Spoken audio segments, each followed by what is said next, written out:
federal charges, has pleaded not guilty to federal charges. We have seen in the last hour his plane leaving Miami International Airport.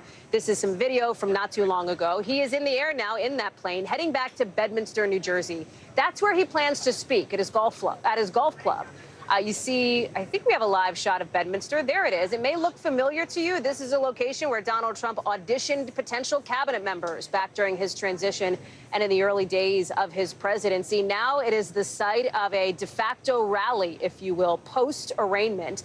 The second such time we've seen something like this. The first, of course, after his indictment on the state level in New York. Now a different ballgame as the special counsel has brought those 37 counts against him. You're going to watch those remarks from Bedminster live right here on NBC News Now later on. We want to show you what it's been like here in Miami, and it has been remarkable. We have seen lots of things we've never seen before, like this moment, right? Donald Trump heading to Cafe Versailles, waving to a crowd of, frankly, adoring supporters on that front. A kind of campaign stop here for the current Republican frontrunner for the 2024 nomination. You can see him at the crowd. They sang him happy birthday at one point. The former president turns 77 tomorrow. Listen.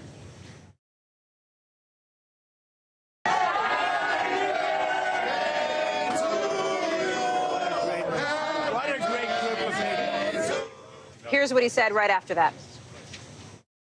I think it's a rigged deal here. We have a rigged country. We have a country that's corrupt. We have a country that's got no borders. We have a country that's got nothing but problems. We're a nation in decline, and then they do this stuff. So let me show you some of the sketches here. We can't put cameras inside a federal court. No news organization can. No stills, no videos. So these pieces of artwork are what we have. That's Donald Trump, obviously, in the red tie. He was there with his attorneys, Chris Kise, Todd Blanche. Walt Nauta, the longtime personal aide, was at the table as well, along with his attorney. Nauta, of course, the alleged co-conspirator in this federal indictment. Our team inside the courtroom says that the former president was pretty stone-faced, had his hands clasped on the table, arms crossed at certain points, looking at other points, visibly irritated with the proceedings. As he left this, you see that? That's right, somebody getting in front of the motorcade, Secret Service or somebody appearing to tackle him, and then people running alongside the cars, Secret Service agents running as well, a scene that we just don't see all that often. We are just now hearing in the last hour or so from the Secret Service saying that this person was removed swiftly. Their actions had no impact on security. Miami police say that this person is still in their custody. That was just one of a number of fascinating and memorable moments on this extremely hot and humid day here in June in Miami. Look, there's a little bit of a confrontation here. It's kind of mini brawl that might be overstating it in front of the courthouse here. Hundreds of people gathered, but we should be clear, largely peaceful today for the most part. Some little flare-ups here and there, but overall this day went about as expected, at least from that front. Here's what we're learning from the people who watched that 47-minute hearing, our team in the room. The former president's attorney actually said the words "not guilty" on his behalf. Prosecutors are going to have to provide a witness list. The former president is not going to be able to talk to anybody who is on that list about the case. Same goes for Nauta. No travel restrictions. He can go out and rally. He can keep his passport. And as for Nauta, that alleged co-conspirator, he'll be arraigned later in the month, June 27th. Remember why the former president is here. 37 federal charges laid out in this indictment related to some of the country's most sensitive national security secrets. Think of him, 3 buckets like this, right? Mr. Trump's accused of keeping classified documents he knew he shouldn't have had. He's accused of showing those documents to people who shouldn't have seen them. And he's accused of refusing to give those documents back when he was asked to do so. That is the crux of where a lot of this is coming from. We're going to get to the legal, the political, the security. We're going to get to the political analysis from our team on the ground. But I want to start here in Miami with our indefatigable legal analyst and correspondent Laura Jarrett and Ken Delaney, our national security correspondent. Ken, I'll start with you because you were in the room, right? I mean, and just to set the scene for people, if you're wondering about the backstory of this, there were, hundreds of journalists who wanted to get in there today. Right. The courtroom only takes so many, right? There was some workings, whatever. They sort of at random, I think, drew who was going to end up in court. Might have been random. Who knows? Whatever. Figured out who was going to end up in court in the actual room itself. That matters not just because we want to be able to say, Ken, you were there, but because there are things that happen in the room, things you can pick up on, things you can see that the camera going to the overflow room couldn't see, right? Well, to be clear, I was in the overflow room. And there were, look. Which is also great and important for other reasons as well. there was a lot that was perfunctory and pro forma about this proceeding today, but what was not perfunctory is to hear the magistrate judge announce the case, the United States of America versus Donald J. Trump. That was just a remarkable moment. Mr. Trump, as you said, was pretty stone-faced, pretty stoic, wore a blue suit and a red tie, as you see in the sketch, sitting with his lawyers. On the other side of the table, David Harbach, the lead counsel for the special counsel, along with Jay Bratt, who is the chief of the counter-espionage section of the Justice Department, who's been working this case. He was one of the people that went down in June and served that grand jury subpoena, demanding the documents back. And the lack of response to that was part of what got us here. Jack Smith, the special counsel, was sitting in the gallery. It was interesting to watch him actually laugh and joke a little bit with the people around him. And then I saw a report, I was gone by then, that he was staring pretty hard at Mr. Trump as the hearing was ending. Yeah. The only news, sort of interesting thing that happened in this hearing was that this judicial order that Mr. Trump not discuss the case with the other witnesses, including Walt Nauta. This is going to be a pretty interesting thing. They work together. They're together every day. He was with him at Cafe Versailles, where the former president stopped right after the arraignment. So to be clear, Laura, they can still talk, just not about anything having to do with the case. Right. And it's pretty standard to see that in a case like this, where you've got people who are alleged to have participated in a conspiracy, right? That's the crux of what this is in terms of the actual charges between the two of them. And so the idea is there that the prosecutors don't want them trying to get their story straight, trying to collude on their testimony. Interesting, though, that the judge is the one that actually imposed this. It doesn't sound like prosecutors were the one, at least according to the reporting I saw. They weren't the ones pushing for this. In fact, they now have to turn over a witness list, which I bet they don't want to turn over because there are some people on that list Trump doesn't know that they talked to. And now he's going to have to face a situation in which he can't talk to them about the case either. What do you think is missing in the discussion around what has gone on today, Laura? In other words, pull back, big picture, right? These are early days for this legal process for Donald Trump, and there are still other legal liabilities that he could face in Fulton County, Georgia, where a potential indictment could come in August. And with Jack Smith, the special counsel, who is also looking into the former president's actions related to the attack on the Capitol. Big picture, this is a stress test for the U.S. justice system. This is a Department of Justice that has been under the attack of the former president of the United States for the better part of 7 years. For the better part of 7 years, there's been a steady drumbeat that the department is politicized, and yet the department went forward with this prosecution, knowing how difficult it would be, not only for the Attorney General, but the current president of the United States to be able to deal with this situation. But the Justice Department and the prosecutors, the career prosecutors in that department, decided to move forward with it anyway. Laura Jarrett, it's been great to have you. Thank you so much. Ken, stand by for a second. Our legal analyst, Danny Savalos, is with us as well. And Danny, to the point that Ken was making, Jack Smith in the courtroom here, notable to me because Donald Trump has been going after Jack Smith in an extremely personal way, calling him, among other things, a deranged psycho, going after him even in just the last couple of days here. And yet Jack Smith showed up in that courtroom in what was perhaps symbolically a way of saying, these are my guys, meaning the prosecutors, and I have their back, like kind of a you can't intimidate us moment. Am I overreading that, or is that how you see it too? No, I don't think anyone expected Jack Smith to actually handle the arraignment itself, but to be physically present isn't unusual. Here's the thing, and this is especially so when it comes to U.S. attorneys and the government. They are big fans of what I call the show of force. When it comes to a sentencing or closing arguments, everyone from the team comes into the court, the FBI agents, even other AUSAs who aren't even involved in the case.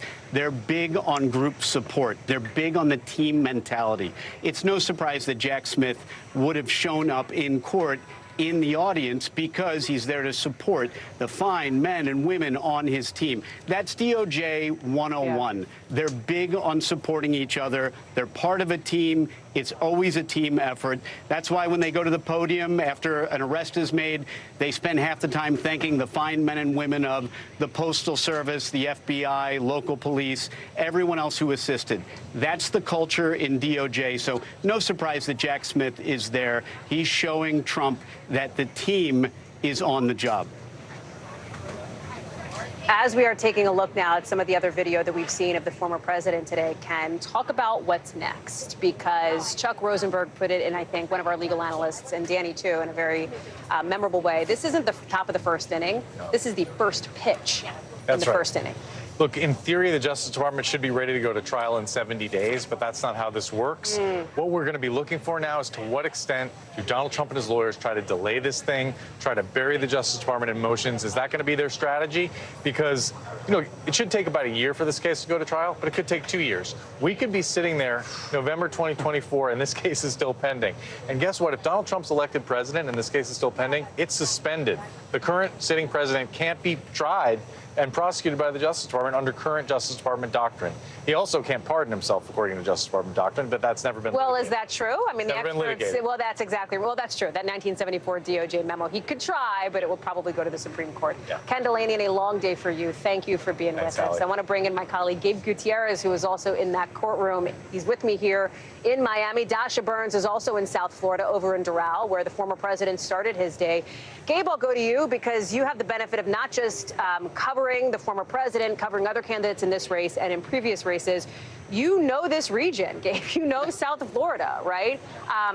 The politics of this moment, even just beyond Miami, of course, are extremely, I don't know, pick your adjective, fascinating, complex. And look, it feels different here than it did several months ago when we were in Lower Manhattan because of the politics of South Florida. Just after the former president left this building, he went not far from here to Cafe Versailles, Cuban-American community, many of his supporters, and they sung happy birthday to him. He clearly taking what would otherwise be known as a sort of victory lap, even though he just faced federal indictment. But yes, the politics of this moment, quite complicated, Hallie. We've been speaking with voters in Iowa and New Hampshire over the last several weeks, obviously not since this indictment came down, but many of these GOP primary voters, and by the way, there were a few Trump supporters who actually went into the courtroom, by the way. We spoke. How'd that happen? Because some members of the public were allowed in along with the media. Wow. And there was a few of them that saw what was happening and they wanted to see it firsthand. And I spoke with one of them who told me, and I spoke with Trump supporters yesterday in Doral as well, they just don't buy this. And when you pressed them on specifics of the indictment, you asked them about should the former president have had these classified documents in his bathroom at his estate, they just don't want to hear about it. They point to, why wasn't Hillary Clinton prosecuted? Why wasn't President Joe Biden prosecuted? They just don't want to hear about specifics. They see this as a weaponization of the Justice Department. And we're hearing that from more and more of these Republican candidates. Governor DeSantis, even today, again, talking about the weaponization of the Department of Justice. You know why many of these candidates and campaigns are talking about this, Gabe. It's because the numbers show that's where the party is. You look at polling, for example, even from just in March, about Republicans who believe or who view favorably the Department of Justice and the FBI. Right. It is hovering around 50%, right? It is a different number for Democrats. And there is, something that I found extremely interesting today, Hallie, is the complicated position that Nikki Haley is taking on this. Our colleague Ali Vitale put in this reporting as well. She is now with a new statement today saying that she is inclined to pardon former President Trump. This after saying just the day before, I believe, or just 2 days ago, that his conduct was reckless. And she seemed to make the distinction, well, whether or not how I feel about the conduct, pardoning him might be better for the country. But she is trying to walk a really fine line, trying to figure out where to come down on this. And this all comes as, of course, Governor Chris Christie coming out strongly in that town hall, saying, that, what was it, the vanity, that it was... political games. Yes, playing political games, these rivals. Paraphrasing here, but coming out strongly with a harsh tone against former President Trump.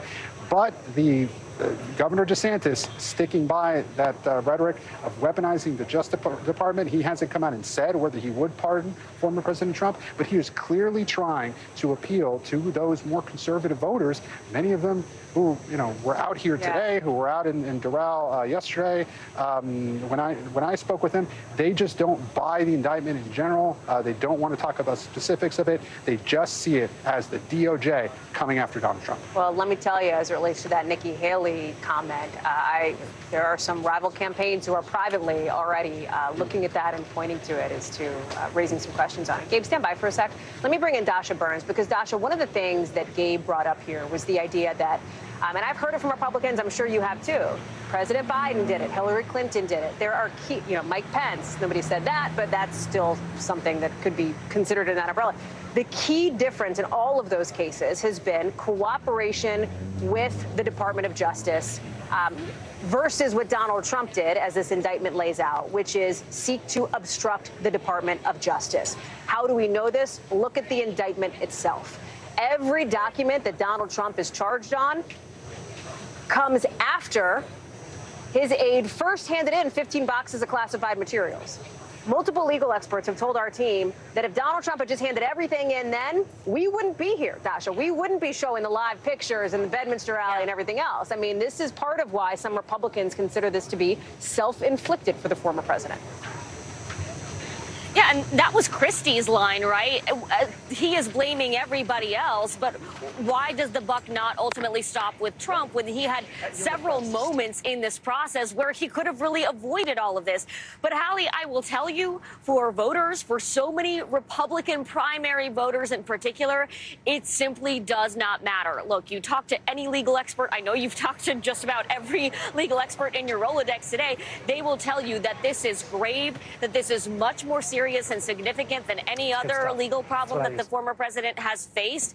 And yet, the former president is not distinguishing this. He is playing this in the same way that he has played the litany of other problems that he has faced.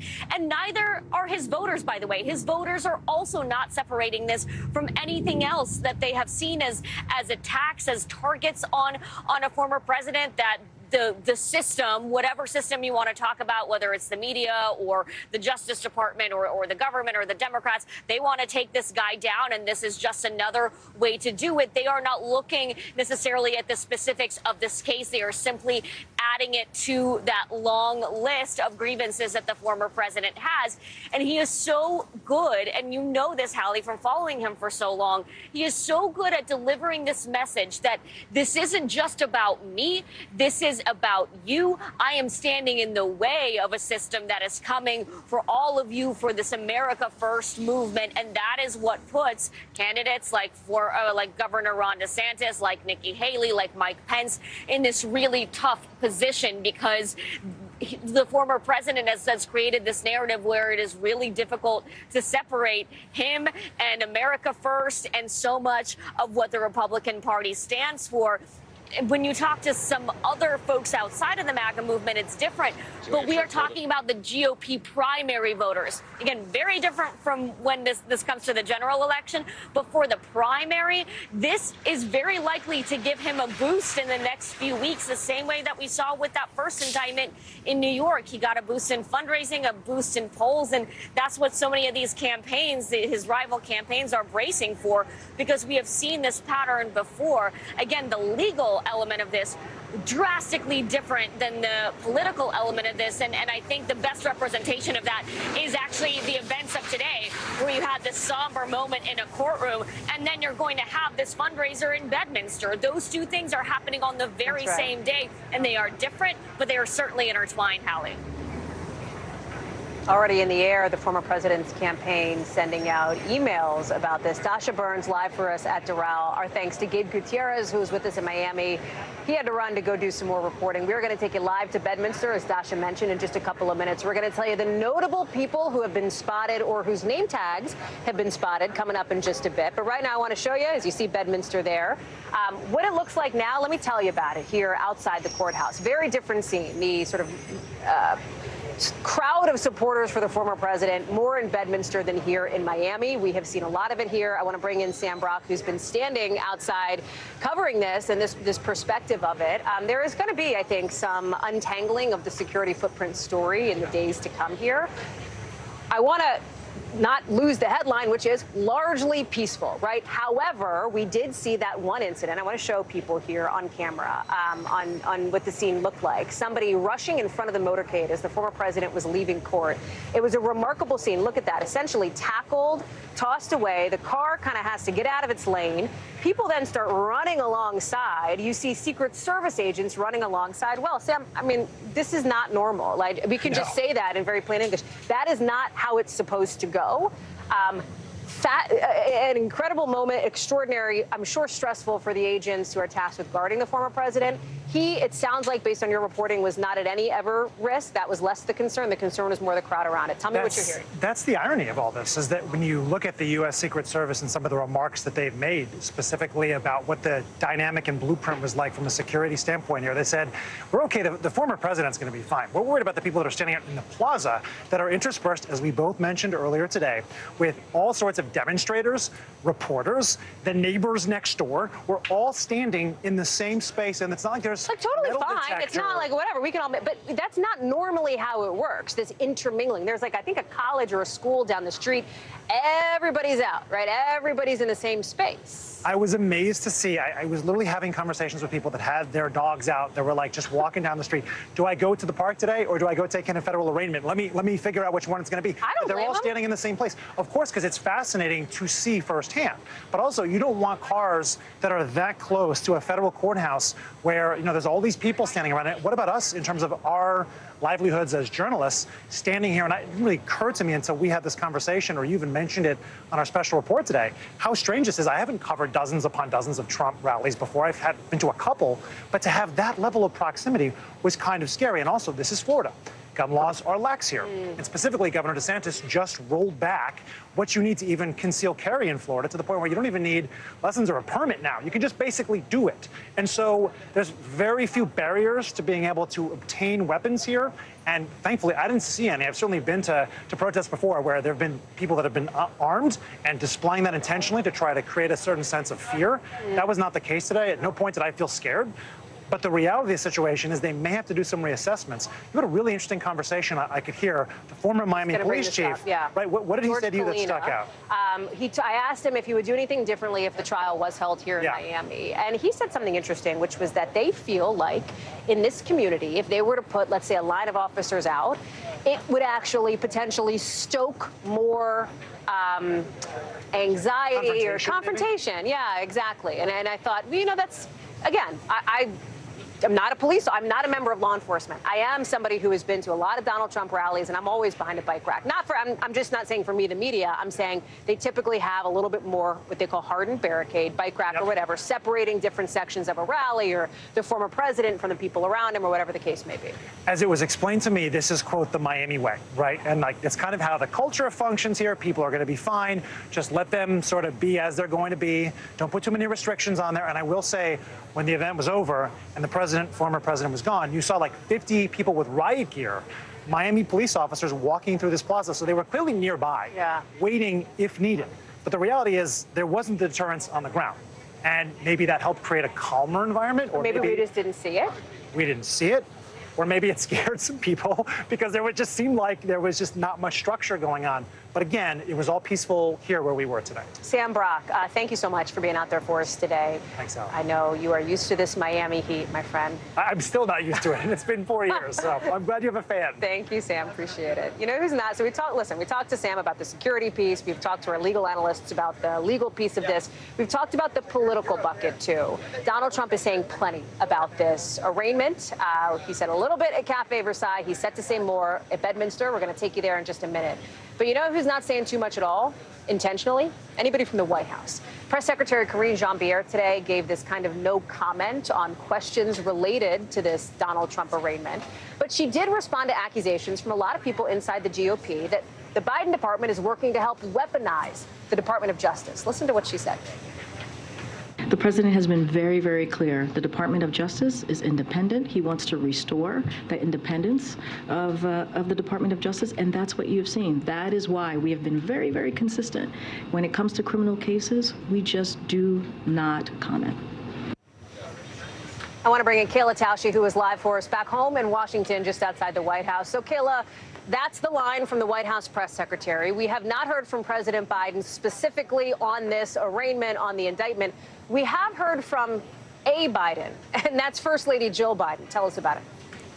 Well, she was at a fundraiser, Hallie, yesterday in New York, and she made an off-the-cuff comment when she was asked by the Associated Press about a sect of the Republican Party that was still going to be committed to voting for the former president, Donald Trump, even given the indictment, even given the arraignment. And she said, and I am quoting here, she said, "It's a little shocking that so many Republicans are still thinking of voting for him." Now, White House officials were very clear that that was an off-the-cuff and unscripted moment. They were fairly surprised that she even went there and said that, because the official line from 1600 Pennsylvania, Hallie, has been not to comment on anything related to this specific situation. Now, they'll talk about the fact that they're trying to maintain the independence of the Department of Justice, as you heard Karine Jean-Pierre, as you heard President Biden very emphatically last week himself say.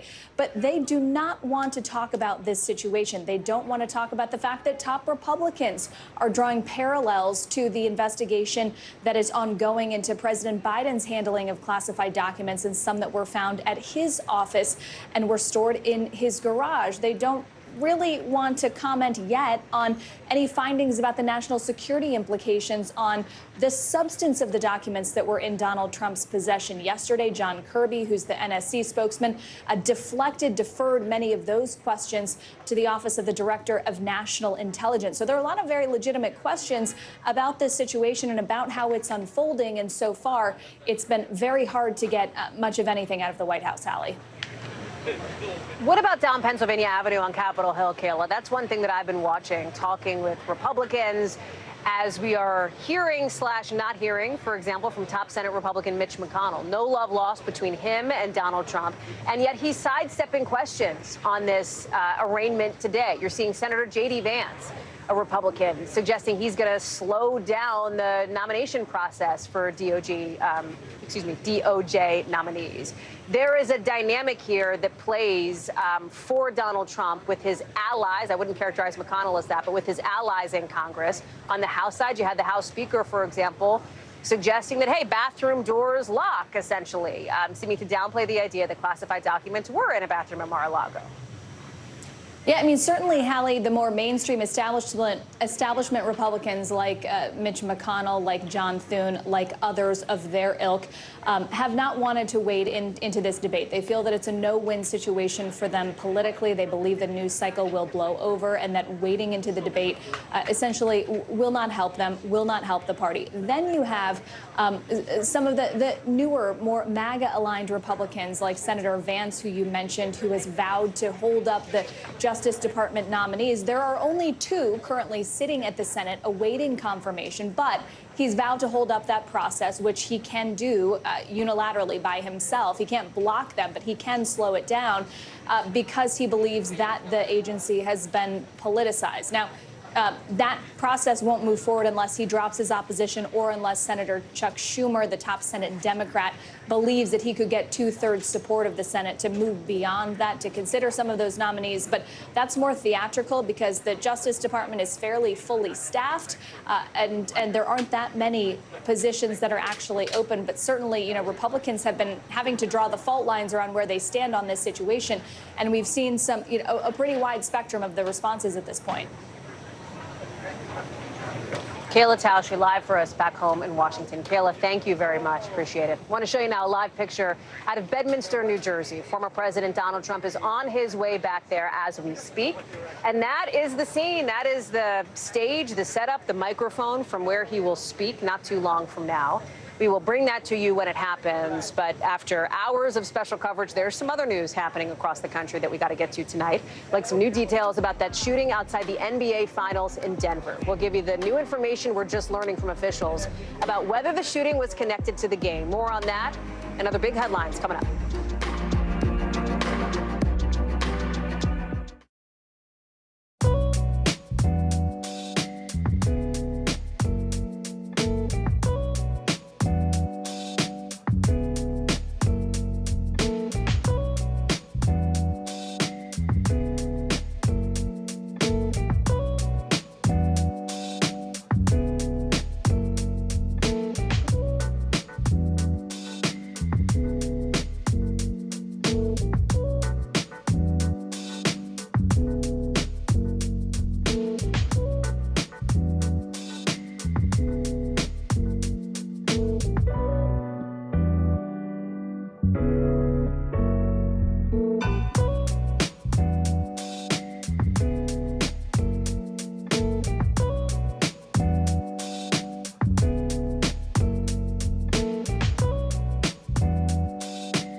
News lives in the now.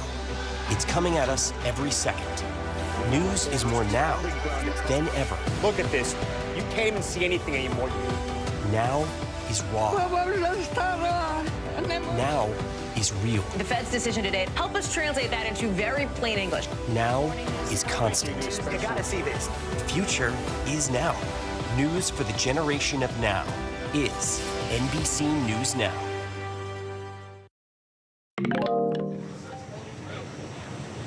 You are looking at a live shot of Bedminster, New Jersey, where you expect to see former President Donald Trump speak there for the first time since being arraigned on federal charges at the courthouse behind me here in Miami. We'll get to that later on in the show, but we've got some other news to report, too, including that new economic data out today. It shows the inflation rate is cooling off to the lowest it's been in more than 2 years. What does this mean? Potentially good news for your money, because what you pay for stuff isn't quite as high as it used to be. Not to get too weedsy about it, but it's the Consumer Price Index. It basically measures how much stuff costs. It went up by 4% in May. So, yes, things are getting more expensive, but it's not getting as expensive as quickly, right? There's been a downward trend in inflation. You see this chart here. What does it mean in real terms? Your eggs are cheaper. Bacon, I think, is a little bit cheaper. Look at those breakfast staples. Not bad news if you like a hearty breakfast. The Fed wanted to see something like this as they're weighing this big decision tomorrow on whether or not to hike rates. I want to bring in now our business and data reporter, Brian Chung. Brian, help us.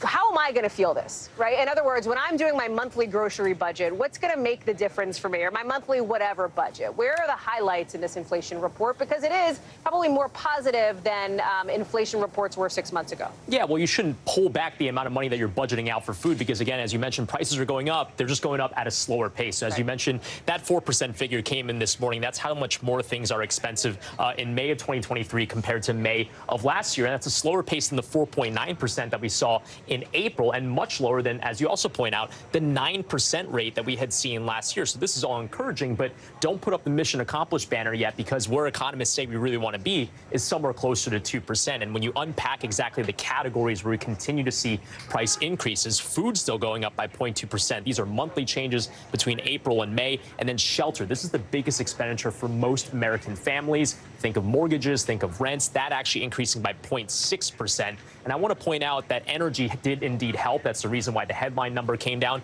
because gasoline prices did decline, which helped energy go down by 3.6%. But again, even in the food category, some things did decline. Eggs went down by 13.8% just between April and May. You have to go back to 1951 to see a drop that fall. So again, maybe try to put some more eggs in that protein for the breakfast, perhaps. Look ahead to tomorrow, right? Because the Fed's going to meet again. What do we anticipate as far as interest rate hikes? And remember, just to make sure that folks know, doesn't mean your mortgage is going to change if you've locked in a mortgage. Could mean that credit card rate changes if it's based on that base rate, right? Yeah, well, I mean, it's not vis-a-vis, but broadly speaking, right, the Federal Reserve is expected to hold interest rates steady because they're looking at this number and saying, well, we've been deliberately moving to raise interest rates to slow this economy. And as they sit back and say, okay, let's wait for the lagged impact of those higher interest rates to take inflation down to 2%. Maybe we can just kind of sit where we are right now and not further raise interest rates and just see if this bite can go down to 2%. But to those that are wondering, well, how is that going to impact these high mortgage rates that I'm seeing, these really brutal credit card rates that I'm seeing? Well, they're not going to be cutting interest rates if they don't move tomorrow. What it means is that they're going to hold those interest rates high. So don't expect to see 3% borrowing for a 30-year fix anytime soon. They'll continue to remain elevated, Hallie. Brian Chung, thank you for breaking down that economic number out today. Appreciate it. Let's take it to Denver now, where several people we're learning are recovering in hospitals in that area tonight after being hurt in a shooting right after the Denver Nuggets, the city's basketball team, won the NBA championship. The shooting happened not too long after the game ended in an arena where fans were celebrating. 9 people were hurt. 3 people were critically hurt. The suspected shooter, also hurt, ended up arrested.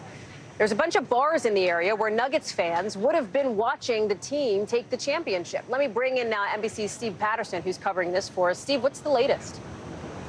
Yeah, I mean, this is something else entirely than expected. This had nothing to do with the celebrations that night, but it doesn't mean it's just as unbelievable. The entire city, of course, is buzzing. The Nuggets just win the NBA Finals. As you said, people are out all over the streets, thousands of people flooding the streets. After midnight, though, those crowds start thinning out. Doesn't mean the police presence does, though. They are still out in force, including police in riot gear. And police say almost right next to them at about 12:30 in the morning, gunfire erupts. We're talking more than 20 shots fired, according to police. Hallie, police see multiple suspects on scene. They arrest not 1, but 2. That's the update from police, a 22-year-old and a 33-year-old. One of them, as you mentioned, is shot. They recover multiple weapons. They arrest several suspects. They recover, get this, multiple packets of fentanyl at the scene. This is a drug deal that has to happen just a few feet from where the police are stationed.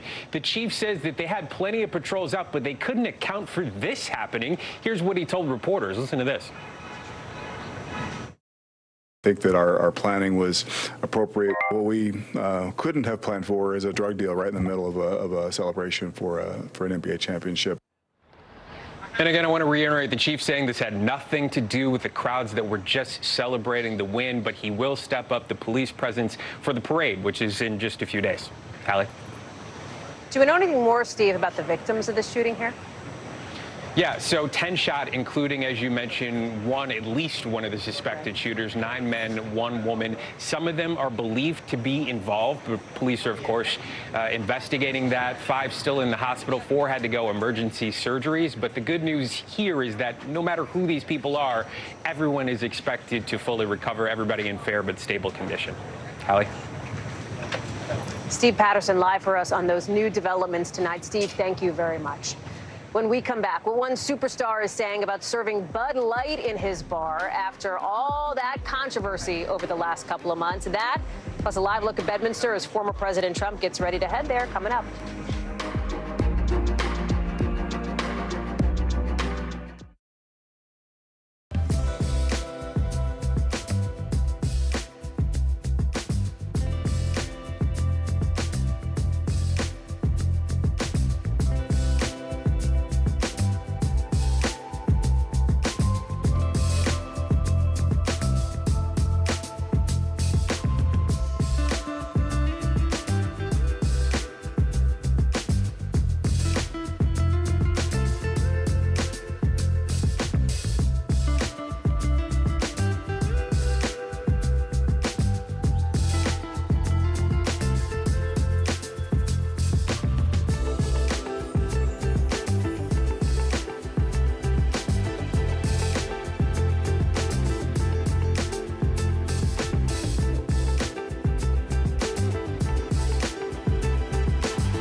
Thanks for tuning in. I'm Gotti Schwartz. Here are the stories we're following tonight. Storms keep coming here in California. The U.S. government just declassified this video. A lot more stories trending like crazy on social media. A controversy pitting lawmakers against young voters. What's the state of crypto today? What is going on when we're looking at trends there? Another mind-bending story on artificial intelligence. This is what my voice sounds like when I clone it. That wasn't me. You gotta see this. Stay tuned now. Weeknights at 8 Eastern, 5 Pacific on NBC News Now.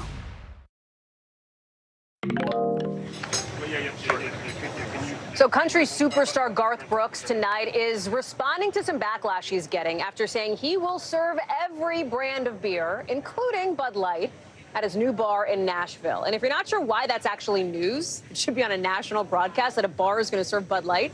Well, it's because of the controversy, the sort of culture war controversy about it. That's after Bud Light partnered with a trans influencer for a social media ad campaign back in April. Here's what Brooks had to say. I'm a bar owner now. Are we going to have the most popular beers in the thing? Yes. Here's the deal, man. If you want to come to Friends and Low Places, come in. But come in with love. Come in with tolerance, patience. Come in with an open mind. And it's cool. Stephen Romo is joining us now. And Stephen, it is notable to hear this from Garth Brooks, who is, of course, known for his country music, right? And when you talk about where some of this backlash against Bud Light has come from, there is a storyline here. Talk us through it. Yeah, Hallie, the backlash that Garth Brooks is seeing right now has been pretty harsh online. I actually just looked at his social media pages right before you came to me, and the backlash has gotten even more intense. People saying that they're just done with him, people saying that they may even burn the merchandise they do have from him, certainly saying they're not going to buy anymore. One person even posting a picture of what appeared to be vomit on Garth Brooks' Facebook page. So some disturbing stuff, but not all that surprising. You mentioned the trans influencer, Dylan Mulvaney, who sort of started this whole Bud Light backlash from Pride, who has faced even more than what Garth Brooks is facing right now from this. We've also seen backlash against Target, even Cracker Barrel now facing backlash online from people who are upset for multiple reasons about the situation for Pride Month, which, by the way, is nothing new, Hallie. The decision to not boycott Bud Light feels somewhat on brand for Garth Brooks, right? Yeah, it absolutely is. Some people are surprised by that, but if you've paid any attention to Garth Brooks over the past few decades, this should not be much of a surprise. All the way back in 2000, he was part of a concert called Equality Rocks with George Michael, advocating for LGBTQ plus issues long before many politicians who are now champions for those same issues were a part of any of this. He's also, his late sister Betsy was a member of the LGBTQ plus community. A lot of people pointing to that, maybe opening his eyes to the issues of a community that he himself is not a part of. By the way, something that many families experience once they have someone they actually know within the community. Stephen Romo, thank you for the latest on all that. Appreciate it. The culture wars in America, if you will. Coming up here on the show, you got crews working to try to rebuild a section of I-95 in Philadelphia. We'll tell you their progress, their timeline, and what's next coming up.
For Dateline Premium, subscribe now on Apple Podcasts. News lives in the now. Look at this. You can't even see anything anymore. Let's break down what we know. You gotta see this. News for the generation of now is NBC News Now. Your music is so familiar. What do you think when people start humming back your tunes? How you doing, Lester?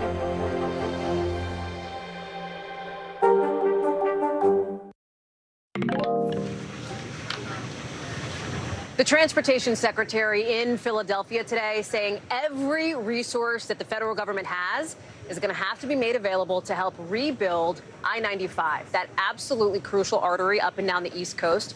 You know that it collapsed, part of it did, after this fiery truck crash. Listen to what Secretary Pete Buttigieg had to say.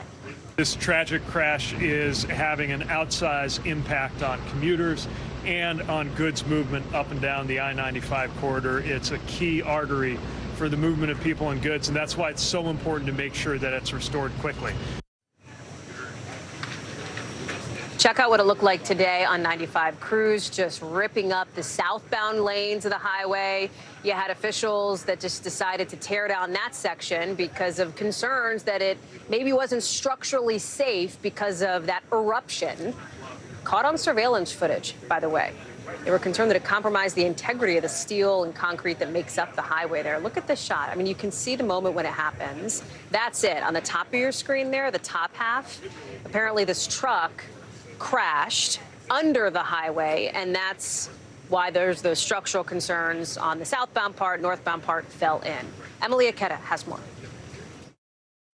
Hey there, Hallie. Well, the rush to rebuild continues as crews are working around the clock on that critical thoroughfare behind me that had been scorched to pieces when a gas tanker crashed and really burst into flames. What you're seeing right now, crews are zoning in on the southbound lanes, which were also considered unsound, so they are demolishing them before the actual rebuilding process begins. The Transportation Secretary, Pete Buttigieg, on the ground earlier today surveying the massive undertaking. And I posed the question to him, just what was his level of concern when it comes to the ripple effects, pointing out how economists actually today were warning that we could see an increase in prices because of this road closure. And he acknowledged that. And he acknowledged when routes are disrupted, when trucks are having to spend more time making their deliveries, that can be translated into prices of goods. And he says for that reason, it is of the utmost importance to rebuild this interstate, this critical section of highway, bring it up to speed as quickly, but also as safely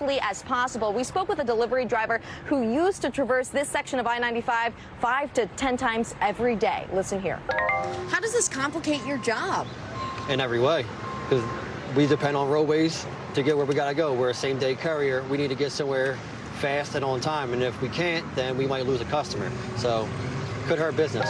And we're still waiting for more details on the crash investigation, but family members tell us Nathaniel Moody, a beloved father and husband, longtime truck driver, was behind the wheel and tragically died in the accident on Sunday. As for when we could see this section of I-95 rebuilt, well, we are expecting to hear more details on that from officials tomorrow. Hallie?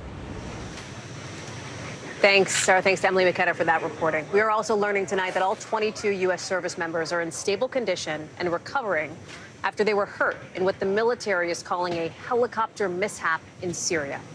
The service members were flying through northeastern Syria when the helicopter apparently ran into trouble, but officials say that was not caused by enemy fire.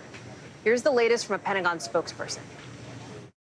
This was an MH-47 Chinook that had a problem with one rotor that caused a hard landing during takeoff.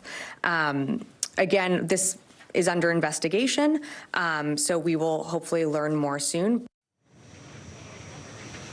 U.S. forces are in the region to fight against ISIS, who have lost a lot of ground in the country since they controlled a lot of sort of bigger regions back in the mid-2010s. In May alone, officials say the military conducted something like 17 operations in Syria, killing 2 ISIS operatives and detaining 20 more. We got a lot more to get to as we're bringing you the show live from Miami tonight here on NBC News Now. I want to show you some live pictures from Newark Airport up north in New Jersey. That is actually Bedminster right next to it, too, where former President Trump is expected to land soon. He's going to speak at his club not long after. We'll have it for you right here. Stay with us.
podcast fans, ready to unlock our true crime mysteries? Try Dateline Premium on Apple Podcasts. You'll get early access to originals, plus bonus content, and everything is ad-free. So head to Apple Podcasts now to subscribe. I'm Gotti Schwartz, and here are the stories we're watching tonight. Storms keep coming here in California. Some of the big headlines trending like crazy on social media. This is what my voice sounds like when I clone it. That wasn't me. You gotta see this. Stay tuned now, weeknights on NBC News Now. Today's arraignment of former President Trump in this building right behind me here in Miami. An unprecedented moment and a new chapter in an already 18-month-long saga that started almost the moment those moving trucks lined up on Pennsylvania Avenue after President Biden's inauguration. So just how did we get here? Take a look. It starts just after the former president moved out of the White House in 2021 with boxes of classified documents stacked on a stage at Mar-a-Lago, according to the indictment. Some then moved to a bathroom. Around this time, the National Archives demands some of the classified documents from the Trump presidency they're supposed to have, but don't. Then, a key moment that summer, the indictment says Mr. Trump allegedly showed a writer a document laying out a plan of attack, citing a recording. And Mr. Trump says, as president, I could have declassified it.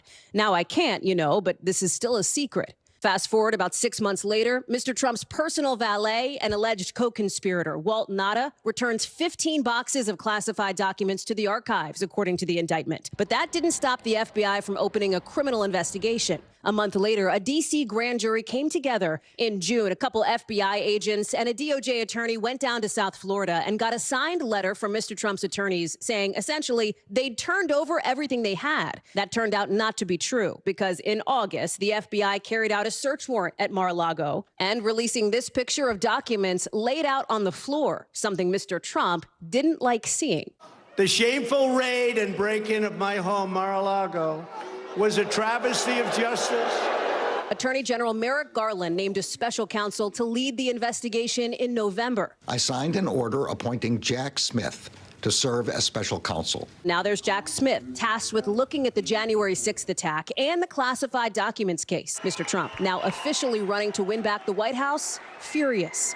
I took the documents I'm allowed to. I have the absolute right to do whatever I want with them. Over the course of the next 6 months or so, the special counsel issuing subpoenas and hearing from a lot of people in Mr. Trump's orbit, all leading up to last week when the Department of Justice unsealed the indictment, revealing those 37 felony counts against the former president. We have one set of laws in this country, and they apply to everyone. All of that, of course, leading to today, the first ever federal arraignment of a former president, and teeing up tonight, which will be the first ever remarks after a federal arraignment of a former president. You have Donald Trump set to arrive back in New Jersey not too long from now. I want to show you that live picture of Newark Airport. That's where his plane will land. He will then head over to where our Vaughn Hilliard is posted up in New Jersey. What's interesting here, Vaughn, I'm going to ask you to set the scene for us in a moment. But first, I want to get to some new reporting about the various legal challenges that Donald Trump faces. Our colleague Blaine Alexander says that essentially Fulton County officials, and remember, that is one of the indictments that the former president could face in Georgia related to his election fraud lies coming up in August, is now looking at what the security preparations were here in Miami and in New York, where Donald Trump has already been indicted. Tell us more about that and what potential tea leaves we may be able to read. Right. Donald Trump is really facing cross-country legal battles right now. We are here at Bedminster, where he will be arriving shortly. But this new information that Blaine has confirmed out of Fulton County pertains to the sheriff's office, is sending individuals from the office to not only New York, but also to Miami to survey the security measures that were taken around Donald Trump coming in for his arraignment. Now, to note, in the Fulton County investigation, which stems from the allegations of the efforts not only on the part of Donald Trump, but other allies, to overturn his loss in the 2020 election in Georgia, he has not been indicted, but we are expecting charges to be announced against potentially Donald Trump and others sometime in the first 3 weeks of August. So we're about 2 months away from them, and that is what notable is that law enforcement in Fulton County is preparing what could be a potentially third indictment for Donald Trump. Vaughn, you've laid that piece of it out. I see the seats starting to fill behind you. We showed on screen that Donald Trump, his campaign, even as he is in the air, is sending out campaign emails related to today's arraignment. There are some notable names, I think, we've either seen or have seen name tags for. I think about Kash Patel, who is somebody who actually testified in the very case that Donald Trump was arraigned on today in front of that D.C. grand jury. I think of somebody who is alleged to have been caught up in that fake elector scheme as well. Tell us more. Right, Taylor Budowich, who actually just testified in front of the grand jury this week. Yeah, he was that's right. really kind of a right hand to Donald Trump post-presidency and now heads the super PAC, the Trump-aligned super PAC.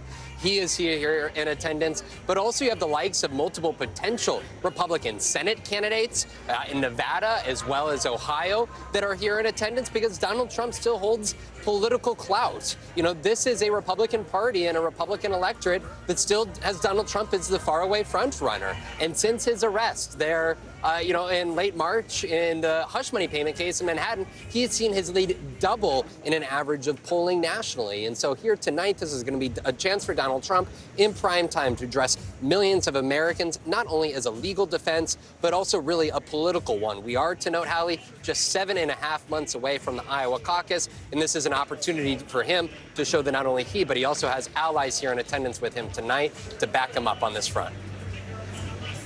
Vaughn Hilliard, I am sure that we will see and hear more from you later on tonight as we prepare for live coverage of those remarks as news warrants right here on NBC News Now. Thank you so much for joining us here on the road as we have taken the show out to Miami. I'll see you for special coverage tonight with Tom Yamas. Until then, take care.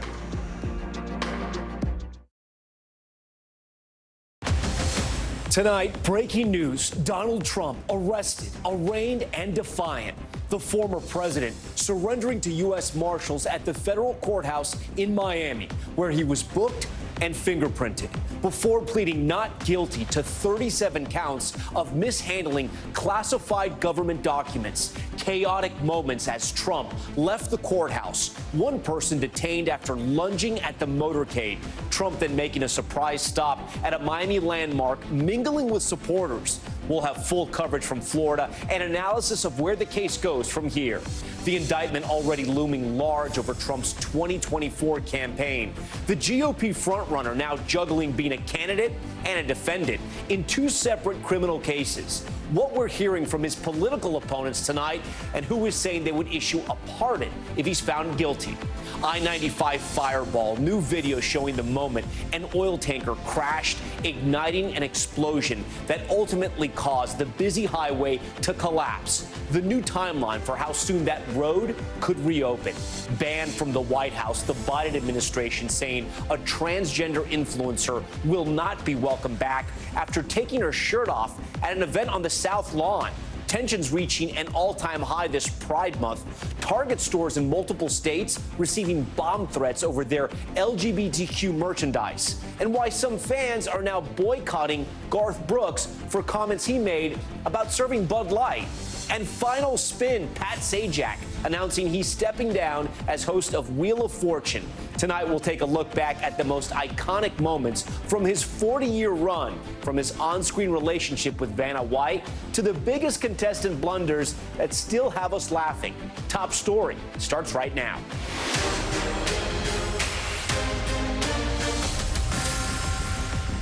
And good evening. Tonight, former President Donald Trump once again at the center of an unprecedented moment in our nation's history.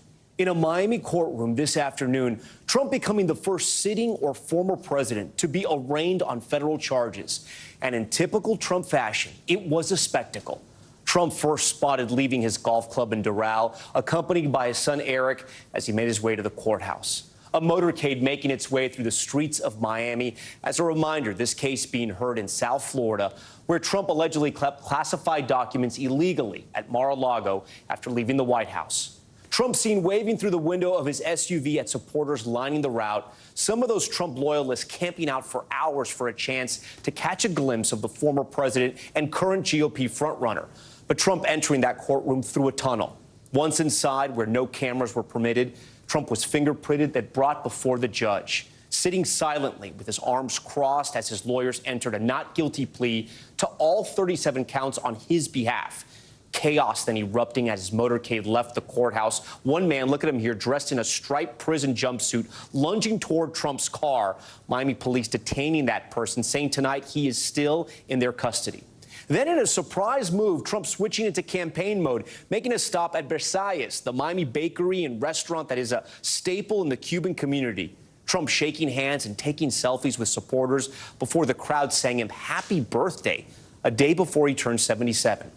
Right there with him, just over his right shoulder, is Walt Nauta, Trump's valet, who was also charged by the special counsel for his role in moving those documents. The judge today, after much argument, allowing Trump to have contact with Nauta if the two do not discuss specifics of this case. Trump making his way back to Bedminster, New Jersey, where he's expected to deliver remarks. We will bring portions of that speech to you right here on NBC News Now later tonight.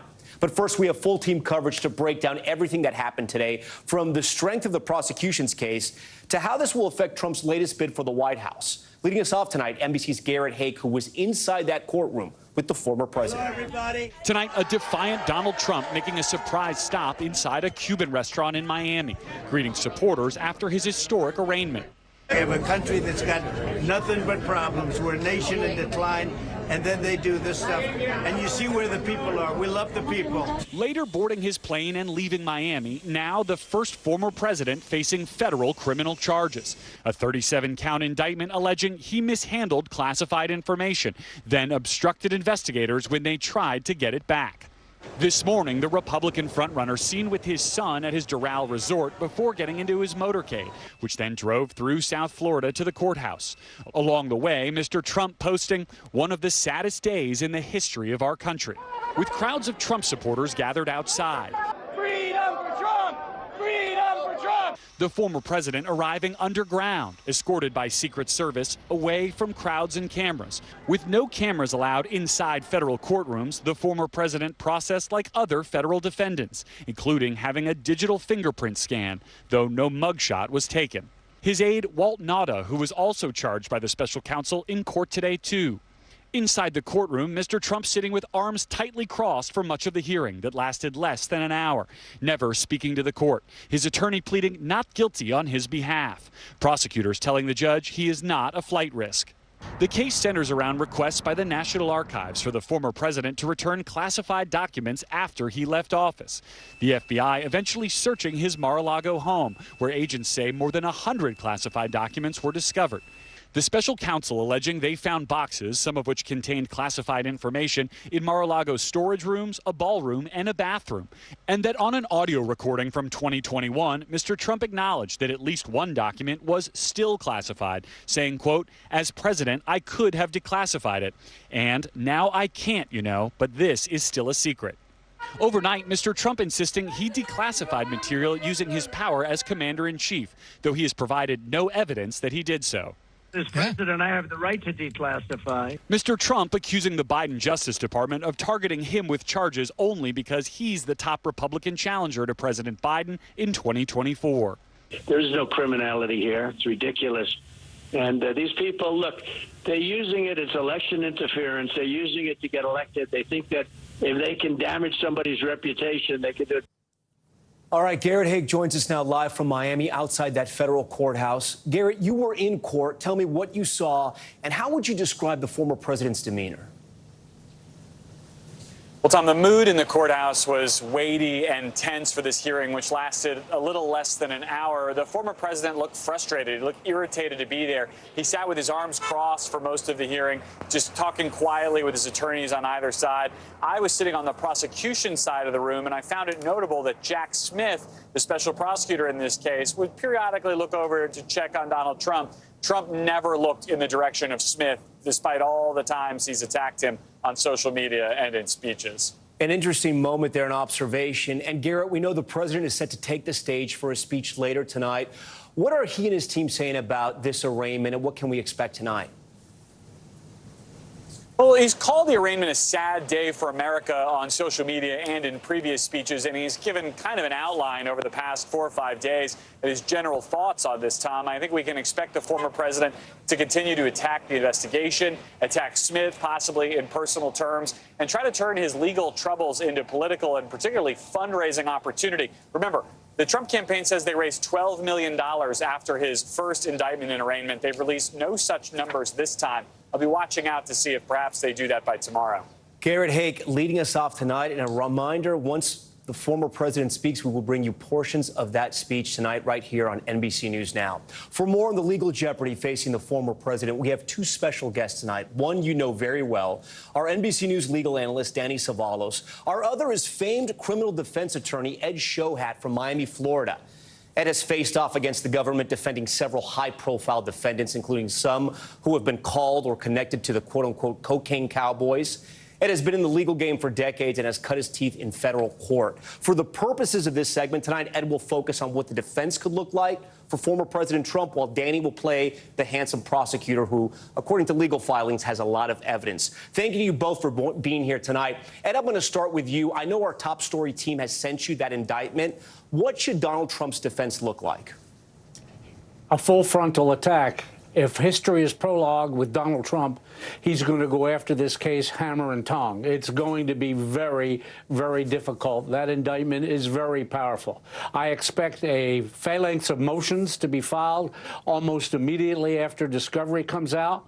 One, based on public-facing reporting, will be an attack on the grand jury proceedings for prosecutorial misconduct, and the other is going to be an effort to suppress the Cochran notes, the attorney notes, which were pierced on the crime-fraud exception.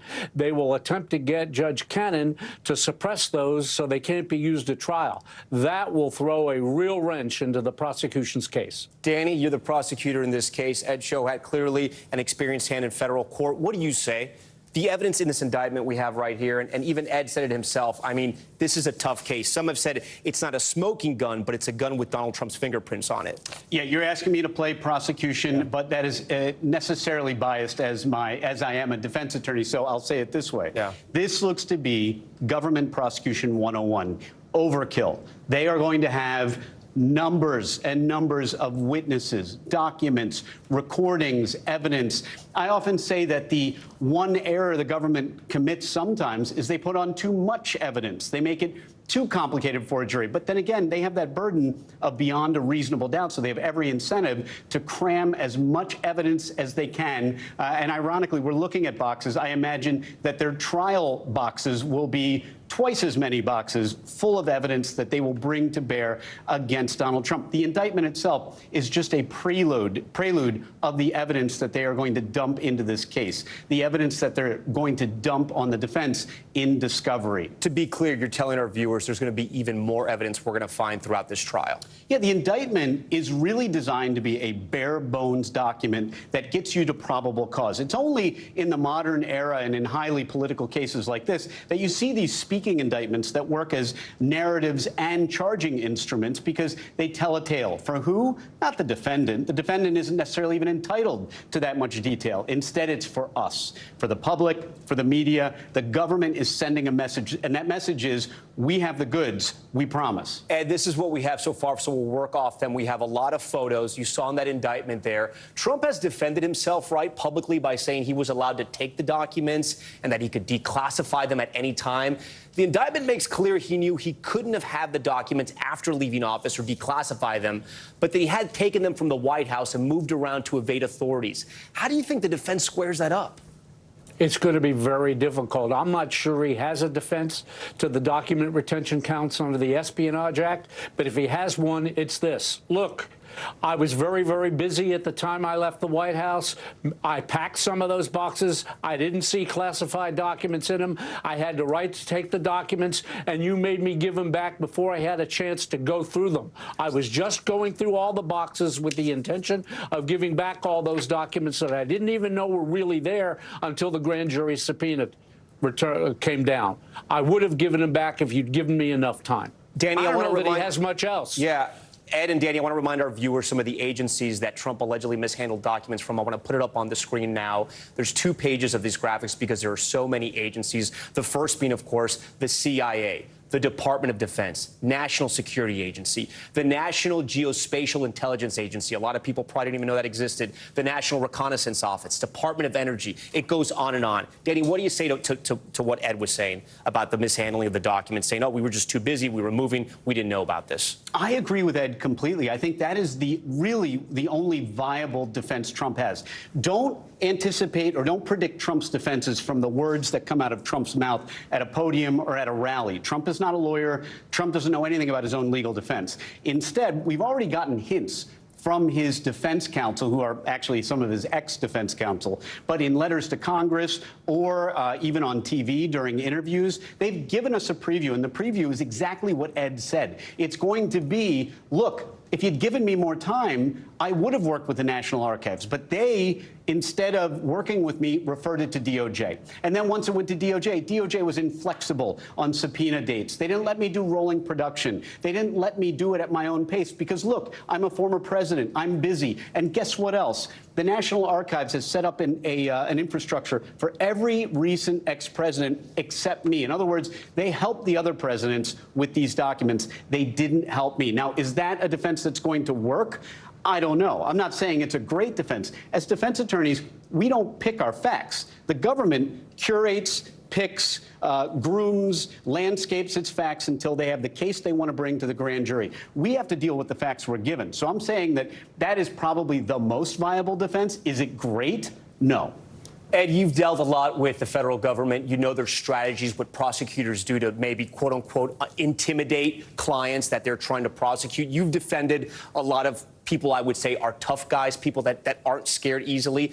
I would say former President Trump probably does not scare easily. And yet they released a lot of these photos, right? And the media has these photos. The public has the photos. It shows the sloppiness of allegedly where these documents were put. They were put in bathrooms in Mar-a-Lago. They were put on stages. There was one spilled out here. Apparently in this one, in the indictment, they say there's actually portions that are redacted from some classified documents. Ed, do you think that prosecutors are sending a message to the former president that we're not playing around? We have the evidence here? 100%. That's why this is such a speaking indictment. They have laid out a case that's going to intimidate him. Look, he's a very difficult client. I don't know how you could represent this client because you have to tell him the truth. And I believe that a lawyer telling him the truth right now would say, you got to work out a deal. Let's go to the government, pull all three prosecutors together, the Atlanta prosecutor, the New York prosecutor, and Smith, and offer to drop out of the race in exchange for a no jail time resolution of this case. Let's resolve this case globally. That has been done, by the way, in political cases in the past. But Trump's not going to listen to that, and the lawyers are afraid to tell him that. That's the truth. Danny, the other person indicted is Walt Nauta. We saw him side by side with the former president in the courthouse, side by side at Versailles. And just for people out there who are watching, it's Versailles, but in Miami we call it Versailles, so you know. What does that tell you? Do you think Walt could flip on the former president? The thing that stood out to me is that he still has no local counsel, this valet of the former president. It's so entertaining to me how buddy-buddy Donald Trump is being with Nauta, because I think, frankly, Nauta could ask Trump for a Ferrari and he would get it. Trump needs Nauta to be his best friend going forward because everybody knows that even if, as has been reported, Nauta is currently not interested in cooperating, is currently Trump's friend, what Ed will tell you, what criminal defense attorneys will tell you, is that as time goes on, as the pressure builds, as trial looms, someone who is a staunch non-cooperator today will change their mind in a month, maybe even in a few weeks, and become a cooperating witness with the government against another co-defendant. And this is a classic case of the government isn't interested in Walt Nauta. They never heard of him before they started this investigation. They're interested in Donald Trump. They would be receptive to offering Walt Nauta a deal, probably one that is straight probation, probably a really favorable deal for him to cooperate. And that's something that he may not be considering today, but he'll reassess in the future. And I know you've had cases where you had very powerful men, people who had a lot of loyalty around them, and people turn on them when it comes down to federal indictments. What type of pressure do you think Walt Nauta is under right now? Incredible pressure. I took a quick look at the federal sentencing guidelines. He probably is looking at somewhere between 3 and 8 years under the federal sentencing guidelines. And this is a quick examination, nothing final like you'd really do in the case. But he's looking at that kind of time in jail. You do 85% of the time. The prosecutors have a big-time hammer hanging over his head. Ed, finally, if Donald Trump was your client, what would you tell him about the attacking of the judge, the attacking of this case, the going on Truth Social, what he's going to say tonight at Bedminster? I mean, is he opening himself to any further legal repercussions? For sure. In most federal courts, he would have already been told to cool it, to stop with the attacks.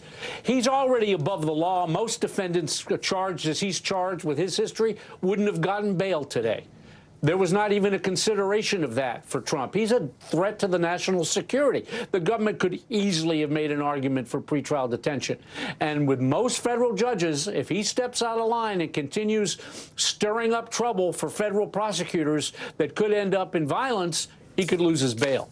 Ed Shohat, famed criminal defense attorney out of Miami. Danny Savalos, famed mediocre criminal I was going to say famed lawyer as well in New York. Guys, thank you. This was an incredibly smart legal conversation. Danny, I know we're going to see you later tonight. Thank you to you both. With President Trump facing an uphill legal battle, most of his Republican rivals now blasting the indictment as a partisan attack, though some now calling the former president's handling of classified documents reckless. NBC News Chief White House correspondent Kristen Welker reports. Tonight, the historic shakeup in the race for the White House. The Republican frontrunner, former President Trump, now charged by the government he used to lead and wants to lead again. And now his Republican rivals calibrating how to respond. Mr. Trump's former UN ambassador, Nikki Haley, pressed today about a possible pardon if he was convicted. I think it would be terrible for the country to have a former president in prison for years because of a documents case. So I would be inclined in favor of a pardon. After this sharp criticism last night. If what it says is actually the case, President Trump was incredibly reckless with our national security. But most of Mr. Trump's Republican rivals rallying around him, from his top opponent to his former vice president. And tonight on Capitol Hill, many Republicans blasting the charges as part of a double standard favoring Democrats. You got a classified document concern with Clinton, Biden, and Trump. So 3 people involved in the same thing, but only one gets prosecuted? How is that justice? I'm not saying these documents should have been there, just like they shouldn't have been in Biden's garage either. But they do not meet the standard of bringing a prosecution. Hillary Clinton was investigated for keeping classified documents on an unsecured private email server. Investigators say she cooperated and was not charged. A special counsel is investigating President Biden's handling of classified information, which was found in multiple locations, including his Delaware home and garage. Mr. Biden and his attorneys have cooperated with investigators. Tonight, no comment from President Biden about Mr. Trump's arraignment. First Lady Jill Biden speaking to Democrats in Manhattan, saying of Republican voters, they don't care about the indictment. So that's a little shocking, I think. A new poll showing 76% of GOP primary voters view the indictment as politically motivated, though fierce Trump critics like GOP candidate Chris Christie arguing the charges are another sign Republicans should move on from Mr. Trump, and the former president should have turned over classified documents when they were subpoenaed. He is now going to put this country through this when we didn't have to go through it. Everyone's blaming the prosecutors. He did it. And this reaction from a Republican congressman in a swing district. We can't just deny what President Trump did was wrong. I mean, it's clear as day wrong. Congressman, you said that you... Chief White House correspondent Kristen Welker joins Top Story now live in studio. Kristen, great to have you here. So far, the indictment, we haven't seen that affect the former president's frontrunner status in the GOP primary. Great to be here, Tom, and great to see you. We haven't seen it impact his frontrunner status. In fact, in the wake of the indictment in New York, his polls only went up. We'll have to see what happens this time. Here's the difference this time. You are starting to see these challengers pull away from him. Chris Christie, not a surprise, because he came out of the gate taking aim at former President Trump. But the fact that Nikki Haley has sharpened her tone is quite significant. Remember, she was getting some buzz as a potential VP nominee if Trump were to win the nomination. But here's the question, I think. Do we start to see the other candidates chime in as well? Ron DeSantis, who is Mr. Trump's nearest rival, for example, he has really held his fire as it relates to this indictment. Tim Scott has said these are serious charges, so he's kind of dipped a toe in it at this point, but he hasn't gone full throttle. If you start to see a real chorus of voices, though, that could potentially, and I stress the word potentially, start to chip away at some of his support around the edges. But, Tom, you know Trump's base is incredibly strong. Right, and we're going to talk about this more in our next panel. I do want to ask you to circle back to your report. The White House is staying away from this. They're not commenting on this at all. That's right. It was notable that the First Lady made those comments, one source close to her saying that they were off-the-cuff remarks. But President Biden hasn't commented at all. And that's in part a political strategy, Tom. Right. Obviously, he's running for re-election. He wants to make the case that he is a president who keeps the Justice Department as an independent branch. But he's also trying to make the case it's business as usual here. I'm busy fulfilling the office of the presidency and the duties that go along with it. And that is his goal, to have that split screen every day. We'll have to see if it works, because he's going to keep getting asked. And his classified documents case is still ongoing, hasn't closed yet. Still ongoing. Absolutely right. Kristen, we'll see you later, too, as well. Thank you. We appreciate Look it. forward to it. Many Republicans, as we just heard, they're standing behind the former party leader throughout his federal indictment. But do other candidates stand a chance if they don't emerge from Trump's shadow? I want to bring in our panel. We have a lot of special guests again. Former White House Deputy Press Secretary for the Trump administration, Hogan Gidley. Sarah Fagan, former White House Director of Political Affairs for President George W. Bush. And political contributor Julia Manchester. She's a national politics reporter for The Hill. Guys, everybody, thank you for joining us so much. Hogan, I'm going to start with you because you know the president best here. You worked with him. I want to put a graphic on the screen. I'm not sure if you can see it. This is the maximum prison time the president could face if he's charged in this case. And it goes from anywhere from 20 years to 10 years. What do you think is going through the president's head right now? Well, look, I think it's pretty clear that he's walking tall. I mean, you saw him in that campaign stop he made this afternoon. He's got another campaign stop in Bedminster. So basically today was a day on the campaign trail for Donald Trump with a stop off for a little indictment in Miami. That's pretty much what it shaped out to be. But the fact is, these are obviously serious charges. And when you're talking about the federal government, they have unlimited money, unlimited resources to continue to try and go after this president. Obviously, being a federal charge with so many counts, all they have to do is get one of those counts to stick. But at the same time, in Trump's defense, all he has to do is get one juror to stand tall as well. Yeah. So it's a very interesting political dynamic we have shaping up on the side of the race. But do you think he's worried? Do you think he's worried about this? I don't think he's worried right now. The conversations I've had with his inner circle, I've not spoken to him in a couple of weeks, but nonetheless, I don't see it on his face right now. Sarah, I do want to talk about some of the things Hogan mentioned today, right? Go to the images of the day that were orchestrated by Trump and his campaign. It was probably politically smart, right? Talk about the calculation to go to Versailles right after he's been arraigned, right after this historical sort of arraignment, right? A former sitting president to be arraigned on federal criminal charges. And there he is, glad-handing, giving kisses, taking selfies. Really at an important landmark in Miami there. And, of course, it was covered by every single news agency organization that had a live feed here. Talk to me about this moment politically. Well, look, he's trying to project strength. He needs his supporters to think he's not worried if he is, in fact, not worried. And he's running for election, which, of course, re-election, I guess you could say, election, because that's probably his best defense. The biggest argument he has is that the opposing party's Justice Department is the one doing the prosecuting.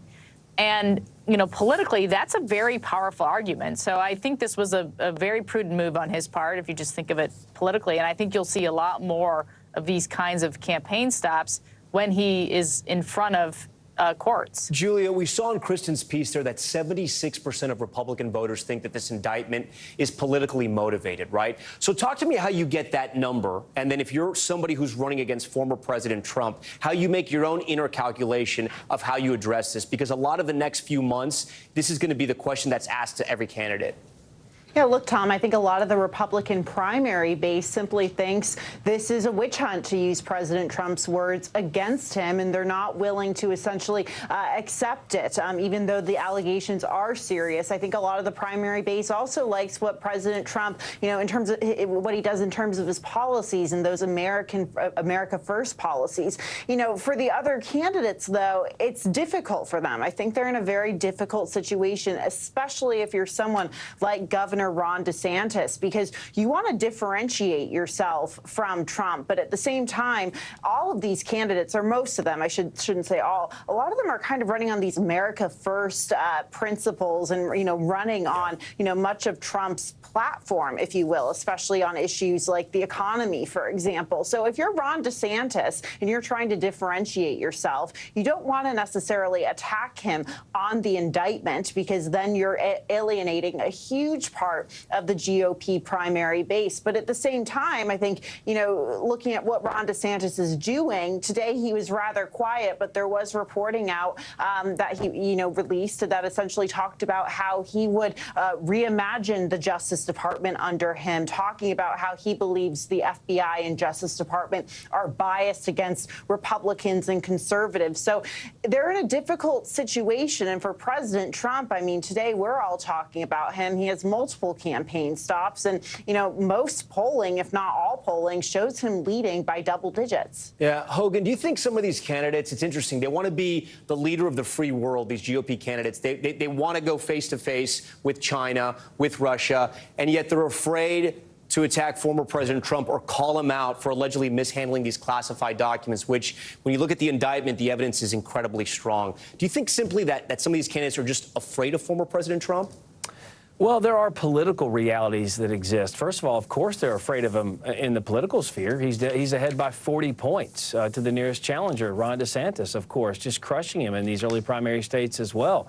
What they want are his voters, and they're afraid to attack him head on because, of course, by mortally wounding, fatally wounding Donald Trump's campaign, you're going to really anger a lot of that MAGA base. That's why I said on your show weeks ago that what I think the strategy is for a lot of these folks is to let the judicial system try and hurt Donald Trump with death by 1,000 cuts at this point. And so this today was a really interesting pivotal moment. Nikki Haley, I think, who's always waffled back and forth on Trump, so that's nothing new. I have to disagree with Kristen a little bit there. But the fact is, she's not really going to be a player in this. But someone like DeSantis, obviously, talking about remaking the Department of Justice or reworking the FBI, agencies now that have been proven to be weaponized against people on the right for liking the wrong tweet or attending the wrong speech or downloading the wrong podcast or having the wrong political view, is a smart move on his part. But right now, Donald Trump still controls so much of the narrative. He's been in the news all day long, not necessarily for the best things, but the fact is he can play this two ways: as the victim of a weaponized government that's now been proven to be that, and the victor, that I'll come out on the backside of this stronger and better off, knowing more that if I get reelected, I can fix all of this for the American people. It's a strong message. We'll just have to wait and see how it plays out before voting starts in Iowa, South Carolina, and New Hampshire. Hogan, the Justice Department will, of course, point to that indictment, to the audio recordings, to the photos, to a lot of the evidence as the reasons why they brought this case. I do want to move over to Sarah now. Sarah, how does somebody like Governor DeSantis make the argument that he should be the leader of the GOP, he should take on Biden come 2024, if he's not tackling this issue head on? And at what point, with both the Manhattan case, with this federal case, with potentially other cases down the road in Georgia, in D.C., at what point does DeSantis sort of take this head on and say, if you want to turn the page, I'm your guy? Well, I think that's what has to happen. I think you have to handle it very deftly, as Hogan pointed out, because there are political realities within the base of the Republican Party. But I thought Governor Christie's comments that you played earlier was the right approach, which is to say, look, we don't have to get into whether he's guilty or not. What he has is noise, and he is distraction. And the country's problems are so large and so great. And he's talking about, what happened before he left office or as he was leaving office. And I need to talk about what's going forward. And he's got to convince that enough of that Trump base that Donald Trump did a good job as president, was a good leader for the party, but can't effectively move the country forward because of all of this noise. And it's a careful line one has to thread, but I think that's what you'll see DeSantis do. It's already what Chris Christie's starting to do, and I think that's the right strategy. Julia, how do people like Senator Tim Scott, former Vice President Mike Pence, I mean, how do they get into this conversation by trying to either ignore this or letting it play out if so much of the country is talking about this? And again, I mean, even if you're a Republican, you still have your former president who's being indicted, and this has never happened before in this country.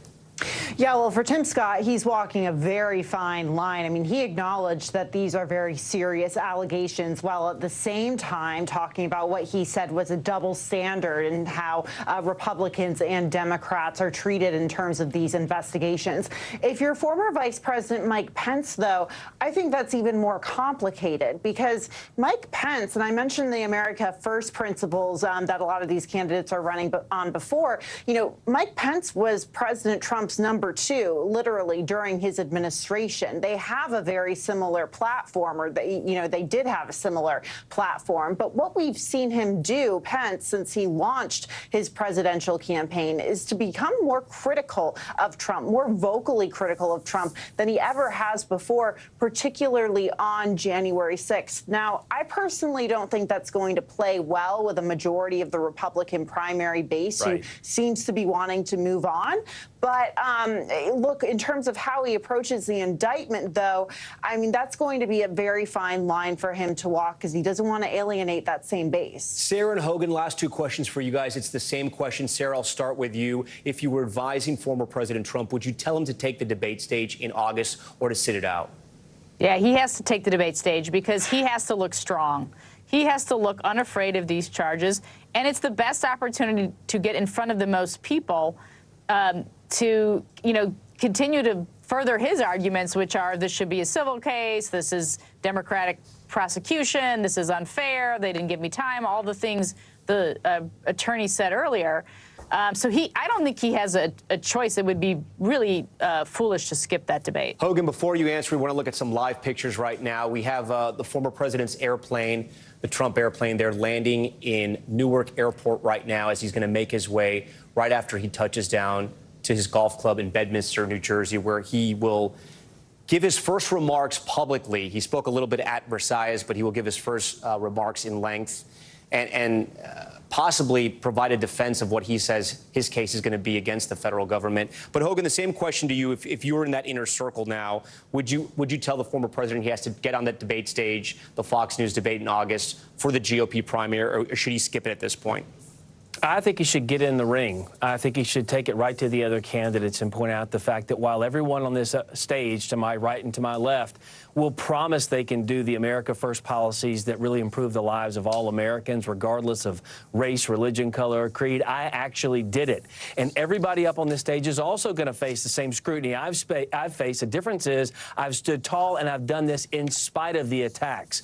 Reelect me again, and I'll make this country great. That's what he needs to do on that debate stage, in the face of all those other folks who want his job. We will see what will happen. We still have a couple of months. Hogan Gidley, Sarah Fagan, Julia Manchester, a great conversation on the politics of all this. We appreciate it. And stick with NBC News Now throughout the evening for continued coverage on former President Trump's arraignment, including a special report on Trump's remarks when he arrives back at his Bedminster, New Jersey golf club. I'll be joined by a powerhouse team of reporters on the ground in New Jersey, Miami, and right here in New York. But there is still more news to get to tonight, and still ahead, banned from the White House, a transgender activist taking off her shirt during an event on the South Lawn. What we're hearing from the Biden administration about that moment, plus new video showing the tractor-trailer crash that triggered an explosion under I-95 when that critical highway could reopen. And Lennon and McCartney reunited? The brand new record from the Beatles dropping soon and how they pulled it off. Stay with us. Top story. Just getting started on this Tuesday night.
tuning in. I'm Gotti Schwartz. Here are the stories we're following tonight. Storms keep coming here in California. The U.S. government just declassified this video.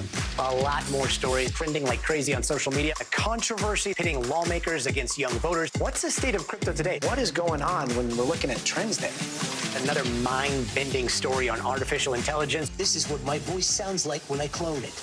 That wasn't me. You gotta see this. Stay tuned now, weeknights at 8 Eastern, 5 Pacific on NBC News Now. We're back now with the backlash surrounding Pride Month. A transgender activist now banned from future White House events after appearing topless at the Pride celebration hosted by President Biden over the weekend on the White House lawn. And NBC News is also now confirming bomb threats called into Target stores across multiple states over their Pride merchandise. NBC's Stephen Romo has more on the ongoing controversies. Tonight, the White House at the center of the latest Pride Month controversy. Welcome to the White House. Thank you. Saying transgender activist Rose Montoya is now barred from future events. It all happened at what was the largest Pride celebration in White House history. Happy Pride Month. Montoya posting a reel on Instagram showing her at the event, shaking hands and posing for selfies with the president. Hi, Mr. President. It is an honor. Then, after Biden moved on, Montoya standing next to two transgender men who had surgically removed their breasts, all posing topless on the White House lawn. Critics taking to the internet in outrage. The White House then responding, saying the behavior was inappropriate and disrespectful. It was unfair to the hundreds of attendees who were there to celebrate their families. It really does not reflect the event that we hosted. Adding that those in the video will not be invited to future events. But Montoya taking to TikTok to defend her actions. I would just like to say that, first of all, going topless in Washington, D.C. is legal. Why is my chest now deemed inappropriate or illegal when I show it off? However, before coming out as trans, it was not. I had zero intention of trying to be vulgar or be profane in any way. It's just the latest flashpoint surrounding Pride Month. Target has been in the spotlight with conservatives complaining about its Pride merchandise.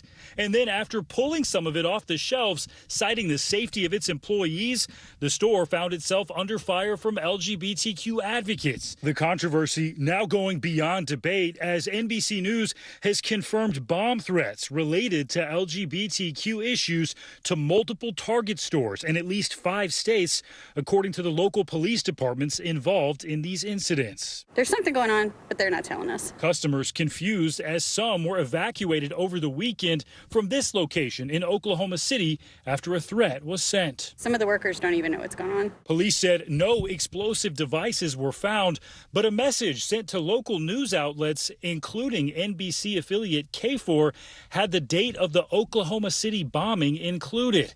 In Louisiana, police saying the threat stated it was, quote, due to Target betraying the LGBTQ plus community. It's not clear what the motive was behind the other threats. Target telling NBC News, quote, the safety of our team members and guests is our top priority. Law enforcement investigated these claims and determined our stores are safe. Our stores are currently open and operating regular hours.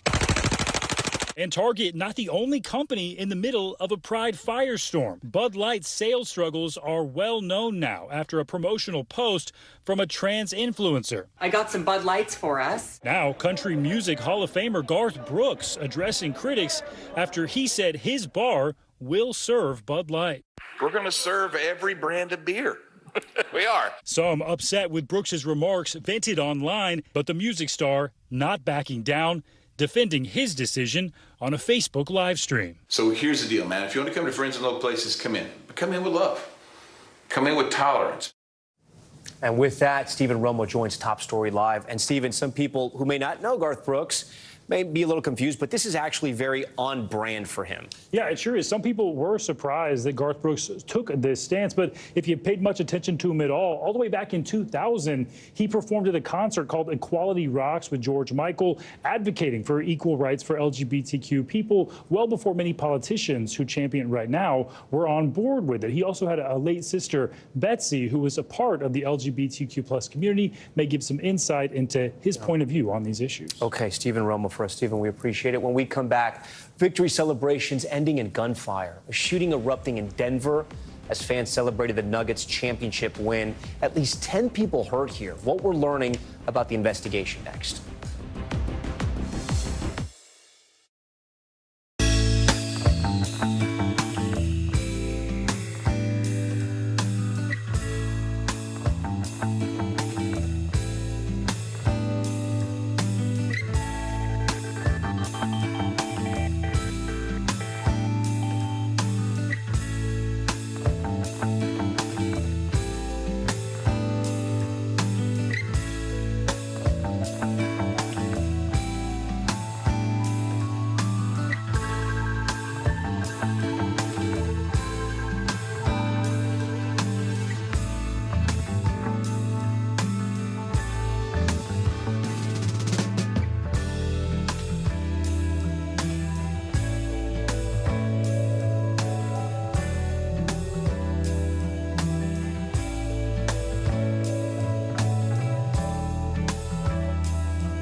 Still to come on the Channel 2 News. Well, the waters are certainly receding now. Still too close to call. Lester Holt reporting from the Ground Zero, as it's being referred to. It is, in fact, a taste of freedom. The Haitian people know a little something about resiliency. What's the biggest risk right now? Some of the troops who have been proud. I want to welcome you to the first presidential debate. In fact, we've been told we can't go any farther. You were some resilient folks. Let me get a hint.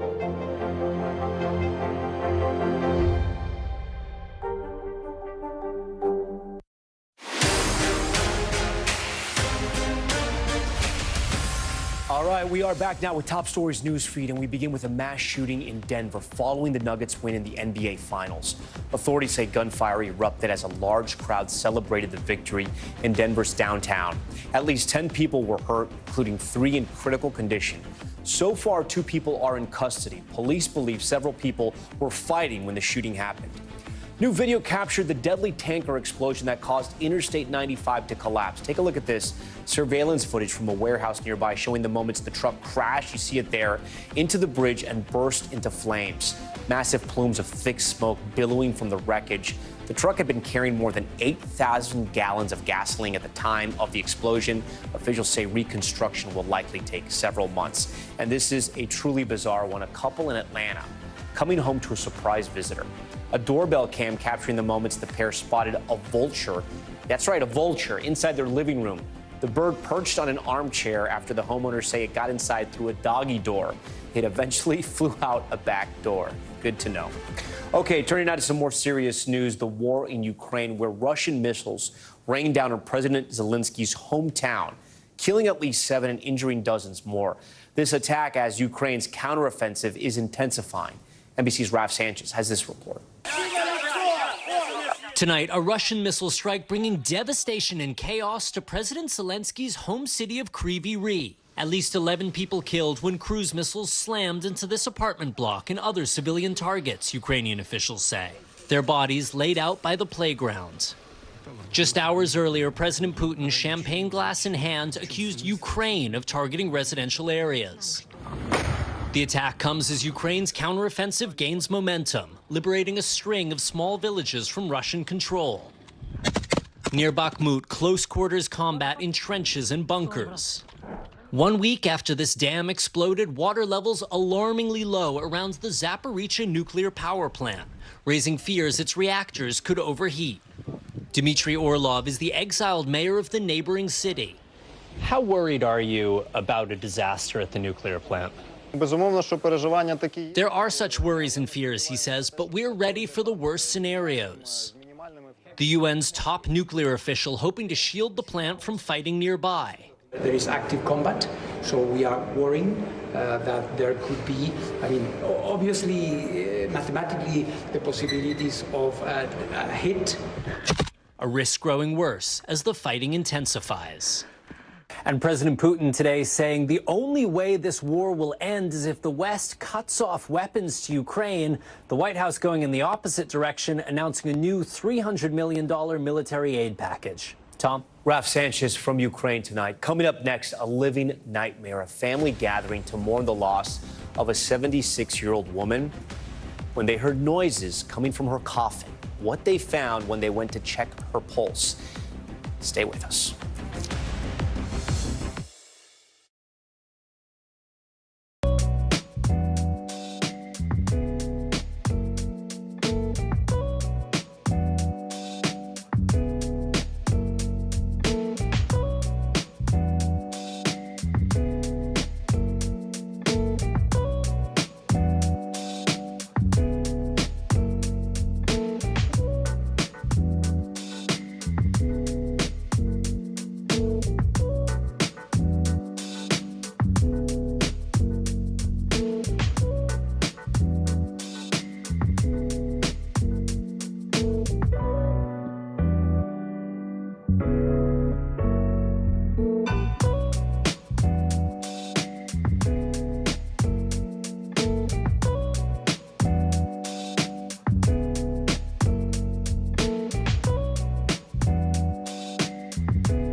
Welcome to Today. Every day. We are adding to the star power in our studio. The biggest names, only on Today.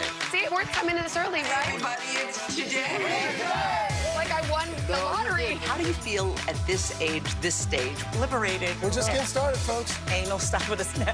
The boys are back in town. Boys are back in town. It's a miracle. It's a miracle. This has been fantastic. Everything and everyone you're talking about, only on Today. Back now with Top Stories Global Watch, and we begin with the deadly street attack in the UK. Police say a 31-year-old man driving this white van you see here ran over several people in the city of Nottingham. At least 3 people have been killed. The suspect was taken into custody. It's unclear if the attack was random or terror-related. Local police say they are working with counterterrorism officials to investigate this. A real-life nightmare in Ecuador where the family of a woman realized she was alive inside of her casket. The 76-year-old woman was pronounced dead after suffering a suspected stroke and cardiac arrest. She was taken to the funeral home the same day, but when the family gathered at the wake, they heard noises coming from inside the coffin. She had a pulse and was rushed to the hospital immediately. No word yet on her condition or how this even happened. Okay, the Beatles will release a new track with the voice of John Lennon. So how will they do that? All because of AI. In a radio interview with the BBC, Paul McCartney said that artificial intelligence was used to take Lennon's vocals from an old demo tape that was recorded before his death. McCartney says the recording will be released this year, adding it will be the, quote, last Beatles record. Okay, coming up next, final spin. Pat Sajak announcing he's retiring as the host of Wheel of Fortune. When we come back, we'll show you some of the most iconic moments some of the funniest moments, some of the moments you just can't believe from his 40-year run. Stay with us.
Top story with that breaking news. This is just in. A lot of stories to get to. What do people need most right now? Did the state and/or law enforcement drop the ball anywhere? Are we headed for a recession or a recovery? Migrant families now stranded in Mexico. What's the World Cup experience been like? The civilian effort is not just about fighting, it's also about helping. Every night, it's your news playlist. Top story with Tom Llamas. Streaming weeknights at 7 on NBC News Now. Finally tonight, Wheel of Fortune host Pat Sajak announced he's going to be leaving the show next year. Valerie Castro now with a look back at the more than 40-year reign of the game show legend. Pat Sajak, the iconic game show host, announcing he's stepping away after more than 40 years of Wheel of Fortune. Want some money? Yes! Yes, she does. The news spelled out in a tweet saying, quote, "Well, the time has come. I've decided that our 41st season, which begins in September, will be my last. It's been a wonderful ride." Okay. Before his game show gig, Sajak took a spin as a TV weatherman for the NBC station in Los Angeles. Civic Center, 68 degrees. The overnight low tonight, up to 95 again tomorrow. Later, taking over hosting duties on Wheel of Fortune for Chuck Woolery in 1981. My name is Pat Sajak, and I've been fortunate enough to wander onto the set of a very successful program. Over the years, Sajak interviewed thousands of contestants, quizzing them about their lives. What else we should know about you in your life? While Vanna White graced the puzzle board as his longtime co-host. Vanna White. Vanna! Celebrities played the game too, like actor Jack Black. Deluxe full-time leg lamp. And NBC's own Al Roker, alongside his mom more than 20 years ago. I want to say hi to Al Roker, weatherman supreme on the Today Show. Sajak sitting down with Roker years later, telling him the show was all about the contestants. People are not tuning in necessarily to see let's see how clever Pat is tonight. They like the game, and the game's the star, the players are the star. The show and Sajak were staples in pop culture. This guy's so stupid. It's Count Rushmore. Hey, hello, everyone. I'm Pat Sajak. Happy to welcome you to Wheel of Fortune. Sometimes patient with the contestants. You know, when that happens and you're sitting at home, you're saying, how in the world can that? But, you know, sometimes it's a word that just doesn't want to come into focus. But his interactions with them weren't without controversy, criticized from time to time for dismissing guests. That may have been the most pointless story ever told. Great, I'll take it. And you told it, Scott. His relationship with Vanna, closely scrutinized over the seasons. It's heat activated, if you will. And if anyone could heat up a board, you can. Are you an opera buff at all? Yes, I'm not a buff, but I like opera. Have you ever watched opera in the buff? I'm just curious. No. Fans more recently calling the off-color comments into question as possible Me Too movement moments. Vanna tweeting today, "I couldn't be happier to have shared the stage with you for all these years with one more to come. Cheers to you." Sajak went on to win 3 Daytime Emmy Awards and a Lifetime Achievement Prize. Sony, which owns the show, saying it draws in more than 26 million viewers each week. We'll see you next time on Wheel of Fortune. Bye. Now a replacement for the 76-year-old, the final puzzle to solve. Perhaps Tom Hanks, who took a spin at the job on SNL. Nice, tight, friendly group hug because I'm going to be leaving soon.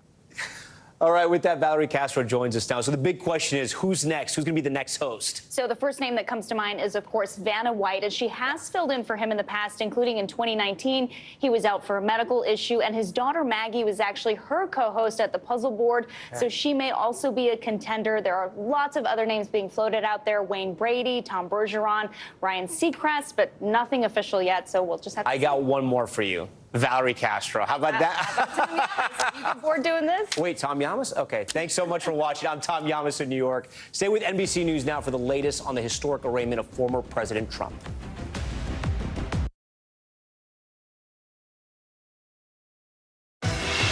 Hey, good evening. Thanks for tuning in. I'm Gotti Schwartz coming to you from Los Angeles, and there is one story that is dominating all the headlines tonight, and that is Donald Trump's court appearance. Today, he became the first former president ever to be arraigned for federal crimes, pleading not guilty to 37 counts, and that led to a full-on spectacle that included a protester running in front of Trump's motorcade and a stop at a nearby Cuban restaurant where there was a spontaneous early birthday celebration for the former president.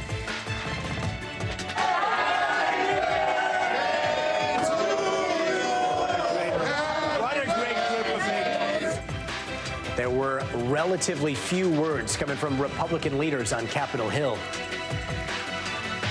I'm just simply not going to comment on the candidates.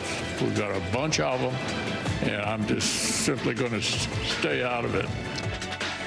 Next up, for the former president, setting the stage for his speech tonight at his golf course in New Jersey, followed by a candlelight dinner all hours after he was fingerprinted and booked in federal court.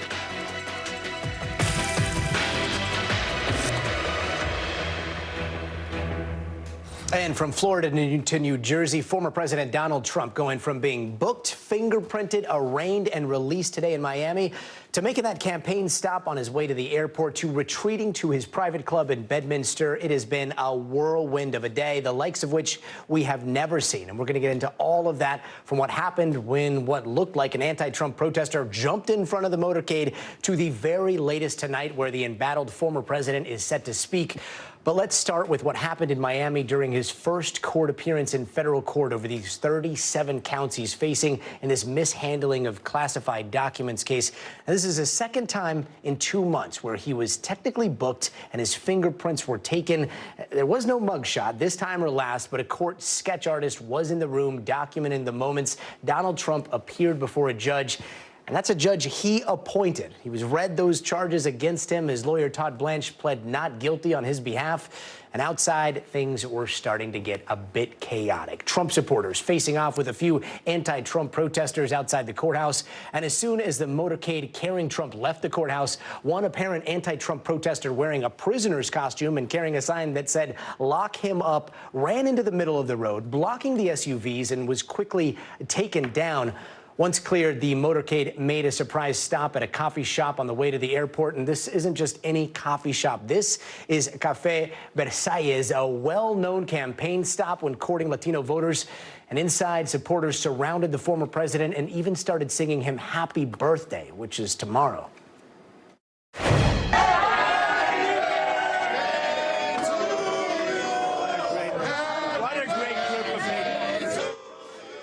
Trump then sharing thoughts about the day.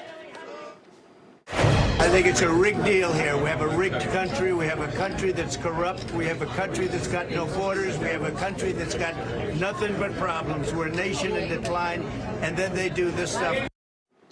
NBC News correspondent Gabe Gutierrez joins us now from Miami. Gabe, a pretty surreal day out there. That protesters rushing the motorcade, the pit stop on the way to the airport. It's wild because there are two things happening today, the political spectacle and the legal proceedings. But let's start with what everyone's talking about, and that's what we saw outside of the courthouse. Was it as chaotic as it looks on TV? Well, there, Gotti, the word you use is very appropriate. It was a spectacle, both legally and politically. Let's start with what happened outside the courthouse. Now, local authorities here in Miami had been preparing for potentially thousands of people to show up here outside of the federal courthouse in downtown Miami. That did not happen, but there were several hundred people here, and at times it was a turbulent scene, but thankfully not much of a security threat. There was that one instance of that demonstrator going out in front of the former president's motorcade, but overall it was just it was a surreal atmosphere, as you mentioned. The former president of the United States coming here to the courthouse behind me to face those federal charges for the first time in history, Gotti. It was surreal to witness, and yes, it was just it was a remarkable thing to see both outside the courthouse and also inside, Gotti. And now to what happened inside of the courthouse. I know you were inside watching it all go down in that overflow room. What was Trump's reaction when they read those charges? All right, and just for our viewers, the courtroom had there were so many reporters there and also some members of the public, so they had to limit how many people could actually go into the actual courtroom. I was in the overflow room that allowed me to go out early and report some of what happened inside to our viewers. It was incredible, though, to see through a video feed the former president of the United States there at the defense table, sitting just feet from his alleged co-conspirator in this case, Walter Nada, who is his body man.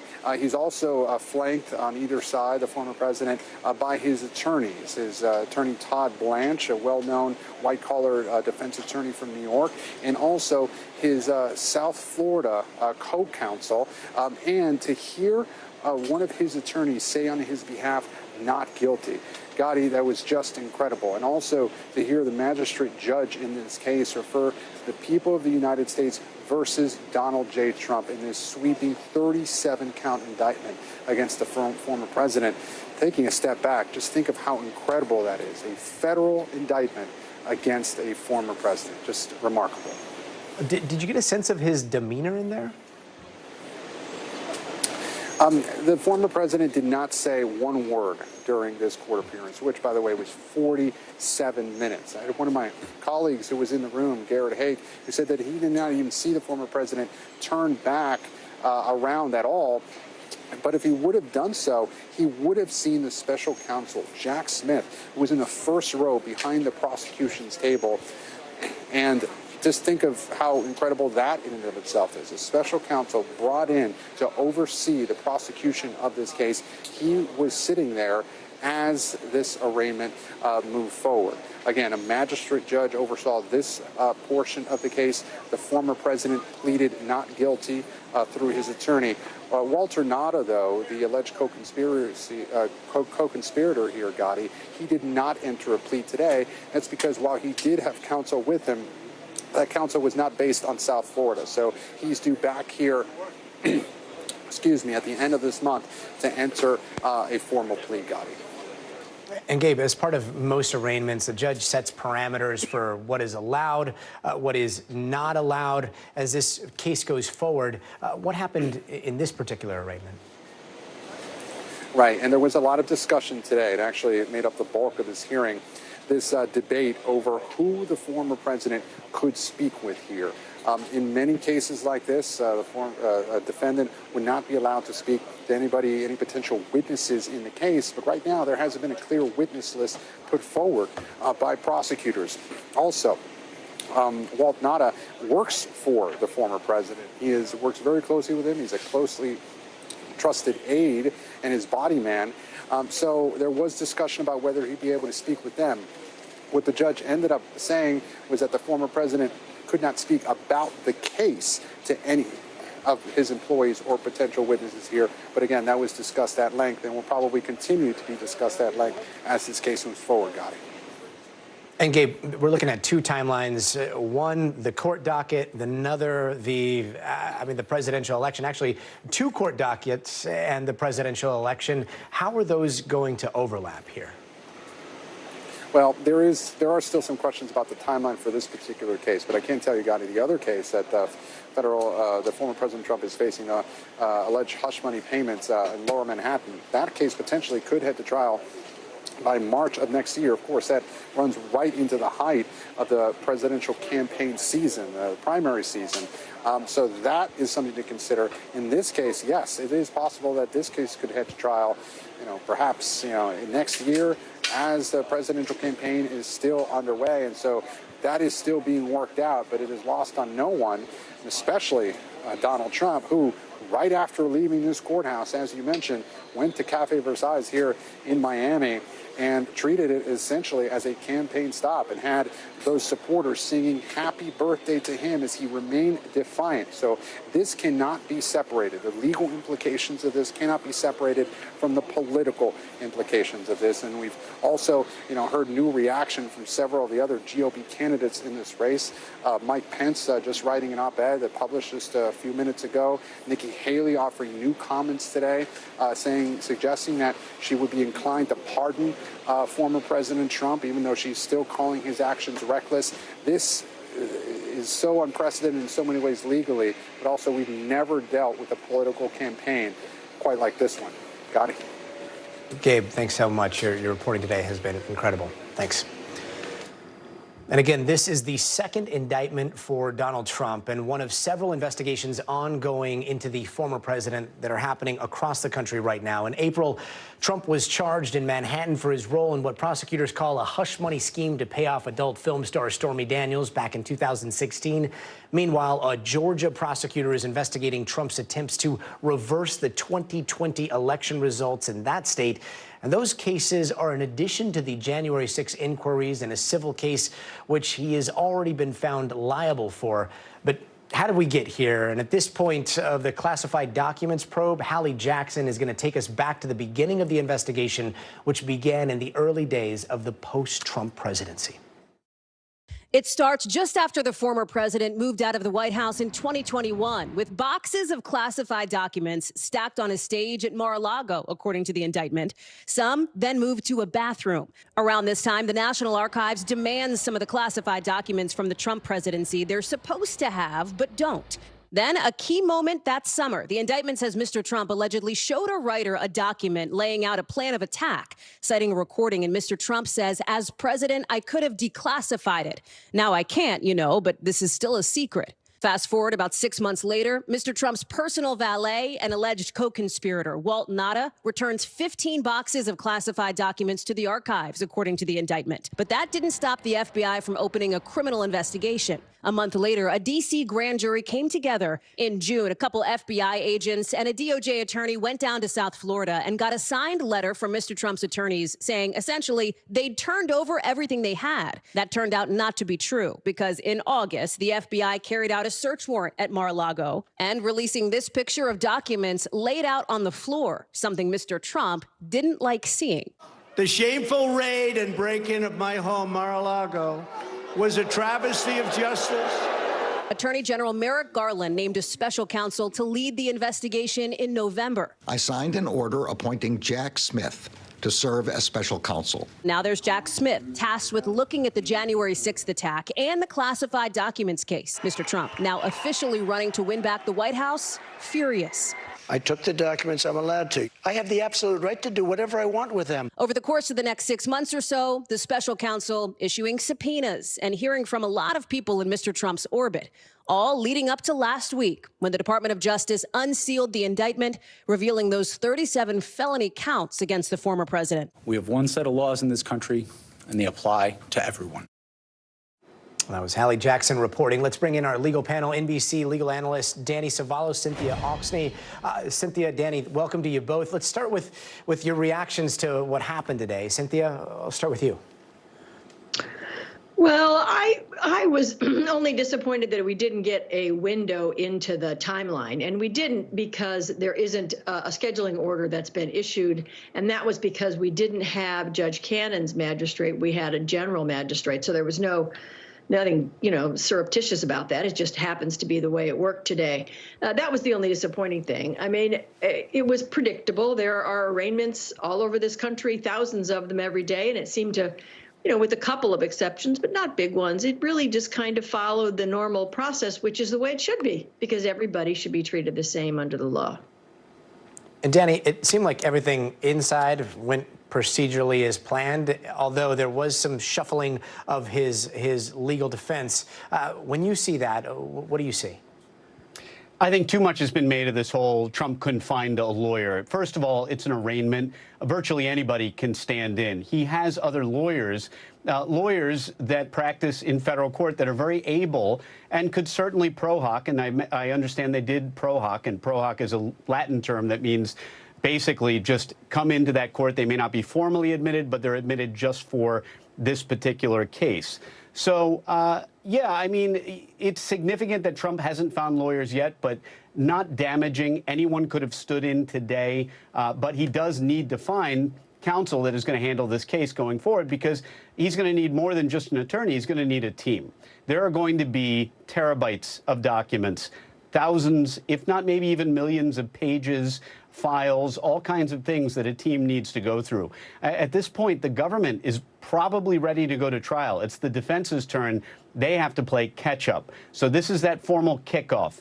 This is the starting of the clock. And while we won't see a lot will happen under the surface as the defense team gets discovery, prepares discovery, starts moving forward towards trial, inexorably towards trial. Maybe not by the end of this year, maybe sometime next year, but sooner or later, they're going to trial.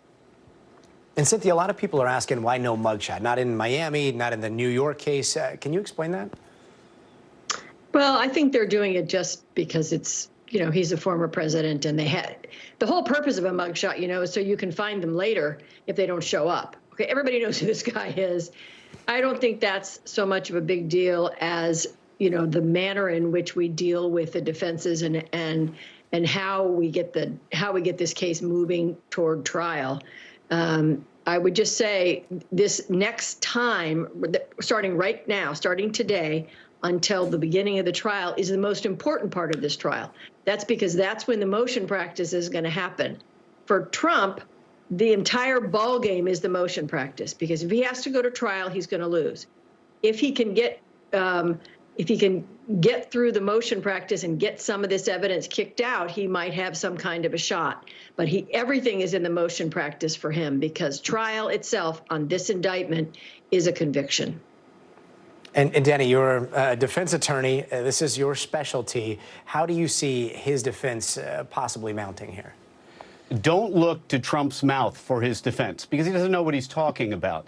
More likely, everything is going to come down to really two phases of the defense. Pretrial motions, anything and everything they can do to file a motion to throw the case out, to suppress evidence. For example, can they suppress the evidence of the attorney, of Trump's attorney, Evan Corcoran, that they were able to obtain, at least obtain it for investigative purposes? Can the defense prevent that from coming in as evidence against Trump? That would be a major victory if they could get that suppressed for whatever reason.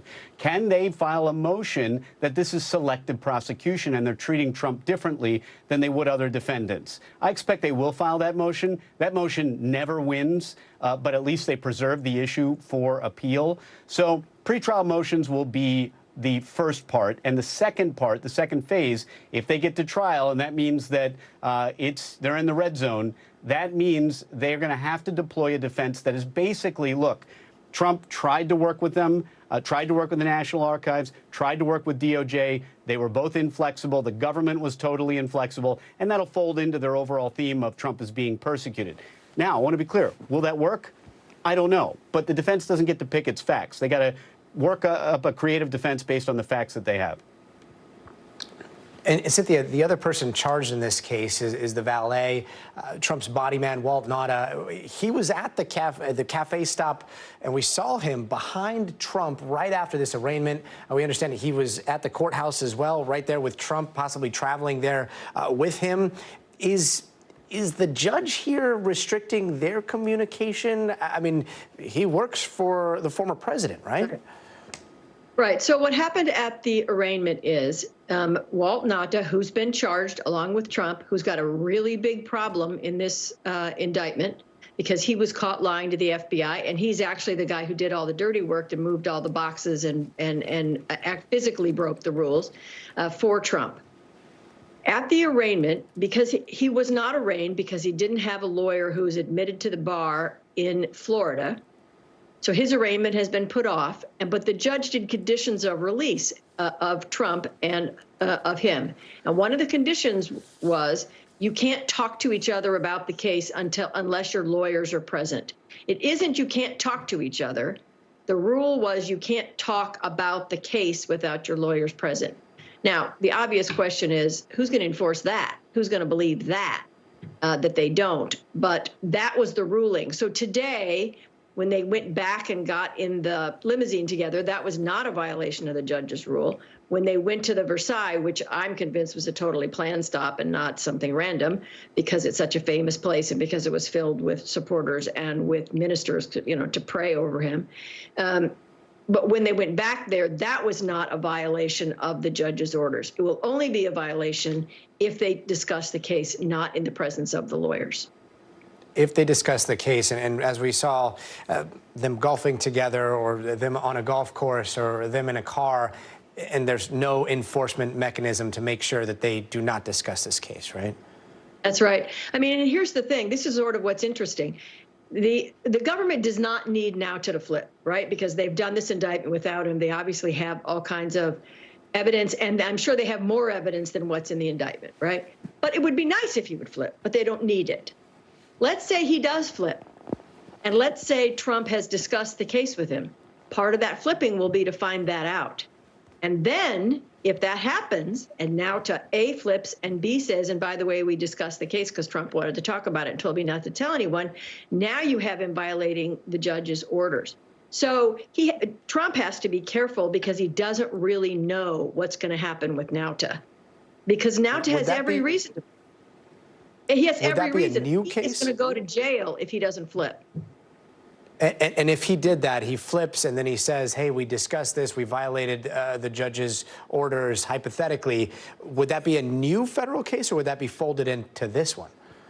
It would be something that the judge would handle. It probably wouldn't be a federal case. It would be some kind of punishment within the court.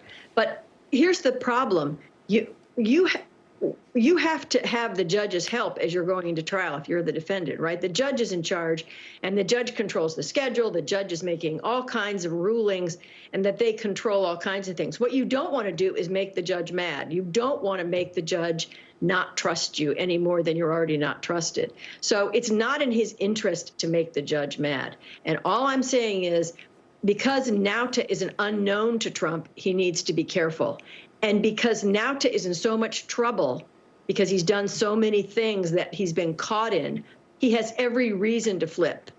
It's kind of interesting. Sometimes you think, well, the government really needs somebody, and that somebody doesn't really need to do anything. He can go to trial. Not in this case. In this case, the government does not need Nauta, and he desperately needs the government. So Trump has to be even more careful with him as he tries to hug him close to keep him under his control. And Danny, what do we know about the judge here? Well, Judge today was a magistrate, generally not the magistrate I understand that normally works under Judge Cannon.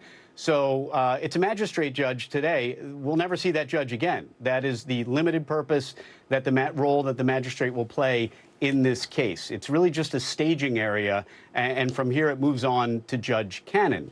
Judge Cannon, of course, is a Trump appointee, and will exercise a lot of control over the case. That means she'll be deciding pretrial motions. I think there's been a lot of unnecessary alarm about whether or not she'll decide everything in favor of Trump. But there are points to be made. There are certain rulings she can make that are either unreviewable or are going to be very difficult to overturn on appeal. And that includes the admission of evidence. Of course, if she suppresses evidence, that can be appealed. But for example, if she enters a ruling or she enters an order of acquittal at the end of the case, in certain circumstances, that's not reviewable at all. So in theory, even after a verdict, it's possible this judge could take the case away from a jury. I don't want to be alarmist. I'm not saying there's any indication that Judge Cannon would do that this judge would go rogue or anything like that. But federal district judges do have a lot of power, and some of their decisions are simply not reviewable. Danny Savalos and Cynthia Oxney, thanks so very much for joining us. And we're about to hear from the former President Trump in Bedminster, New Jersey, raising a lot of questions about how this is going to play out for the GOP in 2024. And I want to bring in NBC News correspondent Vaughn Hilliard from Bedminster, New Jersey right now. Vaughn, he's about to start speaking there. What's the mood like, and what can we expect to hear from him? Yeah, Gotti, he's actually on the way from Newark International Airport here in New Jersey en route to his Bedminster club. There's a couple hundred folks, supporters, but also members of this private club here. And what we should expect is it's kind of a deja vu from 2.5 months ago, frankly. But instead of flying from Manhattan when he was indicted in that hush money payment case and flew down to his Mar-a-Lago club, he is now coming here to Bedminster, where he will be spending the summer months. And we should hear a defiant Donald Trump, in the words of one aide earlier today, telling me of what we should expect from his remarks today. He has been insistent that this is a witch hunt, that it's political persecution, and it is the targeting of not only a former president, but also the current front runner by a big margin for the 2024 Republican nomination, Gotti. And Vaughn, do you think this is going to supercharge Trump's fundraising? I mean, the numbers that we saw the last time he was indicted are pretty astronomical. I mean, we're talking about millions of dollars in fundraising, and, you know, Donald Trump has to use this to his political advantage to the extent that he can. I was just talking to one club member here who I said, you know, what led you here tonight? He goes, well, I donated. I came and supported. Donald Trump sent me an email. And if you read some of these emails that the campaign sends out, one here today in which he called it some of the darkest hours in America. You know, there's millions of Americans who are hearing Donald Trump's version of the events that led to this indictment. And of course, he has the defense in the court of law, and he and his lawyers are going to be able to make their case. But the allegations laid out in the indictment are damning. But for those that are tuning into right-wing outlets or reading Donald Trump's campaign emails, they feel like this is a political target job. And for them, they feel like it's their responsibility as conservatives, as Republicans, as Trump's supporters to help defend him not only on the legal front, but also on the political one. And Vaughn, there are a few ways all of this could end. For one, Trump could win the presidency and pardon himself. On the other, another Republican could win and pardon former President Donald Trump as well. And we're already hearing some rumblings over the possibility from candidates like Nikki Haley. Let's take a quick listen. I'm happy to announce this is my commitment on January 20th, 2025, if I'm elected the next U.S. president, to pardon Donald J. Trump for these offenses. When you look at a pardon, the issue is less about guilt and more about what's good for the country. I would be inclined in favor of a pardon, but I think it's really premature at this point when he's not even been convicted of anything. Now, Vaughn, do you think this is going to become a major reoccurring theme here in the run-up to the election? Absolutely, Will Gotti. I mean, the stakes of this right now are absolutely wild. 7.5 months from now are when Iowans are going to go and caucus. So then over the next 7.5 months, you're looking at not only a potential number 3 or 4 indictment related to other investigations underway, but you're going to be having these candidates openly discussing whether they would pardon Donald Trump or not. In the case of, Mike Pence, he just wrote, reacted to the Wall Street Journal about the indictment, calling them serious allegations laid out, but he was concerned about the political repercussions of the Department of Justice choosing to go through with this indictment. There is a lot on the line in the reality that Republicans, including those running for president, are working with, Gotti, is the fact that Donald Trump, since he was first arrested in the Manhattan hush money payment case, he's actually doubled his lead over Ron DeSantis in the last 2.5 months. These investigations, when talking with voters, they are not a deterrent, but more of a rallying cry for them to come and support Donald Trump as he makes the case to them that he is defending them in the MAGA or conservative movement. Yvonne, we've seen other candidates take a completely different tact. Chris Christie swinging for the fences on Twitter, calling Trump a loser, loser, loser. Do you think we're going to see other candidates use this as campaign ammo, or is this, like you said, a rallying cry for Republicans over what they are calling selective prosecution? Right. Well, look, at Chris Christie, in some polls maybe has 1% support. Asa Hutchinson is the former Arkansas governor. He's also about 1 or 2% of support in the polls, and he has said that Donald Trump should drop out of the race because of that. But when you look at where those two, who have been very forceful about what is laid out in the Department of Justice's indictment, are at polling, it's clear because CBS released a poll just yesterday that showed 76% of likely Republican voters nationally believe that Donald Trump is being unfairly politically targeted.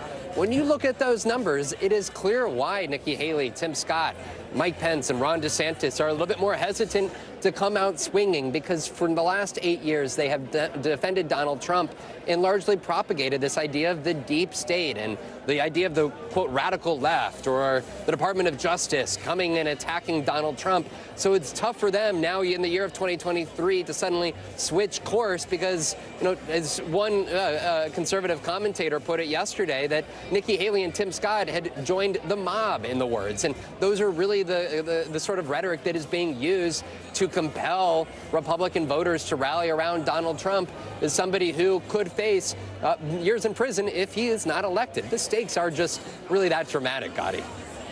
And Vaughn, there are those that listen very closely to the polls. I listen to Vaughn Hilliard. You have the pulse, or the finger right on the pulse, so I hate to put you on the spot, but based on everything that you've seen today, trending up or trending down, the former president in this race, based on what we've seen today and based on the people that you've been talking to? Gotti, in talking with Republican voters over the last weeks, I've met some that are looking beyond Donald Trump, but not because of the investigations. And I think it's going to come down to, I think Iowa is going to be that real test in the beginning of February of next year.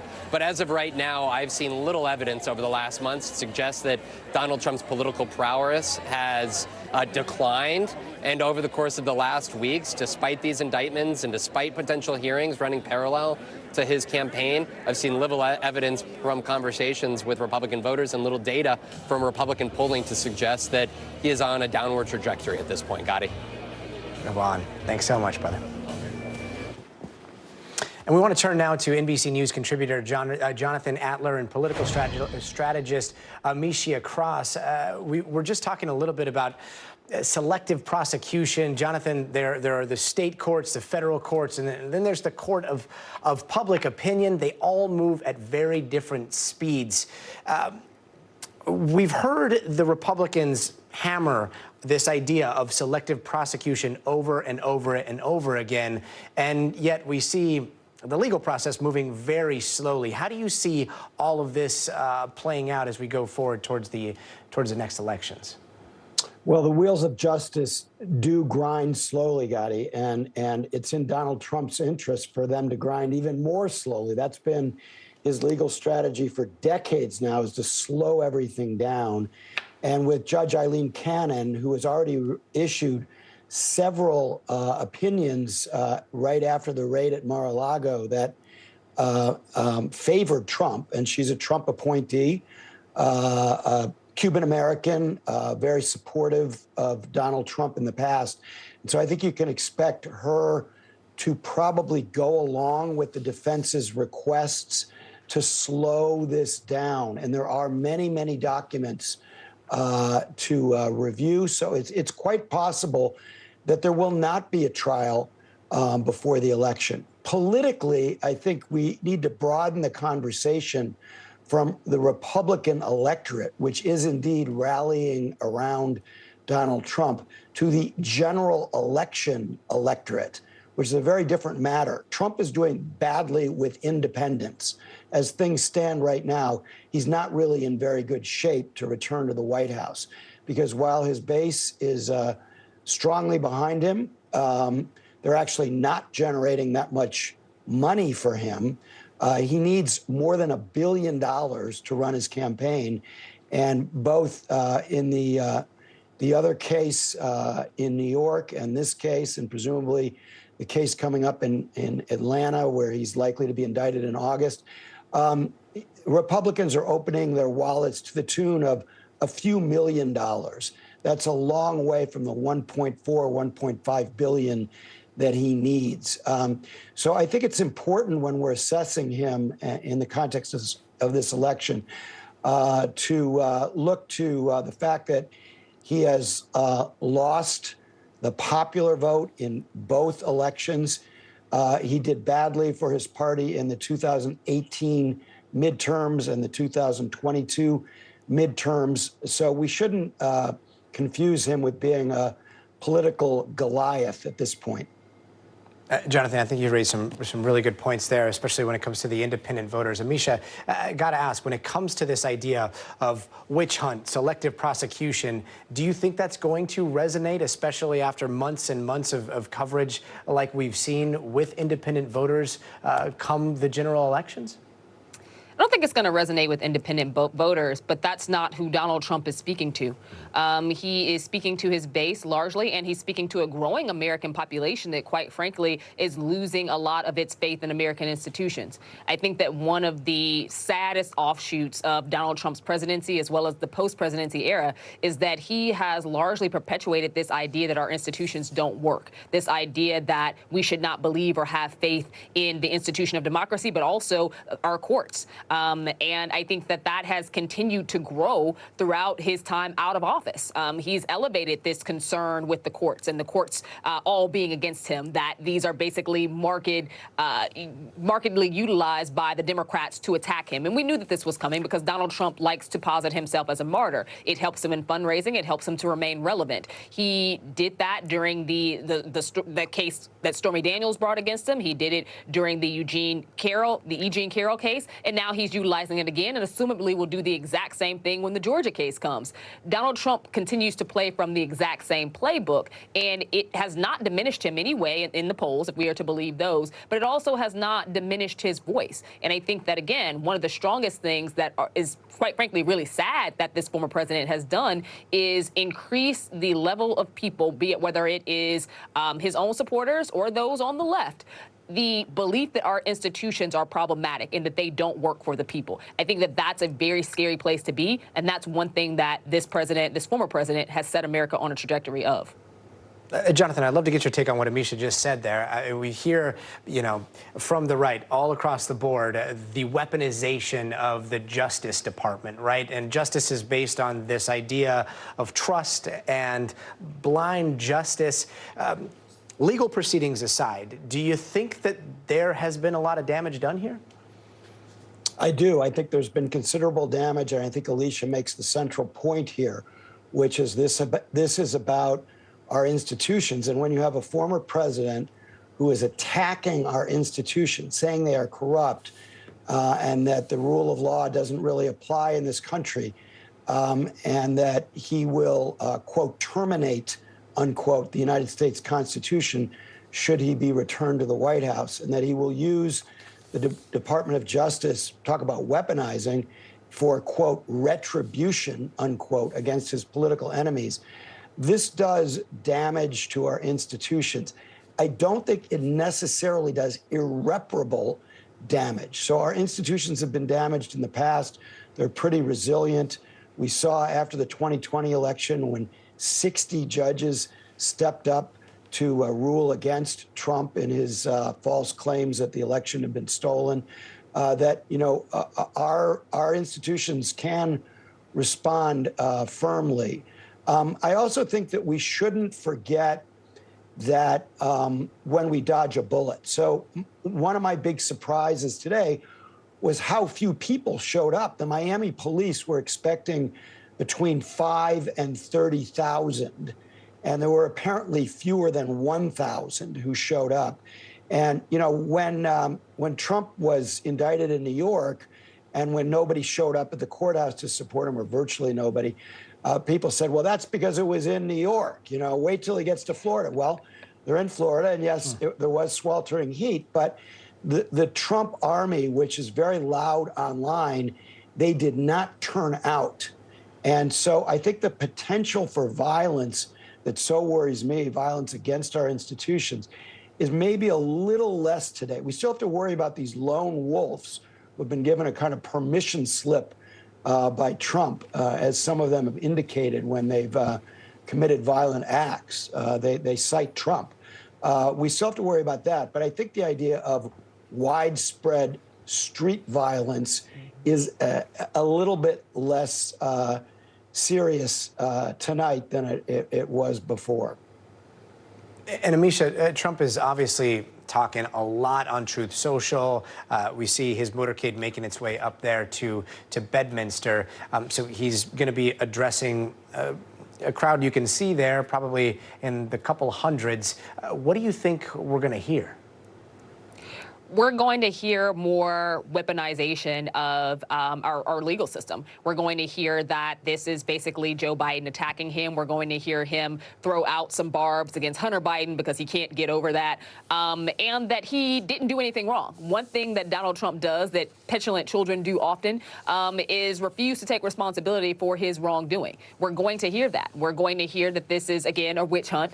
And we're also going to hear him talk about why it's so important that he become president again, to be able to fight these systems that aren't working for the people. He is going to try to turn the attention away from all of his illegality to America needing to save him, but also to do a fundraising pitch, quite frankly, because as was stated earlier on in the program, he is nowhere near where he was in 2016 when he was fundraising. He's nowhere near where he was in 2020 when he was fundraising. And he recognizes that, acknowledging that more and more people continue to enter this Republican race. Even though he's far and away ahead in the polls, I think that he still knows that even though some people won't attack him outside of Chris Christie, that the reason why a lot of people are entering is because they're hoping that one of these cases is going to knock him out. And he's going to try to showcase his strength, irrespective to the fact that I honestly think he's quaking in his boots at this point. An historic perspective there. Thanks so very much, Amisha Cross and Jonathan Alter. And turning now to the word we probably are all sick of, but it keeps coming up, the word unprecedented. But exactly what is the history of presidential candidates facing criminal allegations? And what happens if the former president does get convicted? That's where things could get even weirder. Remember, the U.S. Constitution only requires 3 things to run for president. First, you got to be a natural-born citizen of the United States. Second, be at least 35 years old. And third, be a resident of the United States for at least 14 years. And it turns out running for president from jail is not unprecedented, with one possibility on what could happen that took place over a century ago. In 1920, Eugene V. Debs ran for president as the nominee of the Socialist Party while he was in prison for violating the Espionage Act. Now, this was a time when the U.S.'s threshold for what was free speech was very, very, very different than it is today. And after giving this anti-war speech during World War I, Debs was arrested and convicted under that Espionage Act. He was known as convict number 9653, which he proudly used on his campaign items like this pin. And Eugene V. Debs lost, but he still ended up getting nearly 1 million votes, which was almost 3% of the popular vote at the time. Presidential historian Michael Abetschloss joins us now. Michael, does it feel odd that we're talking about Debs and then Trump in the same story because of how radically different we see free speech today? I think you put it perfectly, Gotti. What happened with Debs, as you know, is that 1918, during World War I, Debs gave a speech to possible people who might be going to fight in World War I, and said, you know, resist the draft. This is a war that shouldn't be fought. And under the Espionage Act and the Sedition Act of the time, he was prosecuted, went to jail, ran from jail, and just as you're saying, you're doing great. Got more than 3 million votes from jail as a Socialist Party candidate. in 1920. But the thing is, he did not mishandle classified documents or obstruct justice, any of the things that Donald Trump is accused of. But just as you're saying, under our Constitution, Donald Trump can run for office even if he's convicted, can even serve as president from jail. Are there any charges that would disqualify a candidate to run for president? Well, the one thing, and it's never happened before, but under the Constitution, after the Civil War, there is an amendment that says that if you supported an insurrection or rebellion, which would certainly be true in the Civil War and might be true legally, if you're thinking about what Donald Trump may or may not have done on the 6th of January, 2021, I guarantee you that if Donald Trump runs for the office in the fall of 2024, and certainly if he is elected, there will be litigation that says that under that amendment, Trump cannot serve. So aside from that case, what happens if there's a conviction from one of these other cases against Donald Trump before the elections? He goes on with his candidacy, and assuming that he's okay under the 14th Amendment, for the first time, sadly, in American history, we could see an American president who is serving from prison. And we're expecting to hear from the former president tonight in just a few minutes here. This is also going to be his first major fundraiser. A little while ago, you noted on Twitter that as an item for future historians, this is what's going to happen tonight. What are you going to be watching for in that speech and going forward? Well, what I meant by that, Gotti, is that years from now, if people are going to look at this period and say, what was unusual about this period that we never saw before in American history, you know, with all due respect, yes, he is innocent until proven guilty, but he was the first president today arrested and arraigned for a criminal federal charge that had to do with some pretty big national security infractions if he is guilty. Anyone would have handled this in his or her own way. Donald Trump, as this former reality TV star, has turned this into a reality TV show today. You saw that motorcade that went to the courthouse in Miami. His visit to the restaurant in Little Havana, Miami, the Versailles restaurant, then comes back. This looks more like a reality show than like the sad day of someone being under serious charges who is the front runner of one of the two great parties for president. Yeah, Michael Beschloss, thank you so much. You know, as journalists, we think we're busy until you talk to a presidential historian. Thanks again. No, you're doing terrific. You want to be a historian, Gotti? You're perfect tonight. Thank you. I don't know. I think you're doing a fine job, and that looks like quite a few we'll both keep our day sleepless jobs. nights. Thanks so much. Thank you, sir. Be well. Bye-bye. And we are keeping an eye on Donald Trump's upcoming remarks at Bedminster, but we're going to be right back with a lot more, including 2 officers being disciplined in Kansas. And it all started after a police accused a man of stealing a pizza. That story's next, so stay tuned.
news lives in the now. Look at this. You can't even see anything anymore. Let's break down what we know. You gotta see this. News for the generation of now is NBC News Now.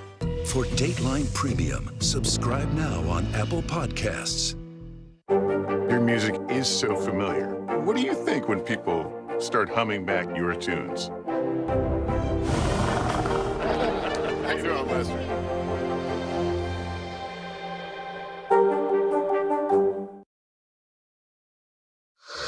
Hey there, welcome back. There is a lot of other news happening today that we're keeping an eye on. In Denver, the Nuggets NBA basketball championship victory was marked by a mass shooting close by. 10 victims, including one suspect, were hurt. All are expected to survive. Police say it was likely a drug deal that went wrong. And actor Treat Williams has died in a motorcycle crash in Vermont. Williams was known for the musical Hair, Steven Spielberg's 1941, and the TV show Everwood. He was 71 years old. And 2 police officers in Kansas have been disciplined after a man was pinned down at Walmart last week. The charge against the man held down has also been dropped, and police originally accused that victim of stealing a pizza. Some good news about the economy. In May, inflation rose 4% from last year, the lowest rate in 2 years, and it's also the 11th straight month that inflation has cooled, with some investors predicting that the Fed could skip an interest rate hike when they meet a little bit later this week. And believe it or not, but the Beatles, yes, those Beatles will release a song later this year. It'll feature vocals from John Lennon? How? Well, all you need is AI.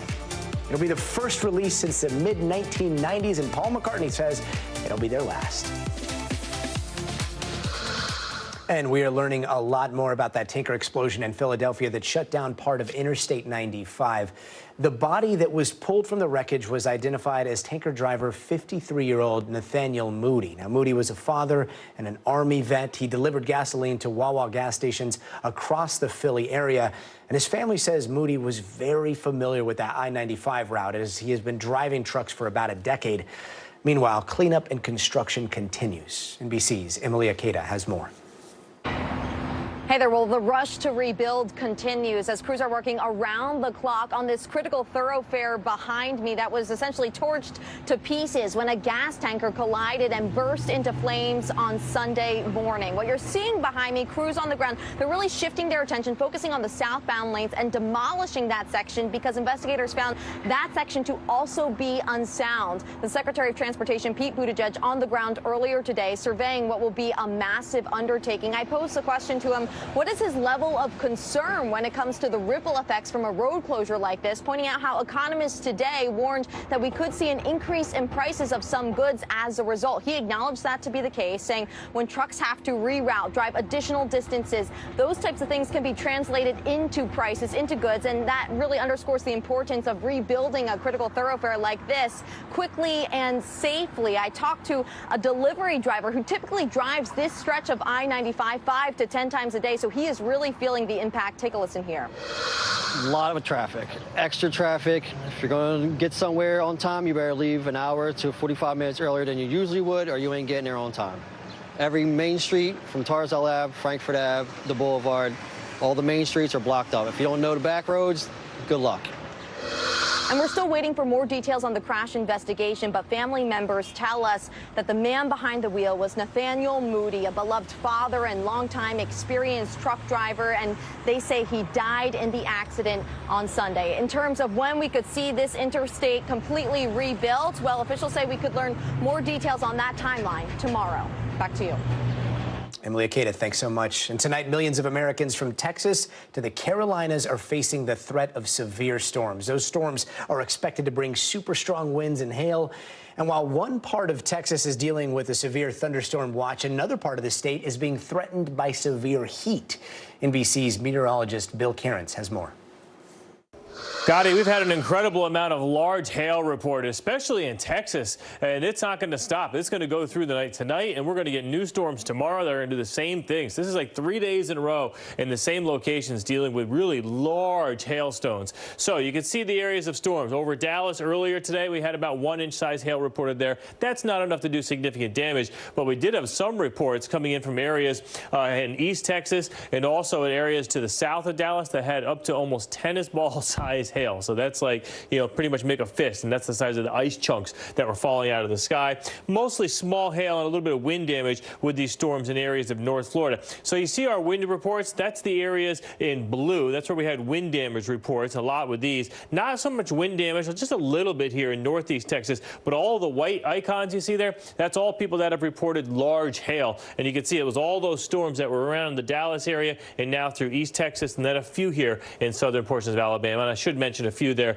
in North Texas, too, just north of Amarillo. So for the rest of tonight, what are we watching? Well, 18 million people potentially with storms and maybe even severe weather. Some of these people have already experienced the storms, but we'll continue that threat pushing south into North Florida, and we'll still see some isolated strong storms southern Oklahoma and there in North Texas. And that's our best chance of seeing that large hail threat, especially areas north of Amarillo. So for tomorrow, the thing we're going to change tomorrow is that we have a larger area of orange that's enhanced risk, and we may have just enough spin in the atmosphere for isolated tornadoes. And we're mostly going to be focusing in on areas here of eastern Alabama and the southeast section of Georgia. That's the best chance of isolated tornadoes. In all, about 17 million people at risk, including Atlanta and areas there just around Jackson, Mississippi. Large hail, if we don't get the tornadoes, the hail will be the big story, and we could see large hail with any of these storms as we go throughout tomorrow afternoon.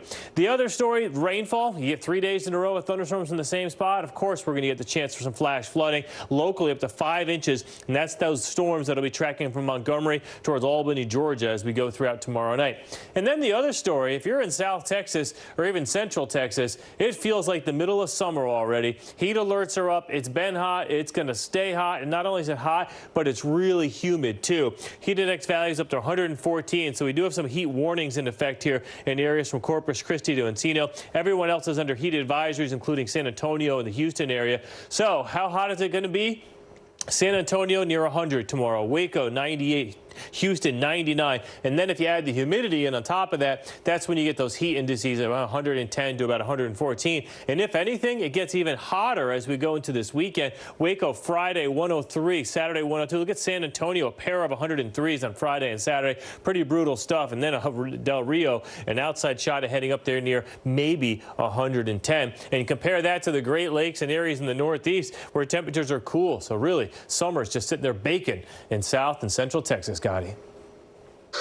Hey, welcome back. And let's take a look at the news making headlines around the world tonight. 22 U.S. service members were hurt in a helicopter crash in Syria. Military officials there say that there was no enemy fire during the, quote, mishap, and they're looking into whatever caused it. Now, about 10 service members have been moved to higher care facilities.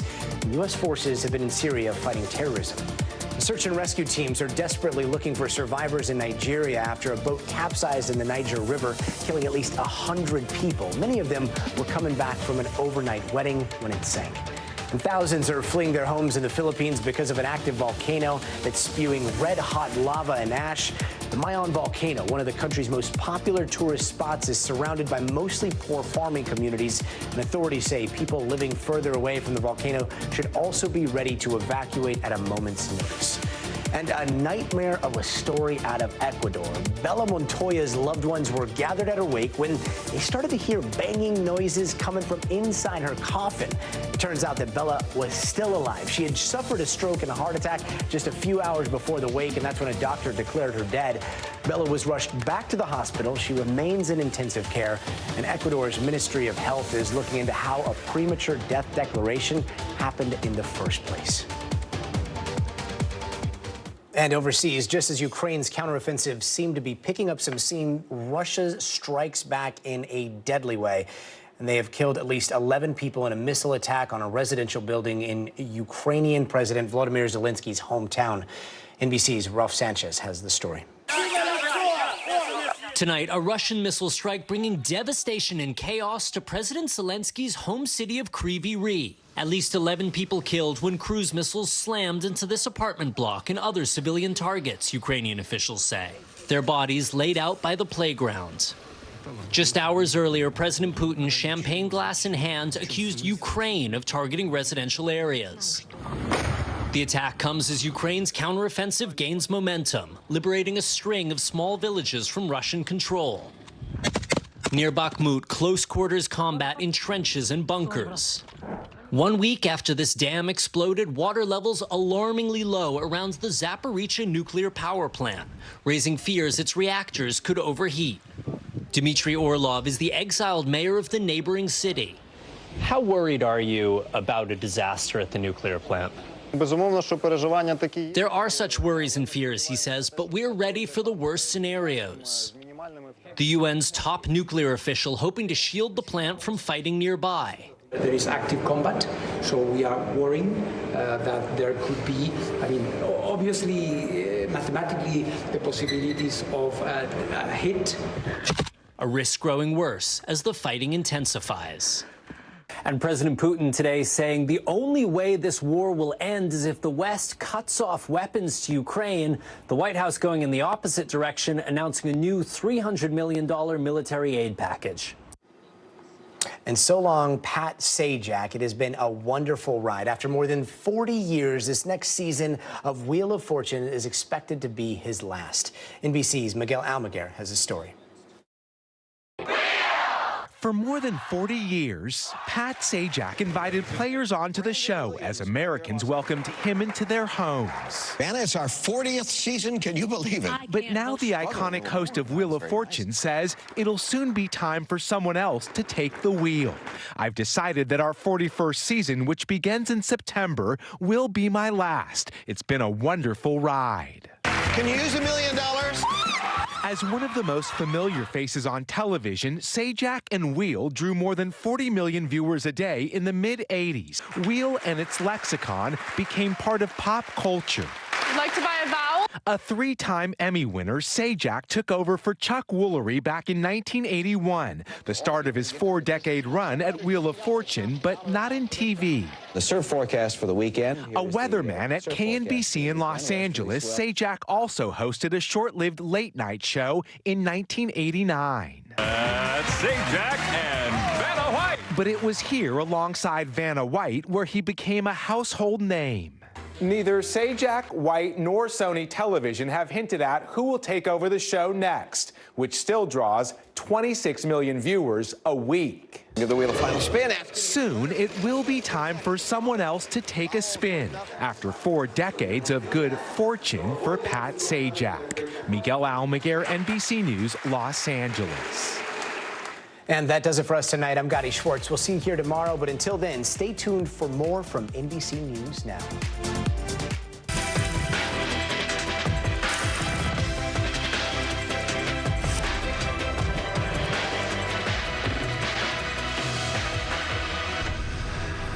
Hey, good evening. I'm Tom Yamas in New York. We are coming to you live with an NBC News Now special report. Former President Donald Trump speaking from his golf club in Bedminster, New Jersey, just hours after he pled not guilty to charges related to his handling of classified material. This is the first extended remarks we're hearing from Trump on camera since he was arraigned on 37 felony counts at the federal courthouse in downtown Miami. For the first time, in depth, the former president is outlining what his defense may be. Let's take a listen to a portion of what he said just moments ago about being charged with the Espionage Act. 2 papers, which just about every other president has done, is one of the most outrageous and vicious legal theories ever put forward in an American court of law. The Espionage Act has been used to go after traitors and spies. It has nothing to do with a former president legally keeping his own documents. As president, the law that applies to this case is not the Espionage Act, but very simply the Presidential Records Act, which is not even mentioned in this ridiculous 44-page indictment. Under the Presidential Records Act, which is civil, not criminal, I had every right to have these documents. The crucial legal precedent is laid out in the most important case ever on this subject, known as the Clinton Socks case. You know what that means? After leaving the White House, Bill Clinton kept 79 audio tapes in his sock drawer. They included discussions of U.S. military involvement in Haiti, discussions of U.S. foreign policy, both defense and offense, against Cuba, recordings of President Clinton's conversations with all of the many foreign leaders at the time. Think of that. Sensitive facts about trade negotiations taken from presidential briefings, discussions with the Secretary of State about conflict in Bosnia, and much, much more. Very big stuff. Not only was Bill Clinton never even considered for criminal prosecution based on the tapes he took, but when he was sued for them, he won the case. Judge Amy Berman Jackson's decision states, under the statutory scheme established by the Presidential Records Act, the decision to segregate personal materials from presidential records is made by the president during the president's term and in the president's sole discretion. You're surprised to hear that, aren't you? Any normal administration, even an opposing one, would consider that to be the end, but not the corrupt Biden administration. The SOX decision, as it's known, also states, quote, the National Archives and Records Administration, or NARA, does not have the authority to designate material as presidential records. They don't have the authority. NARA does not have the tapes in question, and NARA lacks any right, duty, or means to seize control of them. This is law. The president enjoys unconstrained authority to make decisions regarding the disposal of documents. That's unconstrained to make that decision. Neither the archivist nor Congress has the authority to veto the president's decision. The Presidential Records Act does not confer any mandatory or even discretionary authority on the archivist to classify records. Under the statute, this responsibility is left solely to the President of the United States. Think of that. That's the decision. Think of that. Now, just think of that. In other words, whatever documents a president decides to take with him, he has the right to do so. It's an absolute right. This is the law. And that is something that people have now seen, and it couldn't be more clear. They ought to drop this case immediately because they're destroying the country. And this is why no other president, even those who kept far more documents than I, has ever been even investigated, let alone charged with a crime. Because the sham indictment put forward by the Biden administration included staged photographs of boxes at Mar-a-Lago, many people have asked me why I had these boxes. Why did you want them? The answer, in addition to having every right under the Presidential Records Act, is that these boxes were containing all types of personal belongings, many, many things, shirts and shoes and everything. As can be seen in the picture where someone, not me, I wonder who it might have been, dumped one of the very neatly arranged boxes all over the floor. They were full of newspapers, press clippings, thousands of pictures, thousands and thousands of White House pictures. The White House photographers, some are with us today. They took so many pictures, and we saved all of them, and they were in those boxes. Clothing, memorabilia, and much, much more. I hadn't had a chance to go through all the boxes. It's a long, tedious job. It takes a long time, which I was prepared to do, but I have a very busy life. I've had a very busy life. They make it more busy because you're always fighting. And under the SOX decision, there seemed to be no rush. I wasn't in a rush because that decision was a law. The other picture that was so vile, you remember that one? It was angry and corrupt, was the photo staged by the FBI. And those that raided Mar-a-Lago, they were putting documents all over the floor. Remember that famous picture? All over, said confidential, said presidential, said all sorts of things. And it was supposed to be there like it was that way when they raided. It wasn't that way. They put them there, took the picture, and released it illegally to the press. They took my medical records, my passport, my birth certificate, and apologized. They even brought a safecracker. This is a professional safecracker they brought into Mar-a-Lago. And they broke into my safe, and you know what they found? Nothing. There was nothing there. We've just been listening to former President Trump speak at Bedminster tonight. This was just 4 hours after being arraigned in South Florida in a federal courthouse where he was charged with several federal crimes.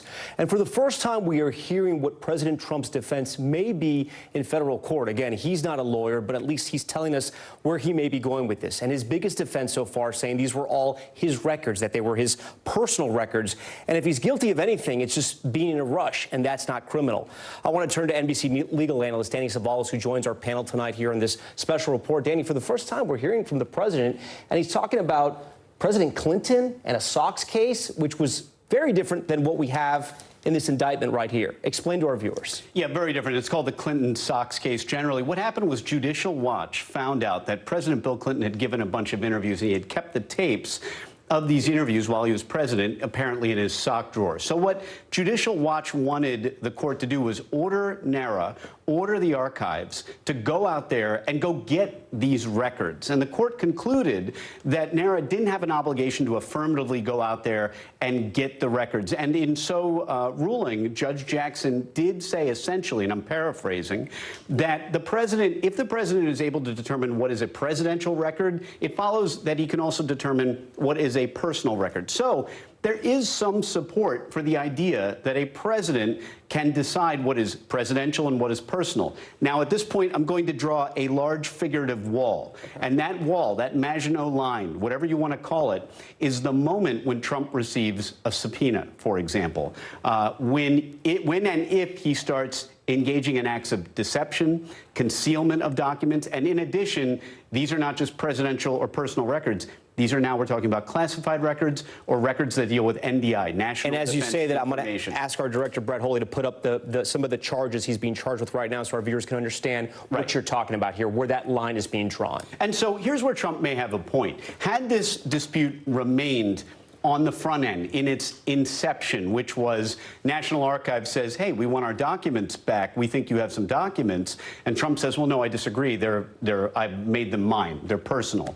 If those were the only facts at issue in this case, Trump may have an argument. And in fact, I think there is something to that defense. I don't know that it's going to be successful. I think there's too much else. And those something else things are, for example, that the documents were classified. The documents involved national defense information, that there was a subpoena, and that Trump may have deceived the government. Here's the bottom line. Take all these records, forget them for the moment.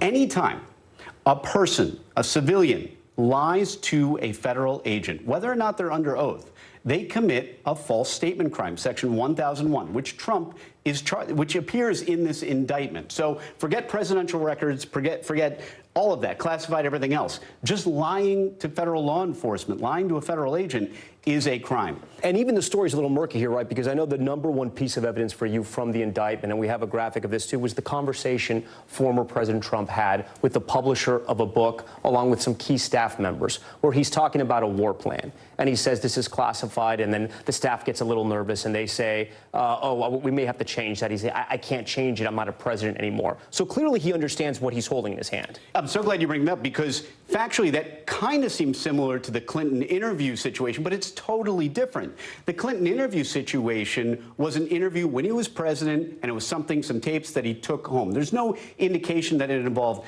national secrets, top secret war plans, any of this incredibly sensitive material. So that's one prong that majorly distinguishes this from the Clinton Sox case, which, again, the Presidential Records Act deals with presidential versus personal records. This is much more complicated than that. I do want to talk about this, so if we can also get to that picture. This right here, Brett, if we can hold it right here. So he's claiming that someone knocked this over. He's claiming, look, there's newspapers, there's all kinds of stuff, there's beautiful photos. I was in a rush. I'm a busy guy. I don't know what goes in these boxes. In this picture right here, the feds claim that you can see a redacted classified document there among those newspapers. Will that hold up in court, Danny? I was in a rush. I didn't know what was in the boxes. Well, the fact that the box is turned over is really just more color. It's the idea that, look how haphazardly these were stored. But make no mistake about it, I don't know nothing, and other people handle this for me, are going to be major themes of Trump's defense. They have to be. That has got to be one element of his defense, which is, look, there were other people handling this. I wasn't as involved as you may think. One of Trump's chief defenses has always been ignorance. He uses it very well. He doesn't know stuff. That's for other eggheads to know. I just know the stuff I need. Punctuation, grammar, that's for nerds. What I know is what I know, and that's business, and text messaging and email, that's for other people. He has made a career out of not sending emails, not being accountable. But will that keep him out of prison? Oh, in this case, I mean, look, it has insulated him to date, but once you go smack up against the federal government, they don't get around. I mean, look at the indictment. They've talked to everybody that can provide them information. They've gotten all the communications. They've gotten recordings. This is something that Trump just can't claim that I knew nothing at all if there's evidence that he did know stuff and may have directed people to remove documents, move boxes, and generally conceal and deceive. That's where the problem is. That takes it out of Presidential Records Act land. Kristen Welker, Chief White House Correspondent. She joins us now. Kristen, I want to go to some reporting that happened inside the courthouse. Our Garrett Haake reported this, several other reporters who were in there, and they described a president who was very serious, somebody who was taking what was happening around him in a very serious manner. He never looked at the special counsel. He stayed quiet the entire time. And for someone who sort of likes to always be in control and does whatever he wants, he couldn't in that federal courthouse. And this speech is much different than what we heard after Manhattan. After Manhattan, he just came out very hard, typical Trump. Here he's actually trying to lay out a legal case. You've covered the president, you covered his campaign. How do you read what's happening tonight? Well, I think, first of all, you're absolutely right to start with the reporting from what happened in court. I think that this is yet another moment where the president is absorbing the gravity of this moment, the gravity of the political threat and the legal threat to him. He was chastened to some extent in the New York indictment, but you're absolutely right. He was far more, I think, emboldened on that day. Here he's trying to make a real attempt, as you say, to lay out his defense. And also, Tom, to energize his base. I mean, you saw him. Where was his first step? He stopped after court. He went to this restaurant that is a very popular spot for politicians to stop, a Cuban-American location. And he basically said, you know, food for everyone on me. And so you're seeing that push and pull with the former president, where he knows that this is different. He knows these are federal charges, and yet he also sees the political opportunity here to energize his base. And what happened after New York, you saw his Republican challengers really rally around him. We are seeing a bit of a difference this time around, Tom. You are seeing Nikki Haley, for example, break with former President Trump and say these are serious allegations, although today she said she would potentially consider pardoning him. No surprise, Chris Christie has gone after him with an immense amount of force. Notably, former Vice President Mike Pence, his former vice president, tonight telling the Wall Street Journal, quote, "These are very serious allegations. I can't defend what's alleged, but the president is entitled to his day in court." So still trying to walk a fine line, but Tom dipping his toe just a tiny bit further into this water of joining the chorus of those who are starting to criticize. We got a little bit of more news in. We understand that former President Trump just attacked the special counsel, Jack Smith. Let's listen to that. The prosecutor in the case, Mike, I will call it our case, is a thug. I've named him Deranged Jack Smith. I wonder what his name used to be, Jack Smith. It sounds so innocent, doesn't it? Jack Smith. What's his name? Jack Smith. He's a very nice man. He's a behind-the-scenes guy, but his record is absolutely atrocious. He does political hit jobs. I want to bring in Hallie Jackson. Now, we got out of that soundbite a little early, but Hallie, you got sort of the gist of where the president was going with this. Yeah. And it was interesting. Kristen touched upon this, right? We got the descriptions of the former president inside the courthouse, right? Somber, if you will, composed, not making a spectacle. As soon as the moment he gets out, he heads to, and we call it in Miami, Versailles. I know it's Versailles, but in Miami, that's what we call it. He holds court there, huge spot, seen all over the world, glad-handing, smiling, looking like someone who's not worried. And now we have him back in Bedminster. He's bringing up an old foe, the Clintons, talking about somehow that will help in his defense, and now going after the special counsel. I mean, he's playing with fire here, and we'll go back to Danny later about attacking the special counsel. But this is Trump Playbook 101. And the fact that there is even a Donald Trump playbook as it relates to an indictment, Tom, I think is notable. You're looking at these images from Cafe Versailles, and you talk about felt more like a victory lap than anything else. And this is just 12, 13, 14 minutes after he left the courthouse where he became the first ex-president to be arraigned on federal charges. They sang him happy birthday there. He said, I'll buy everybody food, essentially. I mean, this was what we would see. I know you know this place well. I've been there for many a campaign trip. It is what you would see on the typical course of a candidate out in the stump. He is making a political play here, far more than a legal one. And that is what you're seeing in tonight's speech as well. Much of this is in some ways his Truth Social account come to life verbally here, because Donald Trump has been going after Jack Smith online now for days, if not longer, for weeks. So you are hearing when he calls him deranged and a thug and all of these insults, you are hearing Donald Trump echo the attacks that he's been pushing all along. Think about what an interesting moment, though, Tom, in that courtroom. Not clear that Donald Trump knew that Jack Smith was in there, but the special counsel was not presenting for the prosecution, not speaking on behalf of his team, but they're present as I think the way that a lot of people see it, as a symbolic message that he has the back of the prosecutors who are bringing this case, the prosecutors under him, that he is there in a sort of show of united force for the Department of Justice against the attacks of Donald Trump. We heard that in the one time that we heard from Jack Smith himself when he delivered those remarks at the DOJ last week, when the word of the indictment first came out, when we first learned all of these, frankly, extraordinary details here, was Jack Smith backing up his people at the DOJ. That matters, Tom, because of the other political component, the political context here. You and Kristen have talked about it. The idea that there are many Republicans, when you look at polling, half of the Republican electorate, that has no faith, they say, in the Department of Justice, that sees this agency and the FBI in an unfavorable light. The shift that you are seeing from Republicans who are now attacking law enforcement, attacking the Department of Justice as weaponized, as politicized, is a shift away from the law and order mentality that Republicans had for a long time, Tom. So a lot of layers to this. I understand that the former president is also talking about Mike Pence, pointing out that Mike Pence was absolved of any issues related to the classified documents that he had in his possession. Keep in mind the key difference when you talk about any of these cases, when it's Mike Pence, when it's Joe Biden, and again, there's plenty of details we don't know still about the Biden case in particular, is the issue of cooperation, Tom. Danny can speak more to this, but when you look at the indictment, all of the counts, all of the charges come after January 20th. You're like, why do you care about January 20th? Remember what happened 3 days earlier. Walt Nauta handed over, Trump aides handed over 15 boxes of documents.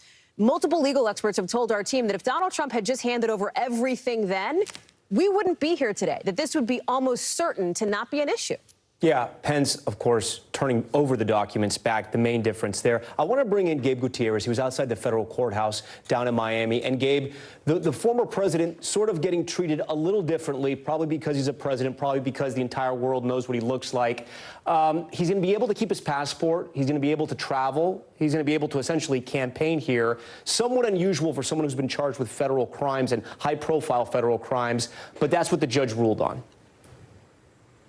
Yeah, that's right, Tom. Well, federal prosecutors said that they did not believe that the former president or his alleged co-conspirator were flight risks. And this is something that, yes, is certainly unusual. But again, this is a very unusual defendant. Now, I was in the courthouse today watching a video feed in the media overflow room of what was going on inside that courtroom. And as we heard from my colleague Garrett Hake, who is also inside the room, the former president was there, did not say a word during these proceedings, which is different, you may remember, Tom, from that arraignment in New York several months ago, where the former president did get up and utter the words "not guilty" himself. This time, his counsel, which is in that courtroom sketch, sitting to his right, Todd Blanche, he uttered those words, "not guilty." And I can tell you, Tom, hearing the former president inside that courtroom, or hearing the proceedings underway inside that courtroom, with the former president sitting there with a scowl on his face, with his arms crossed,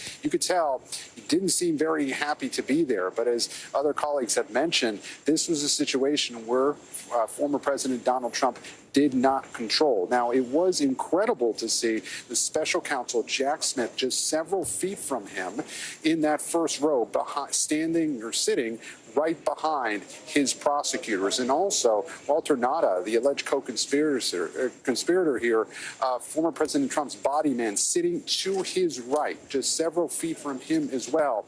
Should point out, Nada was not officially arraigned today. He was just had his first appearance. He was booked and processed, but he is now set to be formally arraigned and enter a plea later on this month. And Tom, it is just, if I can tell you a little bit about the scene here today, just a surreal atmosphere here at the federal courthouse here in South Florida. They were expecting, or law enforcement officials, I should say, were preparing for potentially large crowds. That did not materialize. There was one incident here as the motorcade was speeding away where a demonstrator was pushed aside from that motorcade as it was getting out of the courthouse here. But overall, no major security threat. There was no major clashes. Just a very bizarre scene here as the former president of the United States being arraigned on this sweeping 37-count indictment. Many questions right now as how this case plays out over the coming months. And again, just incredible to witness here as the former president left here, then went to that stop near Cafe Versailles, as you call it, before heading to New Jersey, Tom. As I call it, as you call it. You're from Miami, too. All right, Gabe Gutierrez, we appreciate that. We understand the former president has just wrapped up his comments. We're going to check in with our correspondent, Vaughn Hilliard, who is there in Bedminster in just a moment. We're going to get him up and in front of a camera. But we do want to play one more soundbite because we know that Vice President Mike Pence is now running for the GOP nomination as well. And former President Trump just mentioned him. Let's listen in. He totally exonerated Mike Pence. I'm happy about that. Mike did nothing wrong, but he happened to have classified documents in his house. But they exonerated him, and So the former president, they're trying to draw a comparison, as we mentioned before, with him and the former vice president's case. Clearly not the same issue at all. Former Vice President Mike Pence, from what we know, has cooperated completely with federal authorities. Chris, I want to bring you back in this conversation because a lot of Republicans have pointed to President Biden, saying that he's been charged with similar, or he's been investigated, not charged yet. He's been investigated for similar crimes, and yet nothing has happened. But the cases are very differently. Though, clearly, President Biden and his staff were not forthcoming when they first started dealing with federal investigators. There were documents found in his garage. That's all true. But the case is still very different. The case is very different. They were not forthcoming with the public. However, they were cooperating with investigators, according to law enforcement officials. What's happening right now is that there is a special counsel investigation into President Biden's handling of classified documents. But the biggest difference, Tom, is part of what Hallie was just talking about. Former President Trump was subpoenaed to turn over the documents, and he still didn't turn over the documents. In this case, President Biden complied with requests by investigators, opened up these various spaces so that they could come in, search them, get the documents, still under investigation. So we have to see what happens. But at this point, that's the critical difference. That's why Trump was charged. Hallie, I want to go back over to you because now Republicans, and you touched upon this in your original comments, right, are trying to balance the line, right? And you have a gulf, I would argue. You have Chris Christie on one side of that gulf, and he is going hard into the former president, saying this is his fault, this is not prosecutors' fault. Then you have Nikki Haley, former governor of South Carolina, somewhere in the middle, starting to say, if this is true, he shouldn't have done it. Then you have other people like Senator Tim Scott. Vice President Mike Pence, we're sort of hearing from him today. Governor DeSantis, who's the toughest competition for Trump, is attacking the Justice Department but not attacking Trump. It's sort of a strange line because I think everyone's trying to make that political calculation, right? Can we peel off some of the MAGA support and maybe win this nomination? And when is the right time to, if they're going to go hard, do that, Tom? I like how you call it a gulf. I've been thinking of it as a kind of spectrum here, because it is a spectrum when you look at the way that the former president's rivals in the Republican race are talking about this. Yes, Chris Christie is absolutely on one end. He has staked, Tom, as you well know, his whole campaign on being the anti-Trump voice in the Republican Party. We are just hearing from Mike Pence, even late tonight, Tom, and new remarks to the Wall Street Journal in an editorial board meeting where he apparently said, I can't defend what Donald Trump did, but the former president deserves his day in court. This is to the Wall Street Journal ed board there. And again, as you talk about, it is, Pence has a unique perspective on this because of his own classified documents that were in his possession that he then handed back when asked. Then you have the other end of the spectrum, right? So you're right. Nikki Haley's sort of in the middle there because on the one hand, she says that if this indictment is true, she's talking about the substance of the allegations, it is incredibly reckless. But then she says today, well, I might maybe pardon Donald Trump if I got elected because I think that is what's best for the country. I'm paraphrasing here. Then on the other end of the spectrum, right, if Chris Christie is here, maybe Nikki Haley's here, here you've got House Speaker Kevin McCarthy, for example, one of the former president's most powerful allies in Congress, who essentially said, actually did say, well, bathroom doors lock, a reference, of course, to that photo of the classified documents in a bathroom at Mar-a-Lago that raised concern, of course, among national security experts. So it is a variety of responses from the GOP that I think fall in like 3 different buckets here. But the bottom line is this, and I'll tell you what I'm hearing behind the scenes from sources that I'm talking to at rival campaigns, that at this point, you have heard a lot of them echo his calls, echo his critiques of the Department of Justice, saying that it is weaponized, again, because that's where the Republican base is. The substance of the indictment is going to be the next piece of the puzzle here. You're hearing some of these candidates now come out and talk about how serious the allegations are, how concerning the allegations are as laid out in this indictment. When will they sharpen those attacks? Will it be before the first debate? Will it be, as I've heard from some, let's see what happens in Georgia, where Donald Trump is facing other legal issues, maybe a potential third indictment. We don't know if it happens. It would probably come down in early to mid-August.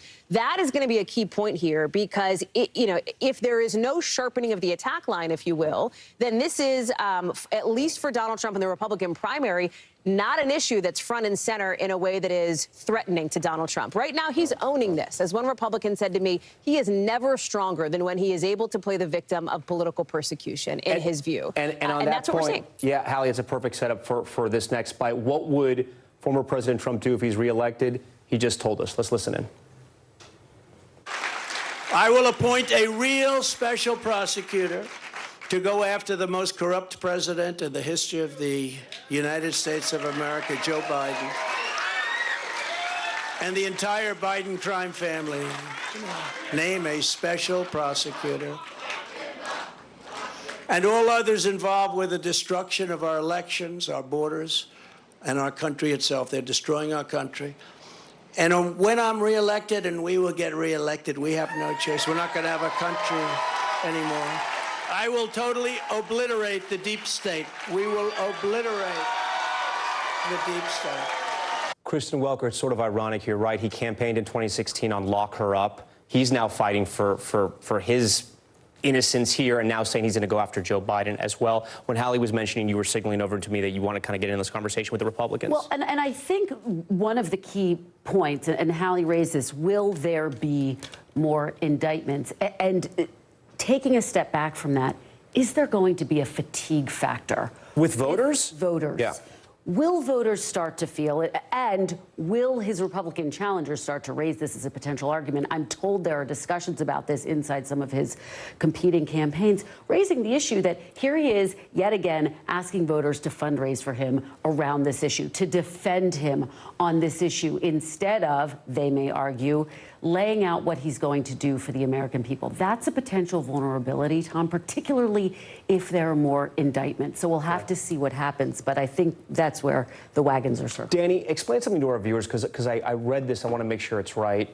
The president, former president, potentially has the ability in court to keep delaying this until after the election. Is that possible? He could keep filing motions to delay this even after 2024? Yes, it is possible. Generally, in federal court, judges are not as inclined to let defendants delay as much as they are in state court. And that's really just a volume issue. State courts are absolutely packed with cases, so it's very easy. With one continuance, a case can get spun out for months and months and months. You're not going to get the same thing in federal court, but when you consider, and I'm anticipating, there are going to be a lot of motions filed by this defense for a couple different reasons. Number one, there are a lot of different evidentiary issues at play here. There are some suppression issues at play. For example, they'll try to suppress the tapes of or the communications by the lawyer. So there are a lot of different motions that are going to be filed. Those will all have the effect of delaying the case. And then there's just that intangible, because this is the most important federal criminal defendant in the history of our country. Yeah.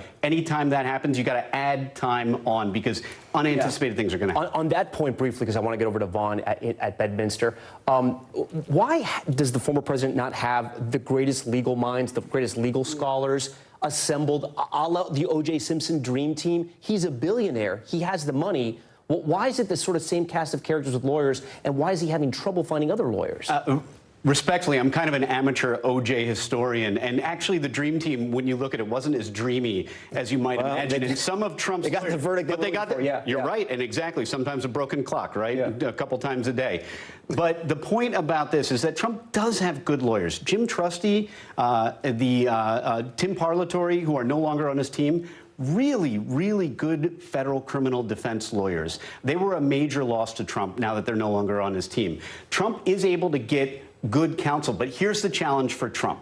Number one, conflicts. Any reasonably sized law firm is going to have a conflict. If they've had any decent sized client, there's going to be a conflict between Trump and that client. So he's mostly going to be looking at smaller firms, maybe even solo practitioners. And then a lot of attorneys, I think about myself, if I received that phone call, and I doubt I ever would, my major concern— They just put your telephone number on the bank. I know, I understand that, right. If I did, then I think a lot of lawyers' major concern is the legend of not getting paid, the conflict, the fact that he may turn on you later on and blame you for his problems. So, yeah, there are a lot of different reasons. Trump has had very, very able lawyers. It's a shame for him that he's lost them. I mentioned two of them that I think he really could have used right now that he no longer has in his arsenal. But the most famous client in the world, but a very complicated one.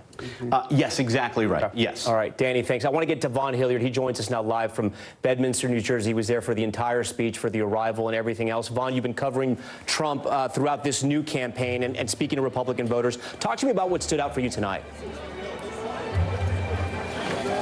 You know, for Donald Trump here, it's kind of deja vu from 2.5 months ago when instead of Bedminster, it was Mar-a-Lago after his hush money payment indictment in Manhattan. He flew back to Mar-a-Lago property and delivered a very similar speech in which he questioned the prosecutors bringing the cases against him, in this case, special counsel Jack Smith.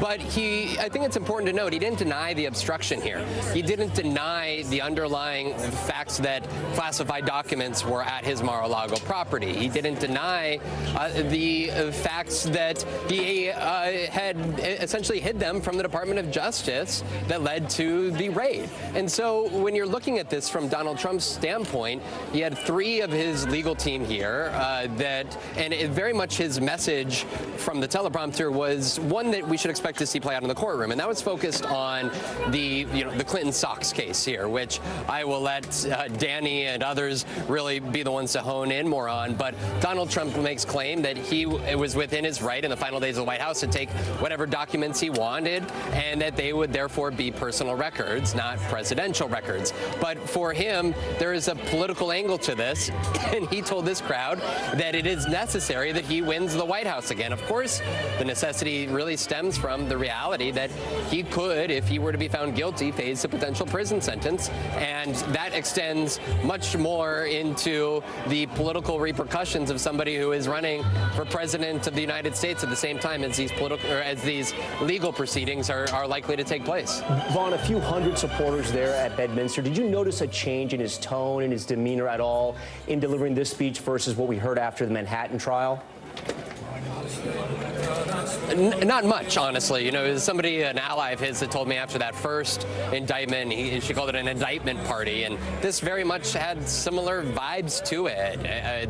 It's a similar playlist. It feels like a rally to a certain extent, and largely that's because Donald Trump has been untouchable politically. I mean, ever since he was first arrested in Manhattan 2.5 months ago, his poll numbers, he has increased his lead over Ron DeSantis by double now, about 30 percentage points. And so for him, and for his allies here, yes, there are going to be the legal hurdles, and they're not naive to that.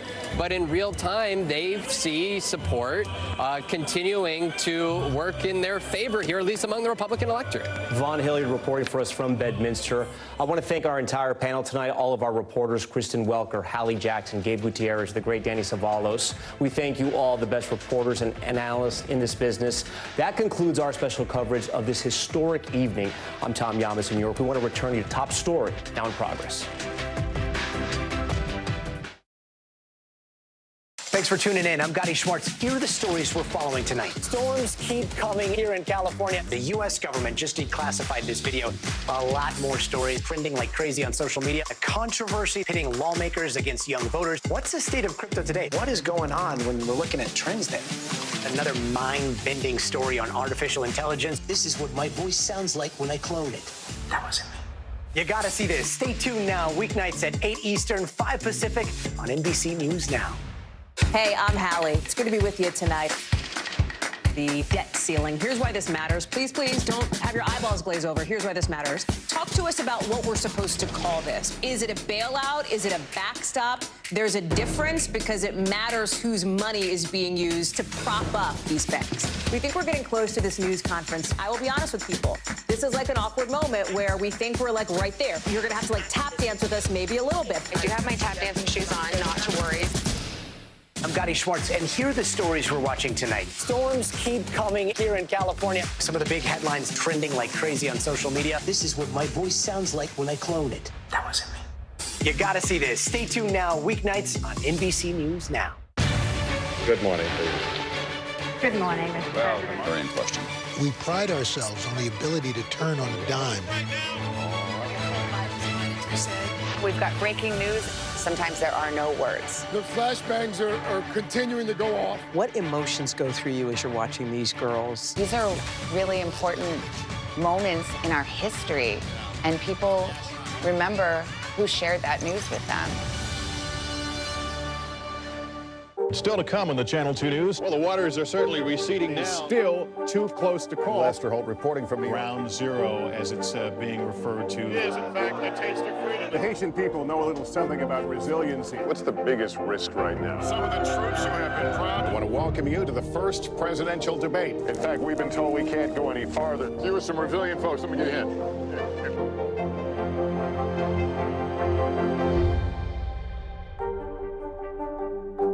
I'm Gotti Schwartz, and here are the stories we're watching tonight. Storms keep coming here in California. Some of the big headlines trending like crazy on social media. This is what my voice sounds like when I clone it. That wasn't me. You gotta see this. Stay tuned now, weeknights on NBC News Now. We're back now with the backlash surrounding Pride Month. A transgender activist now banned from future White House events after appearing topless at the Pride celebration hosted by President Biden over the weekend on the White House lawn. And NBC News is also now confirming bomb threats called into Target stores across multiple states over their Pride merchandise. NBC's Stephen Romo has more on the ongoing controversies. Tonight, the White House at the center of the latest Pride Month controversy. Welcome to the White House. Thank you. Saying transgender activist Rose Montoya is now barred from future events. It all happened at what was the largest Pride celebration in White House history. Happy Pride Month.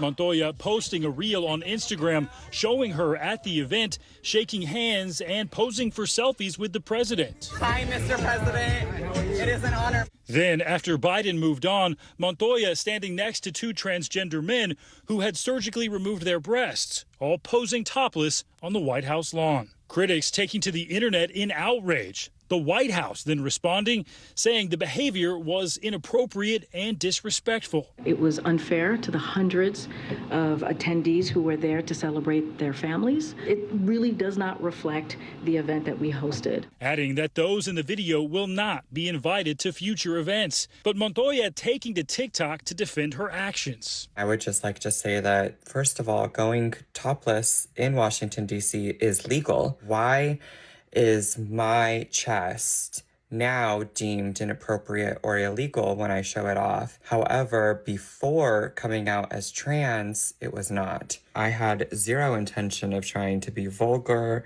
or be profane in any way. It's just the latest flashpoint surrounding Pride Month.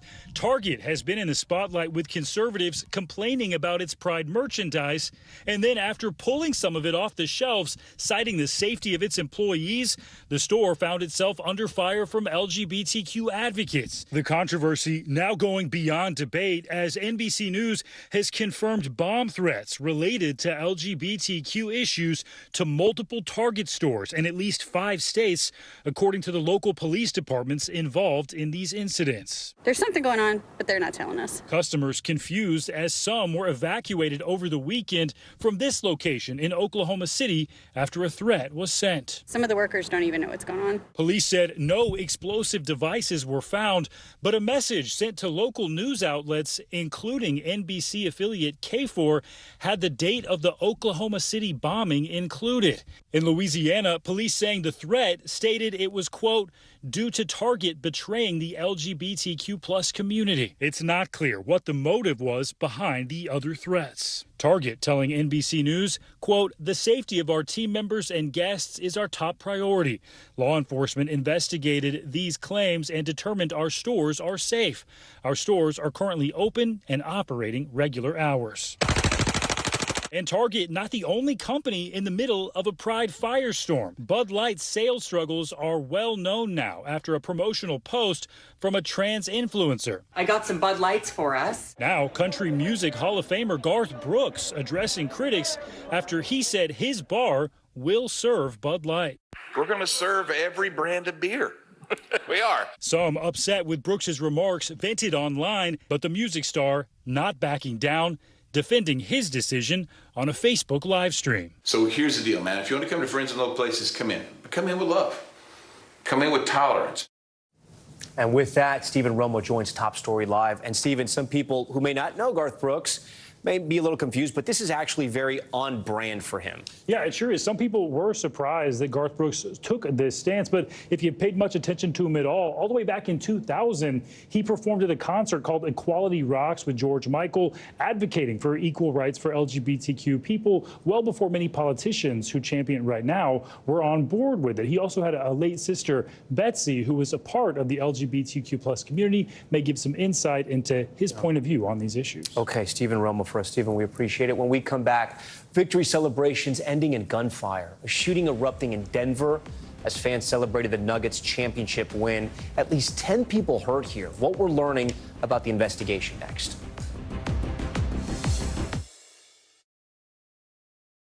News lives in the now. Look at this. You can't even see anything anymore. Let's break down what we know. You gotta see this. News for the generation of now is NBC News Now.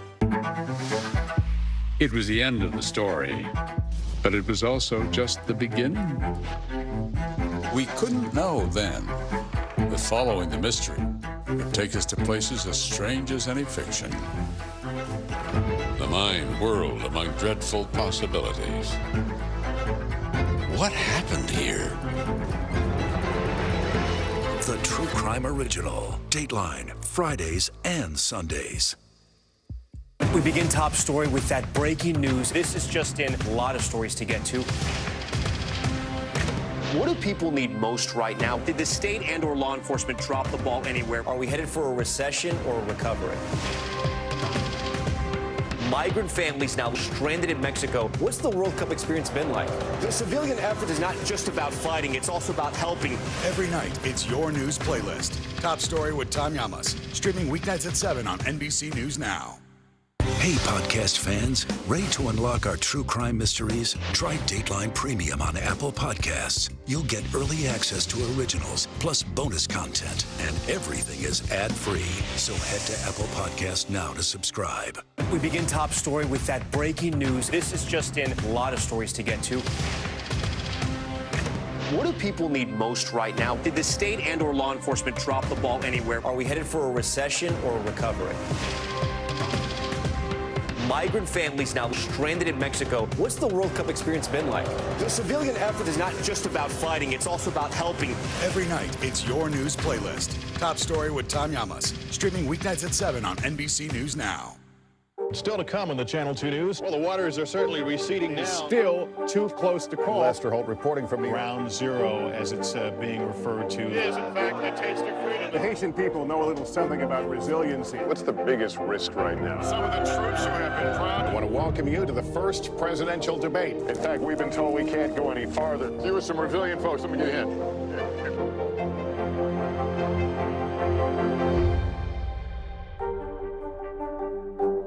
For Dateline Premium, subscribe now on Apple Podcasts.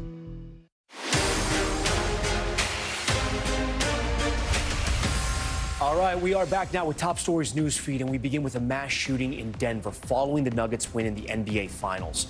Authorities say gunfire erupted as a large crowd celebrated the victory in Denver's downtown. At least 10 people were hurt, including 3 in critical condition. So far, 2 people are in custody. Police believe several people were fighting when the shooting happened. New video captured the deadly tanker explosion that caused Interstate 95 to collapse. Take a look at this surveillance footage from a warehouse nearby showing the moments the truck crashed, you see it there, into the bridge and burst into flames. Massive plumes of thick smoke billowing from the wreckage. The truck had been carrying more than 8,000 gallons of gasoline at the time of the explosion. Officials say reconstruction will likely take several months. And this is a truly bizarre one. A couple in Atlanta coming home to a surprise visitor. A doorbell cam capturing the moments the pair spotted a vulture. That's right, a vulture inside their living room. The bird perched on an armchair after the homeowners say it got inside through a doggy door. It eventually flew out a back door. Good to know. Okay, turning now to some more serious news. The war in Ukraine, where Russian missiles rained down on President Zelensky's hometown, killing at least 7 and injuring dozens more. This attack as Ukraine's counteroffensive is intensifying. NBC's Raf Sanchez has this report. Tonight, a Russian missile strike bringing devastation and chaos to President Zelensky's home city of Kryvyi Rih. At least 11 people killed when cruise missiles slammed into this apartment block and other civilian targets, Ukrainian officials say. Their bodies laid out by the playground. Just hours earlier, President Putin, champagne glass in hand, accused Ukraine of targeting residential areas. The attack comes as Ukraine's counteroffensive gains momentum, liberating a string of small villages from Russian control. Near Bakhmut, close quarters combat in trenches and bunkers. 1 week after this dam exploded, water levels alarmingly low around the Zaporizhzhia nuclear power plant, raising fears its reactors could overheat. Dmitry Orlov is the exiled mayor of the neighboring city. How worried are you about a disaster at the nuclear plant? There are such worries and fears, he says, but we're ready for the worst scenarios. The UN's top nuclear official hoping to shield the plant from fighting nearby. There is active combat, so we are worrying that there could be, obviously, mathematically, the possibilities of a hit. A risk growing worse as the fighting intensifies. And President Putin today saying the only way this war will end is if the West cuts off weapons to Ukraine.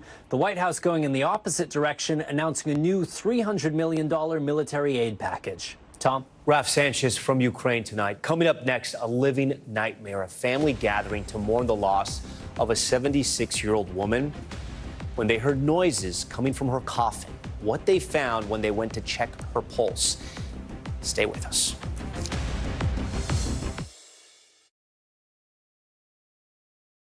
Your music is so familiar. What do you think when people start humming back your tunes? How you doing, Lester?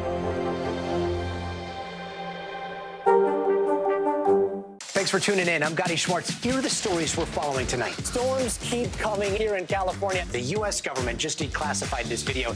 A lot more stories trending like crazy on social media. A controversy pitting lawmakers against young voters. What's the state of crypto today? What is going on when we're looking at trends there? Another mind-bending story on artificial intelligence. This is what my voice sounds like when I clone it. That wasn't me. You gotta see this. Stay tuned now. Weeknights at 8 Eastern, 5 Pacific on NBC News Now. Hi, everybody. Good morning. Welcome to Today. Every day. We are adding to the star power in our studio. The biggest names, only on Today. See, we're coming in this early, right? Everybody, it's Today.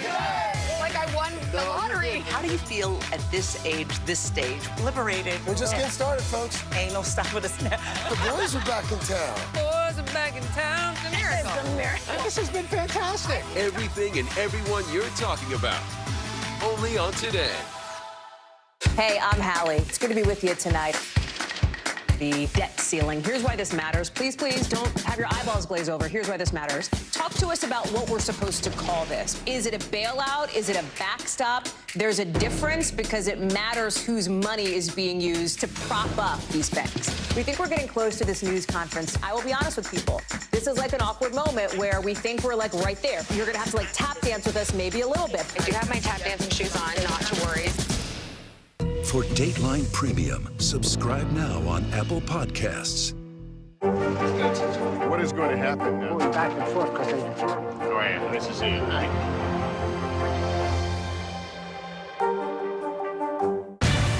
Good morning, Good morning, Mr. President. Very in question. We pride ourselves on the ability to turn on a dime. We've got breaking news. Sometimes there are no words. The flashbangs are continuing to go off. What emotions go through you as you're watching these girls? These are really important moments in our history, and people remember who shared that news with them. Back now with Top Stories Global Watch, and we begin with the deadly street attack in the UK. Police say a 31-year-old man driving this white van you see here ran over several people in the city of Nottingham. At least 3 people have been killed. The suspect was taken into custody. It's unclear if the attack was random or terror-related. Local police say they are working with counterterrorism officials to investigate this. A real-life nightmare in Ecuador where the family of a woman realized she was alive inside of her casket. The 76-year-old woman was pronounced dead after suffering a suspected stroke and cardiac arrest. She was taken to the funeral home the same day, but when the family gathered at the wake, they heard noises coming from inside the coffin. She had a pulse and was rushed to the hospital immediately. No word yet on her condition or how this even happened. Okay, the Beatles will release a new track with the voice of John Lennon. So how will they do that? All because of AI. In a radio interview with the BBC, Paul McCartney said that artificial intelligence was used to take Lennon's vocals from an old demo tape that was recorded before his death. McCartney says the recording will be released this year, adding it will be the, quote, last Beatles record. Okay, coming up next, Final Spin. Pat Sajak announcing he's retiring as the host of Wheel of Fortune. When we come back, we'll show you some of the most iconic moments, some of the funniest moments, some of the moments you just can't believe from his 40-year run. Stay with us. Still to come on the Channel 2 News. Well, the waters are certainly receding now. Still too close to call. Lester Holt reporting from Ground Zero, as it's being referred to. It is, in fact, the taste of freedom. The Haitian people know a little something about resiliency. What's the biggest risk right now? Some of the troops who have been proud. I want to welcome you to the first presidential debate. In fact, we've been told we can't go any farther. You with some resilient folks. Let me get in.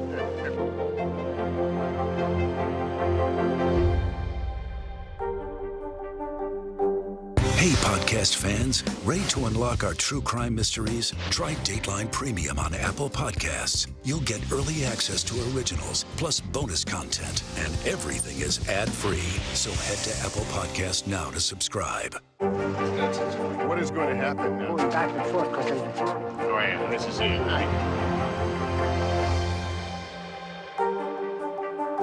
Hey, podcast fans, ready to unlock our true crime mysteries? Try Dateline Premium on Apple Podcasts. You'll get early access to originals, plus bonus content, and everything is ad-free. So head to Apple Podcasts now to subscribe. Hi, everybody. Good morning. Welcome to Today. Every day, We are adding to the star power in our studio. the biggest names. Only on Today. See, it worth coming in this early, right? Everybody, it's today. Like I won the lottery. How do you feel at this age, this stage? Liberated. We're just getting started, folks. Ain't no stopping us now. The boys are back in town. Boys are back in town. It's a miracle. It's a miracle. This has been fantastic. Everything and everyone you're talking about. Only on Today.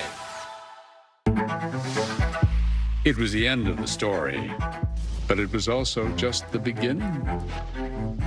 We couldn't know then that following the mystery would take us to places as strange as any fiction. mind whirled among dreadful possibilities. What happened here? The True Crime Original. Dateline, Fridays and Sundays. What is going to happen now? Going back and forth because Go ahead. This is it, right? Watch NBC Nightly News with Lester Holt or listen wherever you get your podcasts. Finally tonight, Wheel of Fortune host Pat Sajak announced he's going to be leaving the show next year. Valerie Castro now with a look back at the more than 40-year reign of the game show legend.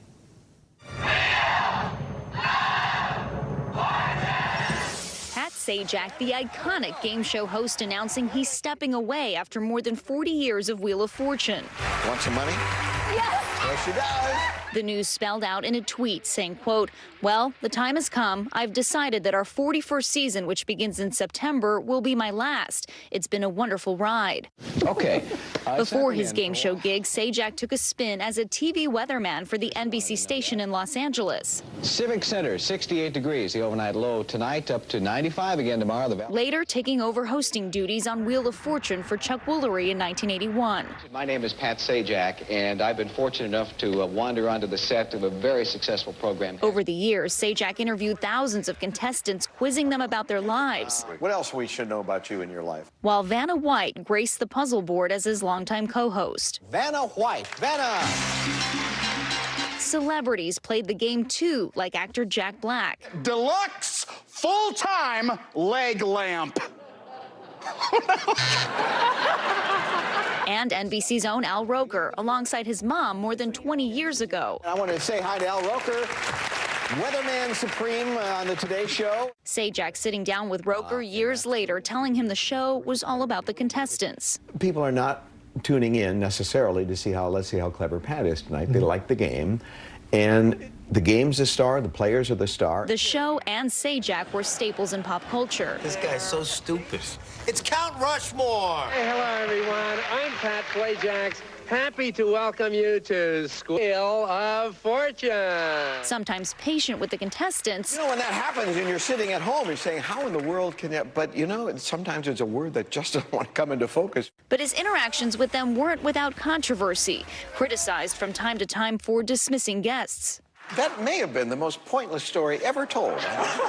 Great, I'll and take you it. told it, Scott. His relationship with Vanna, closely scrutinized over the seasons. It's heat activated, if you will. And if anyone could heat up a board, you can. Are you an opera buff at all? Yes, I'm not a buff, but I like opera. Have you ever watched opera in the buff? I'm just curious. No. Fans more recently calling the off-color comments into question as possible Me Too movement moments.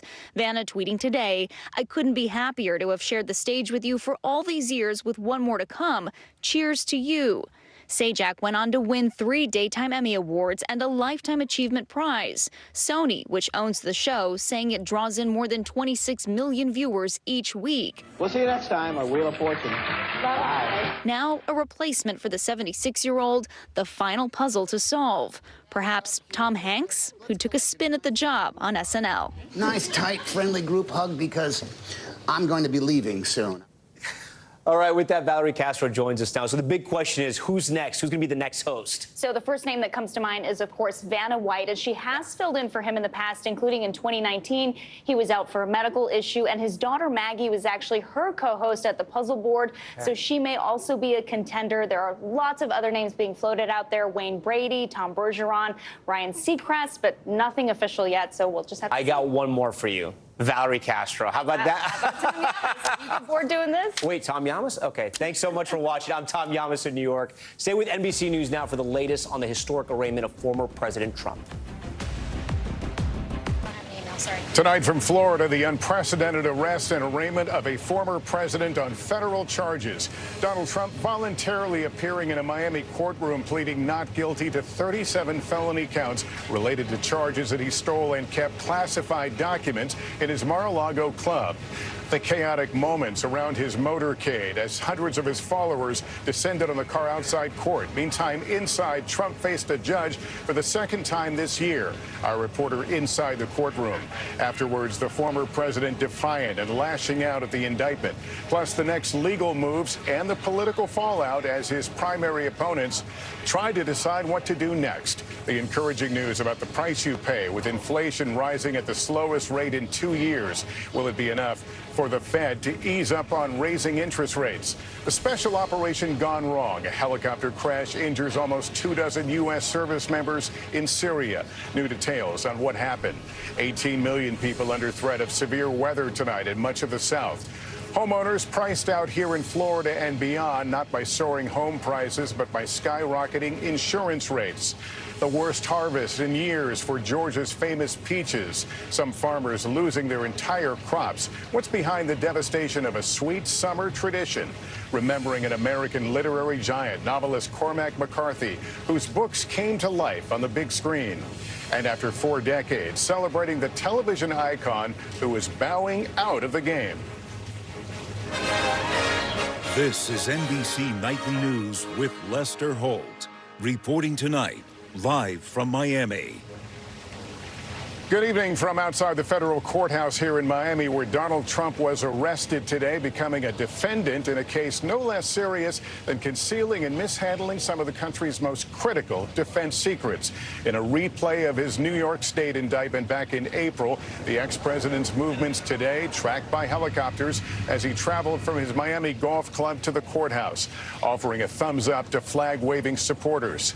Inside the courtroom, Trump's lawyer entering a plea of not guilty on his behalf. 37 counts related to the retention, concealment, and mishandling of government documents.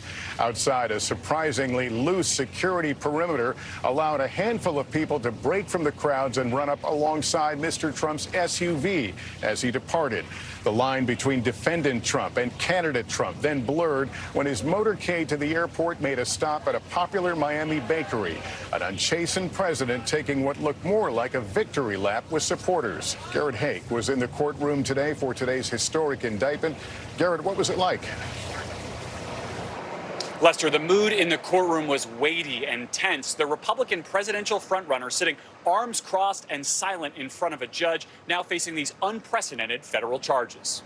Hello, everybody. Tonight, a defiant Donald Trump making a surprise stop inside a Cuban restaurant in Miami, greeting supporters after his historic arraignment. We have a country that's got nothing but problems. We're a nation in decline. And then they do this stuff, and you see where the people are. We love the people. Later boarding his plane and leaving Miami, now the first former president facing federal criminal charges. A 37-count indictment alleging he mishandled classified information, then obstructed investigators when they tried to get it back. This morning, the Republican frontrunner seen with his son at his Doral resort before getting into his motorcade, which then drove through South Florida to the courthouse. Along the way, Mr. Trump posting one of the saddest days in the history of our country, with crowds of Trump supporters gathered outside. Freedom for Trump! Freedom for Trump! The former president arriving underground, escorted by Secret Service, away from crowds and cameras. With no cameras allowed inside federal courtrooms, the former president processed like other federal defendants, including having a digital fingerprint scan, though no mugshot was taken. His aide, Walt Nauta, who was also charged by the special counsel, in court today, too. Inside the courtroom, Mr. Trump sitting with arms tightly crossed for much of the hearing that lasted less than an hour, never speaking to the court. His attorney pleading not guilty on his behalf. Prosecutors telling the judge he is not a flight risk. The case centered around requests by the National Archives for the former president to return classified documents after he left office. The FBI eventually searching his Mar-a-Lago home, where agents say more than 100 classified documents were discovered. The special counsel alleging they found boxes, some of which contained classified information, in Mar-a-Lago's storage rooms, a ballroom, and a bathroom. And that on an audio recording from 2021, Mr. Trump acknowledged that at least one document was still classified, saying, quote, "As president, I could have declassified it. And now I can't, you know, but this is still a secret." Overnight, Mr. Trump insisting he declassified material using his power as commander-in-chief, though he has provided no evidence that he did so. As president, I have the right to declassify. Mr. Trump accusing the Biden Justice Department of targeting him with charges only because he's the top Republican challenger to President Biden in 2024. There's no criminality here. It's ridiculous. And these people, look, they're using it as election interference. They're using it to get elected. They think that if they can damage somebody's reputation, they can do it. Garrett, special counsel Jack Smith was also in the courtroom today. That's right, Lester. And after all his attacks on the special counsel today, Mr. Trump found himself seated just 20 feet from him. And while Mr. Smith looked in Trump's direction several times today, the former president never returned his gaze.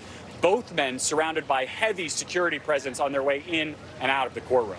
Lester? Senior legal correspondent Laura Jarrett joins me now. Laura, today was really just the beginning. What's the road to trial look like? Well, that's largely going to depend on the judge that's overseeing the trial, Judge Aileen Cannon. She's going to be in the driver's seat judging on those pretrial motions that are likely to be filed by Trump's legal team, and she's going to be the one that decides how fast this case actually goes. Remember, she's the Trump appointee that actually ruled in his favor when it came to the FBI searches of his home, trying to exclude that evidence. So it'll be interesting to see how she rules now that she's the judge overseeing this case. It's not the only place that he's facing legal peril. We're hearing now from Georgia, which has another case we're watching carefully. Yes, just minutes ago, Lester, we just confirmed that the Fulton County Sheriff's Office actually traveled to both New York and Miami to gather some intel on security preparations. We're being told that they're coordinating with federal, state, and local authorities in the event that charges are actually filed by the district attorney having to do with election interference in the 2020 election as it relates to Georgia. And news from the civil course, E. Jean Carroll. Yes, the writer who's, of course, accused the former president of both rape and defamation. Remember, last month, she actually won $5 million from a jury. Well, a judge just tonight actually decided in a different case having to do with statements, defamatory statements that the former president actually made against her while he was president. The judge now saying that she can actually amend her complaint based off of the way he mocked her in that CNN town hall, and she can ask the jury now for $10 million. A lot of moving parts tonight. Thanks for keeping track of it all. Laura Jarrett, we appreciate it. Now to the reaction in the Republican race for president. Most of Mr. Trump's rivals blasting the indictment as a partisan attack, though there was also new criticism of the former president tonight. Kristen Welker reports.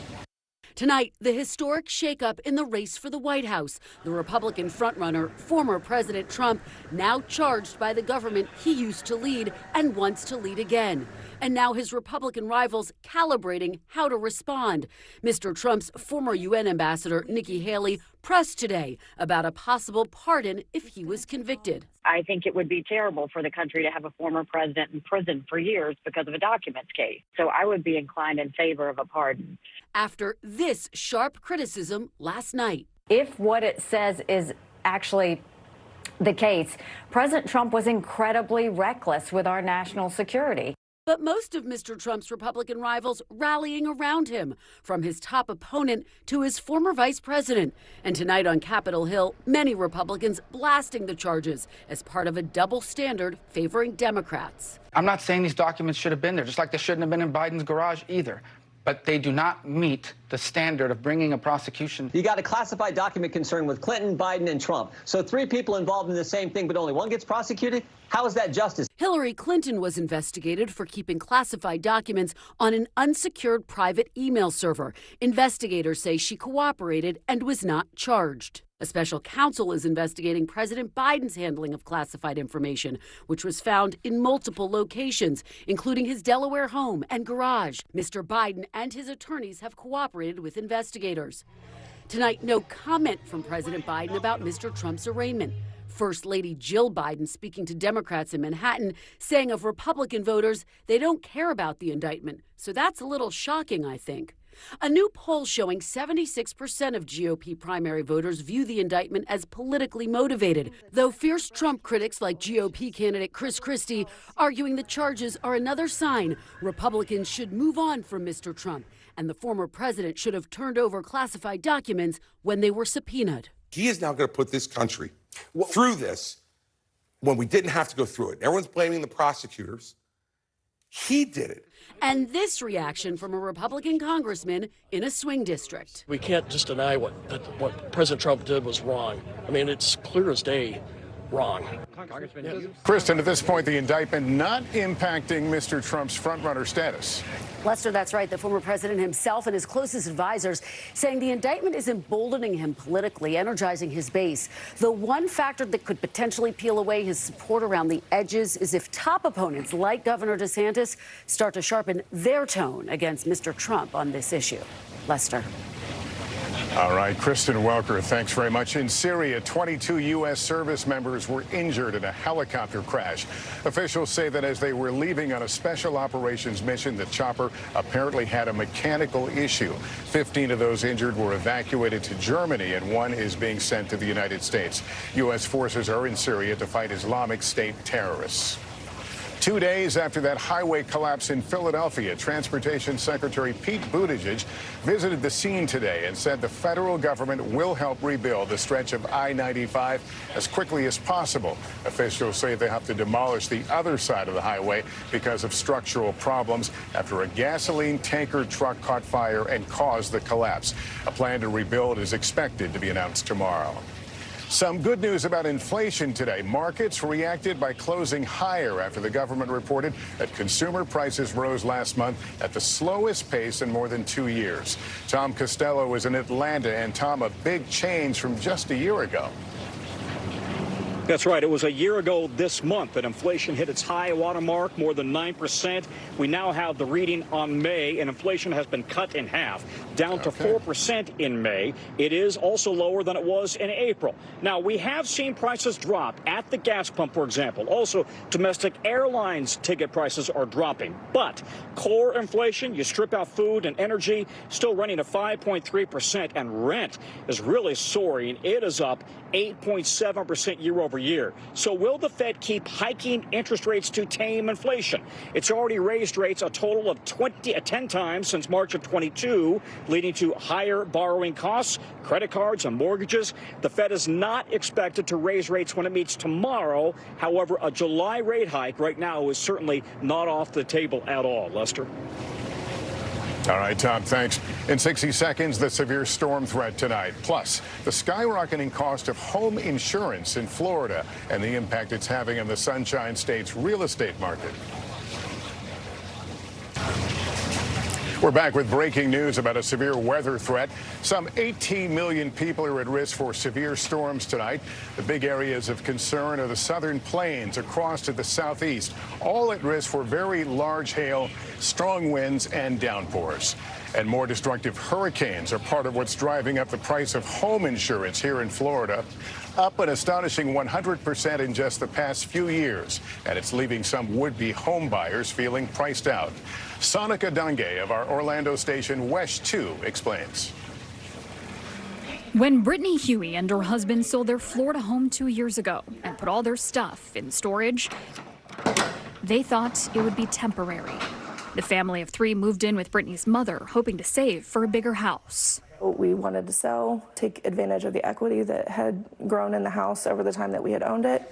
They hope to move out in 2 months, looking for a 4-bedroom, 2-bath home in the $350,000 to $400,000 range before reality hit. Our ultimate goal was to find that upgraded home that allowed us to grow our family, and the increases in rates and having to account for homeowners insurance and so forth, we've really had to scale that back. In the aftermath of destructive hurricanes, the cost of home insurance in Florida has increased 100% since 2020. It really is putting a crunch on what buyers can afford to buy, where they can afford to buy, or even for some of our sellers, they're looking at leaving the state to find something more affordable. The insurance industry says it's not just the weather, but that fraud and litigation are why home insurance premiums have skyrocketed in Florida. According to the state's Office of Insurance Regulation, while Florida accounts for 9% of homeowner insurance claims in the U.S., it also accounts for 79% of all property claim lawsuits. The struggling insurance market here in Florida has been burdened with litigation issues for years. Homeowners here are paying the highest premiums in the country. And as hurricanes grow stronger and more costly, the crisis is reaching a breaking point. Is the insurance market in Florida right now working the way it is? It's not at peak efficiency right now. I think it's been hobbled by the number of storms that have hit. I think it's been hobbled by the legal environment. Florida recently passed legislation to address the crisis, but none of it is a magic wand, unfortunately, that's just going to heal Florida's home insurance market right now. This is going to take a couple of years. Since the start of last year, more than 20 home insurance companies in Florida have either stopped writing new policies or gone out of business. And it's not just Florida. State Farm and Allstate have stopped offering new homeowner insurance policies in California. Colorado, Louisiana are also seeing insurers stop business. Meanwhile, Florida homebuyers like Brittany are left in limbo. Having to put things on hold is very difficult. Where do we get the break? There's got to be a give at some point. A temporary housing situation now feeling more permanent, with the home of their dreams on hold. For NBC News, Sonica Donge, Orlando, Florida. Still ahead, why it might be harder to find Georgia peaches at the supermarket this summer. A delicious summer staple is taking a hit. Those famous Georgia peaches are in short supply because of climate change. Blaine Alexander on the devastating toll for farmers. At Georgia's Southern Belle Farm, it's the start of peach picking season. But a favorite tradition could be in jeopardy. Typically, we see peaches just almost falling off at this Yes, point. I mean, just hanging, the trees are weighted down. Fifth-generation farmer Jake Carter says this year's harvest is one of the worst he's ever seen. The cause? An unseasonably warm winter. Last February was one of the warmest ever recorded in Georgia, triggering some of the state's peach trees to bloom early. But then a cold spell hit, killing the crop and essentially ending the season before it really even started. Jake even resorted to hovering 2 helicopters over the trees, hoping to push the warm air down. Still, he says he lost nearly 50% of his crop this year. What does this usually look like? I mean, you're usually looking at, 200-300 peaches on it. In Middle Georgia, the toll is even worse. Some farmers lost everything. According to at least one estimate, this year, more than 90% of the peach state's peach crop is gone. And some experts say this could be a new reality for farmers. We expect that as things get warmer, it's going to be harder to find the perfect growing conditions for peaches. Despite its nickname, Georgia is actually the country's 3rd largest peach producer, right behind South Carolina, which is suffering the same problem. The top producer, California, has also seen declining output. Experts say this trend could eventually mean higher prices at the grocery store. Back at Southern Belle, where strawberries are also ripe for the picking, Jake says the key to staying afloat is variety. Certainly a ripe peach could. And a little luck. At the end of the day, it's up to the good Lord and Mother Nature to whatever happens next. Blaine Alexander, NBC News, McDonough, Georgia. When we come back, remembering Cormac McCarthy, whose books on the brutality of American life were brought to life on the big screen. And a change at the top for one of the most popular game shows of all time. The big announcement from Wheel of Fortune's Pat Sajak. One of the greatest American writers of all time has died. Pulitzer Prize-winning author Cormac McCarthy's dark and haunting stories laid bare the difficulties of the human condition. Several of his books made it to the big screen, including All the Pretty Horses, The Road, and No Country for Old Men, which won an Oscar in 2008. Cormac McCarthy was 89. And finally tonight, the end of an era, as Miguel Almaguer tells us legendary Wheel of Fortune host Pat Sajak is retiring after selling vows for more than 40 years. For more than 40 years, Pat Sajak invited players onto the show as Americans welcomed him into their homes. Man, it's our 40th season. Can you believe it? But now the iconic host of Wheel of Fortune says it'll soon be time for someone else to take the wheel. I've decided that our 41st season, which begins in September, will be my last. It's been a wonderful ride. Can you use $1 million?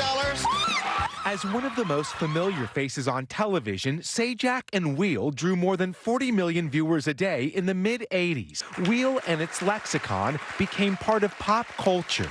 You'd like to buy a vowel? A 3-time Emmy winner, Sajak took over for Chuck Woolery back in 1981, the start of his 4-decade run at Wheel of Fortune, but not in TV. The surf forecast for the weekend. A weatherman at KNBC in Los Angeles, Sajak also hosted a short-lived late-night show in 1989. Sajak and Vanna White. But it was here, alongside Vanna White, where he became a household name.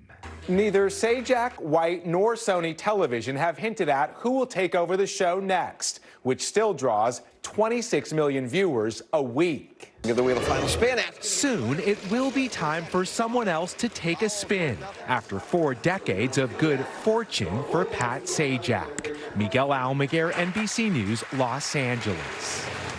And that's nightly news for this Tuesday. Thank you for watching, everyone. I'm Lester Holt. Please take care of yourself and each other. Good night from Miami. What is going to happen now? Going back and forth because Go ahead. This is it.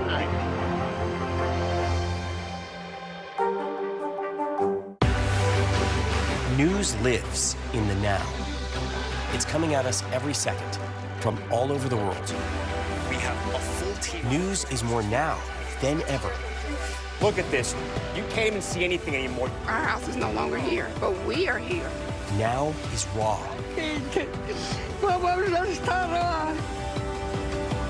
Now is real. The Fed's decision today, help us translate that into very plain English. Is that good news for us? Now is constant. Morning News Now, we're breaking news. NBC News special report. You gotta see this. The future is now. News for the generation of now is NBC News Now. I'm Gotti Schwartz, and here are the stories we're watching tonight. Storms keep coming here in California. Some of the big headlines trending like crazy on social media. This is what my voice sounds like when I clone it. That wasn't me. You gotta see this. Stay tuned now, weeknights on NBC News Now.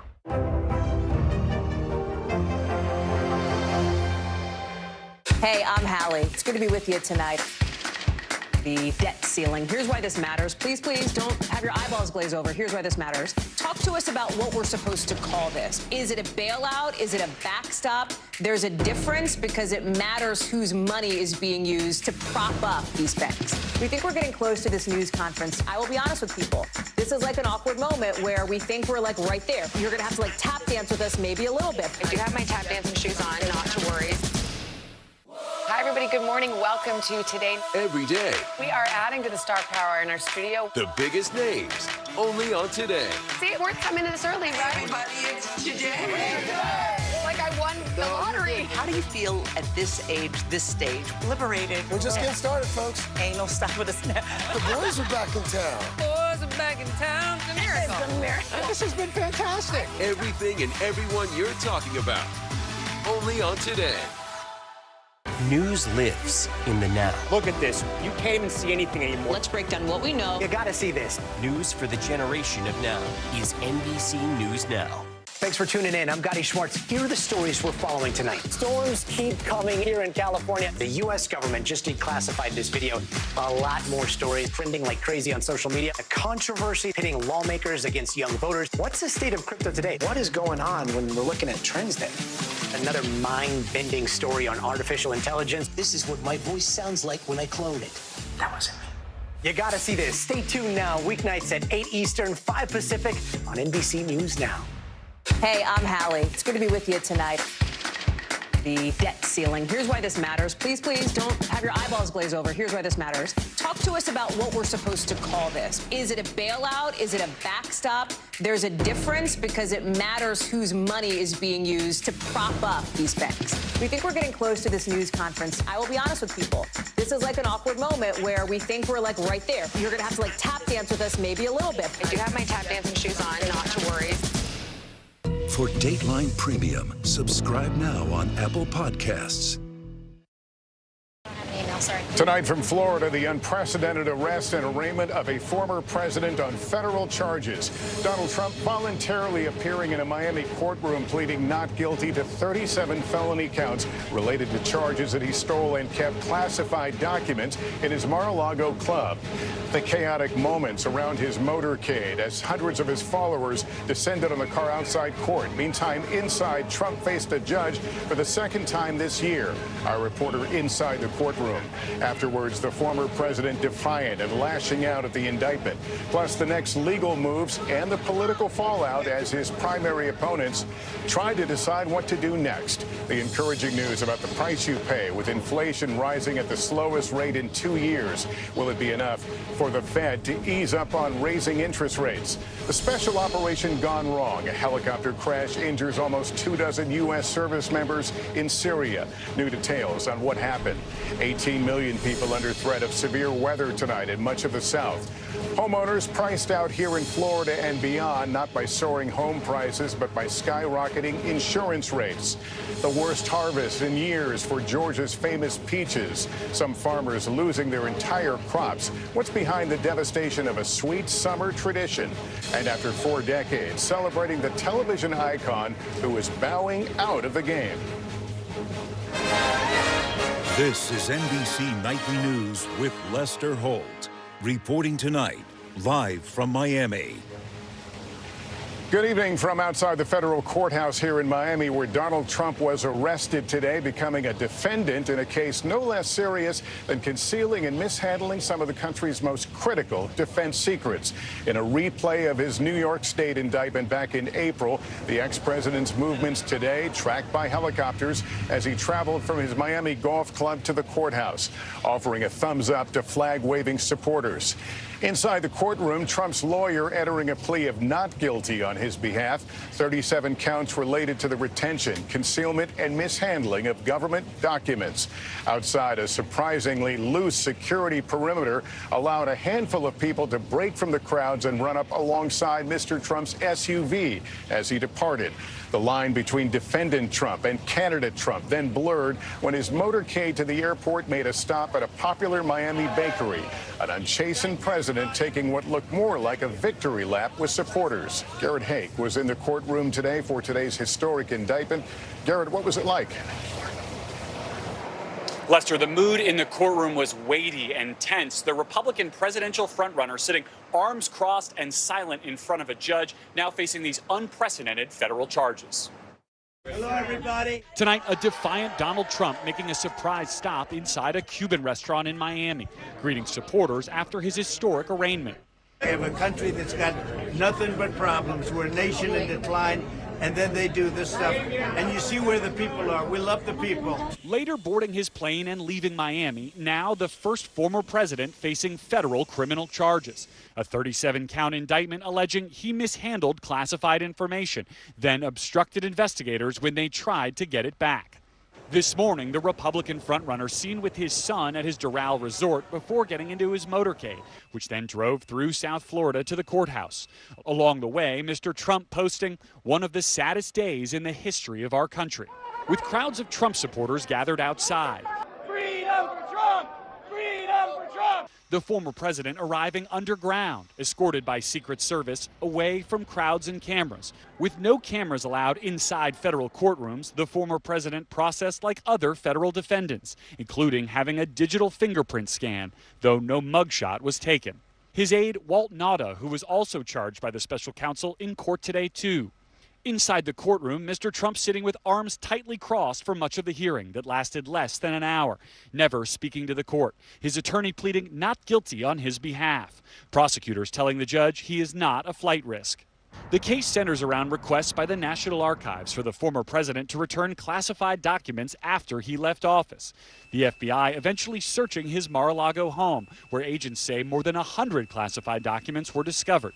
The special counsel alleging they found boxes, some of which contained classified information, in Mar-a-Lago's storage rooms, a ballroom, and a bathroom. And that on an audio recording from 2021, Mr. Trump acknowledged that at least one document was still classified, saying, quote, "As president, I could have declassified it. And now I can't, you know, but this is still a secret." Overnight, Mr. Trump insisting he declassified material using his power as commander-in-chief, though he has provided no evidence that he did so. As president, I have the right to declassify. Mr. Trump accusing the Biden Justice Department of targeting him with charges only because he's the top Republican challenger to President Biden in 2024. There's no criminality here. It's ridiculous. And these people, look, they're using it. It's election interference. They're using it to get elected. They think that if they can damage somebody's reputation, they can do it. Mr. Trump firing back at the special counsel late tonight. One of the most outrageous and vicious legal theories ever put forward in an American court of law.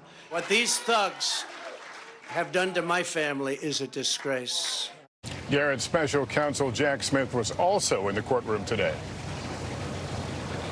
That's right, Lester. And after all his attacks on the special counsel today, Mr. Trump found himself seated just 20 feet from him. And while Mr. Smith looked in Trump's direction several times today, the former president never returned his gaze.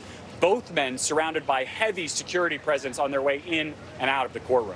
Lester? Senior legal correspondent Laura Jarrett joins me now. Laura, today was really just the beginning. What's the road to trial look like? Well, that's largely going to depend on the judge that's overseeing the trial, Judge Aileen Cannon. She's going to be in the driver's seat judging on those pretrial motions that are likely to be filed by Trump's legal team, and she's going to be the one that decides how fast this case actually goes. Remember, she's the Trump appointee that actually ruled in his favor when it came to the FBI searches of his home, trying to exclude that evidence. So it'll be interesting to see how she rules now that she's the judge overseeing this case. It's not the only place that he's facing legal peril. We're hearing now from Georgia, which has another case we're watching carefully. Yes, just minutes ago, Lester, we just confirmed that the Fulton County Sheriff's Office actually traveled to both New York and Miami to gather some intel on security preparations. We're being told that they're coordinating with federal, state, and local authorities in the event that charges are actually filed by the district attorney having to do with election interference in the 2020 election as it relates to Georgia. And news from the civil course, E. Jean Carroll.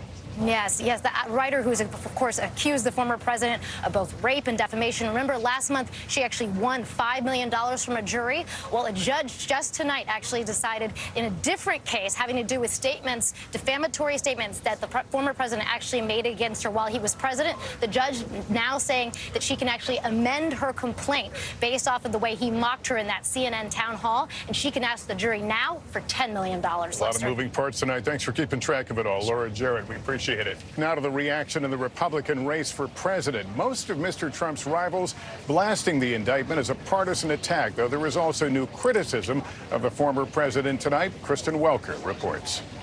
Tonight, the historic shakeup in the race for the White House. The Republican frontrunner, former President Trump, now charged by the government he used to lead and wants to lead again. And now his Republican rivals calibrating how to respond.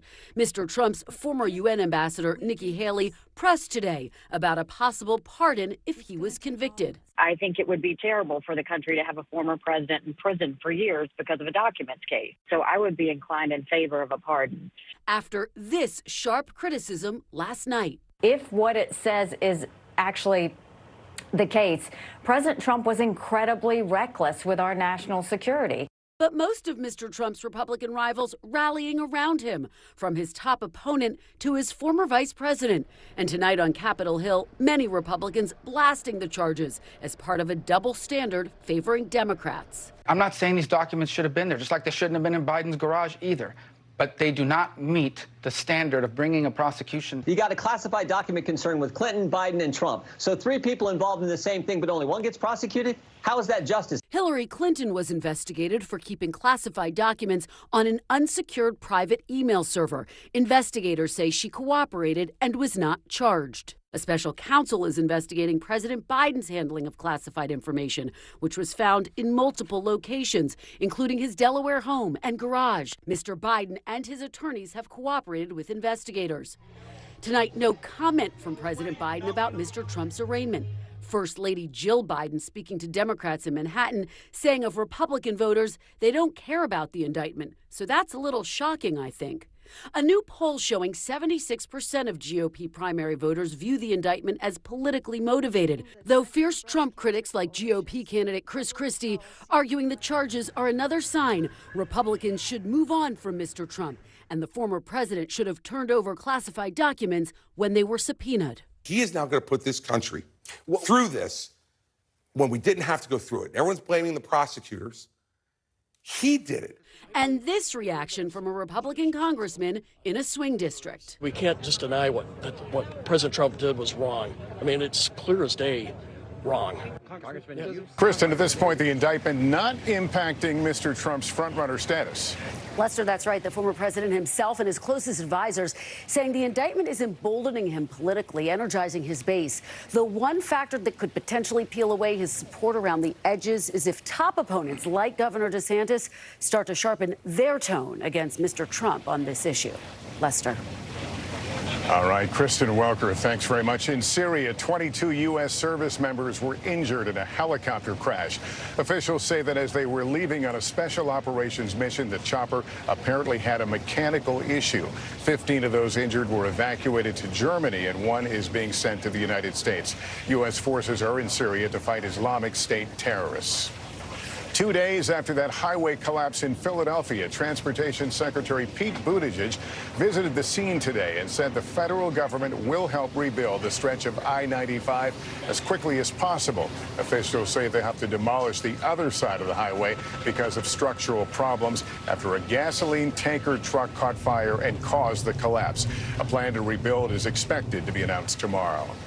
Some good news about inflation today. Markets reacted by closing higher after the government reported that consumer prices rose last month at the slowest pace in more than 2 years. Tom Costello is in Atlanta. And Tom, a big change from just a year ago. That's right. It was a year ago this month that inflation hit its high watermark, more than 9%. We now have the reading on May, and inflation has been cut in half, down to 4% in May. It is also lower than it was in April. Now, we have seen prices drop at the gas pump, for example. Also, domestic airlines ticket prices are dropping. But core inflation, you strip out food and energy, still running at 5.3%, and rent is really soaring. It is up 8.7% year over year. So will the Fed keep hiking interest rates to tame inflation? It's already raised rates a total of 10 times since March of 22, leading to higher borrowing costs, credit cards, and mortgages. The Fed is not expected to raise rates when it meets tomorrow. However, a July rate hike right now is certainly not off the table at all. Lester? All right, Tom, thanks. In 60 seconds, the severe storm threat tonight. Plus, the skyrocketing cost of home insurance in Florida and the impact it's having on the Sunshine State's real estate market. We're back with breaking news about a severe weather threat. Some 18 million people are at risk for severe storms tonight. The big areas of concern are the southern plains across to the southeast, all at risk for very large hail, strong winds, and downpours. And more destructive hurricanes are part of what's driving up the price of home insurance here in Florida, up an astonishing 100% in just the past few years. And it's leaving some would-be home buyers feeling priced out. Sonica Dange of our Orlando station West 2 explains. When Brittany Huey and her husband sold their Florida home 2 years ago and put all their stuff in storage, they thought it would be temporary. The family of 3 moved in with Brittany's mother, hoping to save for a bigger house. We wanted to sell, take advantage of the equity that had grown in the house over the time that we had owned it.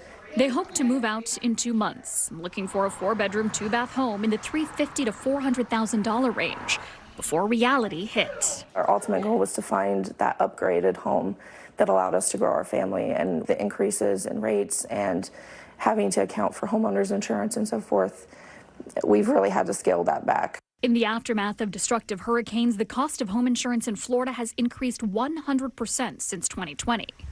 It really is putting a crunch on what buyers can afford to buy, where they can afford to buy, or even for some of our sellers, they're looking at leaving the state to find something more affordable. The insurance industry says it's not just the weather, but that fraud and litigation are why home insurance premiums have skyrocketed in Florida. According to the state's Office of Insurance Regulation, while Florida accounts for 9% of homeowner insurance claims in the U.S., it also accounts for 79% of all property claim lawsuits. The struggling insurance market here in Florida has been burdened with litigation issues for years. Homeowners here are paying the highest premiums in the country. And as hurricanes grow stronger and more costly, the crisis is reaching a breaking point. Is the insurance market in Florida right now working the way it is? It's not at peak efficiency right now. I think it's been hobbled by the number of storms that have hit. I think it's been hobbled by the legal environment. Florida recently passed legislation to address the crisis, but none of it is a magic wand, unfortunately, that's just going to heal Florida's home insurance market right now. This is going to take a couple of years. Since the start of last year, more than 20 home insurance companies in Florida have either stopped writing new policies or gone out of business. And it's not just Florida. State Farm and Allstate have stopped offering new homeowner insurance policies in California. Colorado, Louisiana are also seeing insurers stop business. Meanwhile, Florida home buyers like Brittany are left in limbo. Having to put things on hold is very difficult. Where do we get the break? There's got to be a give at some point. A temporary housing situation now feeling more permanent, with the home of their dreams on hold. For NBC News, Sonica Donge, Orlando, Florida. Still ahead, why it might be harder to find Georgia peaches at the supermarket this summer. News lives in the now. It's coming at us every second. News is more now than ever. Look at this. You can't even see anything anymore. Now is raw. Now is real. The Fed's decision today, help us translate that into very plain English. Now is constant. You gotta see this. The future is now. News for the generation of now is NBC News Now. Still to come on the Channel 2 News. Well, the waters are certainly receding now. Still too close to call. Lester Holt reporting from Ground Zero, as it's being referred to. It is, in fact, a taste of freedom. The Haitian people know a little something about resiliency. What's the biggest risk right now? Some of the troops who have been proud. I want to welcome you to the first presidential debate. In fact, we've been told we can't go any farther. You with some resilient folks. Let me get a hint.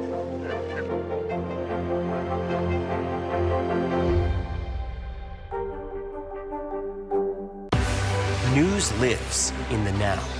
It's coming at us every second. News is more now than ever. Look at this. You can't even see anything anymore. Now is raw.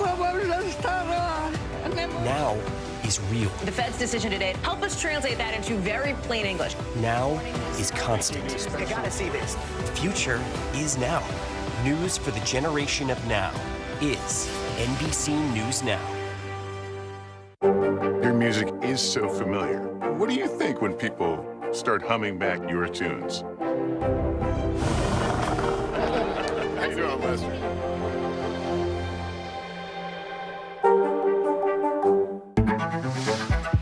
It was the end of the story, but it was also just the beginning.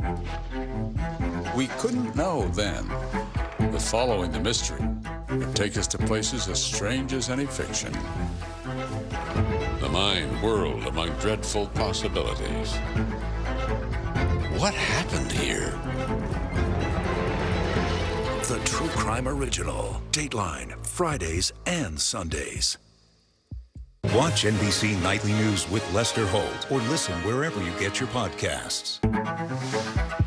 It was the end of the story, but it was also just the beginning. We couldn't know then that following the mystery would take us to places as strange as any fiction. The mind whirled among dreadful possibilities. What happened here? The True Crime Original. Dateline, Fridays and Sundays. News lives in the now. Look at this. You can't even see anything anymore. Let's break down what we know. You gotta see this. News for the generation of now is NBC News Now. Tonight from Florida, the unprecedented arrest and arraignment of a former president on federal charges.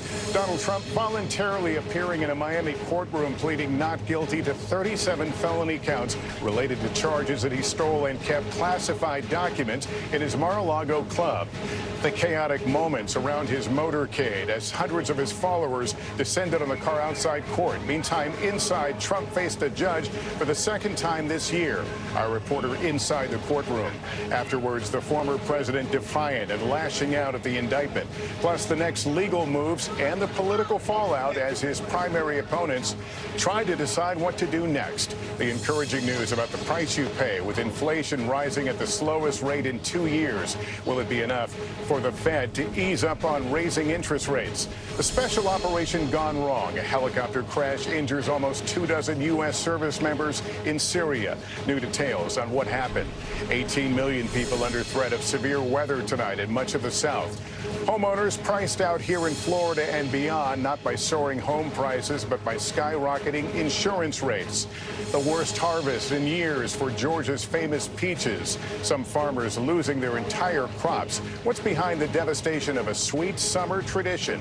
And after 4 decades, celebrating the television icon who is bowing out of the game. This is NBC Nightly News with Lester Holt. Reporting tonight, live from Miami. Good evening from outside the federal courthouse here in Miami, where Donald Trump was arrested today, becoming a defendant in a case no less serious than concealing and mishandling some of the country's most critical defense secrets. In a replay of his New York State indictment back in April, the ex-president's movements today tracked by helicopters as he traveled from his Miami golf club to the courthouse, offering a thumbs up to flag-waving supporters. Inside the courtroom, Trump's lawyer entering a plea of not guilty on his behalf. 37 counts related to the retention, concealment, and mishandling of government documents. Outside, a surprisingly loose security perimeter allowed a handful of people to break from the crowds and run up alongside Mr. Trump's SUV as he departed. The line between defendant Trump and candidate Trump then blurred when his motorcade to the airport made a stop at a popular Miami bakery. An unchastened president taking what looked more like a victory lap with supporters. Garrett Hake was in the courtroom today for today's historic indictment. Garrett, what was it like? Lester, the mood in the courtroom was weighty and tense. The Republican presidential frontrunner sitting arms crossed and silent in front of a judge, now facing these unprecedented federal charges. Hello, everybody. Tonight, a defiant Donald Trump making a surprise stop inside a Cuban restaurant in Miami, greeting supporters after his historic arraignment. We have a country that's got nothing but problems. We're a nation in decline. And then they do this stuff, and you see where the people are. We love the people. Later boarding his plane and leaving Miami, now the first former president facing federal criminal charges. A 37-count indictment alleging he mishandled classified information, then obstructed investigators when they tried to get it back. This morning, the Republican frontrunner seen with his son at his Doral resort before getting into his motorcade, which then drove through South Florida to the courthouse. Along the way, Mr. Trump posting one of the saddest days in the history of our country, with crowds of Trump supporters gathered outside. Freedom for Trump! Freedom for Trump! The former president arriving underground, escorted by Secret Service, away from crowds and cameras. With no cameras allowed inside federal courtrooms, the former president processed like other federal defendants, including having a digital fingerprint scan, though no mugshot was taken. His aide, Walt Nauta, who was also charged by the special counsel, in court today, too. Inside the courtroom, Mr. Trump sitting with arms tightly crossed for much of the hearing that lasted less than an hour, never speaking to the court, his attorney pleading not guilty on his behalf, prosecutors telling the judge he is not a flight risk. The case centers around requests by the National Archives for the former president to return classified documents after he left office. The FBI eventually searching his Mar-a-Lago home, where agents say more than 100 classified documents were discovered. The special counsel alleging they found boxes, some of which contained classified information, in Mar-a-Lago's storage rooms, a ballroom, and a bathroom. And that on an audio recording from 2021, Mr. Trump acknowledged that at least one document was still classified, saying, quote, "As president, I could have declassified it. And now I can't, you know, but this is still a secret." Overnight, Mr. Trump insisting he declassified material using his power as commander-in-chief, though he has provided no evidence that he did so. As president, I have the right to declassify. Mr. Trump accusing the Biden Justice Department of targeting him with charges only because he's the top Republican challenger to President Biden in 2024. There's no criminality here. It's ridiculous. And these people, look, they're using it. It's election interference. They're using it to get elected. They think that if they can damage somebody's reputation, they can do it. Mr. Trump firing back at the special counsel late tonight. One of the most outrageous and vicious legal theories ever put forward in an American court of law. What these thugs have done to my family is a disgrace. Garrett, special counsel Jack Smith was also in the courtroom today. That's right, Lester. And after all his attacks on the special counsel today, Mr. Trump found himself seated just 20 feet from him. And while Mr. Smith looked in Trump's direction several times today, the former president never returned his gaze. Both men surrounded by heavy security presence on their way in and out of the courtroom. Lester? Senior legal correspondent Laura Jarrett joins me now. Laura, today was really just the beginning. What's the road to trial look like? Well, that's largely going to depend on the judge that's overseeing the trial, Judge Aileen Cannon. She's going to be in the driver's seat judging on those pretrial motions that are likely to be filed by Trump's legal team, and she's going to be the one that decides how fast this case actually goes. Remember, she's the Trump appointee that actually ruled in his favor when it came to the FBI searches of his home, trying to exclude that evidence. So it'll be interesting to see how she rules now that she's the judge overseeing this case. It's not the only place that he's facing legal peril. We're hearing now from Georgia, which has another case we're watching carefully. Yes, just minutes ago, Lester, we just confirmed that the Fulton County Sheriff's Office actually traveled to both New York and Miami to gather some intel on security preparations. We're being told that they're coordinating with federal, state, and local authorities in the event that charges are actually filed by the district attorney having to do with election interference in the 2020 election as it relates to Georgia. And news from the civil course, E. Jean Carroll. Yes, the writer who's, of course, accused the former president of both rape and defamation. Remember, last month, she actually won $5 million from a jury. Well, a judge just tonight actually decided in a different case having to do with statements, defamatory statements that the former president actually made against her while he was president. The judge now saying that she can actually amend her complaint based off of the way he mocked her in that CNN town hall, and she can ask the jury now for $10 million. A lot of moving parts tonight. Thanks for keeping track of it all. Laura Jarrett, we appreciate it. Now to the reaction in the Republican race for president. Most of Mr. Trump's rivals blasting the indictment as a partisan attack, though there is also new criticism of the former president tonight. Kristen Welker reports. Tonight, the historic shakeup in the race for the White House. The Republican frontrunner, former President Trump, now charged by the government he used to lead and wants to lead again. And now his Republican rivals calibrating how to respond. Mr. Trump's former UN ambassador, Nikki Haley, pressed today about a possible pardon if he was convicted. I think it would be terrible for the country to have a former president in prison for years because of a documents case. So I would be inclined in favor of a pardon. After this sharp criticism last night. If what it says is actually the case, President Trump was incredibly reckless with our national security. But most of Mr. Trump's Republican rivals rallying around him, from his top opponent to his former vice president. And tonight on Capitol Hill, many Republicans blasting the charges as part of a double standard favoring Democrats. I'm not saying these documents should have been there, just like they shouldn't have been in Biden's garage either. But they do not meet the standard of bringing a prosecution. You got a classified document concern with Clinton, Biden, and Trump. So 3 people involved in the same thing, but only one gets prosecuted? How is that justice? Hillary Clinton was investigated for keeping classified documents on an unsecured private email server. Investigators say she cooperated and was not charged. A special counsel is investigating President Biden's handling of classified information, which was found in multiple locations, including his Delaware home and garage. Mr. Biden and his attorneys have cooperated with investigators. Tonight, no comment from President Biden about Mr. Trump's arraignment. First Lady Jill Biden speaking to Democrats in Manhattan, saying of Republican voters, they don't care about the indictment. So that's a little shocking, I think.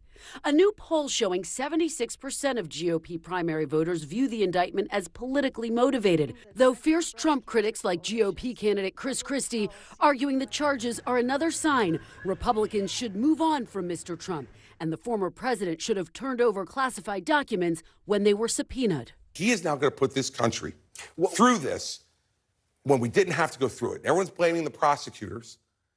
He did it. And this reaction from a Republican congressman in a swing district. We can't just deny what President Trump did was wrong. I mean, it's clear as day wrong. Kristen, at this point, the indictment not impacting Mr. Trump's frontrunner status. Lester, that's right. The former president himself and his closest advisors saying the indictment is emboldening him politically, energizing his base. The one factor that could potentially peel away his support around the edges is if top opponents like Governor DeSantis start to sharpen their tone against Mr. Trump on this issue. Lester. All right, Kristen Welker, thanks very much. In Syria, 22 U.S. service members were injured in a helicopter crash. Officials say that as they were leaving on a special operations mission, the chopper apparently had a mechanical issue. 15 of those injured were evacuated to Germany, and one is being sent to the United States. U.S. forces are in Syria to fight Islamic State terrorists. 2 days after that highway collapse in Philadelphia, Transportation Secretary Pete Buttigieg visited the scene today and said the federal government will help rebuild the stretch of I-95 as quickly as possible. Officials say they have to demolish the other side of the highway because of structural problems after a gasoline tanker truck caught fire and caused the collapse. A plan to rebuild is expected to be announced tomorrow. Some good news about inflation today. Markets reacted by closing higher after the government reported that consumer prices rose last month at the slowest pace in more than 2 years. Tom Costello is in Atlanta. And Tom, a big change from just a year ago. That's right. It was a year ago this month that inflation hit its high watermark, more than 9%.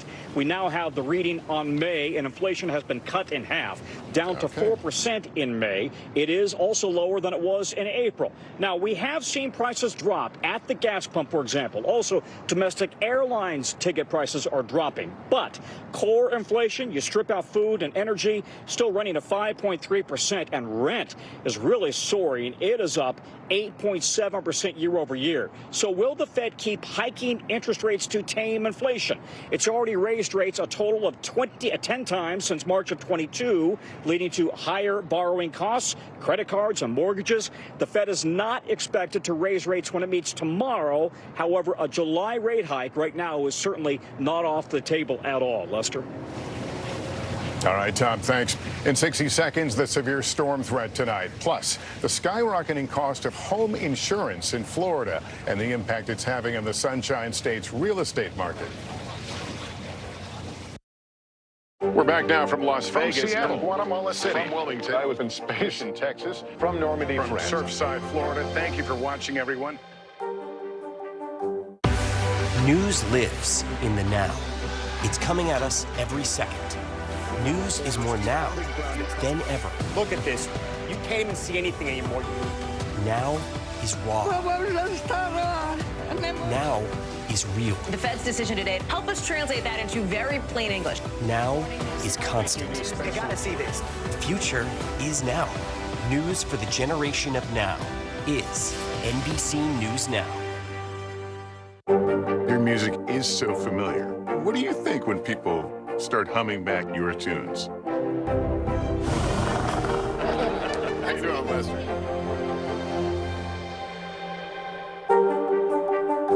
Hey, I'm Hallie. It's good to be with you tonight.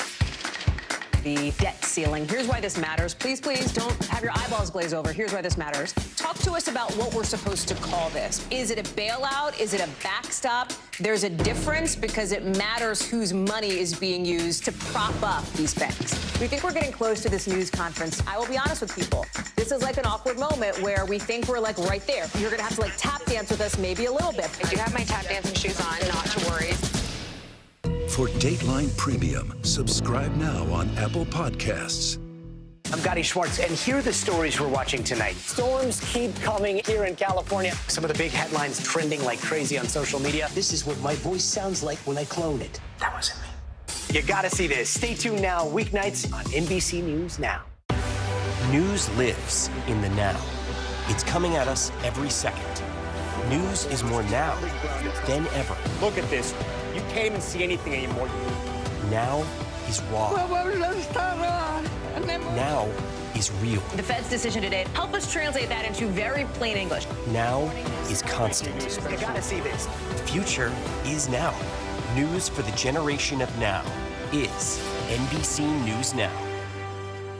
I'm Gotti Schwartz, and here are the stories we're watching tonight. Storms keep coming here in California. Some of the big headlines trending like crazy on social media. This is what my voice sounds like when I clone it. That wasn't me. You gotta see this. Stay tuned now, weeknights on NBC News Now.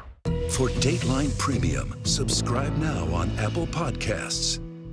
News lives in the now. Look at this. You can't even see anything anymore. Let's break down what we know. You gotta see this. News for the generation of now is NBC News Now. Hey, I'm Hallie. It's good to be with you tonight.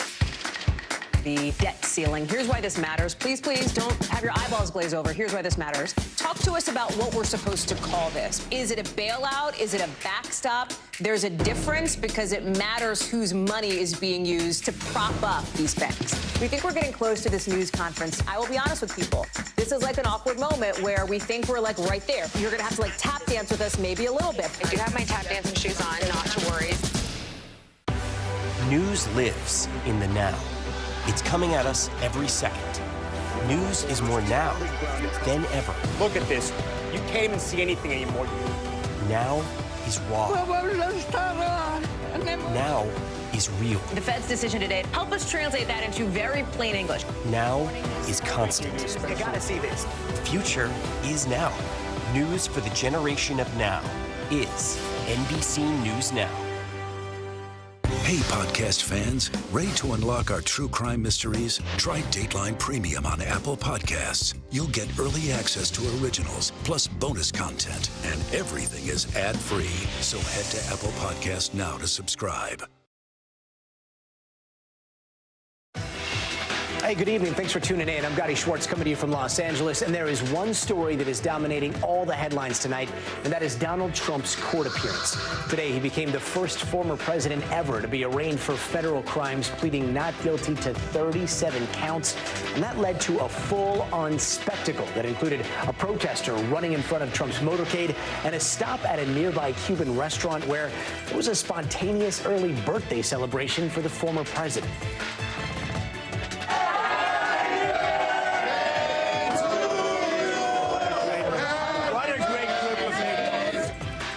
There were relatively few words coming from Republican leaders on Capitol Hill.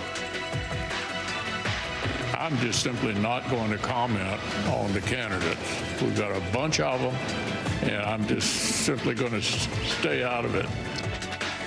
Next up, for the former president, setting the stage for his speech tonight at his golf course in New Jersey, followed by a candlelight dinner all hours after he was fingerprinted and booked in federal court.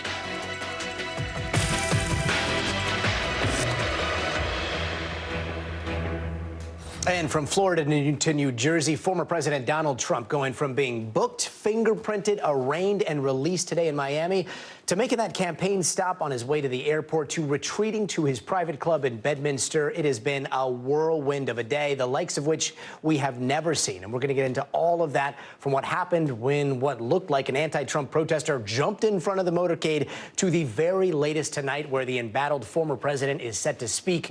But let's start with what happened in Miami during his first court appearance in federal court over these 37 counts he's facing in this mishandling of classified documents case. And this is his second time in 2 months where he was technically booked and his fingerprints were taken. There was no mugshot this time or last, but a court sketch artist was in the room documenting the moments Donald Trump appeared before a judge. And that's a judge he appointed. He was read those charges against him. His lawyer, Todd Blanche, pled not guilty on his behalf. And outside, things were starting to get a bit chaotic. Trump supporters facing off with a few anti-Trump protesters outside the courthouse. And as soon as the motorcade carrying Trump left the courthouse, one apparent anti-Trump protester wearing a prisoner's costume and carrying a sign that said, "Lock him up," ran into the middle of the road, blocking the SUVs, and was quickly taken down. Once cleared, the motorcade made a surprise stop at a coffee shop on the way to the airport. And this isn't just any coffee shop. This is Café Versalles, a well-known campaign stop when courting Latino voters. And inside, supporters surrounded the former president and even started singing him happy birthday, which is tomorrow.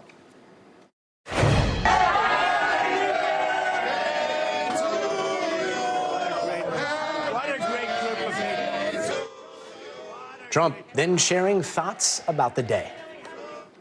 I think it's a rigged deal here. We have a rigged country. We have a country that's corrupt. We have a country that's got no borders. We have a country that's got nothing but problems. We're a nation in decline, and then they do this stuff. NBC News correspondent Gabe Gutierrez joins us now from Miami. Gabe, a pretty surreal day out there. That protesters rushing the motorcade, the pit stop on the way to the airport. It's wild because there are two things happening today, the political spectacle and the legal proceedings. But let's start with what everyone's talking about, and that's what we saw outside of the courthouse. Was it as chaotic as it looks on TV? Well, there, Gotti, the word you use is very appropriate. It was a spectacle, both legally and politically. Let's start with what happened outside the courthouse. Now, local authorities here in Miami had been preparing for potentially thousands of people to show up here outside of the federal courthouse in downtown Miami. That did not happen, but there were several hundred people here, and at times it was a turbulent scene, but thankfully not much of a security threat. There was that one instance of that demonstrator going out in front of the former president's motorcade, but overall it was just it was a surreal atmosphere, as you mentioned. The former president of the United States coming here to the courthouse behind me to face those federal charges for the first time in history, Gotti. It was surreal to witness, and yes, it was just it was a remarkable thing to see both outside the courthouse and also inside, Gotti. And now to what happened inside of the courthouse. I know you were inside watching it all go down in that overflow room. What was Trump's reaction when they read those charges? All right, and just for our viewers, the courtroom had there were so many reporters there and also some members of the public, so they had to limit how many people could actually go into the actual courtroom. I was in the overflow room that allowed me to go out early and report some of what happened inside to our viewers. It was incredible, though, to see through a video feed the former president of the United States there at the defense table, sitting just feet from his alleged co-conspirator in this case, Walter Nada, who is his body man. He's also flanked on either side, the former president, by his attorneys. His attorney, Todd Blanche, a well-known white-collar defense attorney from New York, and also his South Florida co-counsel, and to hear one of his attorneys say on his behalf, not guilty. Gotti, that was just incredible. And also to hear the magistrate judge in this case refer to the people of the United States versus Donald J. Trump in this sweeping 37-count indictment against the former president. Taking a step back, just think of how incredible that is. A federal indictment against a former president. Just remarkable. Did you get a sense of his demeanor in there? The former president did not say one word during this court appearance, which, by the way, was 47 minutes. I had one of my colleagues who was in the room, Garrett Haight, who said that he did not even see the former president turn back around at all. But if he would have done so, he would have seen the special counsel, Jack Smith, who was in the first row behind the prosecution's table. And just think of how incredible that in and of itself is. A special counsel brought in to oversee the prosecution of this case. He was sitting there as this arraignment moved forward. Again, a magistrate judge oversaw this portion of the case. The former president pleaded not guilty through his attorney. Walter Nada, though, the alleged co-conspirator here, Gotti, he did not enter a plea today. That's because while he did have counsel with him, that counsel was not based on South Florida. So he's due back here, excuse me, at the end of this month to enter a formal plea, Gotti. And Gabe, as part of most arraignments, the judge sets parameters for what is allowed, what is not allowed. As this case goes forward, what happened in this particular arraignment? Right, and there was a lot of discussion today. It actually made up the bulk of this hearing. This debate over who the former president could speak with here. In many cases like this, a defendant would not be allowed to speak to anybody, any potential witnesses in the case. But right now, there hasn't been a clear witness list put forward by prosecutors. Also, Walt Nada works for the former president. He works very closely with him. He's a closely trusted aide and his body man.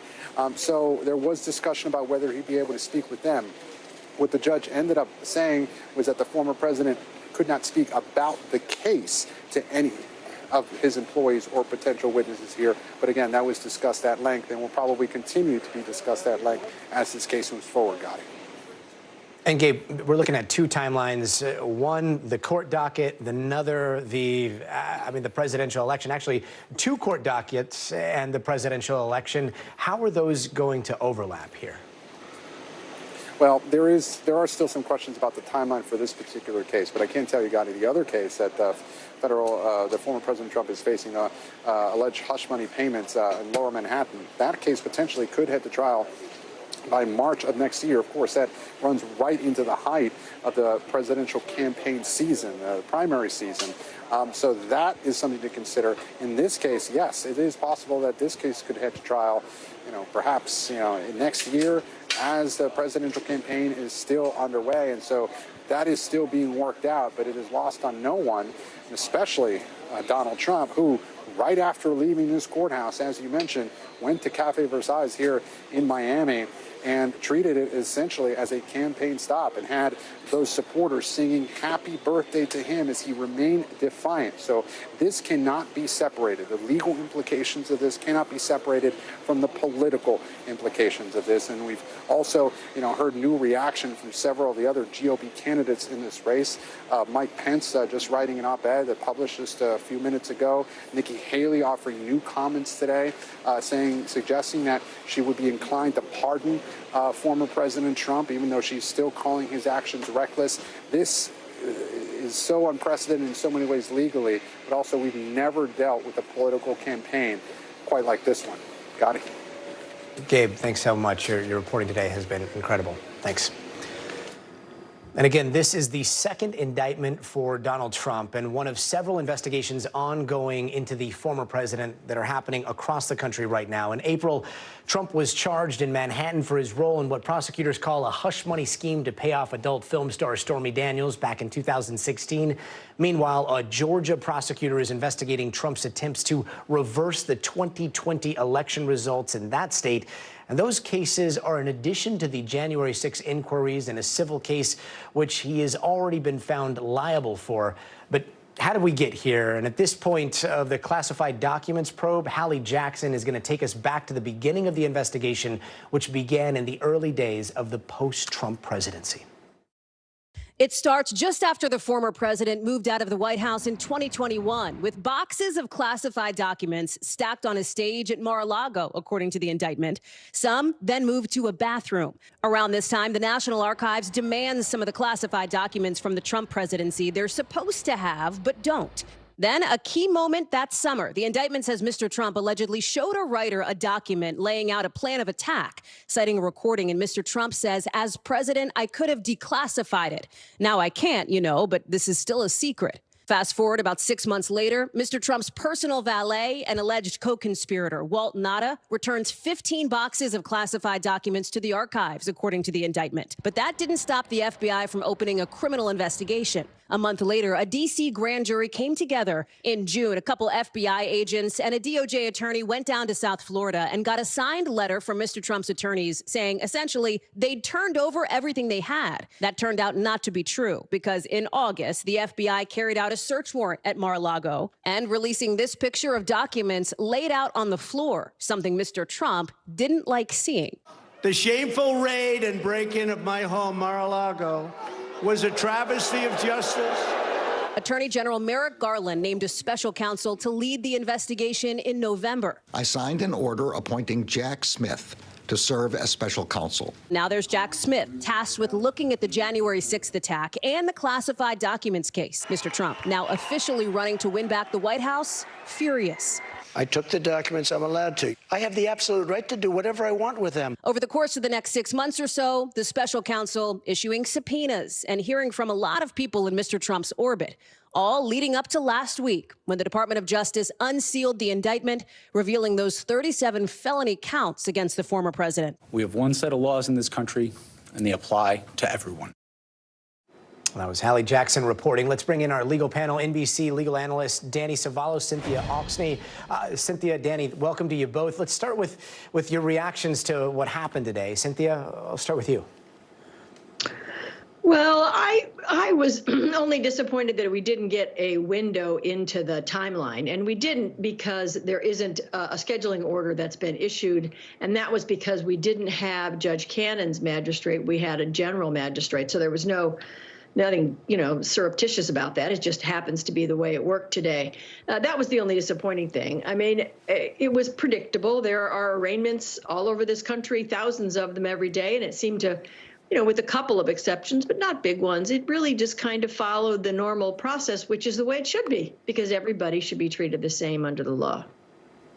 And Danny, it seemed like everything inside went procedurally as planned, although there was some shuffling of his legal defense. When you see that, what do you see? I think too much has been made of this whole Trump couldn't find a lawyer. First of all, it's an arraignment. Virtually anybody can stand in. He has other lawyers, lawyers that practice in federal court that are very able and could certainly pro hoc. And I understand they did pro hoc, and pro hoc is a Latin term that means basically just come into that court. They may not be formally admitted, but they're admitted just for this particular case. So, yeah, I mean, it's significant that Trump hasn't found lawyers yet, but not damaging. Anyone could have stood in today, but he does need to find counsel that is going to handle this case going forward, because he's going to need more than just an attorney. He's going to need a team. There are going to be terabytes of documents, thousands, if not maybe even millions of pages, files, all kinds of things that a team needs to go through. At this point, the government is probably ready to go to trial. It's the defense's turn. They have to play catch up. So this is that formal kickoff. This is the starting of the clock. And while we won't see a lot will happen under the surface as the defense team gets discovery, prepares discovery, starts moving forward towards trial, inexorably towards trial. Maybe not by the end of this year, maybe sometime next year, but sooner or later, they're going to trial. And Cynthia, a lot of people are asking why no mugshot? Not in Miami, not in the New York case. Can you explain that? Well, I think they're doing it just because it's, you know, he's a former president, and they had the whole purpose of a mugshot, you know, is so you can find them later if they don't show up. Okay, everybody knows who this guy is. I don't think that's so much of a big deal as, you know, the manner in which we deal with the defenses and how we get this case moving toward trial. I would just say this next time, starting right now, starting today, until the beginning of the trial is the most important part of this trial. That's because that's when the motion practice is going to happen. For Trump, the entire ball game is the motion practice, because if he has to go to trial, he's going to lose. If he can get through the motion practice and get some of this evidence kicked out, he might have some kind of a shot. But everything is in the motion practice for him, because trial itself on this indictment is a conviction. And Danny, you're a defense attorney. This is your specialty. How do you see his defense possibly mounting here? Don't look to Trump's mouth for his defense, because he doesn't know what he's talking about. More likely, everything is going to come down to really two phases of the defense. Pretrial motions, anything and everything they can do to file a motion to throw the case out, to suppress evidence. For example, can they suppress the evidence of the attorney, of Trump's attorney, Evan Corcoran, that they were able to obtain, at least obtain it for investigative purposes? Can the defense prevent that from coming in as evidence against Trump? That would be a major victory if they could get that suppressed for whatever reason. Can they file a motion that this is selective prosecution and they're treating Trump differently than they would other defendants? I expect they will file that motion. That motion never wins, but at least they preserve the issue for appeal. So pretrial motions will be the first part. And the second part, the second phase, if they get to trial, and that means that they're in the red zone, that means they're going to have to deploy a defense that is basically, look, Trump tried to work with them, tried to work with the National Archives, tried to work with DOJ. They were both inflexible. The government was totally inflexible. And that'll fold into their overall theme of Trump as being persecuted. Now, I want to be clear. Will that work? I don't know. But the defense doesn't get to pick its facts. They got to work up a creative defense based on the facts that they have. And Cynthia, the other person charged in this case is the valet, Trump's body man, Walt Nauta. He was at the cafe stop, and we saw him behind Trump right after this arraignment. We understand that he was at the courthouse as well, right there with Trump, possibly traveling there with him. Is the judge here restricting their communication? I mean, he works for the former president, right? Okay. Right. So what happened at the arraignment is Walt Nauta, who's been charged along with Trump, who's got a really big problem in this indictment because he was caught lying to the FBI, and he's actually the guy who did all the dirty work to moved all the boxes and physically broke the rules for Trump. At the arraignment, because he was not arraigned because he didn't have a lawyer who was admitted to the bar in Florida, So his arraignment has been put off, but the judge did conditions of release of Trump and of him. And one of the conditions was you can't talk to each other about the case unless your lawyers are present. It isn't you can't talk to each other. The rule was you can't talk about the case without your lawyers present. Now, the obvious question is, who's going to enforce that? Who's going to believe that they don't? But that was the ruling. So today, when they went back and got in the limousine together, that was not a violation of the judge's rule. When they went to the Versailles, which I'm convinced was a totally planned stop and not something random, because it's such a famous place and because it was filled with supporters and with ministers to pray over him. But when they went back there, that was not a violation of the judge's orders. It will only be a violation if they discuss the case not in the presence of the lawyers.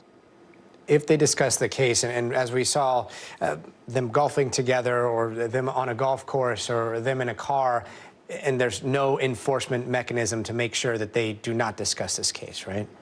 That's right. I mean, and here's the thing. This is sort of what's interesting. The government does not need now to flip, right? Because they've done this indictment without him. They obviously have all kinds of evidence, and I'm sure they have more evidence than what's in the indictment, right? But it would be nice if he would flip, but they don't need it. Let's say he does flip, and let's say Trump has discussed the case with him.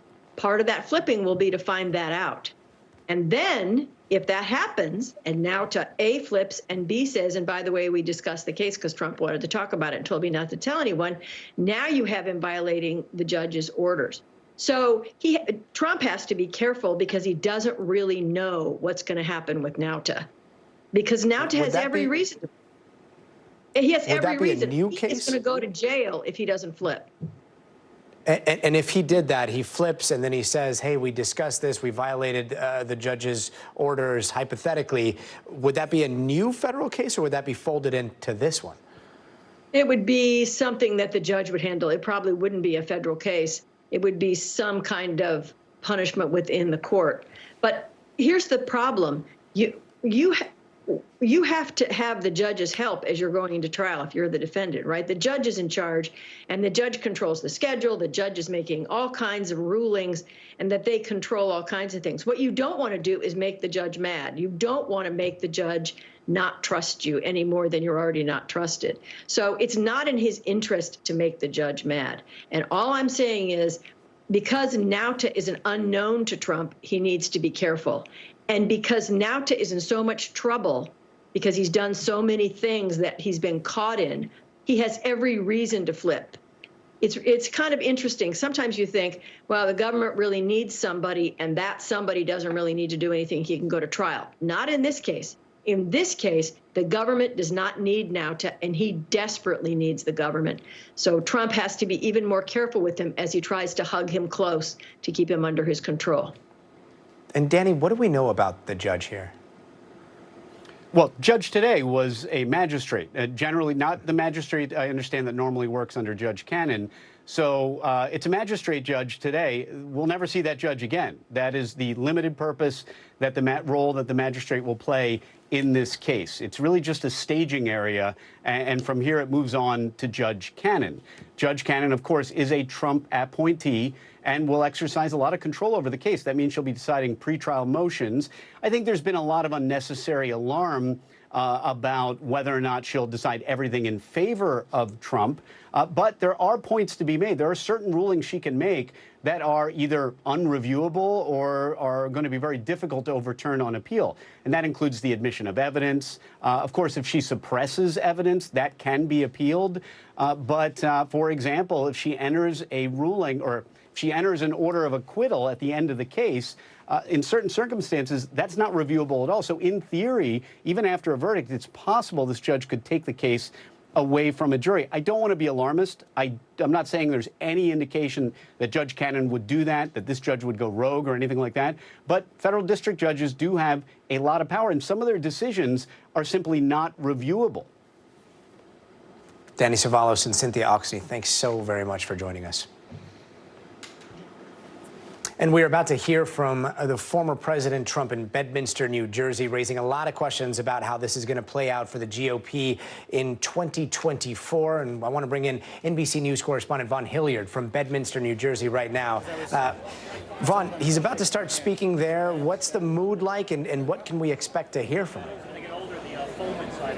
Yeah, Gotti, he's actually on the way from Newark International Airport here in New Jersey en route to his Bedminster club. There's a couple hundred folks, supporters, but also members of this private club here. And what we should expect is it's kind of a deja vu from 2.5 months ago, frankly. But instead of flying from Manhattan when he was indicted in that hush money payment case and flew down to his Mar-a-Lago club, he is now coming here to Bedminster, where he will be spending the summer months. And we should hear a defiant Donald Trump, in the words of one aide earlier today, telling me of what we should expect from his remarks today. He has been insistent that this is a witch hunt, that it's political persecution, and it is the targeting of not only a former president, but also the current front runner by a big margin for the 2024 Republican nomination, Gotti. And Vaughn, do you think this is going to supercharge Trump's fundraising? I mean, the numbers that we saw the last time he was indicted are pretty astronomical. I mean, we're talking about millions of dollars in fundraising, and, you know, Donald Trump has to use this to his political advantage to the extent that he can. I was just talking to one club member here who I said, you know, what led you here tonight? He goes, well, I donated. I came and supported. Donald Trump sent me an email. And if you read some of these emails that the campaign sends out, one here today in which he called it some of the darkest hours in America. You know, there's millions of Americans who are hearing Donald Trump's version of the events that led to this indictment. And of course, he has the defense in the court of law, and he and his lawyers are going to be able to make their case. But the allegations laid out in the indictment are damning. But for those that are tuning into right-wing outlets or reading Donald Trump's campaign emails, they feel like this is a political target job. And for them, they feel like it's their responsibility as conservatives, as Republicans, as Trump supporters to help defend him not only on the legal front, but also on the political one. And Vaughn, there are a few ways all of this could end. For one, Trump could win the presidency and pardon himself. On the other, another Republican could win and pardon former President Donald Trump as well. And we're already hearing some rumblings over the possibility from candidates like Nikki Haley. Let's take a quick listen. I'm happy to announce this is my commitment on January 20th, 2025, if I'm elected the next U.S. president, to pardon Donald J. Trump for these offenses. When you look at a pardon, the issue is less about guilt and more about what's good for the country. I would be inclined in favor of a pardon, but I think it's really premature at this point when he's not even been convicted of anything. Now, Vaughn, do you think this is going to become a major reoccurring theme here in the run-up to the election? Absolutely, Will Gotti. I mean, the stakes of this right now are absolutely wild. 7.5 months from now are when Iowans are going to go and caucus. So then over the next 7.5 months, you're looking at not only a potential number 3 or 4 indictment related to other investigations underway, but you're going to be having these candidates openly discussing whether they would pardon Donald Trump or not. In the case of, Mike Pence, he just wrote, reacted to the Wall Street Journal about the indictment, calling them serious allegations laid out, but he was concerned about the political repercussions of the Department of Justice choosing to go through with this indictment. There is a lot on the line in the reality that Republicans, including those running for president, are working with, Gotti, is the fact that Donald Trump, since he was first arrested in the Manhattan hush money payment case, he's actually doubled his lead over Ron DeSantis in the last 2.5 months. These investigations, when talking with voters, they are not a deterrent, but more of a rallying cry for them to come and support Donald Trump as he makes the case to them that he is defending them in the MAGA or conservative movement. And Vaughn, we've seen other candidates take a completely different tact. Chris Christie swinging for the fences on Twitter, calling Trump a loser, loser, loser. Do you think we're going to see other candidates use this as campaign ammo, or is this, like you said, a rallying cry for Republicans over what they are calling selective prosecution? Right. Well, look, at Chris Christie, and some polls maybe has 1% support. Asa Hutchinson is the former Arkansas governor. He's also about 1 or 2% of support in the polls, and he has said that Donald Trump should drop out of the race because of that. But when you look at where those two, who have been very forceful about what is laid out in the Department of Justice's indictment, are at polling, it's clear because CBS released a poll just yesterday that showed 76% of likely Republican voters nationally believe that Donald Trump is being unfairly politically targeted. When you look at those numbers, it is clear why Nikki Haley, Tim Scott, Mike Pence, and Ron DeSantis are a little bit more hesitant to come out swinging, because for the last 8 years, they have defended Donald Trump and largely propagated this idea of the deep state and the idea of the, quote, radical left or the Department of Justice coming and attacking Donald Trump. So it's tough for them now in the year of 2023 to suddenly switch course because, you know, as one conservative commentator put it yesterday, that Nikki Haley and Tim Scott had joined the mob, in the words. And those are really the sort of rhetoric that is being used to compel Republican voters to rally around Donald Trump as somebody who could face years in prison if he is not elected. The stakes are just really that dramatic, Gotti. And Vaughn, there are those that listen very closely to the polls. I listen to Vaughn Hilliard. You have the pulse, or the finger right on the pulse, so I hate to put you on the spot, but based on everything that you've seen today, trending up or trending down, the former president in this race, based on what we've seen today and based on the people that you've been talking to? Gotti, in talking with Republican voters over the last weeks, I've met some that are looking beyond Donald Trump, but not because of the investigations. And I think it's going to come down to, I think Iowa is going to be that real test in the beginning of February of next year. But as of right now, I've seen little evidence over the last months to suggest that Donald Trump's political prowess has declined. And over the course of the last weeks, despite these indictments and despite potential hearings running parallel to his campaign, I've seen little evidence from conversations with Republican voters and little data from Republican polling to suggest that he is on a downward trajectory at this point. Gotti. Vaughn, thanks so much, brother. And we want to turn now to NBC News contributor Jonathan Atler and political strategist Mishia Cross. We're just talking a little bit about selective prosecution. Jonathan, there are the state courts, the federal courts, and then there's the court of public opinion. They all move at very different speeds. We've heard the Republicans hammer this idea of selective prosecution over and over and over again, and yet we see the legal process moving very slowly. How do you see all of this playing out as we go forward towards the next elections? Well, the wheels of justice do grind slowly, Gotti, and it's in Donald Trump's interest for them to grind even more slowly. That's been his legal strategy for decades now, is to slow everything down. And with Judge Eileen Cannon, who has already issued several opinions right after the raid at Mar-a-Lago that favored Trump, and she's a Trump appointee, Cuban-American, very supportive of Donald Trump in the past. And so I think you can expect her to probably go along with the defense's requests to slow this down. And there are many, many documents to review. So it's quite possible that there will not be a trial before the election. Politically, I think we need to broaden the conversation from the Republican electorate, which is indeed rallying around Donald Trump, to the general election electorate, which is a very different matter. Trump is doing badly with independents.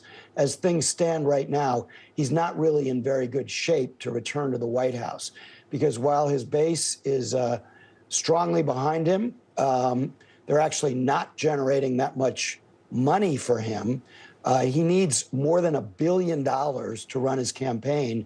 And both in the other case in New York and this case, and presumably the case coming up in Atlanta, where he's likely to be indicted in August, Republicans are opening their wallets to the tune of a few $1 million. That's a long way from the 1.5 billion that he needs. So I think it's important when we're assessing him in the context of this election to look to the fact that he has lost the popular vote in both elections. He did badly for his party in the 2018 midterms and the 2022 midterms. So we shouldn't confuse him with being a political Goliath at this point. Jonathan, I think you raised some really good points there, especially when it comes to the independent voters. Amisha, I got to ask, when it comes to this idea of witch hunt, selective prosecution, do you think that's going to resonate, especially after months and months of coverage like we've seen with independent voters come the general elections? I don't think it's going to resonate with independent voters, but that's not who Donald Trump is speaking to. He is speaking to his base largely, and he's speaking to a growing American population that, quite frankly, is losing a lot of its faith in American institutions. I think that one of the saddest offshoots of Donald Trump's presidency, as well as the post-presidency era, is that he has largely perpetuated this idea that our institutions don't work, this idea that we should not believe or have faith in the institution of democracy, but also our courts. And I think that that has continued to grow throughout his time out of office. He's elevated this concern with the courts and the courts all being against him, that these are basically markedly utilized by the Democrats to attack him. And we knew that this was coming because Donald Trump likes to posit himself as a martyr. It helps him in fundraising. It helps him to remain relevant. He did that during the case that Stormy Daniels brought against him. He did it during the Eugene Carroll case. And now he's utilizing it again and assumably will do the exact same thing when the Georgia case comes. Donald Trump continues to play from the exact same playbook, and it has not diminished him anyway in the polls, if we are to believe those, but it also has not diminished his voice. And I think that, again, one of the strongest things that is, quite frankly, really sad that this former president has done is increase the level of people, be it whether it is his own supporters or those on the left, the belief that our institutions are problematic and that they don't work for the people. I think that that's a very scary place to be, and that's one thing that this former president, has set America on a trajectory of. Jonathan, I'd love to get your take on what Amisha just said there. We hear, from the right, all across the board, the weaponization of the Justice Department, right? And justice is based on this idea of trust and blind justice. Legal proceedings aside, do you think that there has been a lot of damage done here? I do. I think there's been considerable damage, and I think Alicia makes the central point here, which is this is about our institutions. And when you have a former president who is attacking our institutions, saying they are corrupt, and that the rule of law doesn't really apply in this country, and that he will, quote, terminate, unquote, the United States Constitution should he be returned to the White House, and that he will use the Department of Justice, talk about weaponizing, for, quote, retribution, unquote, against his political enemies. This does damage to our institutions. I don't think it necessarily does irreparable damage. So our institutions have been damaged in the past. They're pretty resilient. We saw after the 2020 election when 60 judges stepped up to rule against Trump in his false claims that the election had been stolen, that, our institutions can respond firmly. I also think that we shouldn't forget that when we dodge a bullet. So one of my big surprises today was how few people showed up. The Miami police were expecting between 5,000 and 30,000. And there were apparently fewer than 1,000 who showed up.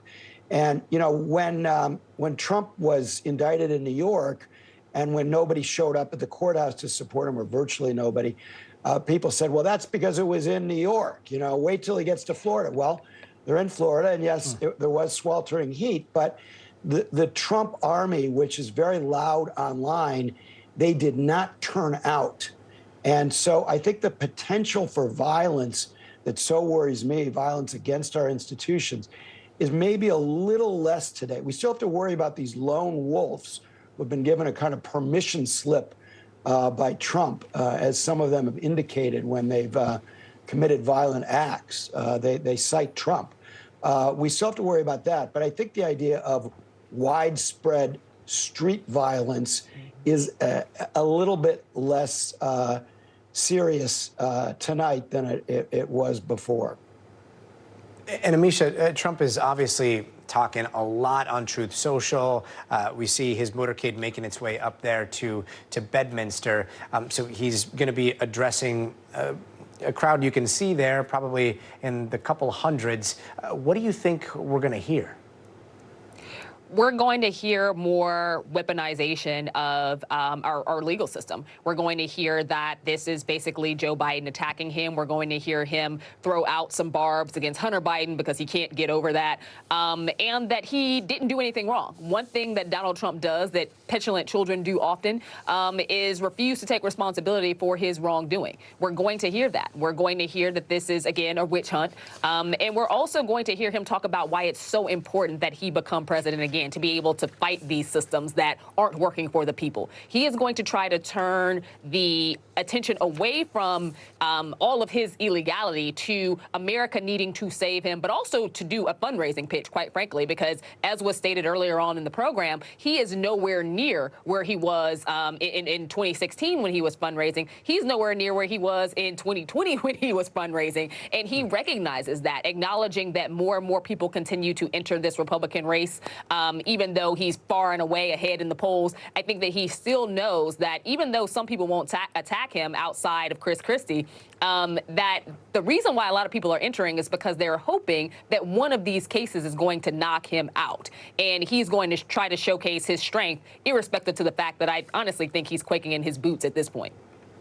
Some historic perspective there. Thanks so very much, Amisha Cross and Jonathan Alter.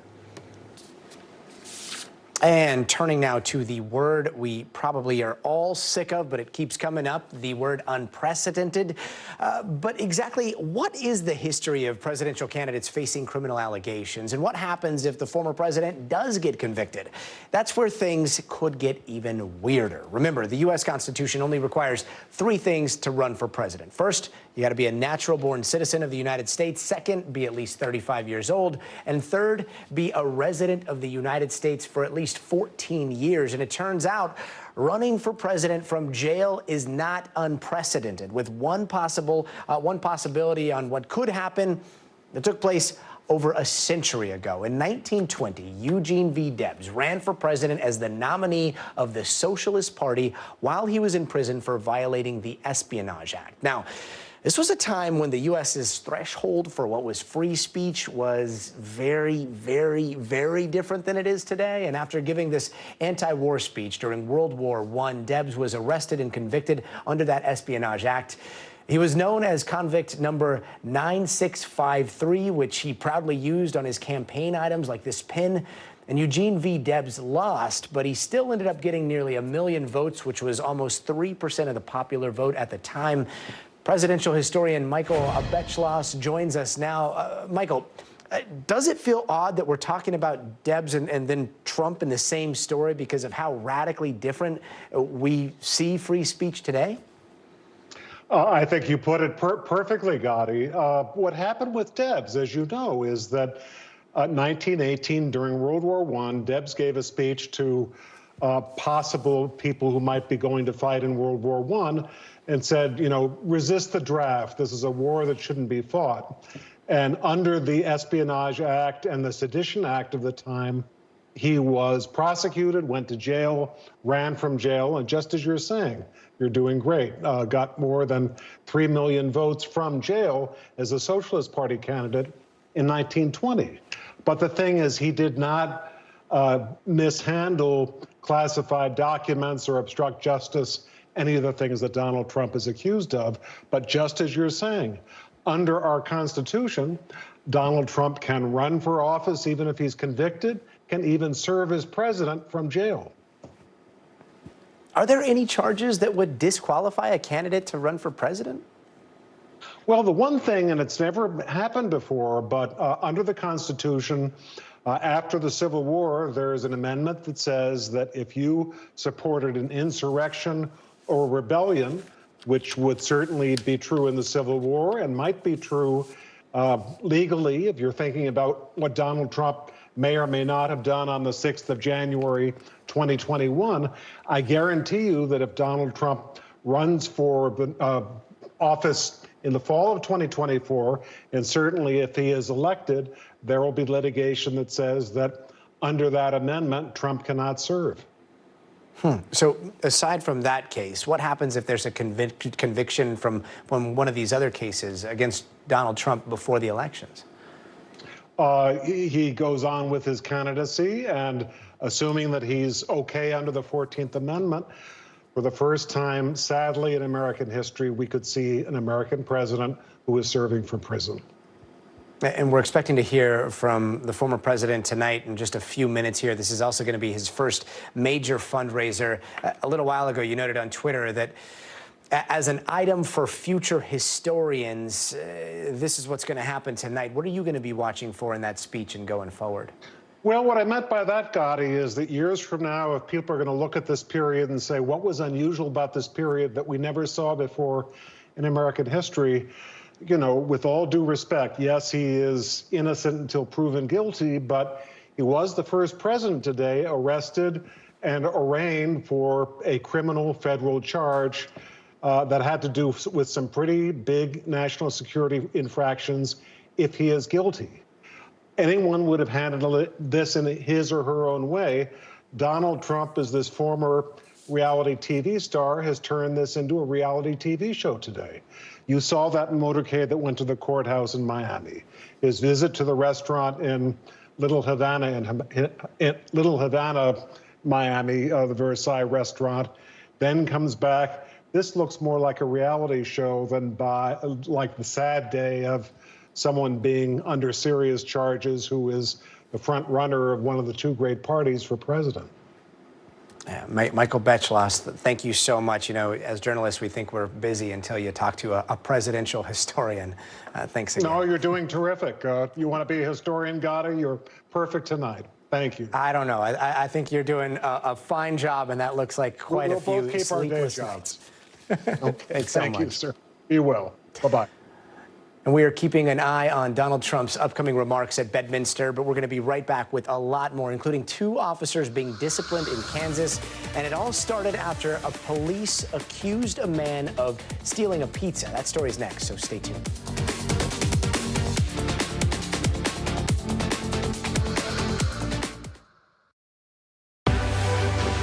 News lives in the now. It's coming at us every second from all over the world. We have a full team. News is more now than ever. Look at this. You can't even see anything anymore. Our house is no longer here, but we are here. Now is raw.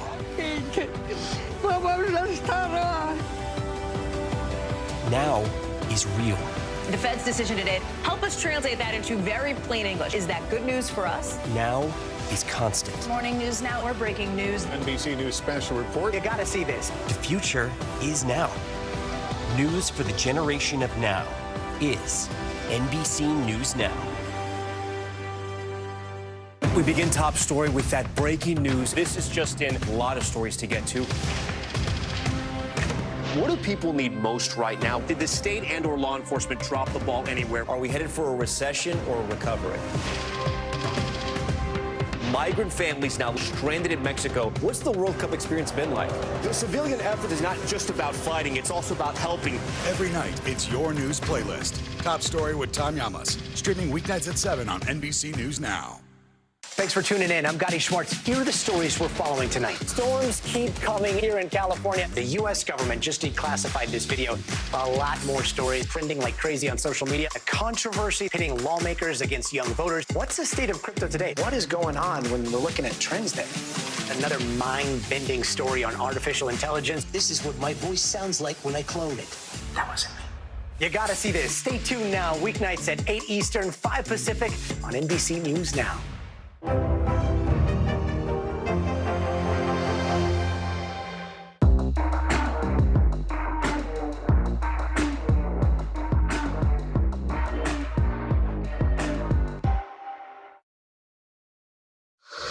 Hey there, welcome back. There is a lot of other news happening today that we're keeping an eye on. In Denver, the Nuggets NBA basketball championship victory was marked by a mass shooting close by.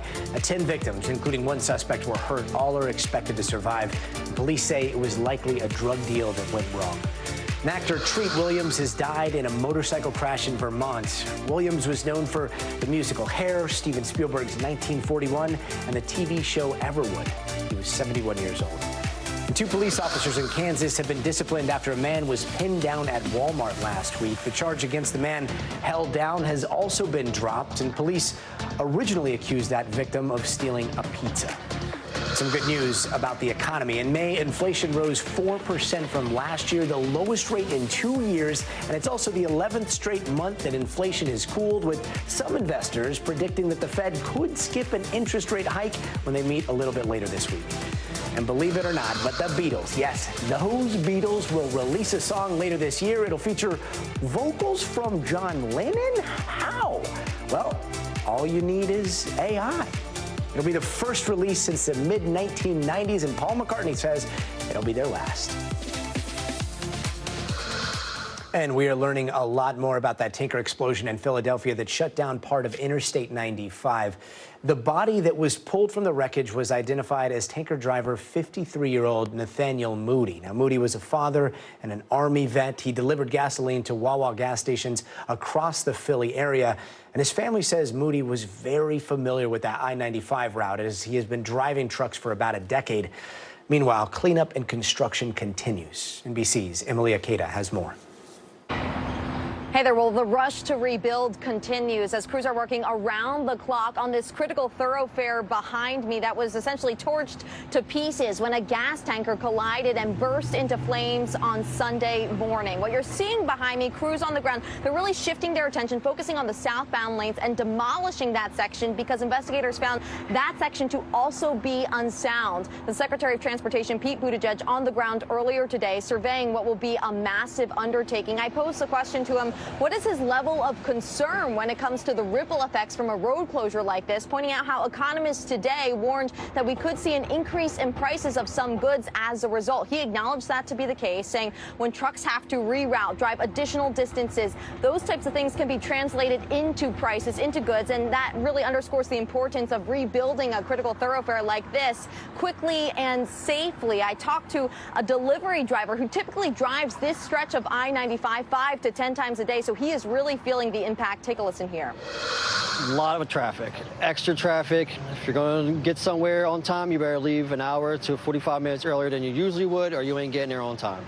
Every main street from Tarzal Ave, Frankfurt Ave, the Boulevard, all the main streets are blocked up. If you don't know the back roads, good luck. And we're still waiting for more details on the crash investigation, but family members tell us that the man behind the wheel was Nathaniel Moody, a beloved father and longtime experienced truck driver, and they say he died in the accident on Sunday. In terms of when we could see this interstate completely rebuilt, well, officials say we could learn more details on that timeline tomorrow. Back to you. Emily Akeda, thanks so much. And tonight, millions of Americans from Texas to the Carolinas are facing the threat of severe storms. Those storms are expected to bring super strong winds and hail. And while one part of Texas is dealing with a severe thunderstorm watch, another part of the state is being threatened by severe heat. NBC's meteorologist Bill Cairns has more. Gotti, we've had an incredible amount of large hail reported, especially in Texas, and it's not going to stop. It's going to go through the night tonight, and we're going to get new storms tomorrow that are going to do the same things. This is like 3 days in a row in the same locations dealing with really large hailstones. So you can see the areas of storms. Over Dallas earlier today, we had about 1-inch size hail reported there. That's not enough to do significant damage, but we did have some reports coming in from areas in East Texas and also in areas to the south of Dallas that had up to almost tennis ball size hail. So that's like, you know, pretty much make a fist, and that's the size of the ice chunks that were falling out of the sky. Mostly small hail and a little bit of wind damage with these storms in areas of North Florida. So you see our wind reports, that's the areas in blue. That's where we had wind damage reports a lot with these. Not so much wind damage, just a little bit here in Northeast Texas, but all the white icons you see there, that's all people that have reported large hail. And you can see it was all those storms that were around the Dallas area and now through East Texas, and then a few here in southern portions of Alabama. And I should mention mentioned a few there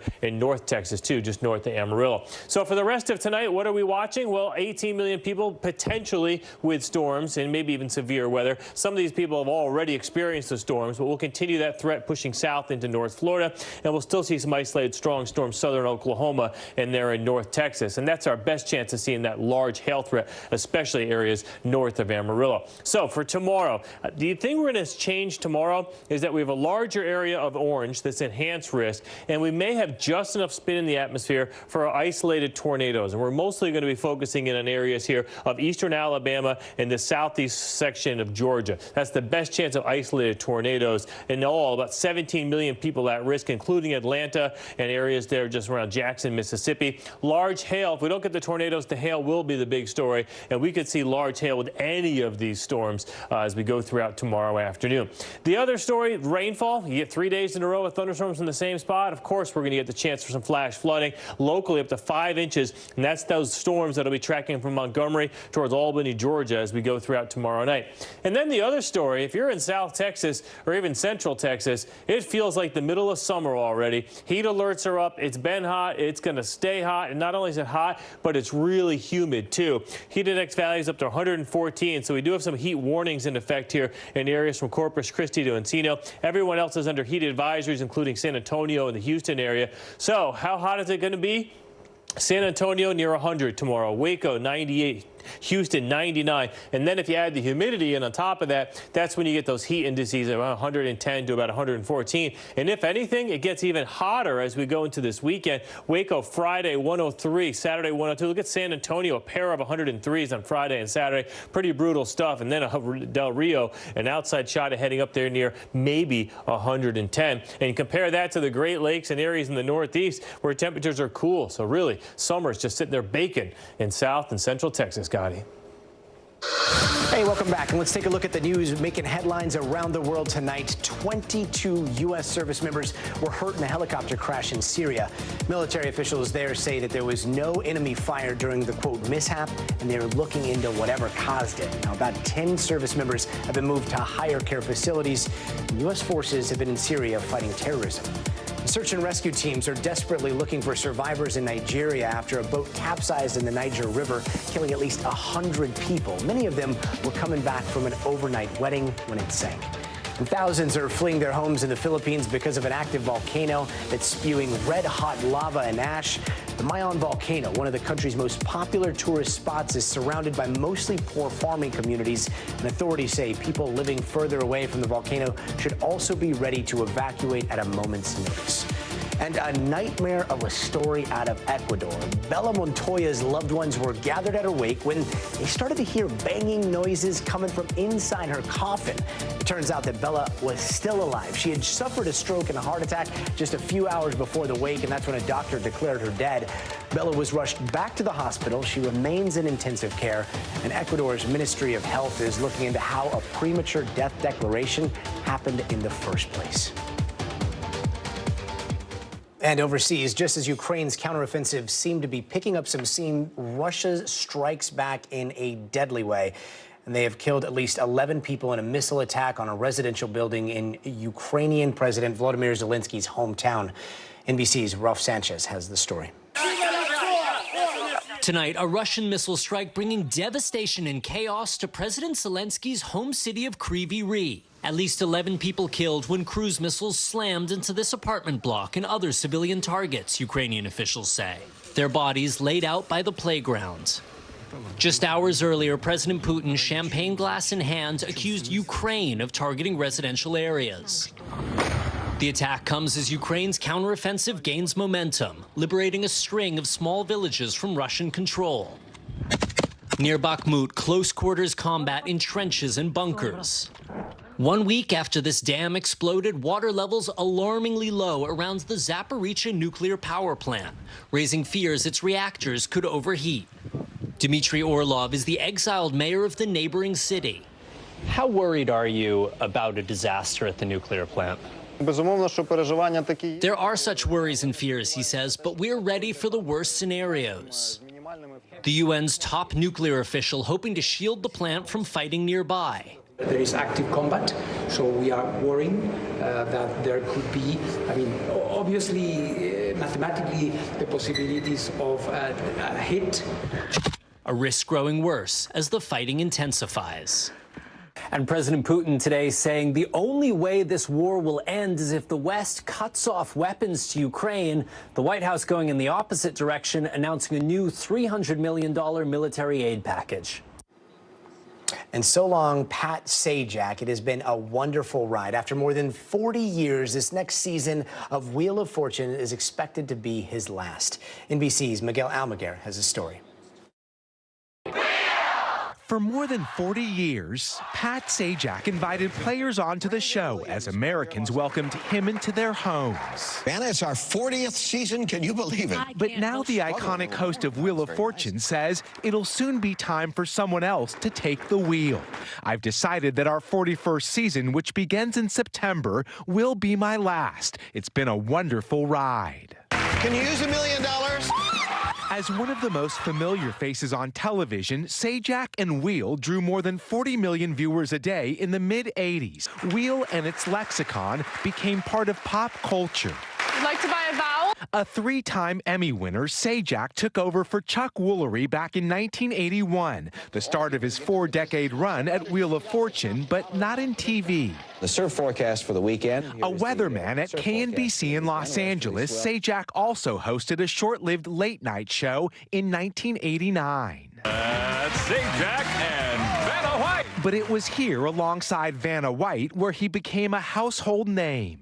Neither Sajak, White, nor Sony Television have hinted at who will take over the show next, which still draws 26 million viewers a week. Give the wheel a final spin. Soon, it will be time for someone else to take a spin after 4 decades of good fortune for Pat Sajak. Miguel Almaguer, NBC News, Los Angeles.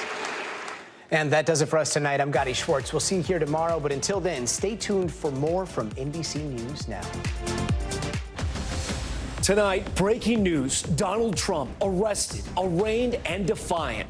The former president surrendering to U.S. Marshals at the federal courthouse in Miami, where he was booked and fingerprinted before pleading not guilty to 37 counts of mishandling classified government documents. Chaotic moments as Trump left the courthouse. One person detained after lunging at the motorcade. Trump then making a surprise stop at a Miami landmark, mingling with supporters. We'll have full coverage from Florida and analysis of where the case goes from here. The indictment already looming large over Trump's 2024 campaign. The GOP frontrunner now juggling being a candidate and a defendant in 2 separate criminal cases. What we're hearing from his political opponents tonight, and who is saying they would issue a pardon if he's found guilty. I-95 fireball, new video showing the moment an oil tanker crashed, igniting an explosion that ultimately caused the busy highway to collapse. The new timeline for how soon that road could reopen. Ban from the White House, the Biden administration saying a transgender influencer will not be welcome back after taking her shirt off at an event on the South Lawn. Tensions reaching an all-time high this Pride Month. Target stores in multiple states receiving bomb threats over their LGBTQ merchandise. And why some fans are now boycotting Garth Brooks for comments he made about serving Bud Light. And final spin, Pat Sajak announcing he's stepping down as host of Wheel of Fortune. Tonight, we'll take a look back at the most iconic moments from his 40-year run, from his on-screen relationship with Vanna White to the biggest contestant blunders that still have us laughing. Top Story starts right now.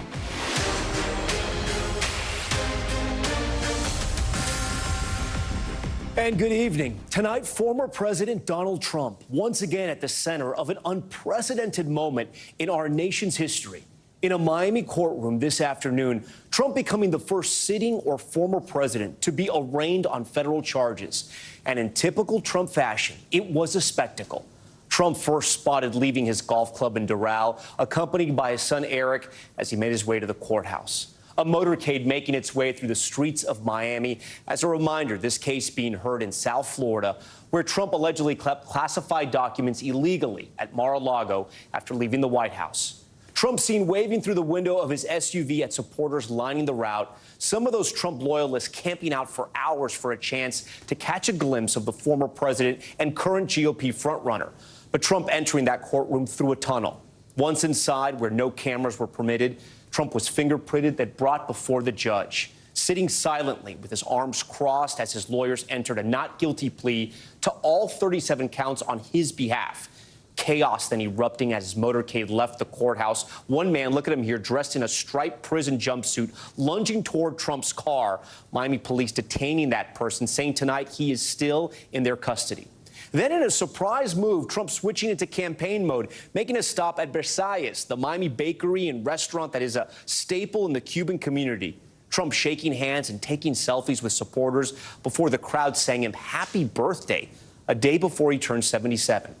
Right there with him, just over his right shoulder, is Walt Nauta, Trump's valet, who was also charged by the special counsel for his role in moving those documents. The judge today, after much argument, allowing Trump to have contact with Nauta if the two do not discuss specifics of this case. Trump returning to his golf club in Bedminster, New Jersey, where he addressed those charges for the first time at length on camera, taking aim at the special counsel and previewing his legal defense.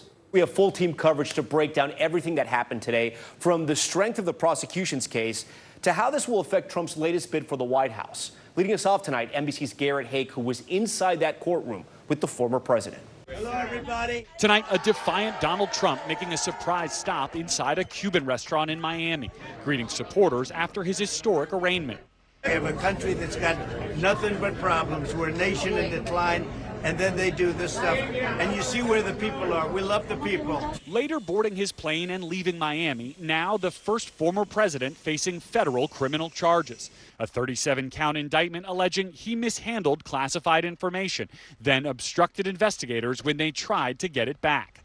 This morning, the Republican frontrunner seen with his son at his Doral resort before getting into his motorcade, which then drove through South Florida to the courthouse. Along the way, Mr. Trump posting one of the saddest days in the history of our country, with crowds of Trump supporters gathered outside. Freedom for Trump!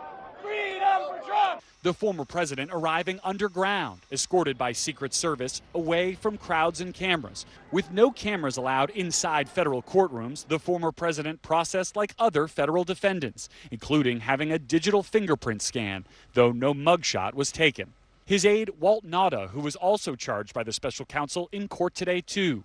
Inside the courtroom, Mr. Trump sitting with arms tightly crossed for much of the hearing that lasted less than an hour, never speaking to the court. His attorney pleading not guilty on his behalf. Prosecutors telling the judge he is not a flight risk. The case centers around requests by the National Archives for the former president to return classified documents after he left office. The FBI eventually searching his Mar-a-Lago home, where agents say more than 100 classified documents were discovered. The special counsel alleging they found boxes, some of which contained classified information, in Mar-a-Lago's storage rooms, a ballroom, and a bathroom. And that on an audio recording from 2021, Mr. Trump acknowledged that at least one document was still classified, saying, quote, "As president, I could have declassified it. And now I can't, you know, but this is still a secret." Overnight, Mr. Trump insisting he declassified material using his power as commander-in-chief, though he has provided no evidence that he did so. As president, I have the right to declassify. Mr. Trump accusing the Biden Justice Department of targeting him with charges only because he's the top Republican challenger to President Biden in 2024. There's no criminality here. It's ridiculous.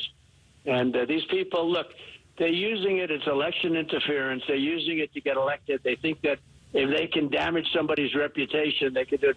Mr. Trump firing back at the special counsel late tonight.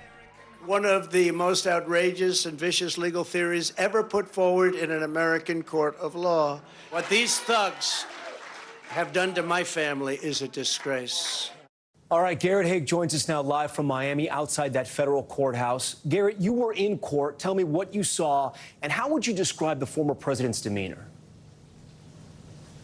Well, Tom, the mood in the courthouse was weighty and tense for this hearing, which lasted a little less than an hour. The former president looked frustrated. He looked irritated to be there. He sat with his arms crossed for most of the hearing, just talking quietly with his attorneys on either side. I was sitting on the prosecution side of the room, and I found it notable that Jack Smith, the special prosecutor in this case, would periodically look over to check on Donald Trump. Trump never looked in the direction of Smith, despite all the times he's attacked him on social media and in speeches. An interesting moment there, an observation. And Garrett, we know the president is set to take the stage for a speech later tonight.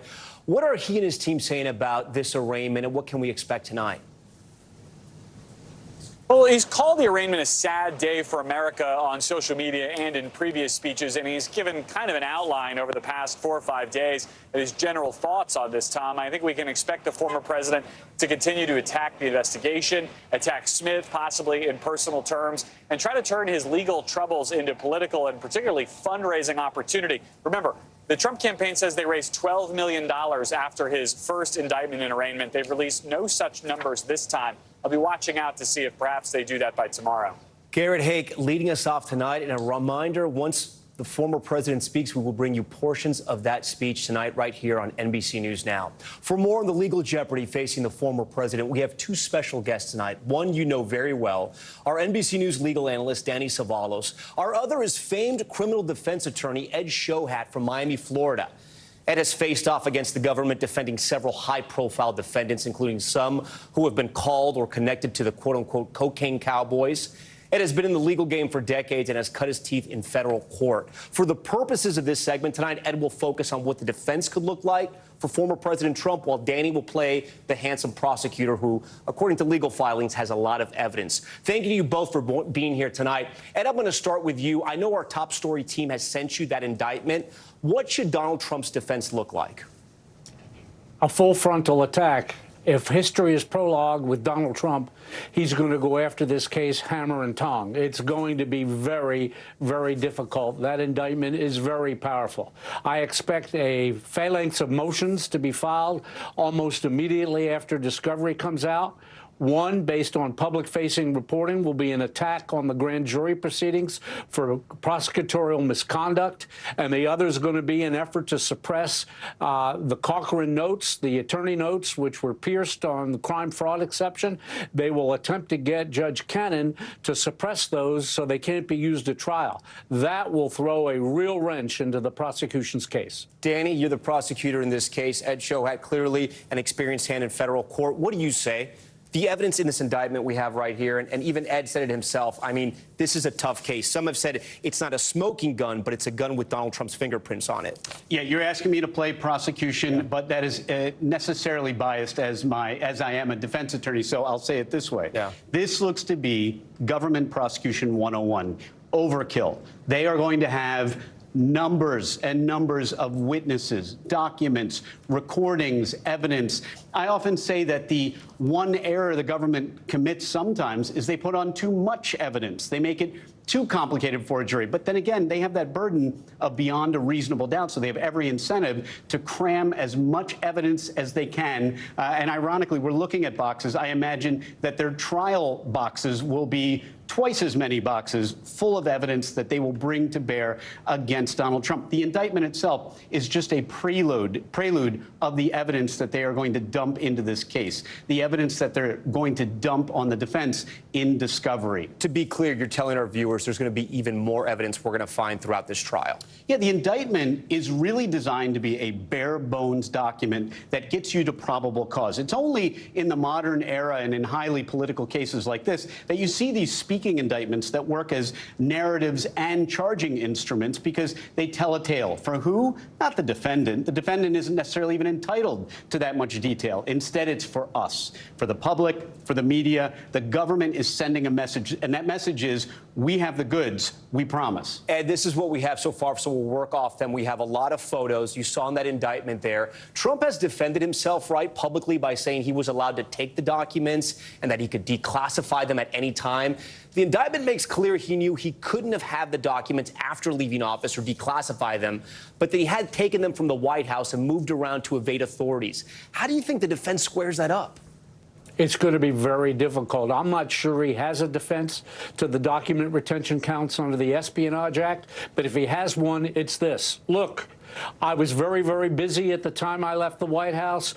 I packed some of those boxes. I didn't see classified documents in them. I had the right to take the documents, and you made me give them back before I had a chance to go through them. I was just going through all the boxes with the intention of giving back all those documents that I didn't even know were really there until the grand jury subpoena came down. I would have given them back if you'd given me enough time. Danny, I don't know that he has much else. Yeah. Ed and Danny, I want to remind our viewers some of the agencies that Trump allegedly mishandled documents from. I want to put it up on the screen now. There's 2 pages of these graphics because there are so many agencies. The first being, of course, the CIA, the Department of Defense, National Security Agency, the National Geospatial Intelligence Agency. A lot of people probably didn't even know that existed. The National Reconnaissance Office, Department of Energy. It goes on and on. Danny, what do you say to what Ed was saying about the mishandling of the documents, saying, oh, we were just too busy, we were moving, we didn't know about this? I agree with Ed completely. I think that is really the only viable defense Trump has. Don't anticipate or don't predict Trump's defenses from the words that come out of Trump's mouth at a podium or at a rally. Trump is not a lawyer. Trump doesn't know anything about his own legal defense. Instead, we've already gotten hints from his defense counsel, who are actually some of his ex-defense counsel, but in letters to Congress or even on TV during interviews, they've given us a preview, and the preview is exactly what Ed said. It's going to be, look, if you'd given me more time, I would have worked with the National Archives. But they, instead of working with me, referred it to DOJ. And then once it went to DOJ, DOJ was inflexible on subpoena dates. They didn't let me do rolling production. They didn't let me do it at my own pace because, look, I'm a former president. I'm busy. And guess what else? The National Archives has set up an infrastructure for every recent ex-president except me. In other words, they helped the other presidents with these documents. They didn't help me. Now, is that a defense that's going to work? I don't know. I'm not saying it's a great defense. As defense attorneys, we don't pick our facts. The government curates, picks, grooms, landscapes its facts until they have the case they want to bring to the grand jury. We have to deal with the facts we're given. So I'm saying that that is probably the most viable defense. Is it great? No.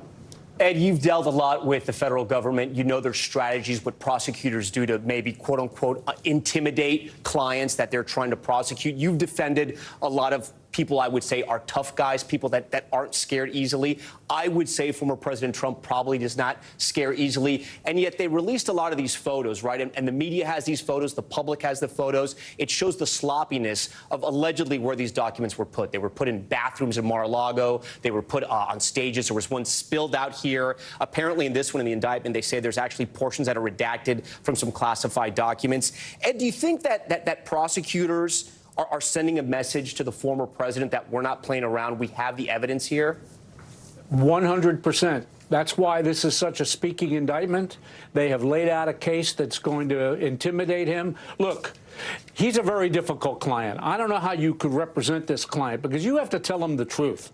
And I believe that a lawyer telling him the truth right now would say, you got to work out a deal. Let's go to the government, pull all 3 prosecutors together, the Atlanta prosecutor, the New York prosecutor, and Smith, and offer to drop out of the race in exchange for a no jail time resolution of this case. Let's resolve this case globally. That has been done, by the way, in political cases in the past. But Trump's not going to listen to that, and the lawyers are afraid to tell him that. That's the truth. Danny, the other person indicted is Walt Nauta. We saw him side by side with the former president in the courthouse, side by side at Versailles. And just for people out there who are watching, it's Versailles, but in Miami we call it Versailles, so you know. What does that tell you? Do you think Walt could flip on the former president? The thing that stood out to me is that he still has no local counsel, this valet of the former president. It's so entertaining to me how buddy-buddy Donald Trump is being with Nauta, because I think, frankly, Nauta could ask Trump for a Ferrari and he would get it. Trump needs Nauta to be his best friend going forward because everybody knows that even if, as has been reported, Nauta is currently not interested in cooperating, is currently Trump's friend, what Ed will tell you, what criminal defense attorneys will tell you, is that as time goes on, as the pressure builds, as trial looms, someone who is a staunch non-cooperator today will change their mind in a month, maybe even in a few weeks, and become a cooperating witness with the government against another co-defendant. And this is a classic case of the government isn't interested in Walt Nauta. They never heard of him before they started this investigation. They're interested in Donald Trump. They would be receptive to offering Walt Nauta a deal, probably one that is straight probation, probably a really favorable deal for him to cooperate. And that's something that he may not be considering today, but he'll reassess in the future. And I know you've had cases where you had very powerful men, people who had a lot of loyalty around them, and people turn on them when it comes down to federal indictments. What type of pressure do you think Walt Nauta is under right now? Incredible pressure. I took a quick look at the federal sentencing guidelines. He probably is looking at somewhere between 3 and 8 years under the federal sentencing guidelines. And this is a quick examination, nothing final like you'd really do in the case. But he's looking at that kind of time in jail. You do 85% of the time. The prosecutors have a big-time hammer hanging over his head. Ed, finally, if Donald Trump was your client, what would you tell him about the attacking of the judge, the attacking of this case, the going on Truth Social, what he's going to say tonight at Bedminster? I mean, is he opening himself to any further legal repercussions? For sure. In most federal courts, he would have already been told to cool it, to stop with the attacks. He's already above the law. Most defendants charged as he's charged with his history wouldn't have gotten bail today. There was not even a consideration of that for Trump. He's a threat to the national security. The government could easily have made an argument for pretrial detention. And with most federal judges, if he steps out of line and continues stirring up trouble for federal prosecutors that could end up in violence, he could lose his bail. Ed Shohat, famed criminal defense attorney out of Miami. Danny Savalos, famed mediocre. I was going to say famed lawyer as well in New York. Guys, thank you. This was an incredibly smart legal conversation. Thank you to you both. With President Trump facing an uphill legal battle, most of his Republican rivals now blasting the indictment as a partisan attack, though some now calling the former president's handling of classified documents reckless. NBC News Chief White House correspondent Kristen Welker reports. Tonight, the historic shakeup in the race for the White House. The Republican frontrunner, former President Trump, now charged by the government he used to lead and wants to lead again. And now his Republican rivals calibrating how to respond. Mr. Trump's former UN ambassador, Nikki Haley, pressed today about a possible pardon if he was convicted. I think it would be terrible for the country to have a former president in prison for years because of a documents case. So I would be inclined in favor of a pardon. After this sharp criticism last night. If what it says is actually the case, President Trump was incredibly reckless with our national security. But most of Mr. Trump's Republican rivals rallying around him, from his top opponent to his former vice president. And tonight on Capitol Hill, many Republicans blasting the charges as part of a double standard favoring Democrats. You got a classified document concern with Clinton, Biden, and Trump. So 3 people involved in the same thing, but only one gets prosecuted? How is that justice? I'm not saying these documents should have been there, just like they shouldn't have been in Biden's garage either. But they do not meet the standard of bringing a prosecution. Hillary Clinton was investigated for keeping classified documents on an unsecured private email server. Investigators say she cooperated and was not charged. A special counsel is investigating President Biden's handling of classified information, which was found in multiple locations, including his Delaware home and garage. Mr. Biden and his attorneys have cooperated with investigators. Tonight, no comment from President Biden about Mr. Trump's arraignment. First Lady Jill Biden speaking to Democrats in Manhattan, saying of Republican voters, they don't care about the indictment. So that's a little shocking, I think. A new poll showing 76% of GOP primary voters view the indictment as politically motivated, though fierce Trump critics like GOP candidate Chris Christie arguing the charges are another sign Republicans should move on from Mr. Trump, and the former president should have turned over classified documents when they were subpoenaed. He is now going to put this country through this when we didn't have to go through it. Everyone's blaming the prosecutors. He did it. And this reaction from a Republican congressman in a swing district. We can't just deny what President Trump did was wrong. I mean, it's clear as day wrong. Congressman, you said that you... Chief White House correspondent Kristen Welker joins Top Story now live in studio. Kristen, great to have you here. So far, the indictment, we haven't seen that affect the former president's frontrunner status in the GOP primary. Great to be here, Tom, and great to see you. We haven't seen it impact his frontrunner status. In fact, in the wake of the indictment in New York, his polls only went up. We'll have to see what happens this time. Here's the difference this time. You are starting to see these challengers pull away from him. Chris Christie, not a surprise, because he came out of the gate taking aim at former President Trump. But the fact that Nikki Haley has sharpened her tone is quite significant. Remember, she was getting some buzz as a potential VP nominee if Trump were to win the nomination. But here's the question, I think. Do we start to see the other candidates chime in as well? Ron DeSantis, who is Mr. Trump's nearest rival, for example, he has really held his fire as it relates to this indictment. Tim Scott has said these are serious charges, so he's kind of dipped a toe in at this point, but he hasn't gone full throttle. If you start to see a real chorus of voices, though, that could potentially, and I stress the word potentially, start to chip away at some of his support around the edges. But, Tom, you know Trump's base is incredibly strong. Right, and we're going to talk about this more in our next panel. I do want to ask you to circle back to your report. The White House is staying away from this. They're not commenting on this at all. That's right. It was notable that the First Lady made those comments, one source close to her saying that they were off-the-cuff remarks. But President Biden hasn't commented at all, and that's in part a political strategy, Tom. Obviously, he's running for re-election. He wants to make the case that he is a president who keeps the Justice Department as an independent branch, but he's also trying to make the case it's business as usual here. I'm busy fulfilling the office of the presidency and the duties that go along with it, and that is his goal, to have that split screen every day. We'll have to see if it works, because he's going to keep getting asked. And his classified documents case is still ongoing, hasn't closed yet. Still ongoing, absolutely. Many Republicans, as we just heard, they're standing behind the former party leader throughout his federal indictment. But do other candidates stand a chance if they don't emerge from Trump's shadow? I want to bring in our panel. We have a lot of special guests again. Former White House Deputy Press Secretary for the Trump administration, Hogan Gidley. Sarah Fagan, former White House Director of Political Affairs for President George W. Bush. And political contributor Julia Manchester. She's a national politics reporter for The Hill. Guys, everybody, thank you for joining us so much. Hogan, I'm going to start with you because you know the president best here. You worked with him. I want to put a graphic on the screen. I'm not sure if you can see it. This is the maximum prison time the president could face if he's charged in this case. And it goes from anywhere from 20 years to 10 years. What do you think is going through the president's head right now? Well, look, I think it's pretty clear that he's walking tall. I mean, you saw him in that campaign stop he made this afternoon. He's got another campaign stop in Bedminster. So basically today was a day on the campaign trail for Donald Trump with a stop off for a little indictment in Miami.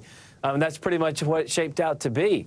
But the fact is, these are obviously serious charges. And when you're talking about the federal government, they have unlimited money, unlimited resources to continue to try and go after this president. Obviously, being a federal charge with so many counts, all they have to do is get one of those counts to stick. But at the same time, in Trump's defense, all he has to do is get one juror to stand tall as well. So it's a very interesting political dynamic we have shaping up on the side of the race. But do you think he's worried? Do you think he's worried about this? I don't think he's worried right now. The conversations I've had with his inner circle, I've not spoken to him in a couple of weeks, but nonetheless, I don't see it on his face right now. Sarah, I do want to talk about some of the things Hogan mentioned today, right? Go to the images of the day that were orchestrated by Trump and his campaign. It was probably politically smart, right? Talk about the calculation to go to Versailles right after he's been arraigned, right after this historical sort of arraignment, right? A former sitting president to be arraigned on federal criminal charges. And there he is glad-handing, giving kisses, taking selfies. Really at an important landmark in Miami there. And, of course, it was covered by every single news agency organization that had a live feed here. Talk to me about this moment politically. Well, look, he's trying to project strength. He needs his supporters to think he's not worried if he is, in fact, not worried. And he's running for election, which, of course, re-election, I guess you could say, election, because that's probably his best defense. The biggest argument he has is that the opposing party's Justice Department is the one doing the prosecuting. And, you know, politically, that's a very powerful argument. So I think this was a very prudent move on his part, if you just think of it politically. And I think you'll see a lot more of these kinds of campaign stops when he is in front of courts. Julia, we saw in Kristen's piece there that 76% of Republican voters think that this indictment is politically motivated, right? So talk to me how you get that number, and then if you're somebody who's running against former President Trump, how you make your own inner calculation of how you address this, because a lot of the next few months, this is going to be the question that's asked to every candidate. Yeah, look, Tom, I think a lot of the Republican primary base simply thinks this is a witch hunt, to use President Trump's words, against him, and they're not willing to essentially accept it, even though the allegations are serious. I think a lot of the primary base also likes what President Trump, in terms of what he does in terms of his policies and those America First policies.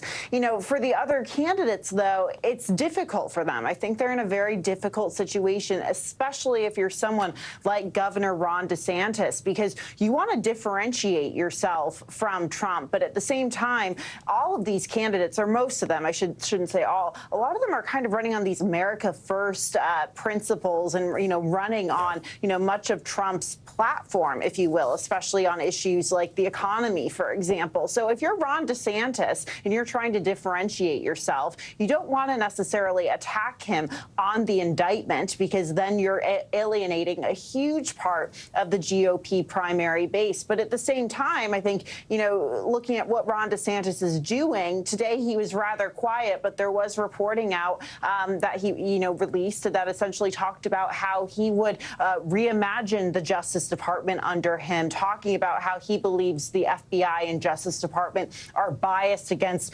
Republicans and conservatives. So they're in a difficult situation. And for President Trump, I mean, today we're all talking about him. He has multiple campaign stops, and most polling, if not all polling, shows him leading by double digits. Yeah, Hogan, do you think some of these candidates, it's interesting, they want to be the leader of the free world, these GOP candidates. They want to go face to face with China, with Russia, and yet they're afraid to attack former President Trump or call him out for allegedly mishandling these classified documents, which, when you look at the indictment, the evidence is incredibly strong. Do you think simply that some of these candidates are just afraid of former President Trump? Well, there are political realities that exist. First of all, of course, they're afraid of him in the political sphere. He's ahead by 40 points to the nearest challenger, Ron DeSantis, of course, just crushing him in these early primary states as well. What they want are his voters, and they're afraid to attack him head on because, of course, by mortally wounding, fatally wounding Donald Trump's campaign, you're going to really anger a lot of that MAGA base. That's why I said on your show weeks ago that what I think the strategy is for a lot of these folks is to let the judicial system try and hurt Donald Trump with death by 1,000 cuts at this point. And so this today was a really interesting pivotal moment. Nikki Haley, I think, who's always waffled back and forth on Trump, so that's nothing new. I have to disagree with Kristen a little bit there. But the fact is, she's not really going to be a player in this. But someone like DeSantis, obviously, talking about remaking the Department of Justice or reworking the FBI, agencies now that have been proven to be weaponized against people on the right for liking the wrong tweet or attending the wrong speech or downloading the wrong podcast or having the wrong political view, is a smart move on his part. But right now, Donald Trump still controls so much of the narrative. He's been in the news all day long, not necessarily for the best things, but the fact is he can play this two ways: as the victim of a weaponized government that's now been proven to be that, and the victor, that I'll come out on the backside of this stronger and better off, knowing more that if I get reelected, I can fix all of this for the American people. It's a strong message. We'll just have to wait and see how it plays out before voting starts in Iowa, South Carolina, and New Hampshire. Hogan, the Justice Department will, of course, point to that indictment, to the audio recordings, to the photos, to a lot of the evidence as the reasons why they brought this case. I do want to move over to Sarah now. Sarah, how does somebody like Governor DeSantis, though, make the argument that he should be the leader of the GOP, he should take on Biden come 2024, if he's not tackling this issue head on? And at what point, with both the Manhattan case, with this federal case, with potentially other cases down the road in Georgia, in D.C., at what point does DeSantis sort of take this head on and say, if you want to turn the page, I'm your guy? Well, I think that's what has to happen. I think you have to handle it very deftly, as Hogan pointed out, because there are political realities within the base of the Republican Party. But I thought Governor Christie's comments that you played earlier was the right approach, which is to say, look, we don't have to get into whether he's guilty or not. What he has is noise, and he is distraction. And the country's problems are so large and so great, And he's talking about, what happened before he left office or as he was leaving office. And I need to talk about what's going forward. And he's got to convince that enough of that Trump base that Donald Trump did a good job as president, was a good leader for the party, but can't effectively move the country forward because of all of this noise. And it's a careful line one has to thread, but I think that's what you'll see DeSantis do. It's already what Chris Christie's starting to do, and I think that's the right strategy. Julia, how do people like Senator Tim Scott, former Vice President Mike Pence, how do they get into this conversation by trying to either ignore this or letting it play out if so much of the country is talking about this? And again, even if you're a Republican, you still have your former president who's being indicted, and this has never happened before in this country. Yeah, well, for Tim Scott, he's walking a very fine line. He acknowledged that these are very serious allegations while at the same time talking about what he said was a double standard and how Republicans and Democrats are treated in terms of these investigations.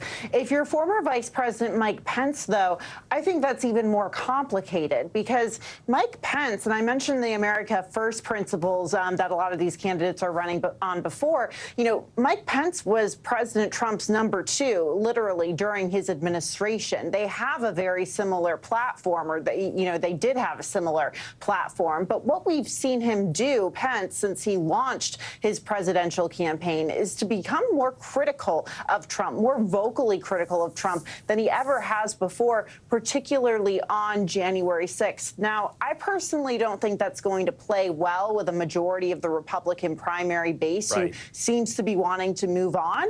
But look, in terms of how he approaches the indictment, though, that's going to be a very fine line for him to walk because he doesn't want to alienate that same base. Sarah and Hogan, last 2 questions for you guys. It's the same question. Sarah, I'll start with you. If you were advising former President Trump, would you tell him to take the debate stage in August or to sit it out? Yeah, he has to take the debate stage because he has to look strong. He has to look unafraid of these charges. And it's the best opportunity to get in front of the most people to, continue to further his arguments, which are this should be a civil case, this is Democratic prosecution, this is unfair, they didn't give me time, all the things the attorney said earlier. So I don't think he has a choice. It would be really foolish to skip that debate. Hogan Gidley, Sarah Fagan, Julia Manchester, a great conversation on the politics of all this. We appreciate it. There is still more news to get to tonight, and still ahead, banned from the White House, a transgender activist taking off her shirt during an event on the South Lawn. What we're hearing from the Biden administration about that moment, plus new video showing the tractor-trailer crash that triggered an explosion under I-95 when that critical highway could reopen. And Lennon and McCartney reunited? The brand new record from the Beatles dropping soon and how they pulled it off. Stay with us. Top story. Just getting started on this Tuesday night.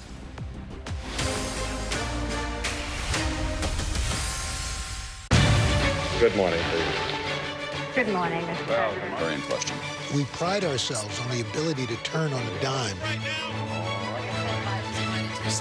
We've got breaking news. Sometimes there are no words. The flashbangs are continuing to go off. What emotions go through you as you're watching these girls? These are really important moments in our history, and people remember who shared that news with them. Hey, podcast fans, ready to unlock our true crime mysteries? Try Dateline Premium on Apple Podcasts. You'll get early access to originals, plus bonus content, and everything is ad-free. So head to Apple Podcasts now to subscribe. Watch NBC Nightly News with Lester Holt or listen wherever you get your podcasts. Hi, everybody. Good morning. Welcome to Today. Every day. We are adding to the star power in our studio. The biggest names, only on Today. See, it worked coming in this early, right? Everybody, it's Today. Like I won the lottery. How do you feel at this age, this stage? Liberated. We're just getting started, folks. Anal stop with us now. The boys are back in town. Boys are back in town. It's a miracle. It's a miracle. This has been fantastic. Everything and everyone you're talking about, only on Today. News lives in the now. It's coming at us every second from all over the world. We have a full team. News is more now than ever. Look at this. You can't even see anything anymore. Our house is no longer here, but we are here. Now is raw.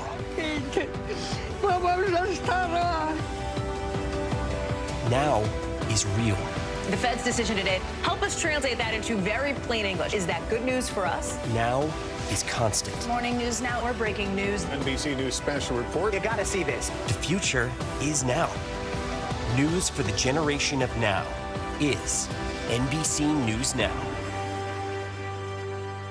Your music is so familiar. What do you think when people start humming back your tunes? How you doing, Lester?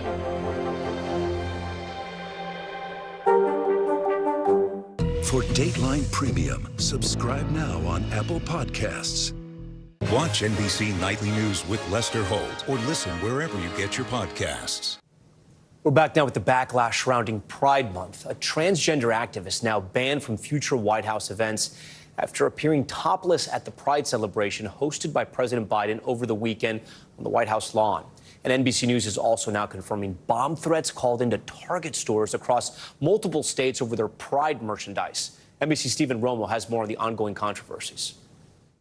Tonight, the White House at the center of the latest Pride Month controversy. Welcome to the White House. Thank you. Saying transgender activist Rose Montoya is now barred from future events. It all happened at what was the largest Pride celebration in White House history. Happy Pride Month.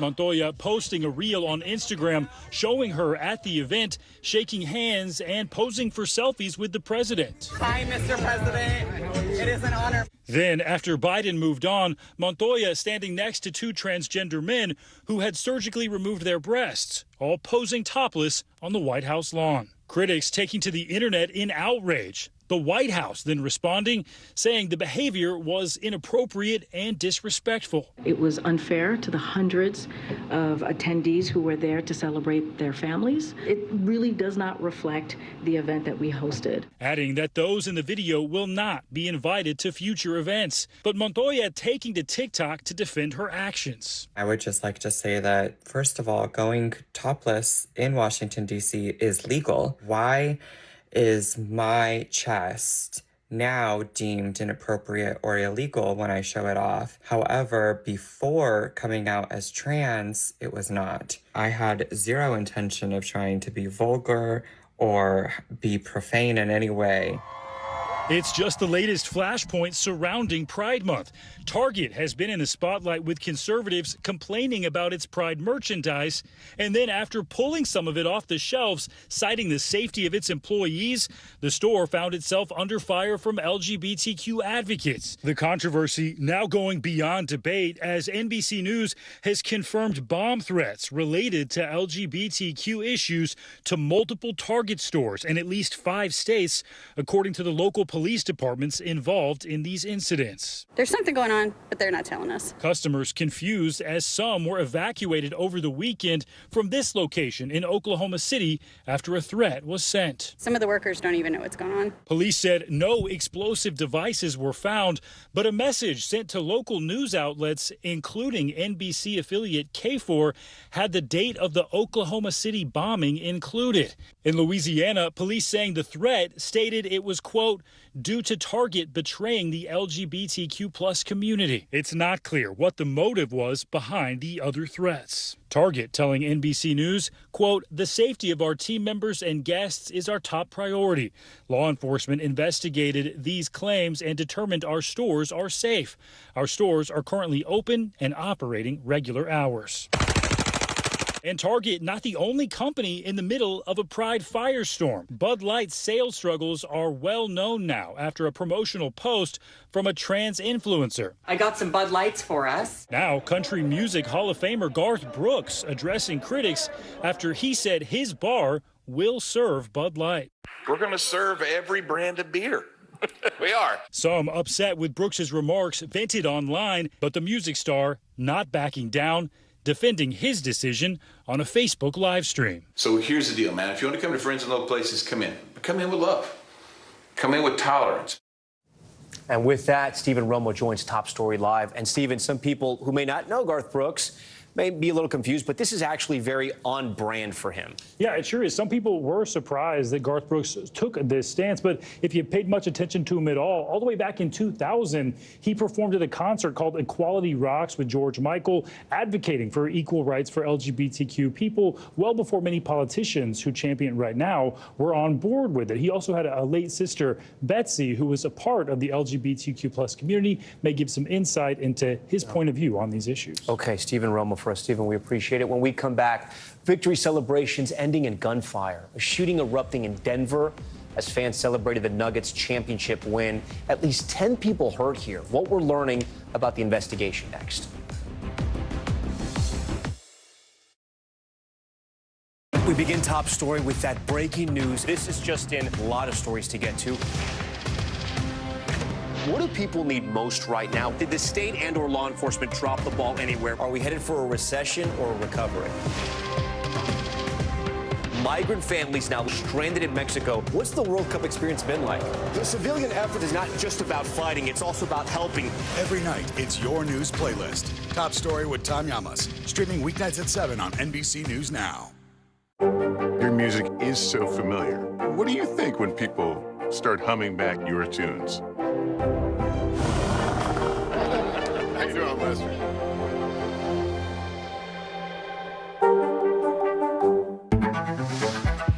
It was the end of the story, but it was also just the beginning.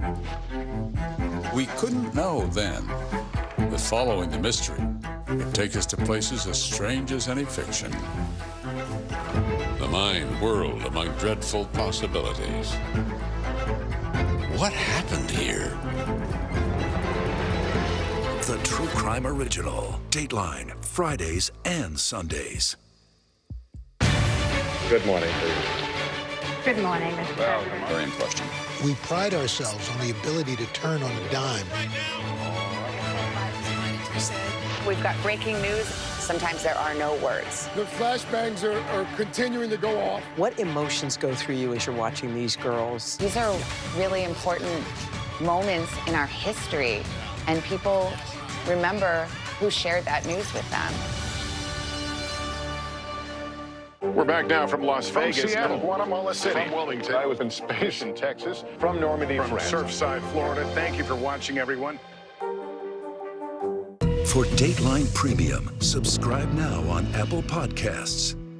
Still to come on the Channel 2 News. Well, the waters are certainly receding now. Still too close to call. Lester Holt reporting from Ground Zero, as it's being referred to. It is, in fact, the taste of freedom. The Haitian people know a little something about resiliency. What's the biggest risk right now? Some of the troops who have been proud. I want to welcome you to the first presidential debate. In fact, we've been told we can't go any farther. Here are some resilient folks. Let me get in.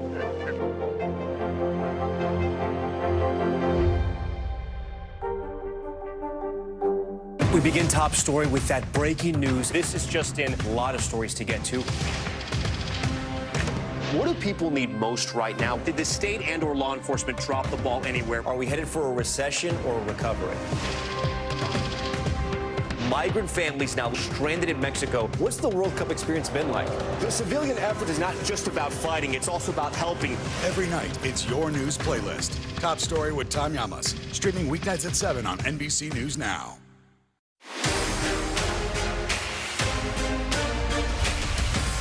All right, we are back now with Top Stories news feed, and we begin with a mass shooting in Denver following the Nuggets win in the NBA Finals. Authorities say gunfire erupted as a large crowd celebrated the victory in Denver's downtown. At least 10 people were hurt, including 3 in critical condition. So far, 2 people are in custody. Police believe several people were fighting when the shooting happened. New video captured the deadly tanker explosion that caused Interstate 95 to collapse. Take a look at this surveillance footage from a warehouse nearby showing the moments the truck crashed, you see it there, into the bridge and burst into flames. Massive plumes of thick smoke billowing from the wreckage. The truck had been carrying more than 8,000 gallons of gasoline at the time of the explosion. Officials say reconstruction will likely take several months. And this is a truly bizarre one. A couple in Atlanta coming home to a surprise visitor. A doorbell cam capturing the moments the pair spotted a vulture. That's right, a vulture inside their living room. The bird perched on an armchair after the homeowners say it got inside through a doggy door. It eventually flew out a back door. Good to know. Okay, turning now to some more serious news. The war in Ukraine, where Russian missiles rained down on President Zelensky's hometown, killing at least 7 and injuring dozens more. This attack as Ukraine's counteroffensive is intensifying. NBC's Raf Sanchez has this report. Tonight, a Russian missile strike bringing devastation and chaos to President Zelensky's home city of Kryvyi Rih. At least 11 people killed when cruise missiles slammed into this apartment block and other civilian targets, Ukrainian officials say. Their bodies laid out by the playground. Just hours earlier, President Putin, champagne glass in hand, accused Ukraine of targeting residential areas. The attack comes as Ukraine's counteroffensive gains momentum, liberating a string of small villages from Russian control. Near Bakhmut, close quarters combat in trenches and bunkers. 1 week after this dam exploded, water levels alarmingly low around the Zaporizhzhia nuclear power plant, raising fears its reactors could overheat. Dmitry Orlov is the exiled mayor of the neighboring city. How worried are you about a disaster at the nuclear plant? There are such worries and fears, he says, but we're ready for the worst scenarios. The UN's top nuclear official hoping to shield the plant from fighting nearby. There is active combat, so we are worrying that there could be, obviously, mathematically, the possibilities of a hit.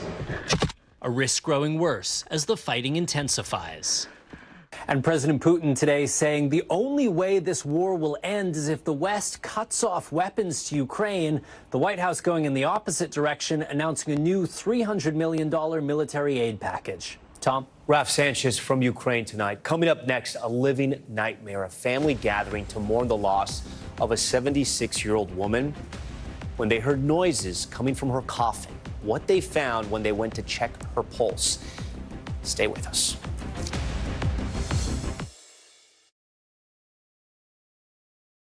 Hey, I'm Hallie. It's good to be with you tonight.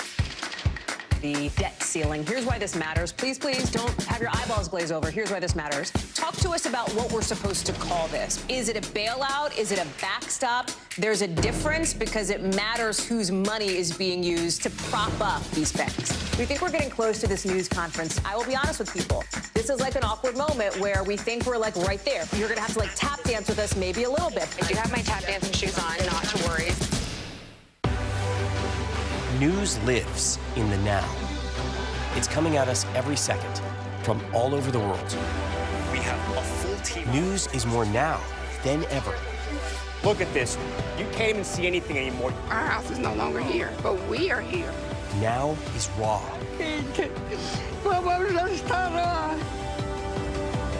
Now is real.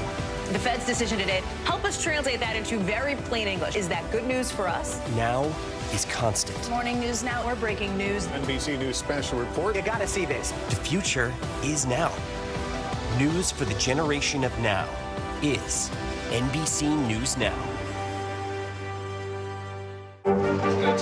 What is going to happen now? Going back and forth because Oh, yeah, this is it.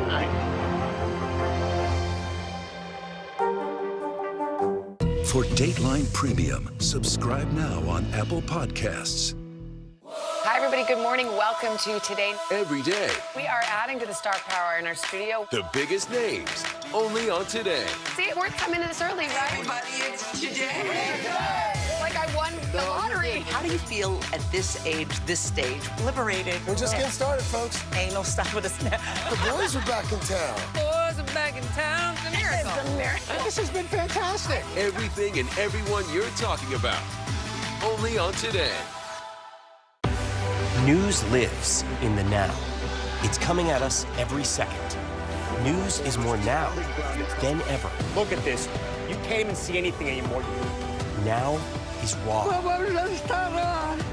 Now is real. The Fed's decision today, help us translate that into very plain English. Now is constant. You gotta see this. The future is now. News for the generation of now is NBC News Now. Hey, I'm Hallie. It's good to be with you tonight. The debt ceiling. Here's why this matters. Please don't have your eyeballs glaze over. Here's why this matters. Talk to us about what we're supposed to call this. Is it a bailout? Is it a backstop? There's a difference because it matters whose money is being used to prop up these banks. We think we're getting close to this news conference. I will be honest with people. This is like an awkward moment where we think we're like right there. You're going to have to like tap dance with us maybe a little bit. I do have my tap dancing shoes on, not to worry. Back now with Top Stories Global Watch, and we begin with the deadly street attack in the UK. Police say a 31-year-old man driving this white van you see here ran over several people in the city of Nottingham. At least 3 people have been killed. The suspect was taken into custody. It's unclear if the attack was random or terror-related. Local police say they are working with counterterrorism officials to investigate this. A real-life nightmare in Ecuador where the family of a woman realized she was alive inside of her casket. The 76-year-old woman was pronounced dead after suffering a suspected stroke and cardiac arrest. She was taken to the funeral home the same day, but when the family gathered at the wake, they heard noises coming from inside the coffin. She had a pulse and was rushed to the hospital immediately. No word yet on her condition or how this even happened. Okay, the Beatles will release a new track with the voice of John Lennon. So how will they do that? All because of AI. In a radio interview with the BBC, Paul McCartney said that artificial intelligence was used to take Lennon's vocals from an old demo tape that was recorded before his death. McCartney says the recording will be released this year, adding it will be the, quote, last Beatles record. Okay, coming up next, final spin. Pat Sajak announcing he's retiring as the host of Wheel of Fortune. When we come back, we'll show you some of the most iconic moments, some of the funniest moments, some of the moments you just can't believe from his 40-year run. Stay with us.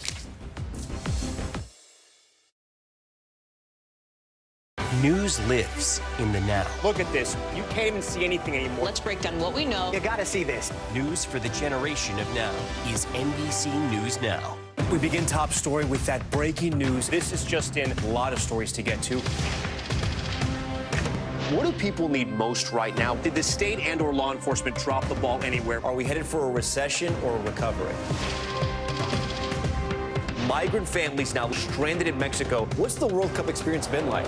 The civilian effort is not just about fighting, it's also about helping. Every night, it's your news playlist. Top Story with Tom Llamas. Streaming weeknights at 7 on NBC News Now.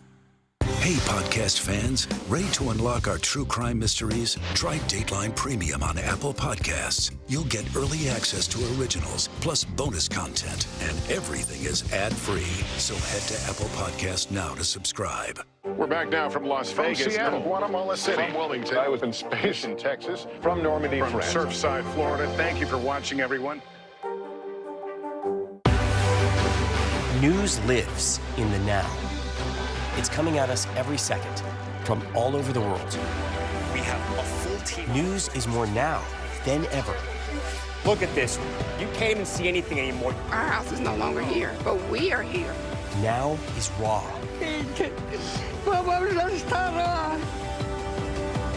Now is real. The Fed's decision today, help us translate that into very plain English. Is that good news for us? Now is constant. Morning News Now or breaking news. NBC News special report. You gotta see this. The future is now. News for the generation of now is NBC News Now. Your music is so familiar. What do you think when people start humming back your tunes? How you doing, Lester?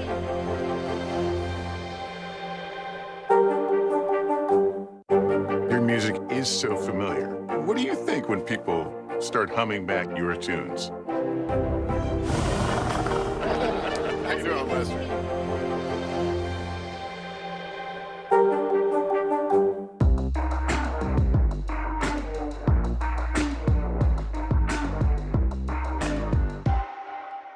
We begin Top Story with that breaking news. This is just in. A lot of stories to get to. What do people need most right now? Did the state and or law enforcement drop the ball anywhere? Are we headed for a recession or a recovery? Migrant families now stranded in Mexico. What's the World Cup experience been like? The civilian effort is not just about fighting, it's also about helping. Every night, it's your news playlist. Top Story with Tom Llamas. Streaming weeknights at 7 on NBC News Now. Finally tonight, Wheel of Fortune host Pat Sajak announced he's going to be leaving the show next year. Valerie Castro now with a look back at the more than 40-year reign of the game show legend. Pat Sajak, the iconic game show host, announcing he's stepping away after more than 40 years of Wheel of Fortune. Want some money? Yes! Yes, she does. The news spelled out in a tweet saying, quote, "Well, the time has come. I've decided that our 41st season, which begins in September, will be my last. It's been a wonderful ride." Okay. Before his game show gig, Sajak took a spin as a TV weatherman for the NBC station in Los Angeles. Civic Center, 68 degrees. The overnight low tonight, up to 95 again tomorrow. Later, taking over hosting duties on Wheel of Fortune for Chuck Woolery in 1981. My name is Pat Sajak, and I've been fortunate enough to wander onto the set of a very successful program. Over the years, Sajak interviewed thousands of contestants, quizzing them about their lives. What else we should know about you in your life? While Vanna White graced the puzzle board as his longtime co-host. Vanna White. Vanna! Celebrities played the game too, like actor Jack Black. Deluxe full-time leg lamp. And NBC's own Al Roker, alongside his mom more than 20 years ago. I want to say hi to Al Roker, Weatherman Supreme on the Today Show. Sajak sitting down with Roker years later, telling him the show was all about the contestants. People are not tuning in necessarily to see let's see how clever Pat is tonight. They like the game. And the game's the star, the players are the star. The show and Sajak were staples in pop culture. This guy's so stupid. It's Count Rushmore. Hey, hello, everyone. I'm Pat Sajak. Happy to welcome you to Wheel of Fortune. Sometimes patient with the contestants. You know, when that happens and you're sitting at home, you're saying, how in the world can that? But, you know, sometimes it's a word that just doesn't want to come into focus. But his interactions with them weren't without controversy, criticized from time to time for dismissing guests. That may have been the most pointless story ever told. Great. And you told it, Scott. His relationship with Vanna, closely scrutinized over the seasons. It's heat activated, if you will. And if anyone can heat up a board, you can. Are you an opera buff at all? Yes, I'm not a buff, but I like opera. Have you ever watched opera in the buff? I'm just curious. No. Fans more recently calling the off-color comments into question as possible Me Too movement moments. Vanna tweeting today, "I couldn't be happier to have shared the stage with you for all these years with one more to come. Cheers to you." Sajak went on to win 3 Daytime Emmy Awards and a Lifetime Achievement Prize. Sony, which owns the show, saying it draws in more than 26 million viewers each week. We'll see you next time on Wheel of Fortune. Bye. Now, a replacement for the 76-year-old, the final puzzle to solve. Perhaps Tom Hanks, who took a spin at the job on SNL. Nice, tight, friendly group hug because I'm going to be leaving soon. All right, with that, Valerie Castro joins us now. So the big question is, who's next? Who's going to be the next host? So the first name that comes to mind is, of course, Vanna White, and she has filled in for him in the past, including in 2019. He was out for a medical issue, and his daughter Maggie was actually her co-host at the puzzle board, so she may also be a contender. There are lots of other names being floated out there. Wayne Brady, Tom Bergeron, official yet, so we'll just have to I got one more for you. Valerie Castro. I got one more for you. Valerie Castro. How about that? You looking forward to doing this? Wait, Tom Yamas? Okay, thanks so much for watching. I'm Tom Yamas in New York. Stay with NBC News Now for the latest on the historic arraignment of former President Trump. Tonight from Florida, the unprecedented arrest and arraignment of a former president on federal charges. Donald Trump voluntarily appearing in a Miami courtroom pleading not guilty to 37 felony counts related to charges that he stole and kept classified documents in his Mar-a-Lago club. The chaotic moments around his motorcade as hundreds of his followers descended on the car outside court. Meantime, inside, Trump faced a judge for the second time this year. Our reporter inside the courtroom. Afterwards, the former president defiant and lashing out at the indictment. Plus, the next legal moves and the political fallout as his primary opponents try to decide what to do next. The encouraging news about the price you pay with inflation rising at the slowest rate in 2 years. Will it be enough for the Fed to ease up on raising interest rates? The special operation gone wrong. A helicopter crash injures almost 24 U.S. service members in Syria. New details on what happened. 18 million people under threat of severe weather tonight in much of the South.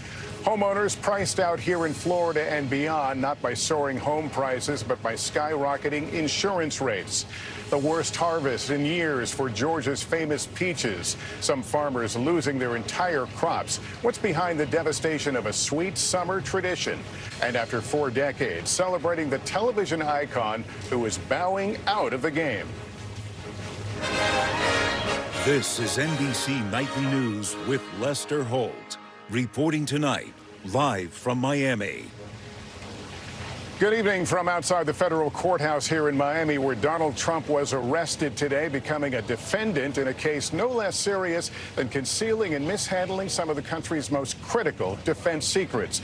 In a replay of his New York State indictment back in April, the ex-president's movements today tracked by helicopters as he traveled from his Miami golf club to the courthouse, offering a thumbs up to flag-waving supporters.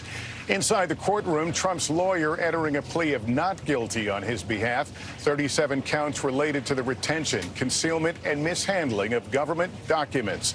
Outside, a surprisingly loose security perimeter allowed a handful of people to break from the crowds and run up alongside Mr. Trump's SUV as he departed.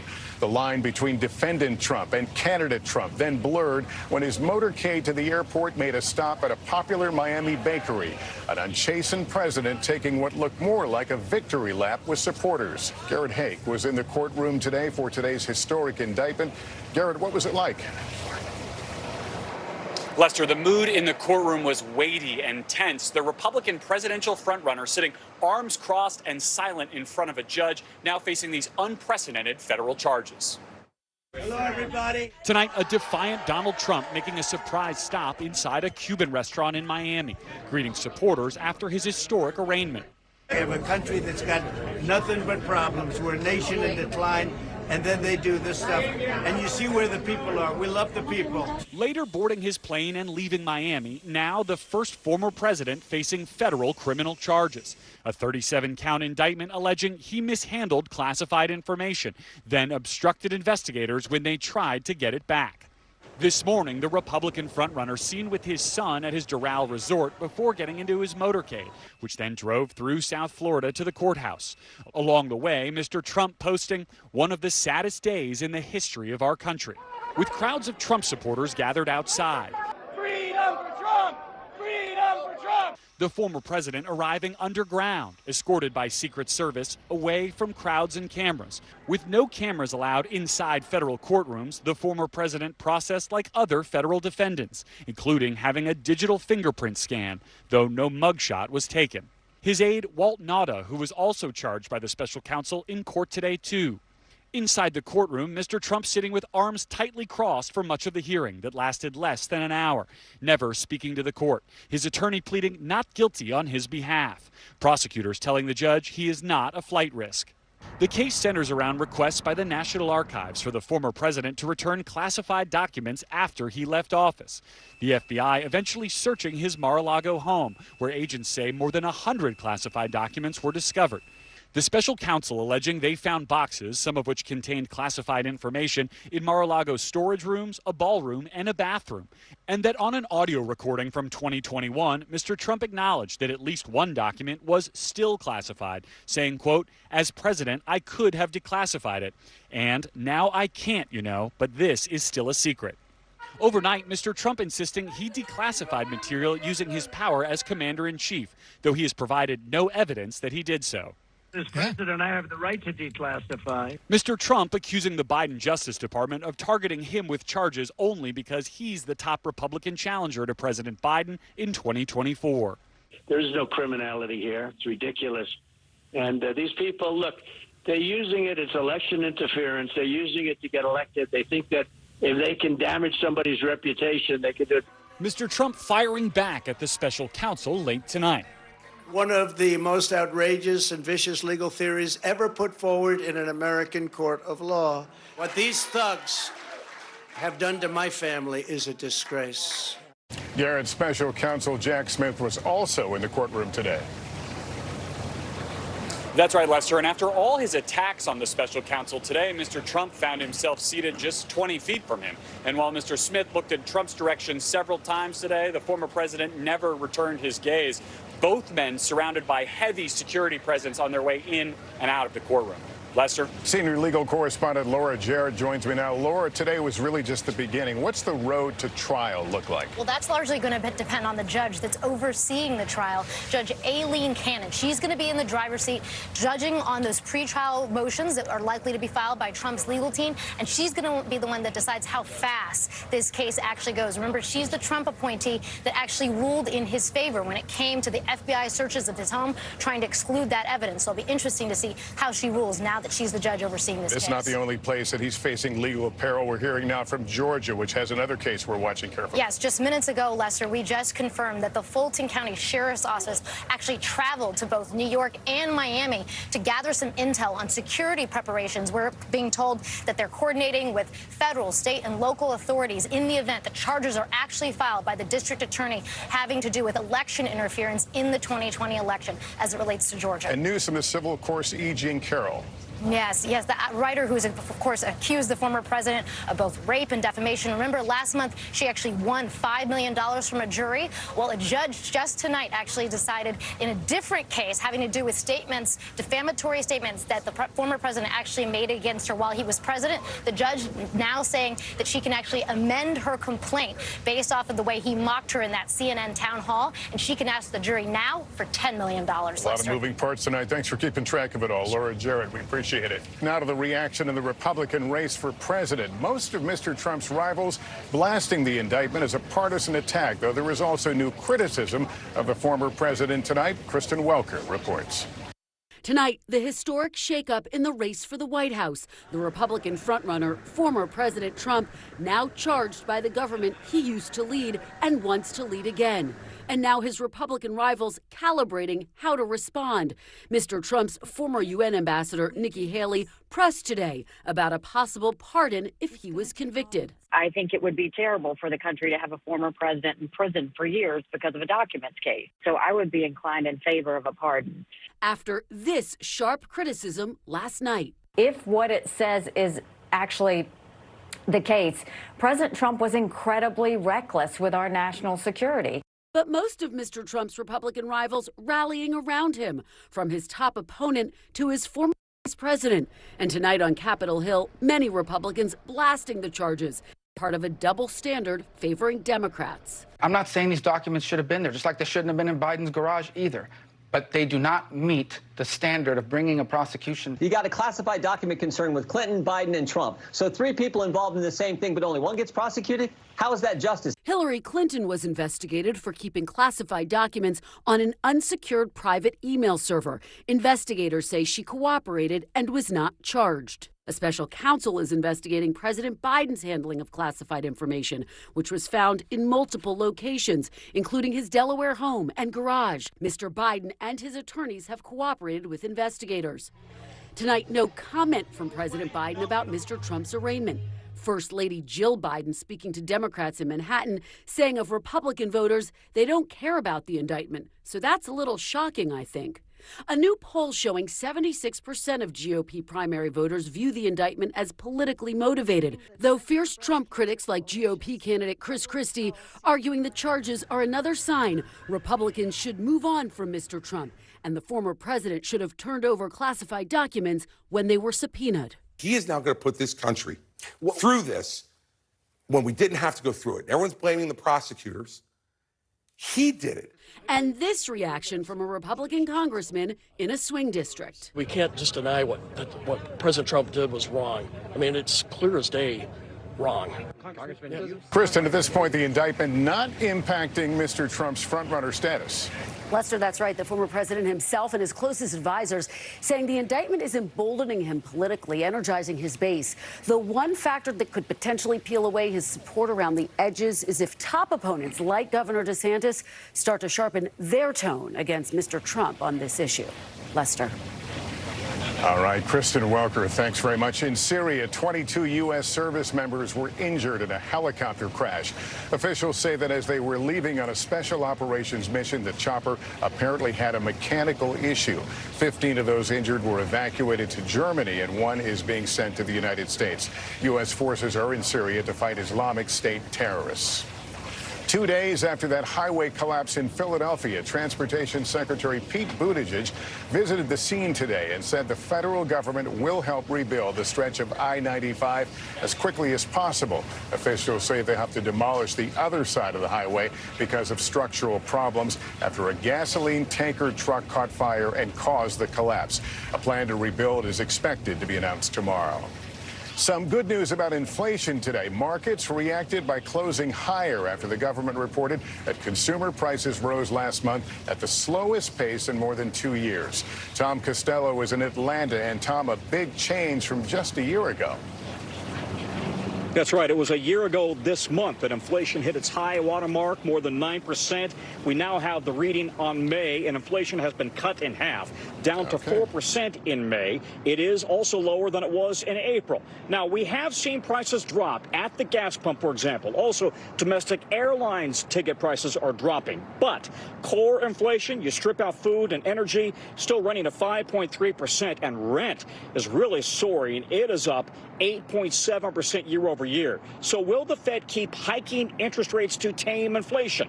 It's already raised rates a total of 10 times since March of 22, leading to higher borrowing costs, credit cards, and mortgages. The Fed is not expected to raise rates when it meets tomorrow. However, a July rate hike right now is certainly not off the table at all. Lester?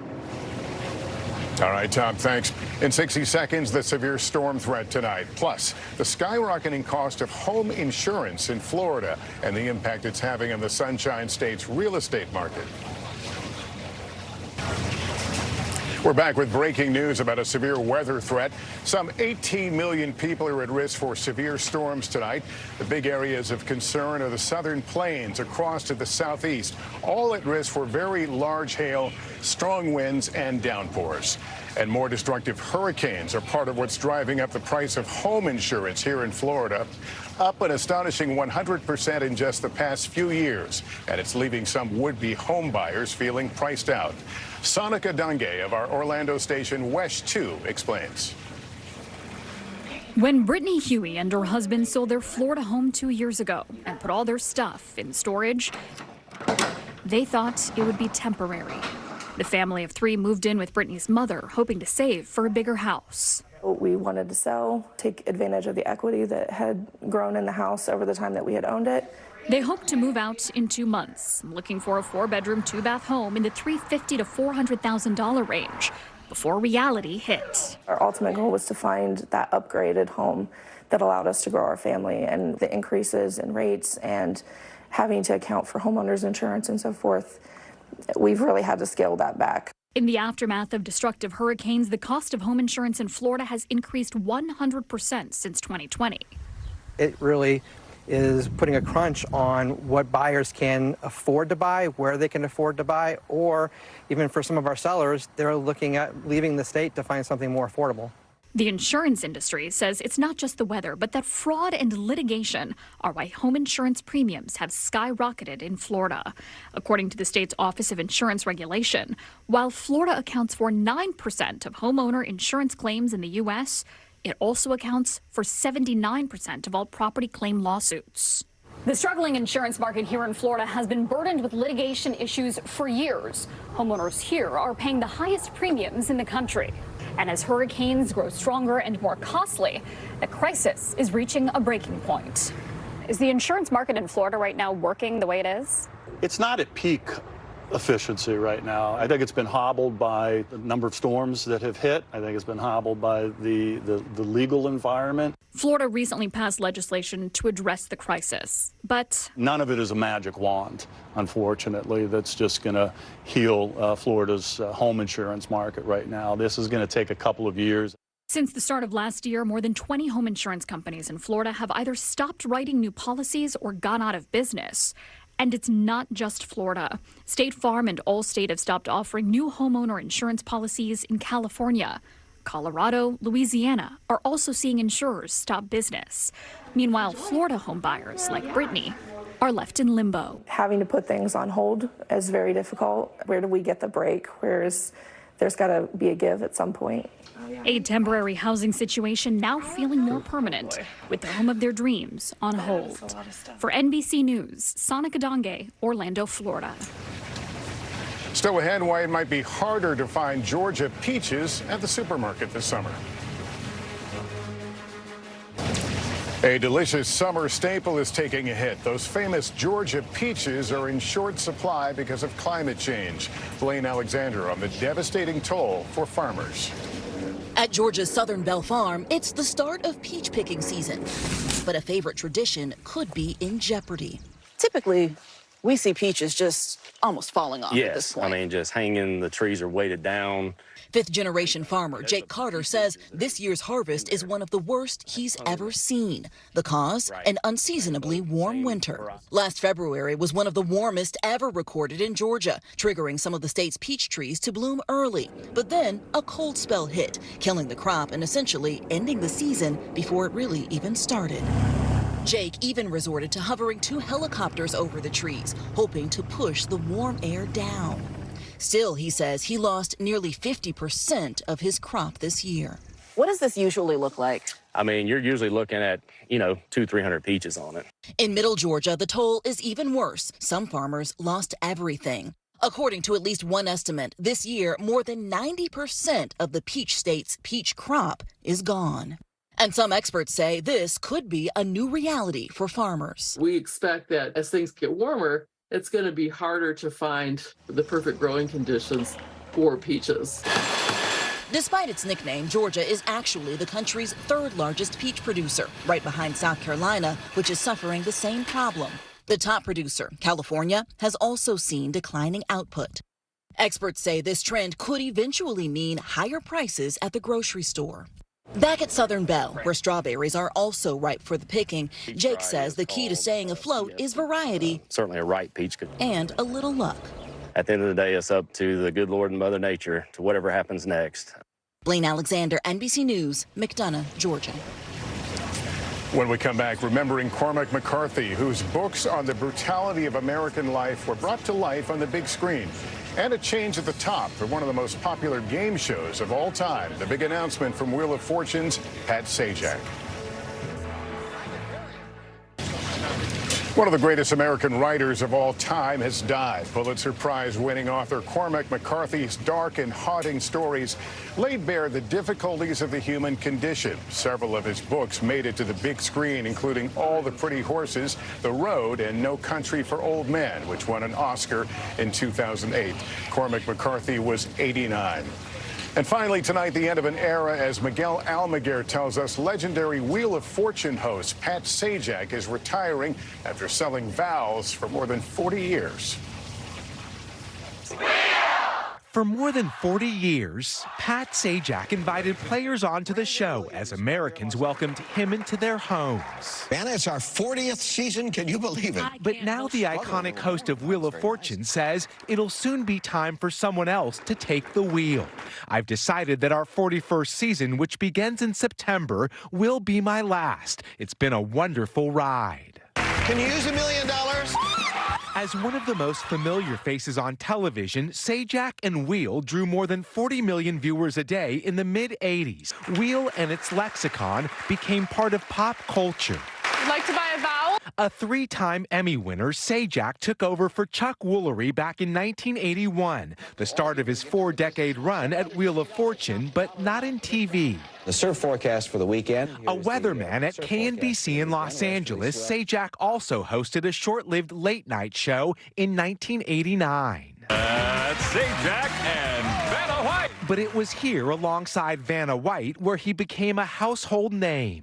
Neither Sajak, White, nor Sony Television have hinted at who will take over the show next, which still draws 26 million viewers a week. Give the wheel a final spin. Soon, it will be time for someone else to take a spin after 4 decades of good fortune for Pat Sajak. Miguel Almaguer, NBC News, Los Angeles. And that's nightly news for this Tuesday. Thank you for watching, everyone. I'm Lester Holt. Please take care of yourself and each other. Good night from Miami. It was the end of the story, but it was also just the beginning. We couldn't know then that following the mystery would take us to places as strange as any fiction. The mind whirled among dreadful possibilities. What happened here? The True Crime Original. Dateline, Fridays and Sundays.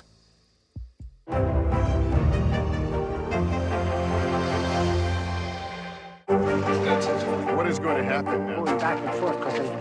Go ahead. This is it, right? News lives in the now. Look at this. You can't even see anything anymore. Let's break down what we know. You gotta see this. News for the generation of now is NBC News Now. Hey, podcast fans, ready to unlock our true crime mysteries? Try Dateline Premium on Apple Podcasts. You'll get early access to originals, plus bonus content, and everything is ad-free. So head to Apple Podcasts now to subscribe. What is going to happen now? Going back and forth because they... Go ahead. This is it, right?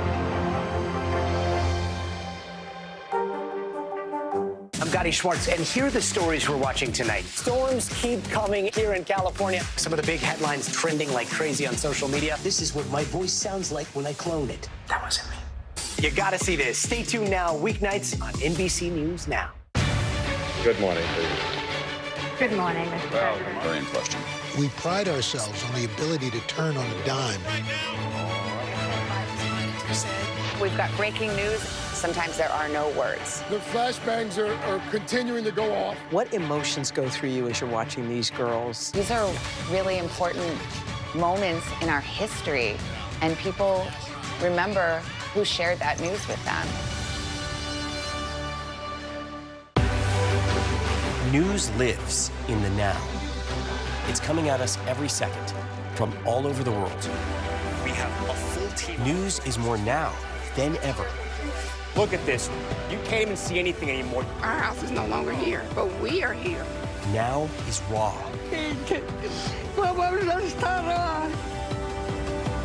Now is real.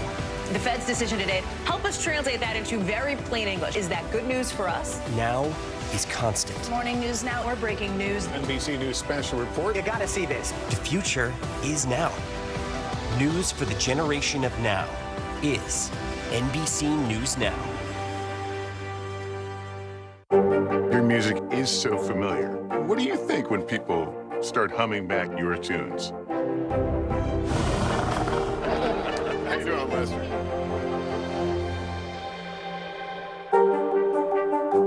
For Dateline Premium, subscribe now on Apple Podcasts.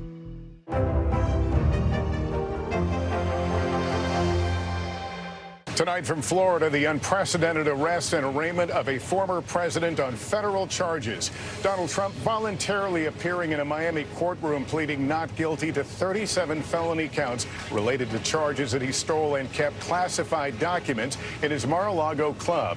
The chaotic moments around his motorcade as hundreds of his followers descended on the car outside court. Meantime, Trump faced a judge for the second time this year. Our reporter inside the courtroom. Afterwards, the former president defiant and lashing out at the indictment. Plus the next legal moves and the political fallout as his primary opponents try to decide what to do next. The encouraging news about the price you pay with inflation rising at the slowest rate in 2 years. Will it be enough for the Fed to ease up on raising interest rates? The special operation gone wrong. A helicopter crash injures almost 24 U.S. service members in Syria. New details on what happened. 18 million people under threat of severe weather tonight in much of the South. Homeowners priced out here in Florida and beyond, not by soaring home prices, but by skyrocketing insurance rates. The worst harvest in years for Georgia's famous peaches. Some farmers losing their entire crops. What's behind the devastation of a sweet summer tradition? And after 4 decades, celebrating the television icon who is bowing out of the game. This is NBC Nightly News with Lester Holt. Reporting tonight, live from Miami. Good evening from outside the federal courthouse here in Miami, where Donald Trump was arrested today, becoming a defendant in a case no less serious than concealing and mishandling some of the country's most critical defense secrets. In a replay of his New York State indictment back in April, the ex-president's movements today tracked by helicopters as he traveled from his Miami golf club to the courthouse, offering a thumbs up to flag-waving supporters. Inside the courtroom, Trump's lawyer entering a plea of not guilty on his behalf. 37 counts related to the retention, concealment, and mishandling of government documents. Outside, a surprisingly loose security perimeter allowed a handful of people to break from the crowds and run up alongside Mr. Trump's SUV as he departed. The line between defendant Trump and candidate Trump then blurred when his motorcade to the airport made a stop at a popular Miami bakery.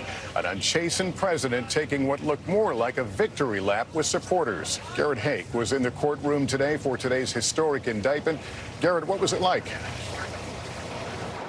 Lester, the mood in the courtroom was weighty and tense. The Republican presidential frontrunner sitting arms crossed and silent in front of a judge, now facing these unprecedented federal charges. Hello, everybody. Tonight, a defiant Donald Trump making a surprise stop inside a Cuban restaurant in Miami, greeting supporters after his historic arraignment. We have a country that's got nothing but problems. We're a nation in decline. And then they do this stuff, and you see where the people are. We love the people. Later boarding his plane and leaving Miami, now the first former president facing federal criminal charges. A 37-count indictment alleging he mishandled classified information, then obstructed investigators when they tried to get it back. This morning, the Republican frontrunner seen with his son at his Doral resort before getting into his motorcade, which then drove through South Florida to the courthouse. Along the way, Mr. Trump posting one of the saddest days in the history of our country, with crowds of Trump supporters gathered outside. Freedom for Trump! Freedom for Trump! The former president arriving underground, escorted by Secret Service, away from crowds and cameras. With no cameras allowed inside federal courtrooms, the former president processed like other federal defendants, including having a digital fingerprint scan, though no mugshot was taken. His aide, Walt Nauta, who was also charged by the special counsel, in court today, too. Inside the courtroom, Mr. Trump sitting with arms tightly crossed for much of the hearing that lasted less than an hour, never speaking to the court, his attorney pleading not guilty on his behalf. Prosecutors telling the judge he is not a flight risk. The case centers around requests by the National Archives for the former president to return classified documents after he left office. The FBI eventually searching his Mar-a-Lago home, where agents say more than 100 classified documents were discovered. The special counsel alleging they found boxes, some of which contained classified information, in Mar-a-Lago's storage rooms, a ballroom, and a bathroom. And that on an audio recording from 2021, Mr. Trump acknowledged that at least one document was still classified, saying, quote, "As president, I could have declassified it. And now I can't, you know, but this is still a secret." Overnight, Mr. Trump insisting he declassified material using his power as commander-in-chief, though he has provided no evidence that he did so. As president, I have the right to declassify. Mr. Trump accusing the Biden Justice Department of targeting him with charges only because he's the top Republican challenger to President Biden in 2024. There's no criminality here. It's ridiculous. And these people, look, they're using it as election interference. They're using it to get elected. They think that if they can damage somebody's reputation, they can do it. Mr. Trump firing back at the special counsel late tonight. One of the most outrageous and vicious legal theories ever put forward in an American court of law. What these thugs have done to my family is a disgrace.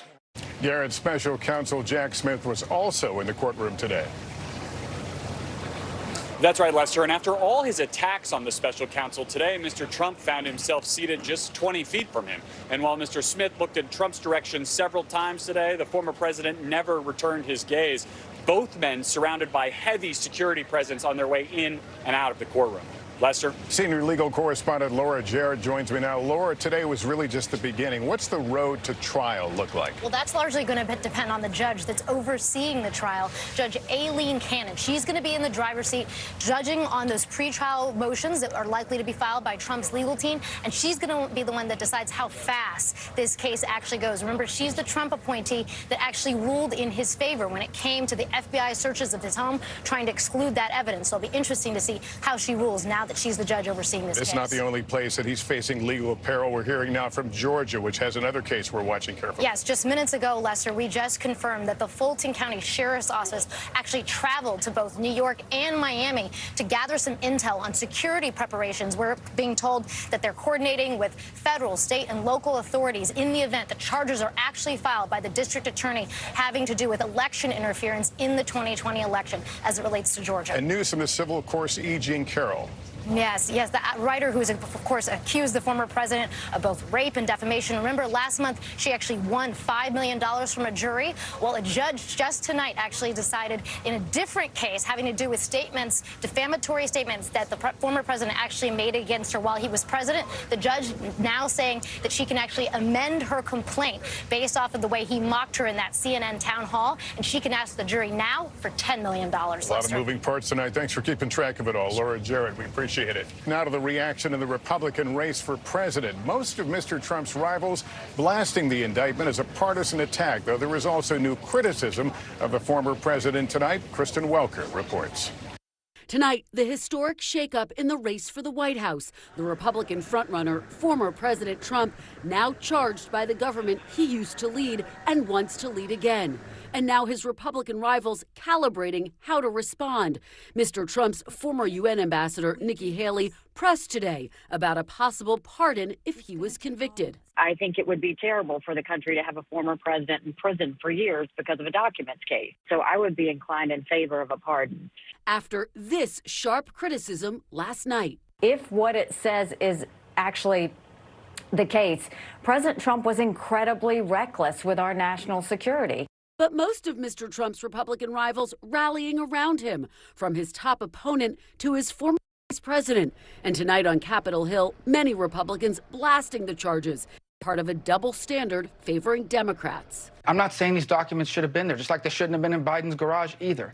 But they do not meet the standard of bringing a prosecution. You got a classified document concern with Clinton, Biden, and Trump. So 3 people involved in the same thing, but only one gets prosecuted? How is that justice? Hillary Clinton was investigated for keeping classified documents on an unsecured private email server. Investigators say she cooperated and was not charged. A special counsel is investigating President Biden's handling of classified information, which was found in multiple locations, including his Delaware home and garage. Mr. Biden and his attorneys have cooperated with investigators. Tonight, no comment from President Biden about Mr. Trump's arraignment. First Lady Jill Biden speaking to Democrats in Manhattan, saying of Republican voters, they don't care about the indictment. So that's a little shocking, I think. A new poll showing 76% of GOP primary voters view the indictment as politically motivated, though fierce Trump critics like GOP candidate Chris Christie arguing the charges are another sign Republicans should move on from Mr. Trump, and the former president should have turned over classified documents when they were subpoenaed. He is now going to put this country through this when we didn't have to go through it. Everyone's blaming the prosecutors. He did it. And this reaction from a Republican congressman in a swing district. We can't just deny what President Trump did was wrong. I mean, it's clear as day wrong. Kristen, at this point, the indictment not impacting Mr. Trump's frontrunner status.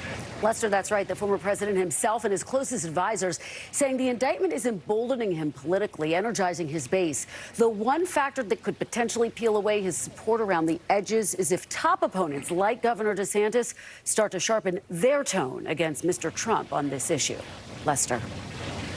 All right, Kristen Welker, thanks very much. In Syria, 22 U.S. service members were injured in a helicopter crash.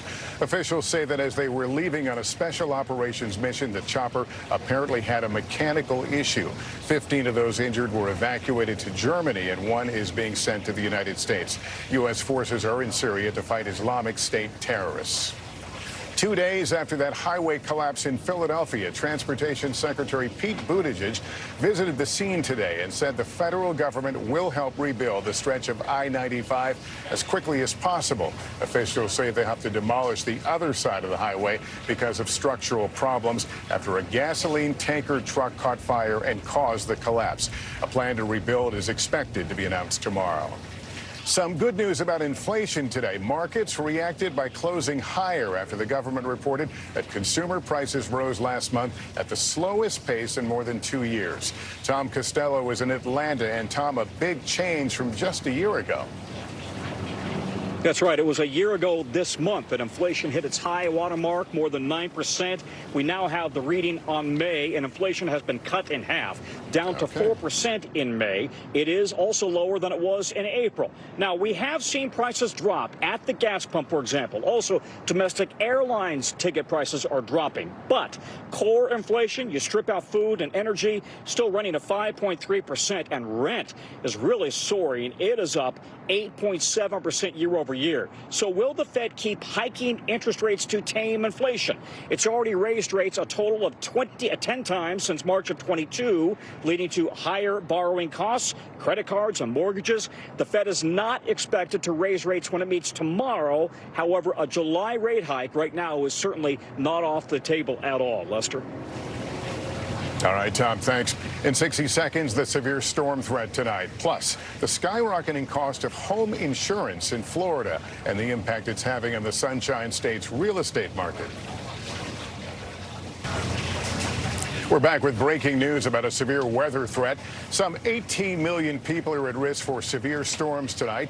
The big areas of concern are the southern plains across to the southeast, all at risk for very large hail, strong winds, and downpours. And more destructive hurricanes are part of what's driving up the price of home insurance here in Florida, up an astonishing 100% in just the past few years. And it's leaving some would-be home buyers feeling priced out. Sonika Dange of our Orlando station Wesh 2 explains.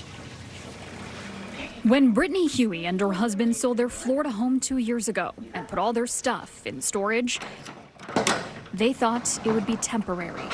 The family of 3 moved in with Brittany's mother, hoping to save for a bigger house. We wanted to sell, take advantage of the equity that had grown in the house over the time that we had owned it. They hope to move out in 2 months, looking for a 4-bedroom, 2-bath home in the $350,000 to $400,000 range before reality hit. Our ultimate goal was to find that upgraded home that allowed us to grow our family, and the increases in rates and having to account for homeowners insurance and so forth, we've really had to scale that back. In the aftermath of destructive hurricanes, the cost of home insurance in Florida has increased 100% since 2020. It really is putting a crunch on what buyers can afford to buy, where they can afford to buy, or even for some of our sellers, they're looking at leaving the state to find something more affordable. The insurance industry says it's not just the weather, but that fraud and litigation are why home insurance premiums have skyrocketed in Florida. According to the state's Office of Insurance Regulation, while Florida accounts for 9% of homeowner insurance claims in the U.S., it also accounts for 79% of all property claim lawsuits. The struggling insurance market here in Florida has been burdened with litigation issues for years. Homeowners here are paying the highest premiums in the country. And as hurricanes grow stronger and more costly, the crisis is reaching a breaking point. Is the insurance market in Florida right now working the way it is? It's not at peak efficiency right now. I think it's been hobbled by the number of storms that have hit. I think it's been hobbled by the legal environment. Florida recently passed legislation to address the crisis, but none of it is a magic wand, unfortunately, that's just going to heal Florida's home insurance market right now. This is going to take a couple of years. Since the start of last year, more than 20 home insurance companies in Florida have either stopped writing new policies or gone out of business. And it's not just Florida. State Farm and Allstate have stopped offering new homeowner insurance policies in California. Colorado, Louisiana are also seeing insurers stop business. Meanwhile, Florida home buyers like Brittany are left in limbo. Having to put things on hold is very difficult. Where do we get the break? There's got to be a give at some point.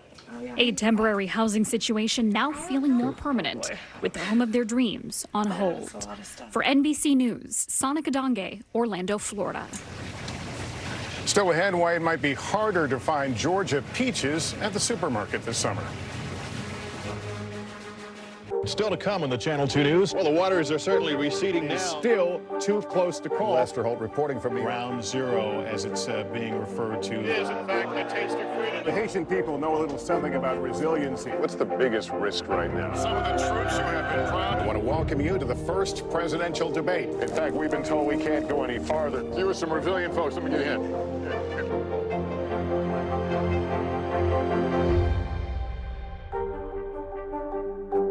Hey, podcast fans, ready to unlock our true crime mysteries? Try Dateline Premium on Apple Podcasts. You'll get early access to originals, plus bonus content, and everything is ad-free. So head to Apple Podcasts now to subscribe. Thanks for tuning in. I'm Gotti Schwartz. Here are the stories we're following tonight. Storms keep coming here in California. The U.S. government just declassified this video. A lot more stories trending like crazy on social media. A controversy pitting lawmakers against young voters. What's the state of crypto today? What is going on when we're looking at trends there? Another mind-bending story on artificial intelligence. This is what my voice sounds like when I clone it. That wasn't me. You gotta see this. Stay tuned now. Weeknights at 8 Eastern, 5 Pacific on NBC News Now.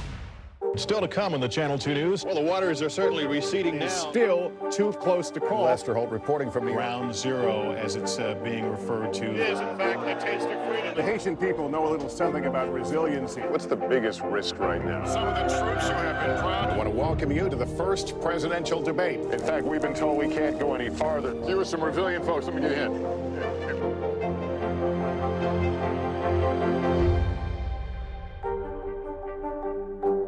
Hey, I'm Hallie. It's good to be with you tonight.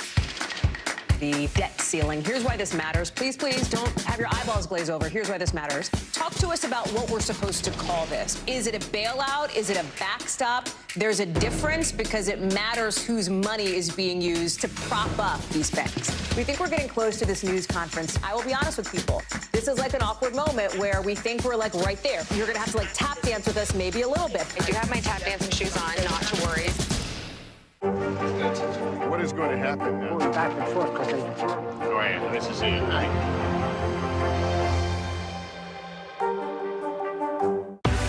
News lives in the now. It's coming at us every second. News is more now than ever. Look at this. You can't even see anything anymore. Now is raw. Now is real. The Fed's decision today, help us translate that into very plain English. Now is constant. You gotta see this. The future is now. News for the generation of now is NBC News Now.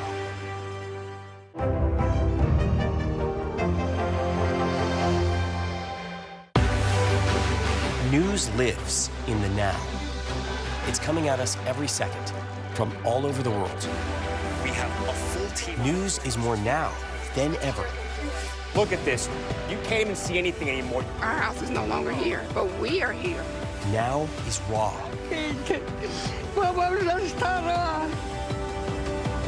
Now is real.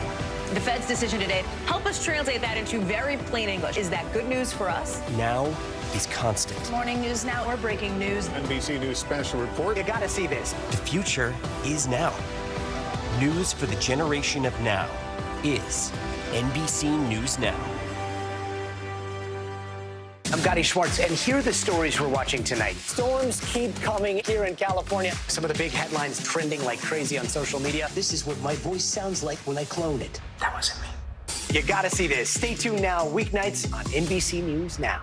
Tonight from Florida, the unprecedented arrest and arraignment of a former president on federal charges. Donald Trump voluntarily appearing in a Miami courtroom pleading not guilty to 37 felony counts related to charges that he stole and kept classified documents in his Mar-a-Lago club. The chaotic moments around his motorcade as hundreds of his followers descended on the car outside court. Meantime, Trump faced a judge for the second time this year.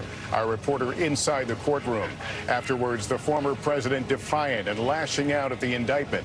Plus, the next legal moves and the political fallout as his primary opponents tried to decide what to do next. The encouraging news about the price you pay with inflation rising at the slowest rate in 2 years. Will it be enough for the Fed to ease up on raising interest rates? The special operation gone wrong. A helicopter crash injures almost 24 U.S. service members in Syria. New details on what happened. 18 million people under threat of severe weather tonight in much of the South. Homeowners priced out here in Florida and beyond, not by soaring home prices, but by skyrocketing insurance rates. The worst harvest in years for Georgia's famous peaches. Some farmers losing their entire crops. What's behind the devastation of a sweet summer tradition? And after 4 decades, celebrating the television icon who is bowing out of the game. This is NBC Nightly News with Lester Holt. Reporting tonight, live from Miami. Good evening from outside the federal courthouse here in Miami, where Donald Trump was arrested today, becoming a defendant in a case no less serious than concealing and mishandling some of the country's most critical defense secrets. In a replay of his New York State indictment back in April, the ex-president's movements today tracked by helicopters as he traveled from his Miami golf club to the courthouse, offering a thumbs up to flag-waving supporters. Inside the courtroom, Trump's lawyer entering a plea of not guilty on his behalf. 37 counts related to the retention, concealment, and mishandling of government documents. Outside, a surprisingly loose security perimeter allowed a handful of people to break from the crowds and run up alongside Mr. Trump's SUV as he departed. The line between defendant Trump and candidate Trump then blurred when his motorcade to the airport made a stop at a popular Miami bakery. An unchastened president taking what looked more like a victory lap with supporters. Garrett Hake was in the courtroom today for today's historic indictment. Garrett, what was it like? Lester, the mood in the courtroom was weighty and tense. The Republican presidential frontrunner sitting arms crossed and silent in front of a judge, now facing these unprecedented federal charges. Hello, everybody. Tonight, a defiant Donald Trump making a surprise stop inside a Cuban restaurant in Miami, greeting supporters after his historic arraignment. We have a country that's got nothing but problems. We're a nation in decline. And then they do this stuff, and you see where the people are. We love the people. Later boarding his plane and leaving Miami, now the first former president facing federal criminal charges. A 37-count indictment alleging he mishandled classified information, then obstructed investigators when they tried to get it back. This morning, the Republican frontrunner seen with his son at his Doral resort before getting into his motorcade, which then drove through South Florida to the courthouse. Along the way, Mr. Trump posting one of the saddest days in the history of our country, with crowds of Trump supporters gathered outside. Freedom for Trump! Freedom for Trump! The former president arriving underground, escorted by Secret Service, away from crowds and cameras. With no cameras allowed inside federal courtrooms, the former president processed like other federal defendants, including having a digital fingerprint scan, though no mugshot was taken.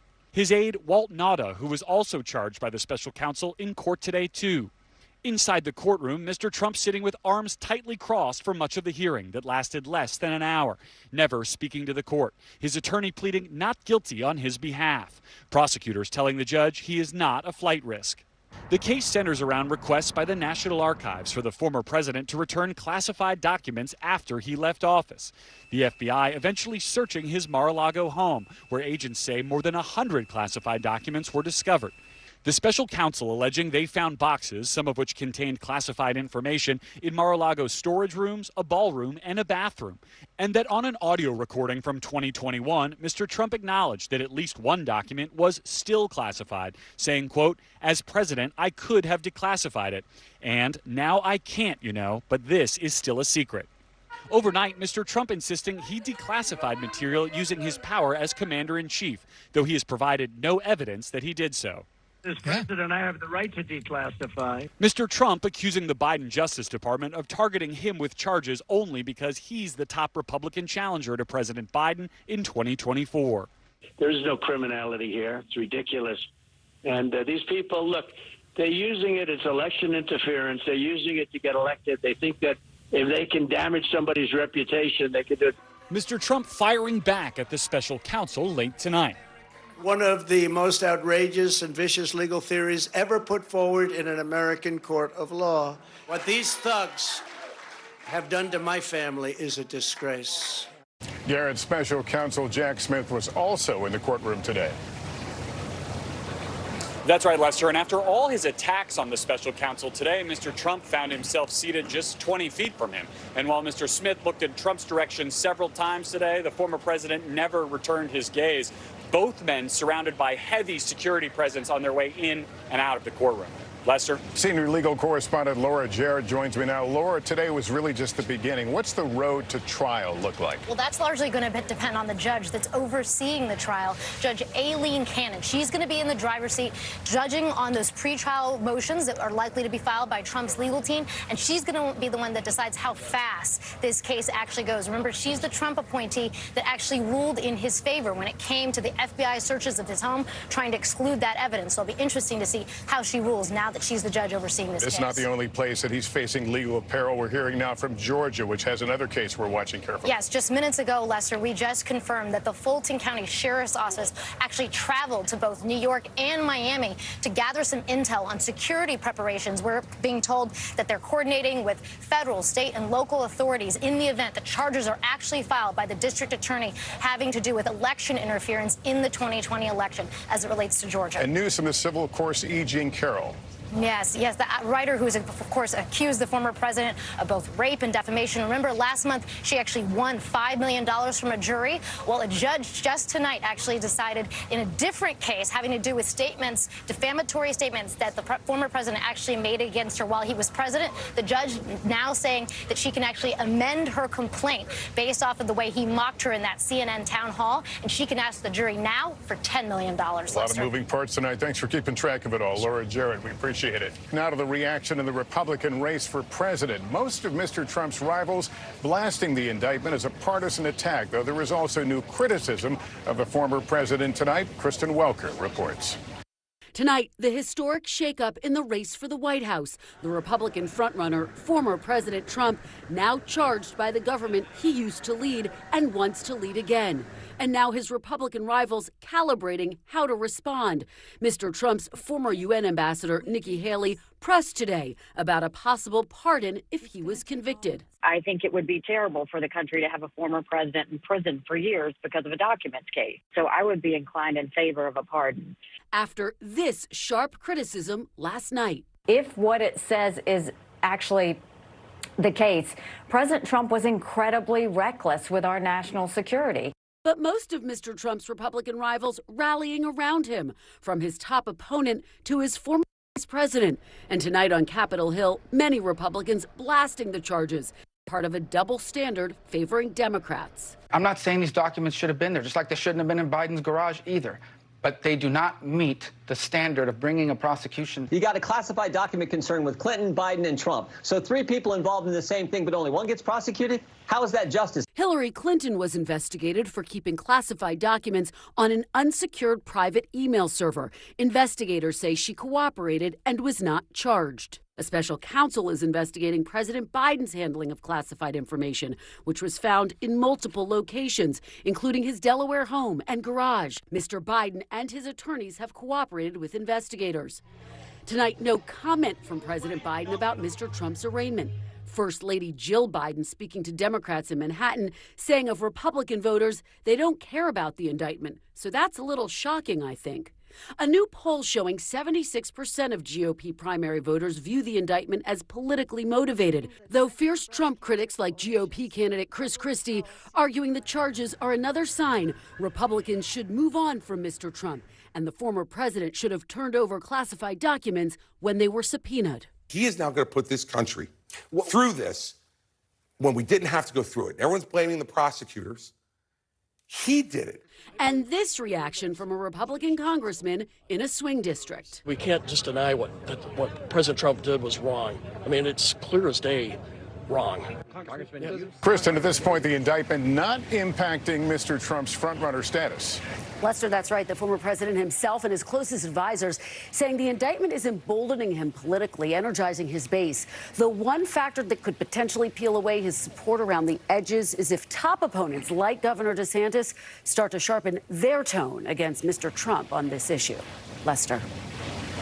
All right, Kristen Welker, thanks very much. In Syria, 22 U.S. service members were injured in a helicopter crash. Officials say that as they were leaving on a special operations mission, the chopper apparently had a mechanical issue. 15 of those injured were evacuated to Germany, and one is being sent to the United States. U.S. forces are in Syria to fight Islamic State terrorists.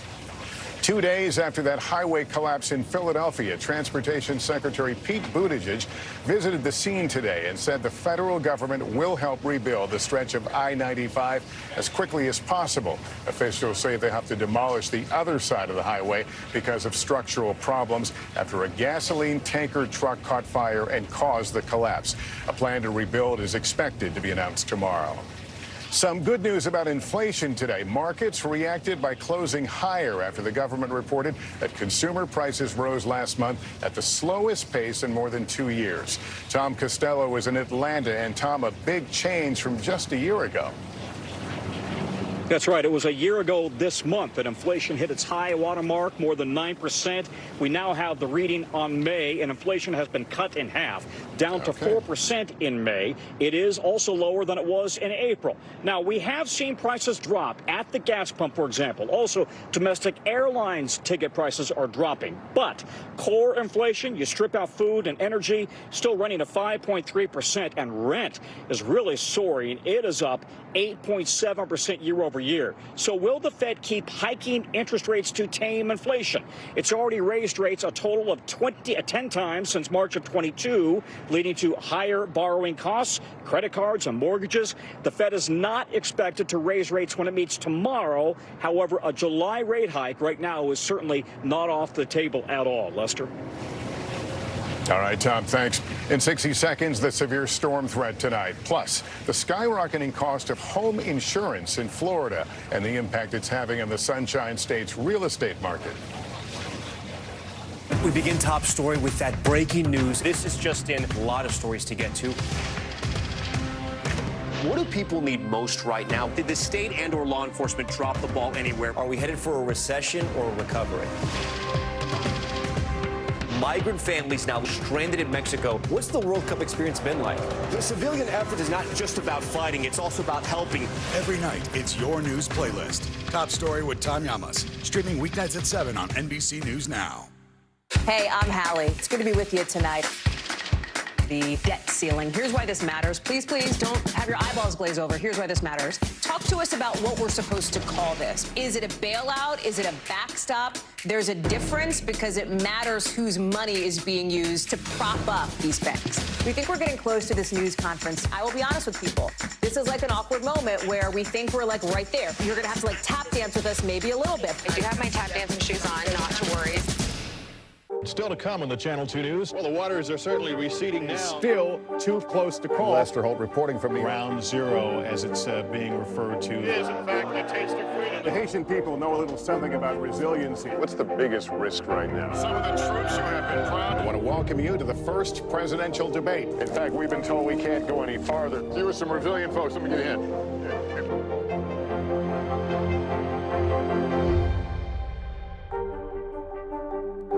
Thanks for tuning in. I'm Gotti Schwartz. Here are the stories we're following tonight. Storms keep coming here in California. The U.S. government just declassified this video. A lot more stories trending like crazy on social media. A controversy pitting lawmakers against young voters. What's the state of crypto today? What is going on when we're looking at trends there? Another mind-bending story on artificial intelligence. This is what my voice sounds like when I clone it. That wasn't me. You gotta see this. Stay tuned now. Weeknights at 8 Eastern, 5 Pacific on NBC News Now. Hey, I'm Hallie. It's good to be with you tonight. The debt ceiling. Here's why this matters. Please, please don't have your eyeballs glaze over. Here's why this matters. Talk to us about what we're supposed to call this. Is it a bailout? Is it a backstop? There's a difference because it matters whose money is being used to prop up these banks. We think we're getting close to this news conference. I will be honest with people. This is like an awkward moment where we think we're like right there. You're going to have to like tap dance with us maybe a little bit. I do have my tap dancing shoes on, not to worry. News lives in the now. It's coming at us every second. News is more now than ever. Look at this. You can't even see anything anymore. Now is raw. Now is real. The Fed's decision today, help us translate that into very plain English. Now is constant. I gotta see this. Future is now. News for the generation of now is NBC News Now. Hey, podcast fans, ready to unlock our true crime mysteries? Try Dateline Premium on Apple Podcasts. You'll get early access to originals, plus bonus content, and everything is ad-free. So head to Apple Podcasts now to subscribe. Oh my God! A fire chief murdered his wife, the only witness. This detective knew them both. She started telling me about a young man coming into their home and shooting Keith. Her job now, solve this crime. And clue number one was a doozy. She said that after he had shot Keith, he turned to her and said, I'm sorry, ma'am. I'm sorry? A killer who apologized? And that was just the start. A gun stashed in the dryer. A man's glove, but whose DNA? And a woman with a whole lot to reveal. Oh, no, don't take it off. She tossed her top to me. She just whipped it off? I was shocked. I'm Lester Holt, and this is Dateline. Mystery in Mustang. Here's Andrea Canning.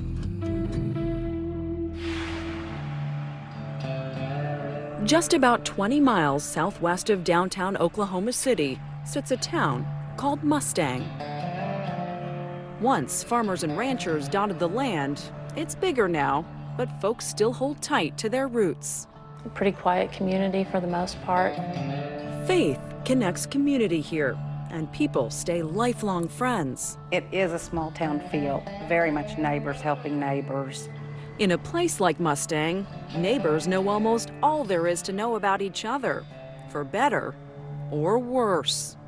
911 state emergency. So when the unthinkable happened, my husband is laying here gasping for air. It would be all the more startling when the secrets came tumbling out. I heard a lot of things that shocked me that I never would have imagined. Yeah.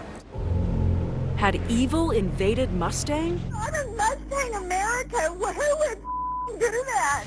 Or come from within? It created a lot of fear for a lot of people. That was my first real whodunit.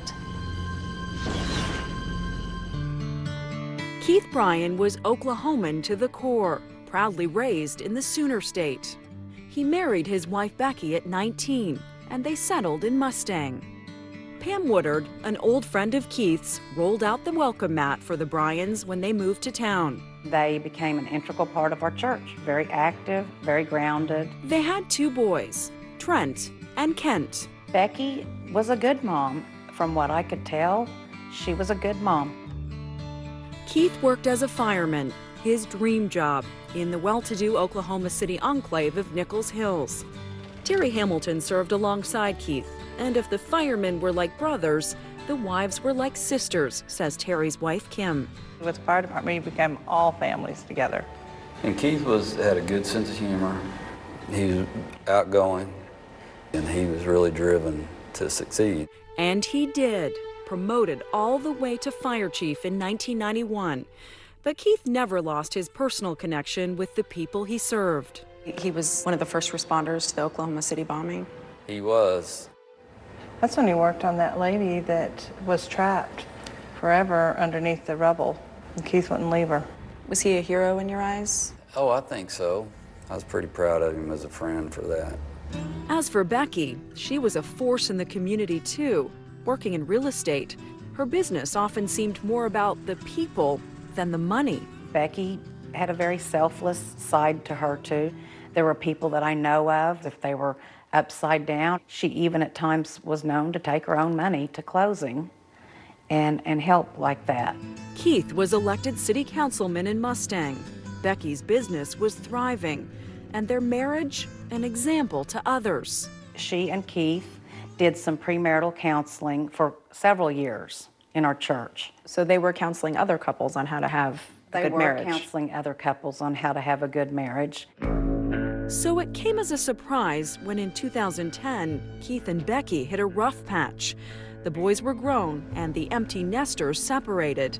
Becky moved out. David Reddick, Becky's brother, remained close to Keith during the separation.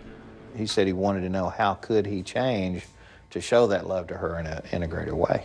What advice did you give Keith? I told him to talk to her about it, that she was sensible. Keith worked hard to win Becky back with gifts and dates and loving notes. Becky came home. He was telling some people that what all he'd been through was worth it because it had made him even that much better of a husband. In the year that followed, Keith kept up his campaign of romance. September 20th, 2011 was no different. Becky was at a real estate conference in Tulsa. Keith texted her sweet messages throughout the day. Becky arrived home around 8:30 p.m. A friend came over to chat. Keith, now ever attentive, made them iced tea. After the friend left, Becky says she and Keith settled down in front of the TV. On the bill that night, Keith's choice, a classic scary movie, Carrie. Then came the real horror. 911 station emergency. It was Becky. A young man, about 25. Then the phone cut out. What was she saying? Dispatcher sent police to the house. Headquarters to Vail Mustang Unit. Becky called back. You know, I just called 911 on my cell phone. Yes. Are you coming to my house? She said an intruder shot Keith in the head. My husband is laying there bleeding on my couch right now. And the intruder was getting away. Oh my God! He's in a little itty bitty pickup. Okay, he's going down my street. It's like a dark color. Now the brave fire chief who dedicated his life to saving others was in urgent need of help himself. Okay, I've got to go. No, ma'am, still stay on the line with me. EMS and police sped to the Bryan house, but the questions came just as fast. Who was this shooter, this intruder on the loose, and could he be found? An unfamiliar feeling spread through Mustang streets and homes. Fear. Coming up. After he had shot Keith, he turned to her and said, I'm sorry, ma'am. A gunman who apologizes? What kind of intruder was that? When Dateline continues. News lives in the now. It's coming at us every second from all over the world. We have a full team. News is more now than ever. Look at this. You can't even see anything anymore. Our house is no longer here, but we are here. Now is raw.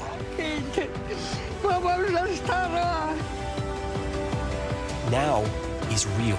The Fed's decision today, help us translate that into very plain English. Is that good news for us? Now is constant. Morning News Now or breaking news. NBC News special report. You gotta see this. The future is now. News for the generation of now is NBC News Now. Your music is so familiar. What do you think when people start humming back your tunes? How you doing, Lester?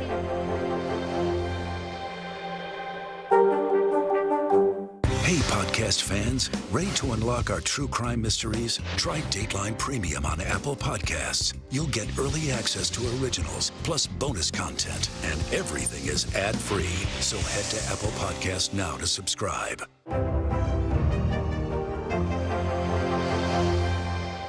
I'm Gotti Schwartz, and here are the stories we're watching tonight. Storms keep coming here in California. Some of the big headlines trending like crazy on social media. This is what my voice sounds like when I clone it. That wasn't me.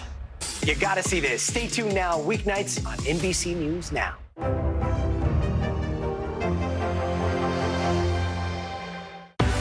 News lives in the now.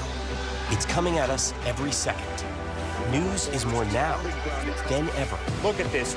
You can't even see anything anymore. Now is raw. Now is real. The Fed's decision today, help us translate that into very plain English. Now is constant. You gotta see this. The future is now. News for the generation of now is NBC News Now. Thanks for tuning in. I'm Gotti Schwartz. Here are the stories we're following tonight. Storms keep coming here in California. The U.S. government just declassified this video. A lot more stories trending like crazy on social media. A controversy pitting lawmakers against young voters. What's the state of crypto today? What is going on when we're looking at trends there? Another mind-bending story on artificial intelligence. This is what my voice sounds like when I clone it. That wasn't me. You gotta see this. Stay tuned now, weeknights at 8 Eastern, 5 Pacific on NBC News Now. Hi, everybody. Good morning. Welcome to Today. Every day, We are adding to the star power in our studio. the biggest names, only on Today. See, it's worth coming in this early, right? Everybody, it's Today. Like I won the lottery. How do you feel at this age, this stage? Liberated. We're just getting started, folks. Ain't no stop with us now.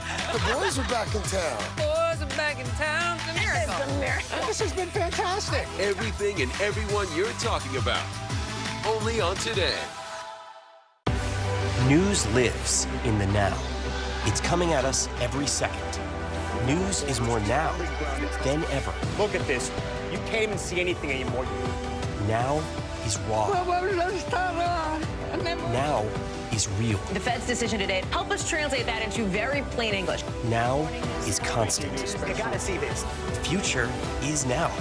News for the generation of now is NBC News Now. Watch NBC Nightly News with Lester Holt or listen wherever you get your podcasts.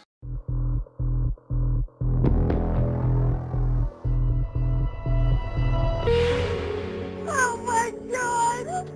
Oh my God! No, I'm in Mustang, America. Who would do that? Word went out that a brazen intruder had shot Fire Chief Keith Bryan in his own home. And within minutes, first responders swarmed the house, securing it as a crime scene. As Keith was rushed to the hospital, his wife Becky stayed behind. Detectives were on their way as she spoke to her brother David on the phone. She was crying and frantic, and I said, settle down, it'll be okay, who's with you? So her son was there. Jana Hickman, a good friend of the family and wife of a fire chief herself, rushed over to the Bryans. I went over and hugged her neck and told her how sorry I was that God would get us through this. Keith's deputy chief, Terry Hamilton, reached Becky on her cell. So I told her not to worry. They'll do a full investigation and they'll figure out who did it. At the house, Becky was on the rear patio, on the phone with friends and family, repeating the story of the armed intruder. We were sitting in open light around the patio, and I was fearful that they might come back. You thought right at that moment that this person she described could come back? Yes, I did. You know, we hadn't had anything like that happen before.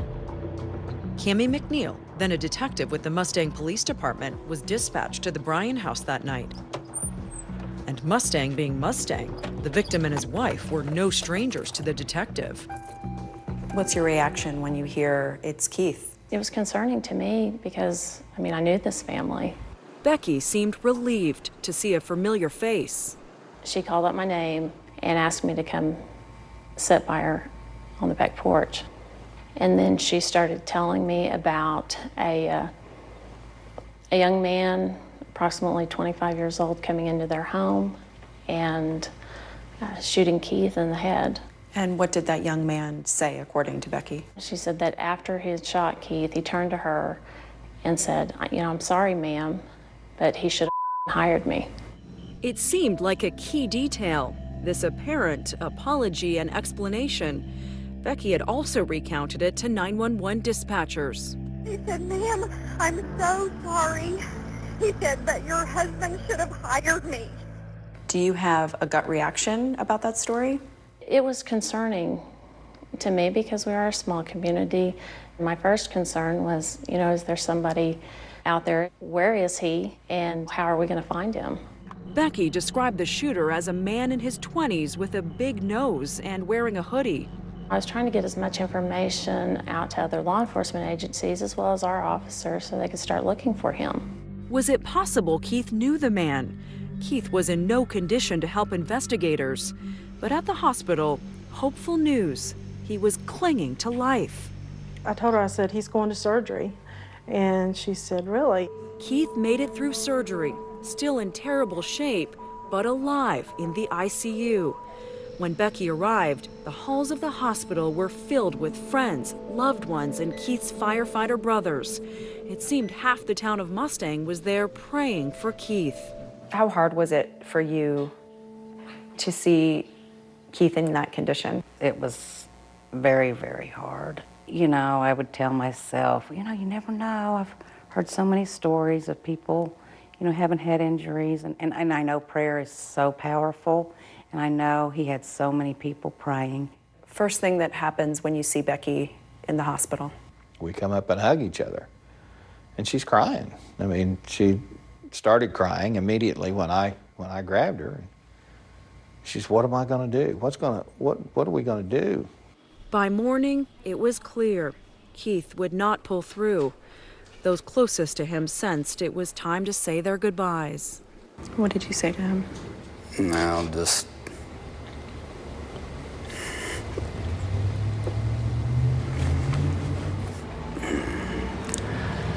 I said you didn't deserve this, and I love you. Goodbye. That was it. At Keith's bedside, Becky, Keith's wife of 33 years, wept. And as Keith slipped away, along with the sorrow, was the lost hope that he could shed any light on who had done this to him. No one believed Keith Bryan had an enemy in the world. So as the search for the apologetic intruder got underway, one clue was as simple as the victim's name. Coming up. There was a theory out there that perhaps this intruder was looking for a different fireman. When Dateline continues. Still to come on the Channel 2 News. Well, the waters are certainly receding now. Still too close to call. Lester Holt reporting from New York. Ground zero, as it's being referred to. It is, in fact, the taste of freedom. The Haitian people know a little something about resiliency. What's the biggest risk right now? Some of the troops who have been proud. I want to welcome you to the first presidential debate. In fact, we've been told we can't go any farther. You with some resilient folks, let me get a hand.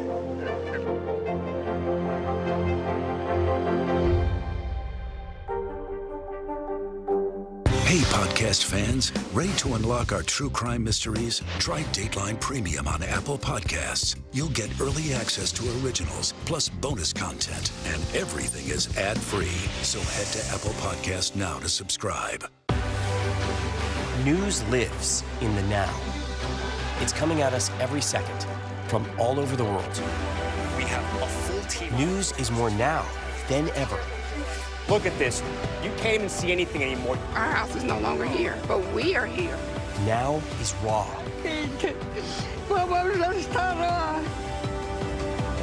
Now is real.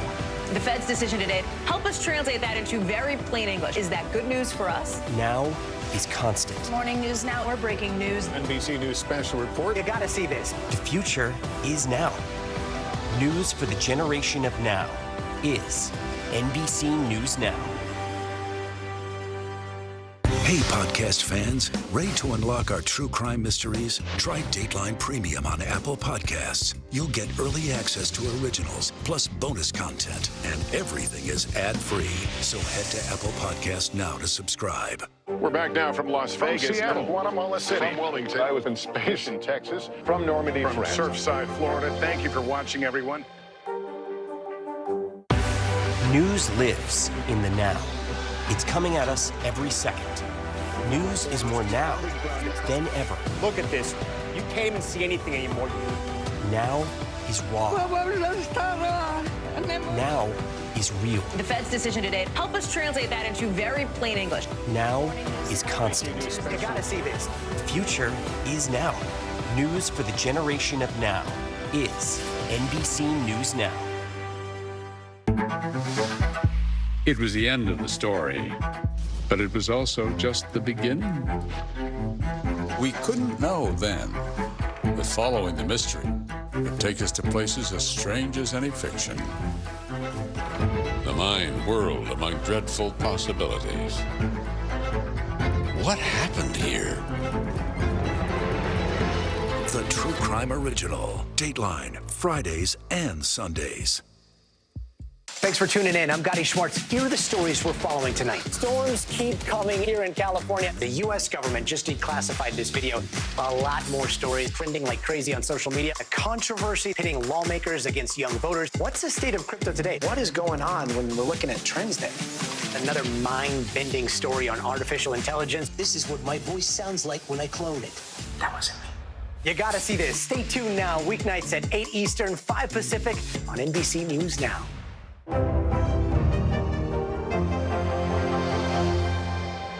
I'm Gotti Schwartz, and here are the stories we're watching tonight. Storms keep coming here in California. Some of the big headlines trending like crazy on social media. This is what my voice sounds like when I clone it. That wasn't me.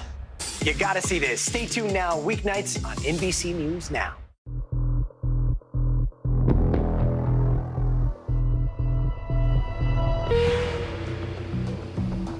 Fire Chief Keith Bryan, so tough, so brave, spent his career running toward danger. Now his life had been cut short inside the safety of his own home. He left behind 2 dear sons and the wife to whom he'd been so devoted. I think that it was just such a shock and such a huge event and such a tragedy on so many levels. At the firehouse Keith led in Nichols Hills, near Mustang, Roger Straka, a captain back then, could barely believe it. You just have that gut-wrenching feeling that it's all exploded now and you don't know what happened. Must be such a weird thing to hear. It was. Over the fire service years, being in this type of work, you tend to get calloused over and hide your feelings, but when it hits real close to home, you ask yourself why.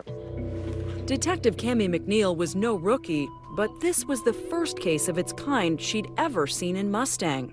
That was my first real whodunit homicide case. What significance does that have for you? It was very significant. I was nervous. I wanted to, of course, do a good job and make sure that the right person went to jail for that crime. To find that person, detectives needed to comb through every detail of Becky's eyewitness account. McNeil and an agent from the Oklahoma State Bureau of Investigation interviewed her again at the hospital the night of the shooting. The time's 1:23 a.m. in the morning. What's your first name? Becky Bryan. Becky talked about how close she and Keith were, especially after they made it through that rough patch.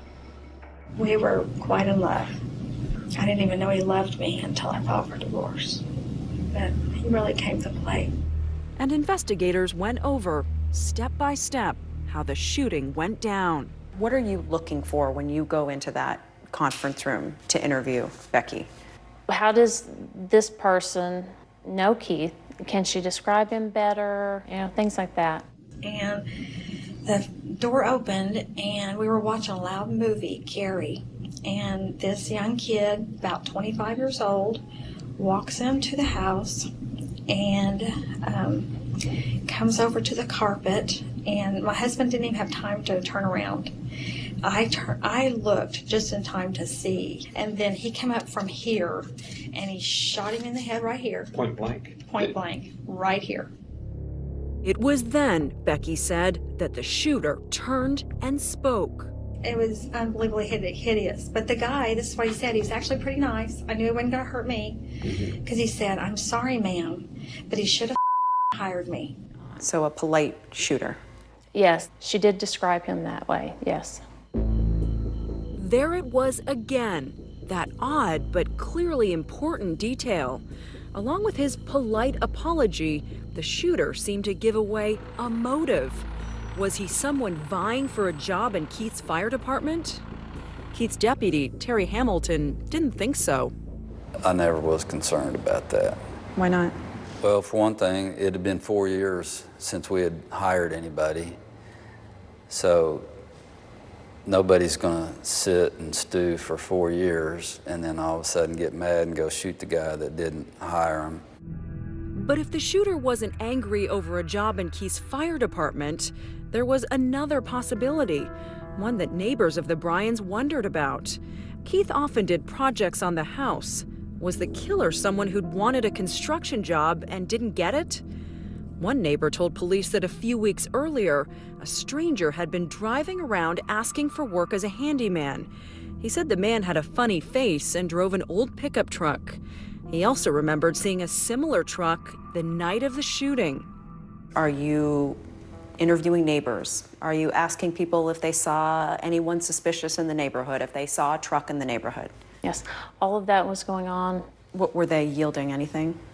Very little, very little. Then, among the firefighters and their wives, a third, entirely different idea was bandied about. No one's sure who said it first, but soon some were wondering out loud if Keith hadn't been the intended target at all. There was a theory out there that perhaps this intruder was looking for a different fireman. And why would anyone think that? Not far from the Bryans' home in Mustang lived the Oklahoma City fire chief. His name, Keith Bryant. Bryan with a T at the end. The whole Keith Bryant theory that maybe they got the wrong fire chief?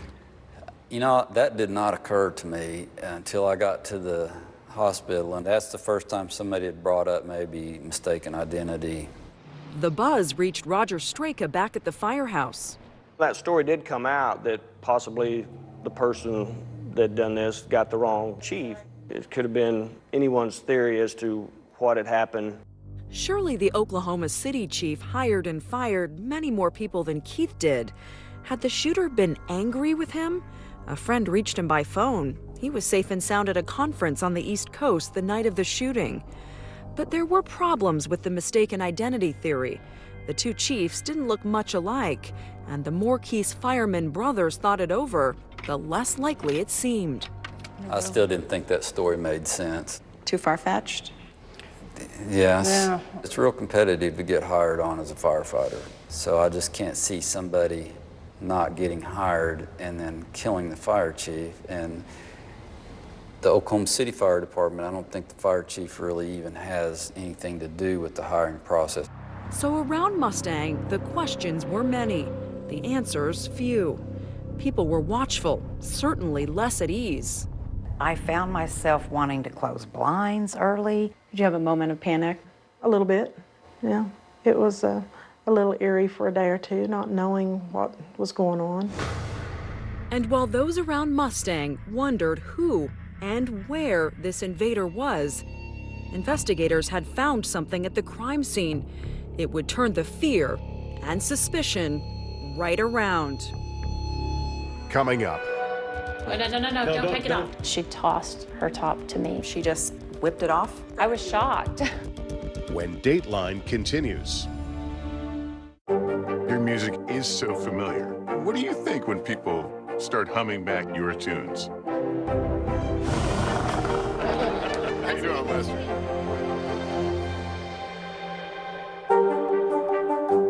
Hey, podcast fans, ready to unlock our true crime mysteries? Try Dateline Premium on Apple Podcasts. You'll get early access to originals, plus bonus content, and everything is ad-free. So head to Apple Podcasts now to subscribe.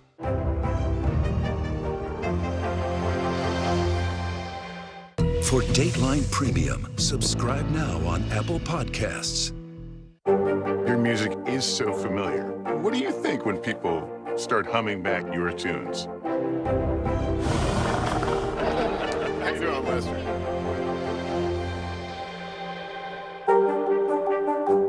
For Dateline Premium, subscribe now on Apple Podcasts. News lives in the now. It's coming at us every second. News is more now than ever. Look at this. You can't even see anything anymore. Now is raw. Now is real. The Fed's decision today, help us translate that into very plain English. Now is constant. You gotta see this. The future is now. News for the generation of now is NBC News Now. Hi, everybody. Good morning. Welcome to Today. Every day. We are adding to the star power in our studio. The biggest names, only on Today. See, we're coming in this early, right? Everybody, it's Today. Like I won the lottery. How do you feel at this age, this stage? Liberated. We're just getting started, folks. Ain't no stopping us now. The boys are back in town. Boys are back in town. It's a miracle. It's a miracle. This has been fantastic. Everything and everyone you're talking about, only on Today. News lives in the now. It's coming at us every second. News is more now than ever. Look at this. You can't even see anything anymore. Now is raw. Now is real. The Fed's decision today, help us translate that into very plain English. Now is constant. You gotta see this. The future is now. News for the generation of now is NBC News Now. Hey, podcast fans, ready to unlock our true crime mysteries? Try Dateline Premium on Apple Podcasts. You'll get early access to originals, plus bonus content, and everything is ad-free. So head to Apple Podcasts now to subscribe. Hey, I'm Hallie. It's good to be with you tonight. The debt ceiling. Here's why this matters. Please, please don't have your eyeballs glaze over. Here's why this matters. Talk to us about what we're supposed to call this. Is it a bailout? Is it a backstop? There's a difference because it matters whose money is being used to prop up these banks. We think we're getting close to this news conference. I will be honest with people. This is like an awkward moment where we think we're like right there. You're going to have to like tap dance with us maybe a little bit. I do have my tap dancing shoes on, not to worry. For Dateline Premium, subscribe now on Apple Podcasts. What is going to happen now? Going back and forth because Go ahead. This is it.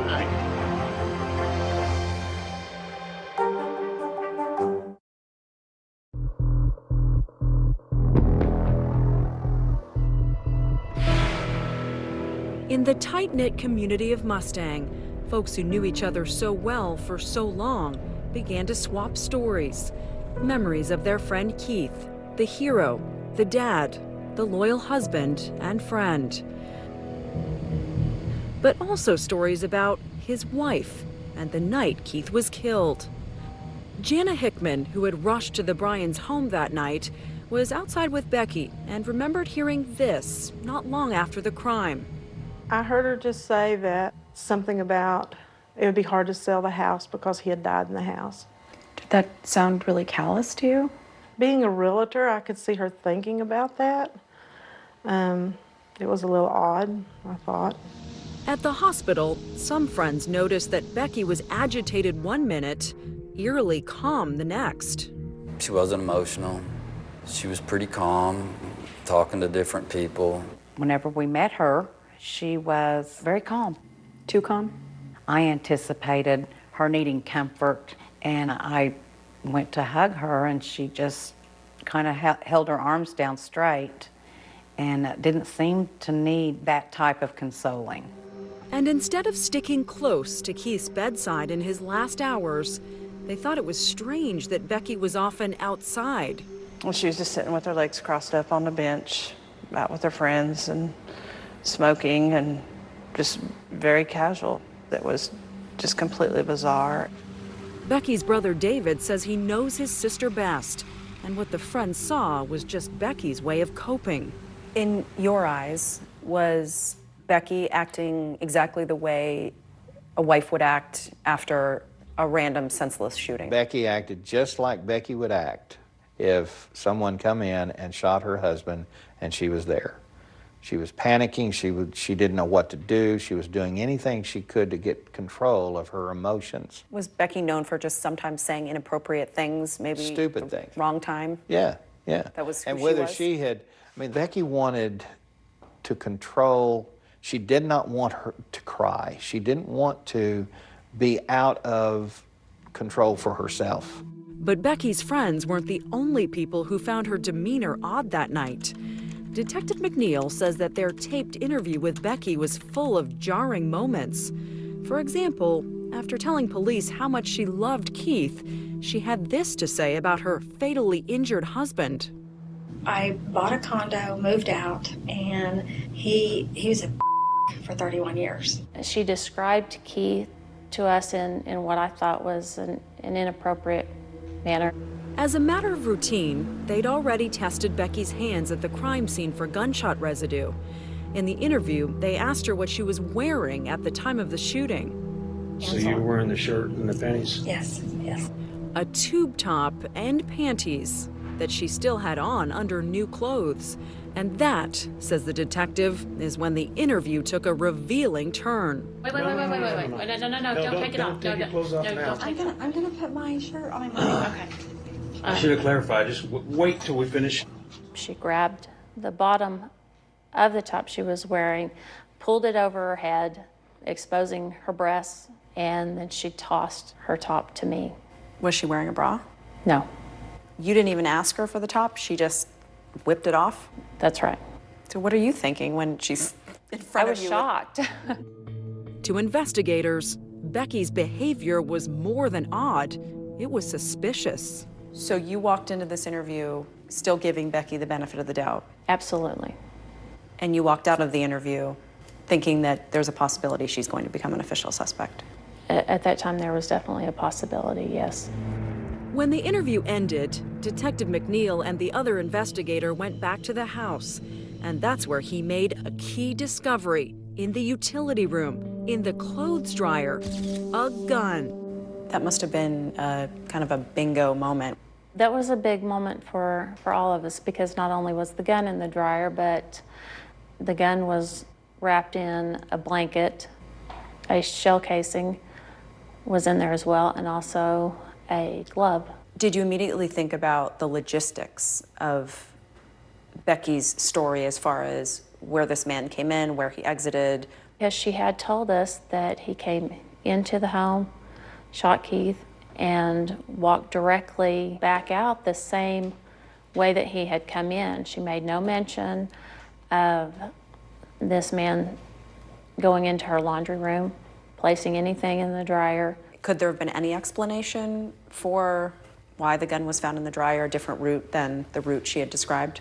If there was, I didn't know what that was. Investigators now suspected Becky of lying about details, big and small, but they wanted more. As they analyzed evidence from the scene, a call came in from someone in Becky's phone contacts, nicknamed Becky's Prodigy. In fact, they'd noticed the unusual name when they looked at her phone the night of the shooting. Becky Prodigy lives in Hugo, Oklahoma. So she's a customer? Yes. She's a realtor broker. Actually, Becky's prodigy was a man named Mark Holbrook. And when he learned of Keith's murder, he called up investigators. He wanted them to know he and Becky had had an affair. When it ended, 19 months before the shooting, he apologized to Keith and promised never to see Becky again. But he wanted cops to know she had been in touch with him recently and a lot. She still loved him and that she would be moving so she could be near him, whether he wanted to be with her or not. The affair had been a reason behind Becky and Keith's brief split. Now investigators and the ex-lover hatched a plan. Record a conversation between Becky and her so-called prodigy. Maybe Becky would give something up to him. 3 days after Keith was shot, Becky's ex dialed her up. Becky, how are you doing? Thank you for calling me. Becky seemed concerned about covering up the affair. You could say that you think you remembered a realtor by that name that you went to broker school with, and that's it. And while she stuck to her story about the intruder who shot Keith, she said she had news about him. And the guy that shot Keith, he killed himself yesterday in River City, so I'm no longer in danger. Oh, that's good. That's good news. I know. Everything is good. We didn't have any information like that, and law enforcement had not given her any information like that. The call rang all kinds of alarm bells for investigators, but didn't yield a lot in the way of hard evidence. But cops thought they had the goods on Becky in another way. By now, they had examined that weapon found in the dryer and concluded it belonged to Becky. On September 23rd, the day before Keith's funeral, Becky was arrested and charged with his murder. What was her reaction? She seemed shocked. She was yelling things at us. An open and shut case? Becky's brother said far from it. Law enforcement here let us all down because what I want is the truth.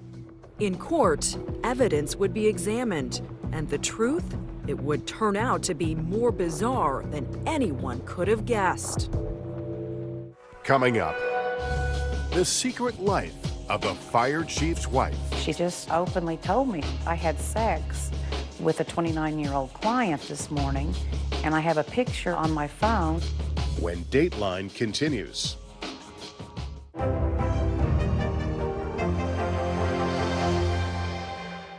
Hi, everybody. good morning. Welcome to Today. Every day, We are adding to the star power in our studio. the biggest names, only on Today. See, it worth coming in this early, right? Everybody, it's Today. Like I won the lottery. How do you feel at this age, this stage? Liberated. We're just getting started, folks. Ain't no stopping us now.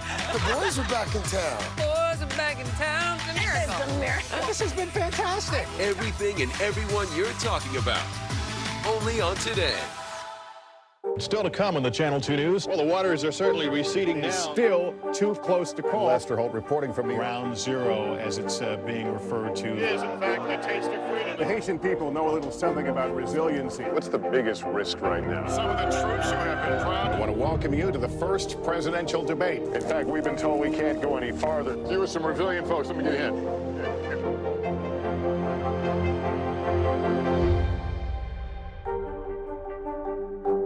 Hey, I'm Hallie. It's good to be with you tonight. The debt ceiling. Here's why this matters. Please don't have your eyeballs glaze over. Here's why this matters. Talk to us about what we're supposed to call this. Is it a bailout? Is it a backstop? There's a difference because it matters whose money is being used to prop up these banks. We think we're getting close to this news conference. I will be honest with people. This is like an awkward moment where we think we're like right there. You're going to have to like tap dance with us maybe a little bit. I do have my tap dancing shoes on, not to worry. I'm Gotti Schwartz, and here are the stories we're watching tonight. Storms keep coming here in California. Some of the big headlines trending like crazy on social media. This is what my voice sounds like when I clone it. That wasn't me. You gotta see this. Stay tuned now, weeknights on NBC News Now. Hey, I'm Hallie. It's good to be with you tonight. The debt ceiling. Here's why this matters. Please don't have your eyeballs glaze over. Here's why this matters. Talk to us about what we're supposed to call this. Is it a bailout? Is it a backstop? There's a difference because it matters whose money is being used to prop up these banks. We think we're getting close to this news conference. I will be honest with people. This is like an awkward moment where we think we're like right there. You're going to have to like tap dance with us maybe a little bit. I do have my tap dancing shoes on, not to worry. Hey, podcast fans, ready to unlock our true crime mysteries? Try Dateline Premium on Apple Podcasts. You'll get early access to originals, plus bonus content, and everything is ad-free. So head to Apple Podcasts now to subscribe. Hey, I'm Hallie. It's good to be with you tonight. The debt ceiling. Here's why this matters. Please don't have your eyeballs glaze over. Here's why this matters. Talk to us about what we're supposed to call this. Is it a bailout? Is it a backstop? There's a difference because it matters whose money is being used to prop up these banks. We think we're getting close to this news conference. I will be honest with people. This is like an awkward moment where we think we're like right there. You're going to have to like tap dance with us maybe a little bit. I do have my tap dancing shoes on, not to worry. Watch NBC Nightly News with Lester Holt or listen wherever you get your podcasts. Thanks for tuning in. I'm Gotti Schwartz. Here are the stories we're following tonight. Storms keep coming here in California. The U.S. government just declassified this video. A lot more stories trending like crazy on social media. A controversy pitting lawmakers against young voters. What's the state of crypto today? What is going on when we're looking at trends there? Another mind-bending story on artificial intelligence. This is what my voice sounds like when I clone it. That wasn't me. You gotta see this. Stay tuned now, weeknights at 8 Eastern, 5 Pacific on NBC News Now. For Dateline Premium, subscribe now on Apple Podcasts.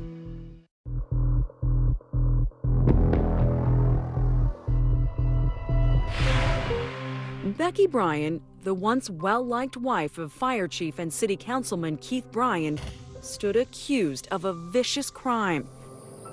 Her tight circle of friends drifted away, but not everyone in town believed she was a killer.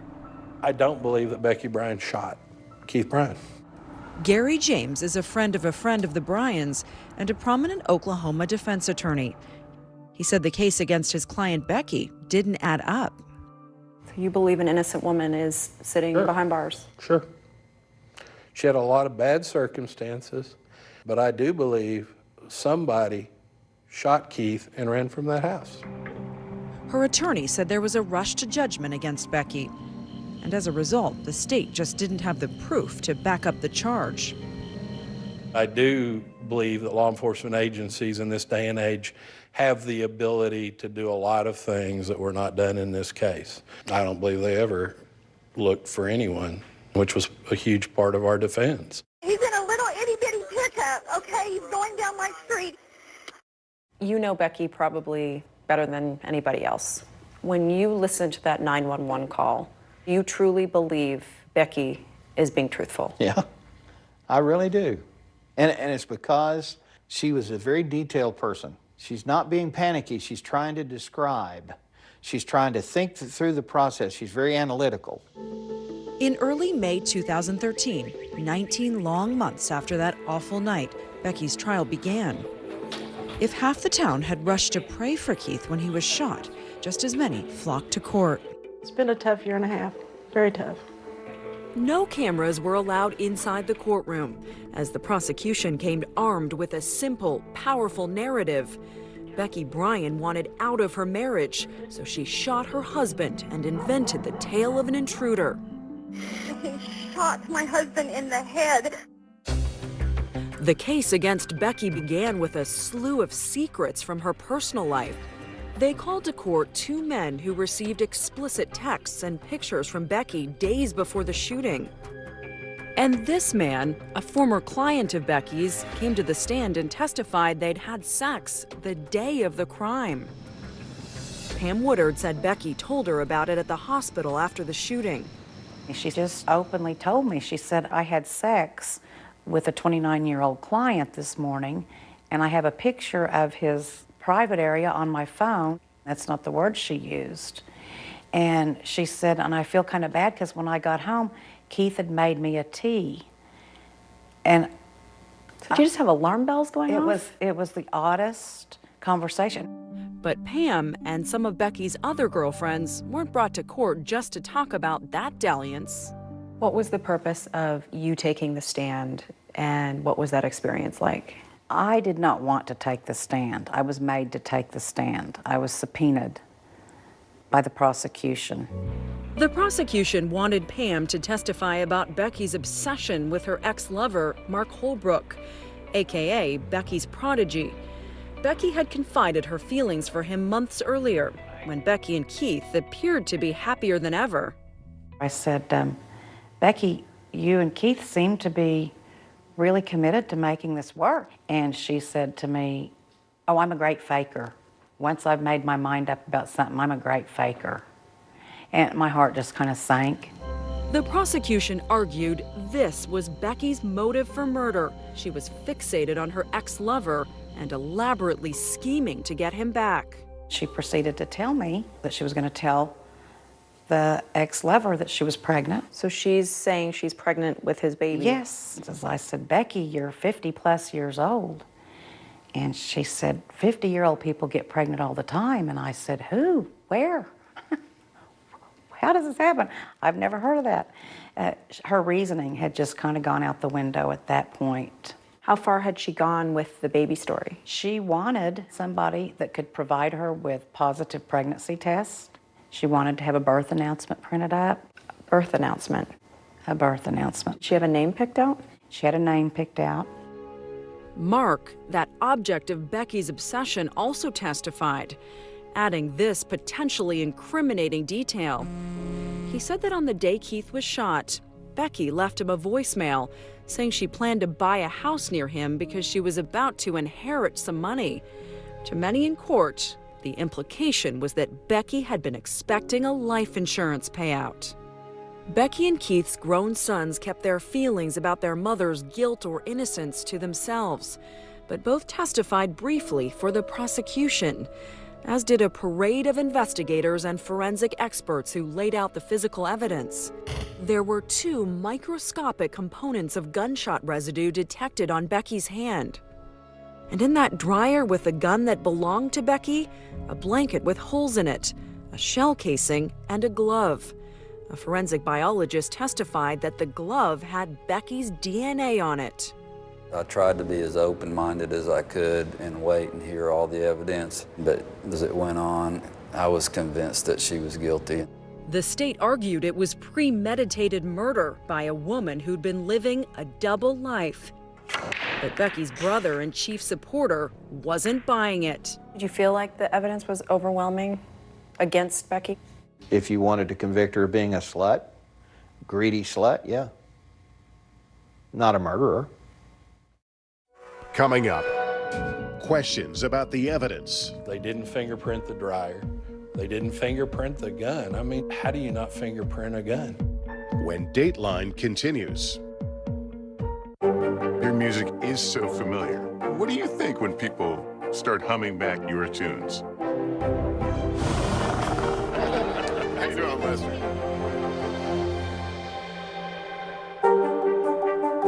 Hey, I'm Hallie. It's good to be with you tonight.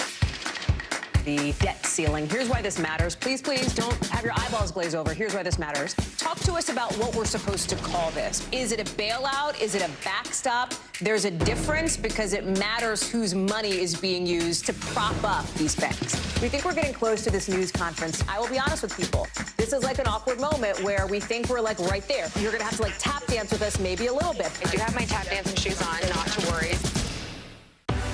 News lives in the now. It's coming at us every second. News is more now than ever. Look at this. You can't even see anything anymore. Now is raw. Now is real. The Fed's decision today, help us translate that into very plain English. Now is constant. You gotta see this. The future is now. News for the generation of now is NBC News Now.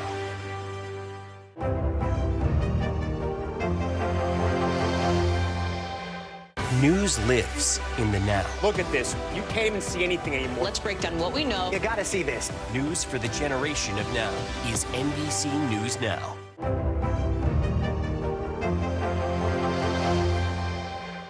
News lives in the now. Look at this. You can't even see anything anymore. Let's break down what we know. You gotta see this. News for the generation of now is NBC News Now. Watch NBC Nightly News with Lester Holt or listen wherever you get your podcasts. We begin top story with that breaking news. This is just in. A lot of stories to get to. What do people need most right now? Did the state and or law enforcement drop the ball anywhere? Are we headed for a recession or a recovery? Migrant families now stranded in Mexico. What's the World Cup experience been like? The civilian effort is not just about fighting, it's also about helping. Every night, it's your news playlist. Top Story with Tom Llamas. Streaming weeknights at 7 on NBC News Now. Hi, everybody. Good morning. Welcome to Today. Every day, We are adding to the star power in our studio. the biggest names, only on Today. See, it worth coming to this early, right? Everybody, it's Today. Like I won the lottery. How do you feel at this age, this stage? Liberated. We're just getting started, folks. Ain't no stop with us now. The boys are back in town. Boys are back in town. It's a miracle. It's a miracle. This has been fantastic. Everything and everyone you're talking about, only on Today.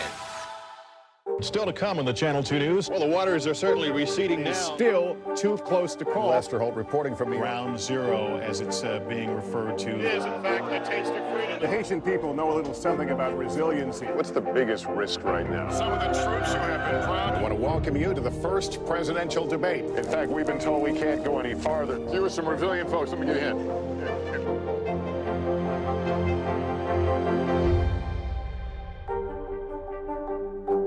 Hey, podcast fans, ready to unlock our true crime mysteries? Try Dateline Premium on Apple Podcasts. You'll get early access to originals, plus bonus content, and everything is ad-free. So head to Apple Podcasts now to subscribe. We're back now from Las Vegas. From Seattle, Guatemala City. From Wilmington. I was in space in Texas. From Normandy, from Surfside, Florida. Thank you for watching, everyone.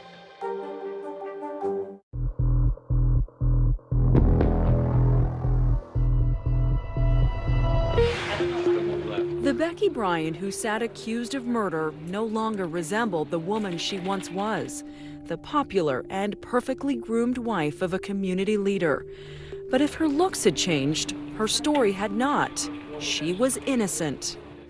Keith and Becky had grown apart over time. Can you condone affairs? No, but it happens. That does not make one a killer. Are you disappointed in your sister?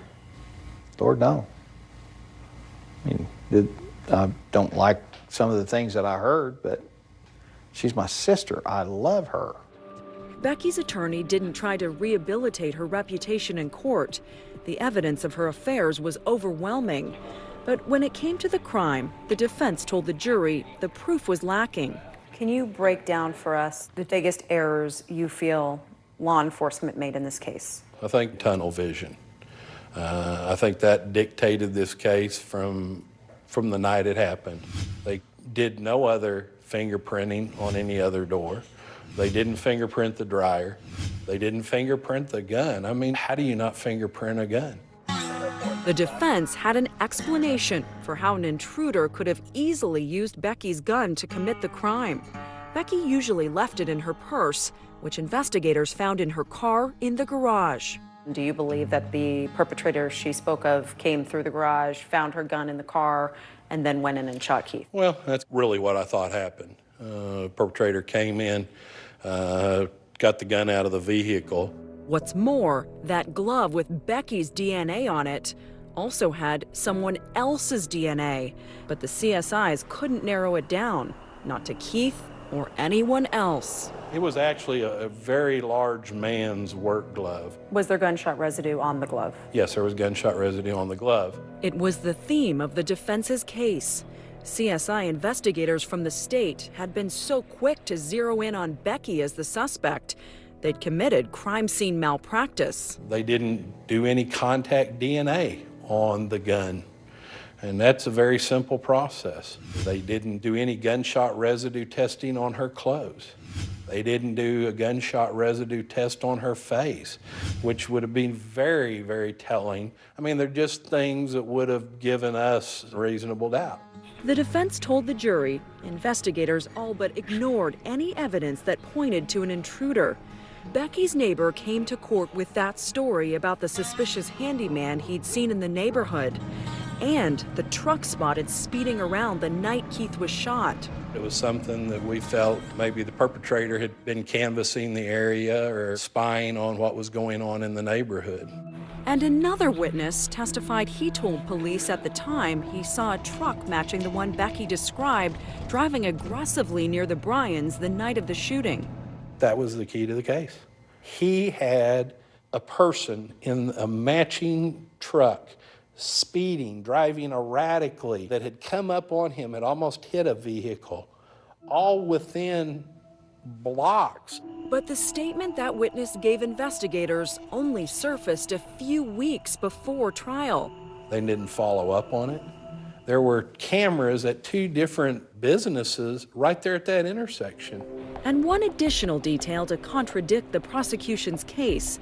Becky's brother David testified that there was an innocent explanation for that inheritance she mentioned to her ex-lover. She wasn't talking about life insurance. Becky was about to inherit a diamond ring.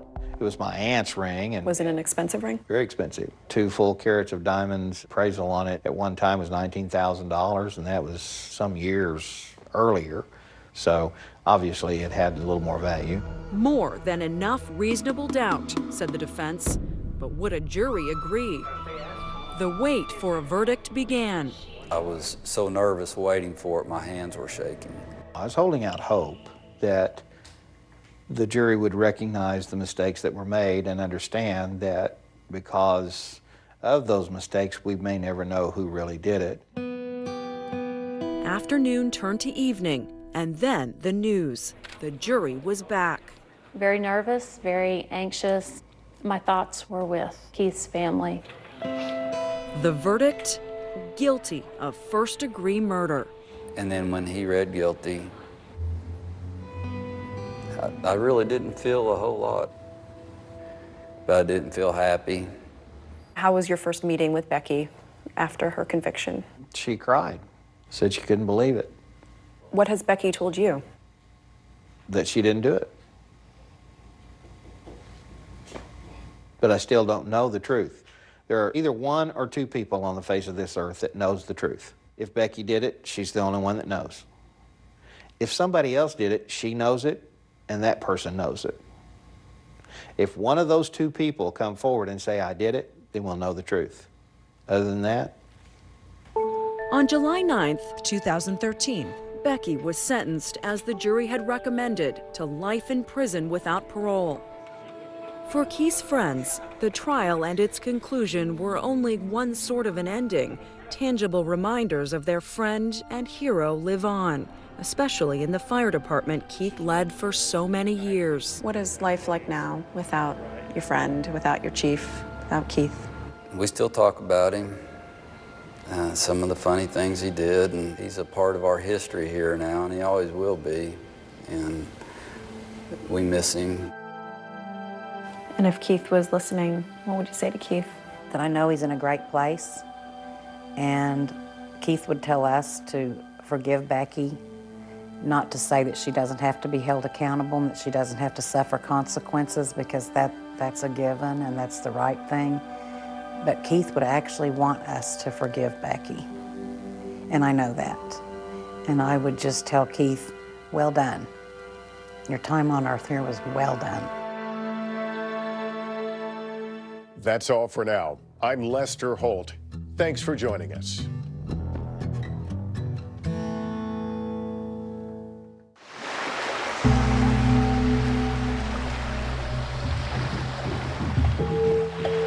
This is what tropical paradise looks like. One of the places which I loved so much. So beautiful, so vibrant. This woman looked at my dad and said, take your kids and run. Oh my God, it's a tsunami. It was like being gripped by a fist. You could feel the metal and the wood just crushing you like you're in a massive trash compactor. My chest hurt so much, I couldn't hold my breath anymore. The hardest thing was the sound. It has been haunting me, not just wave and water, but metal crushing. How could anybody survive something like this? I had no way to escape, and I knew I was facing death. I'm gonna die. This is not how you die. You're gonna survive this. I survived. I survived. I survived. I survived. I survived. I survived the 2004 tsunami in Thailand. It has changed my life forever.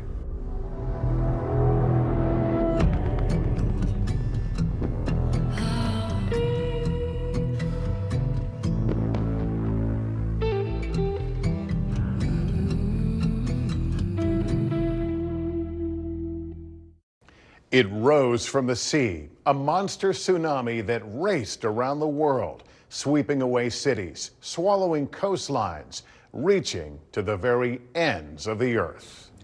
Hi everyone, I'm Lester Holt and welcome to Dateline. The 2004 Indian Ocean tsunami was one of the worst natural disasters in modern history. An estimated 230,000 people killed in 14 different countries. You'll hear from those trapped as the tsunami hit the beaches of Thailand, how they survived, how they escaped.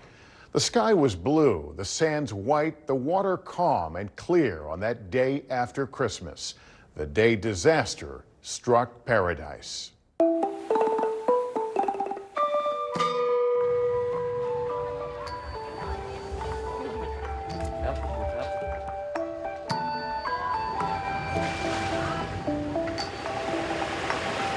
Back in 2004, married happily with my wife Vivian and my two children, Caitlin and Michaela, and we wanted to go away for the holidays.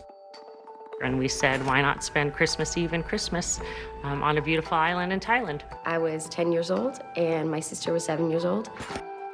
I was excited to travel, excited to see a part of the world I hadn't really seen before.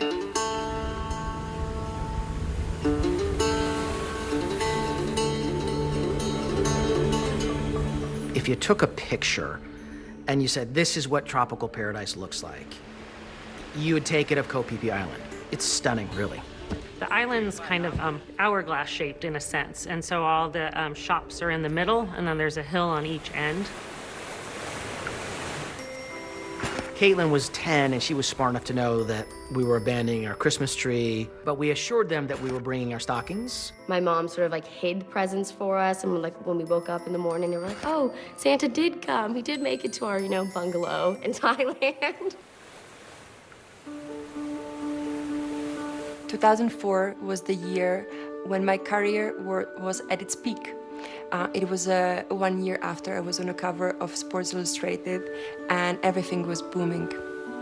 Simon, his full name was Simon Attlee, and He was a fashion photographer. Yeah, lovely. Well done. Well done. And we connected in a very beautiful way, romantic way. Thank you. I was really excited of taking Simon to Thailand and showing him a place which was so close to my heart.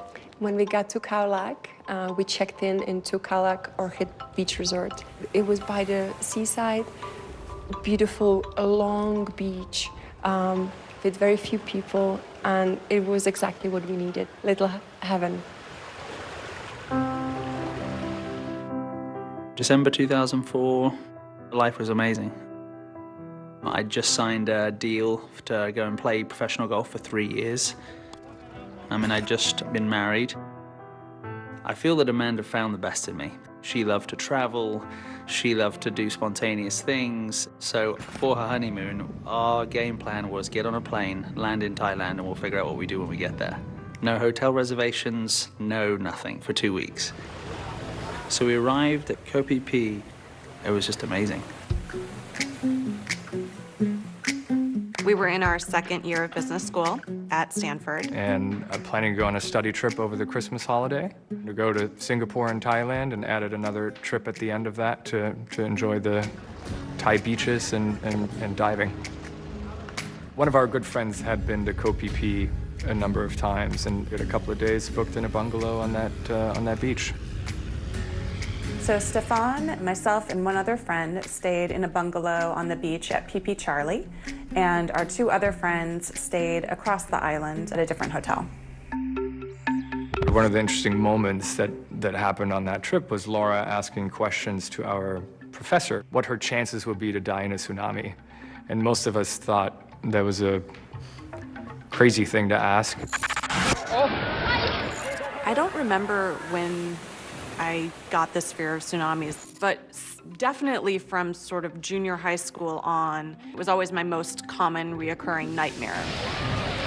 So when I asked him, what are the chances that I would die in a tsunami? He just looked at me and laughed and said, Laura, you have less than 0% chance of dying in a tsunami.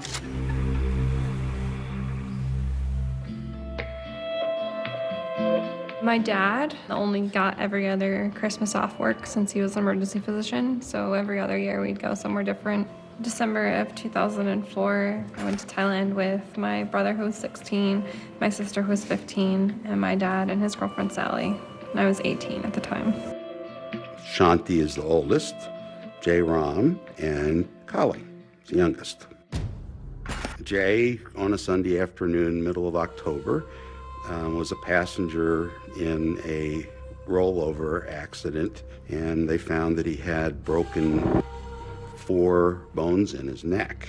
Very, very bad fractures. So they had to stabilize the lower part of his spine, and they did that by using titanium plates and cadaver bone and screws.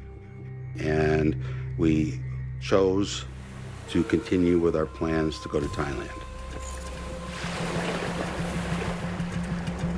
Jay had been having these dreams before we got to Thailand. He did not want to come to Thailand at all. One of his dreams was getting stuck on an island. I think one of them was drowning.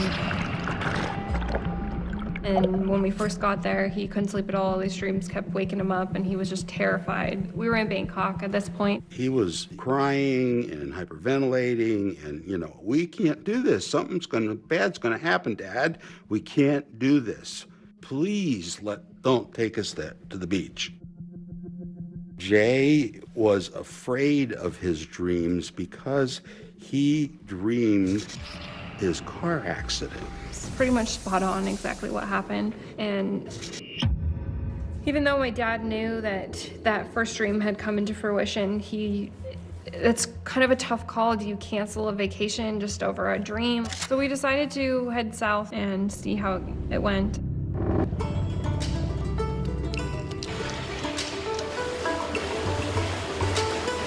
When we would go out to dive, Jay would stay at the hotel, watch movies. The water is really incredible there. It's this turquoise blue that you only see in the Caribbean. Well, I dived in some of the most beautiful places in the world, and I've never seen anything like this. There were so many fish, you almost have to push them out of the way to swim. It started early that morning near Sumatra with an earthquake deep under the sea, magnitude 9.1. So powerful, it actually altered the rotation of the Earth. The quake spawned a series of tsunami waves, and witnesses would see 3 of those waves strike the coast of Thailand. Among the first to sense the danger were divers a few miles offshore, the Bryce family of Salt Lake City, and California grad student Stefan Zek. So on the morning of the 26th, I wake up and I had timed it just so that on the last day, if I do 2 dives, I could leave with the certifications. So 8:15, I leave the bungalow, I grab a t-shirt and start running along the beach to get to the dive boat, which ended up leaving shortly thereafter. We went to a dive site called Bida Nok, which is a very nice coral site that's about 6 miles south of Koh Phi Phi. Probably took us an hour and a half, maybe 2 hours to get there. We ended up getting into the water probably around 10:15. I saw the fish moving in awkward directions. They didn't seem to be swimming naturally, and there was a lot of just dust kicked up in this current. And in my amateur mind, I thought that's the current on the other side of the island. I didn't really realize that something was off until I saw the dive instructor, and I could tell by the look in his face that he's not seen that before. And he collected us, and we slowly ascended to get back up to the surface. And just nobody could explain it.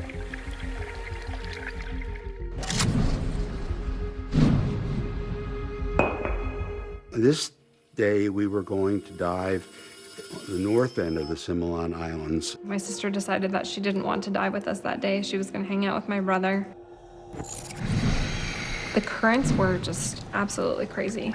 The water was full of bubbles and there was no fish, and we were against this rock cliff island, and so it just kept pushing you into the rocks. And my dad and Sally got swept away, I think a mile or more away from us.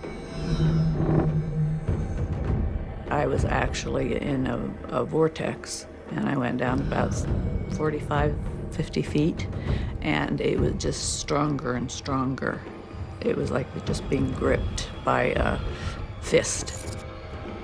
I got caught by this rip current, and then I surfaced again, and I saw these big waves, 7 to 10 foot waves, and it just didn't make, what's generating a wave in deep water? I figured it was a very good possibility that I wasn't going to make it out of this alive. Coming up. Water was breaking the windows, filling the bungalow. It was so fast. The tsunami roars ashore. It was like a bomb went off. Oh my God, it's a tsunami. I knew we were about to be submerged. This woman looked at my dad and said, "Take your kids and run." When Dateline continues. I'm Gotti Schwartz, and here are the stories we're watching tonight. Storms keep coming here in California. Some of the big headlines trending like crazy on social media. This is what my voice sounds like when I clone it. That wasn't me.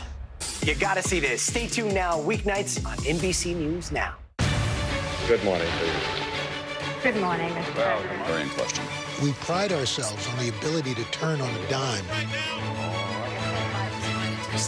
We've got breaking news. Sometimes there are no words. The flashbangs are continuing to go off. What emotions go through you as you're watching these girls? These are really important moments in our history, and people remember who shared that news with them.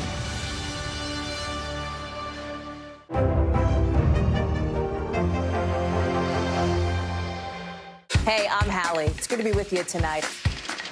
the debt ceiling. Here's why this matters. Please, please don't have your eyeballs glaze over. Here's why this matters. Talk to us about what we're supposed to call this. Is it a bailout? Is it a backstop? There's a difference because it matters whose money is being used to prop up these banks. We think we're getting close to this news conference. I will be honest with people. This is like an awkward moment where we think we're like right there. You're gonna have to like tap dance with us maybe a little bit. I do have my tap dancing shoes on, not to worry.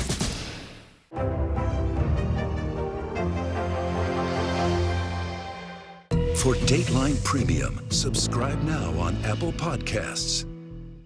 Hi, everybody. Good morning. Welcome to Today. Every day, We are adding to the star power in our studio. the biggest names, only on Today. See, it worked coming in this early, right? Everybody, it's Today.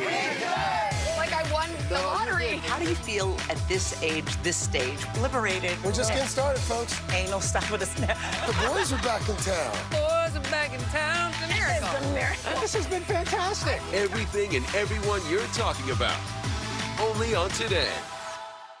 Still to come on the Channel 2 News. Well, the waters are certainly receding now. Still too close to call. Lester Holt reporting from the Ground Zero, as it's being referred to. It is, in fact, the taste of freedom. The Haitian people know a little something about resiliency. What's the biggest risk right now? Some of the troops who have been proud. I want to welcome you to the first presidential debate. In fact, we've been told we can't go any farther. Here are some resilient folks. Let me get a hint.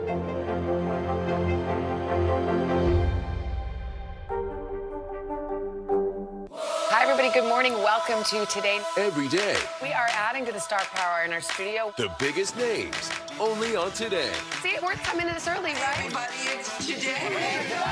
Like I won the lottery. How do you feel at this age, this stage? Liberated. We're just getting started, folks. Anal stuff with us now. The boys are back in town. Boys are back in town. It's a miracle. It's a miracle. This has been fantastic. Everything and everyone you're talking about, only on Today.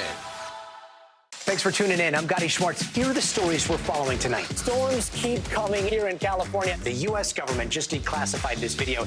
A lot more stories trending like crazy on social media. A controversy pitting lawmakers against young voters. What's the state of crypto today? What is going on when we're looking at trends there? Another mind-bending story on artificial intelligence. This is what my voice sounds like when I clone it. That wasn't me. You gotta see this. Stay tuned now. Weeknights at 8 Eastern, 5 Pacific on NBC News Now. Your music is so familiar. What do you think when people start humming back your tunes? How you doing, Lester?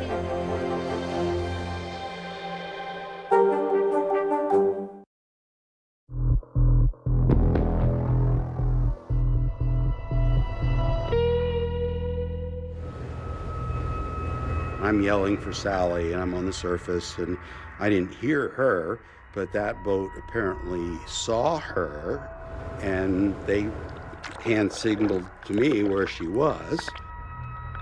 Trying to get back onto this boat with all of these big waves that were coming through, this choppy water that we'd never seen before. And I think the weirdest part is that's the kind of water you see when there's like a storm coming, but it was sunny and clear blue sky and no clouds anywhere.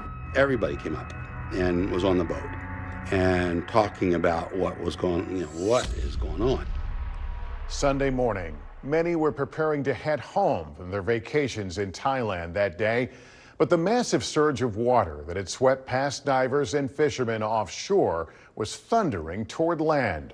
The tsunami would take most along the coast completely by surprise.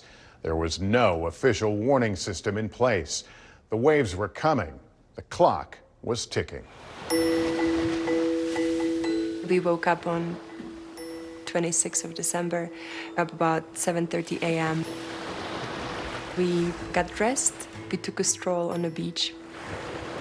We were supposed to leave 2 hours later to another part of Thailand. So once we got to the bungalow, we started to pack. The plan was to spend the last day there, just hang out by the beach. We sat down on a little bench in the lobby and we just started to talk about, look, we can go to the pool right here, which is amazing. You know, we can rent a speedboat and go and spend the day having someone drive us from island to island and go and check out the places we haven't seen yet.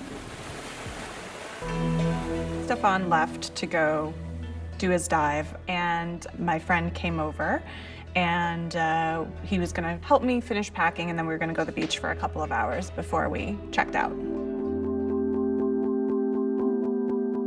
We sort of set out for the day just to hang out on the beach. It was supposed to be high tide, but it was what appeared to be low tide, and all of the boats were all stuck in the sand. We wanted to find a hair braider somewhere on the beach just to hang out for a couple hours to pass the time before we left. We went to the ladies to get the girls hair braided, and they were speaking to themselves very sort of animatedly, and Vivian and I couldn't get their attention. I remember Michaela walking down about 10 feet in front of us and sit down and start writing in her journal. And we turned to talk to the lady about getting their hair braided, and within that quick amount of time, we look and the water's gone out of the bay completely. We were looking at coral or rocks that we had never seen before. On the horizon, there seems to be sort of a white line. And at that point, things happened really quickly.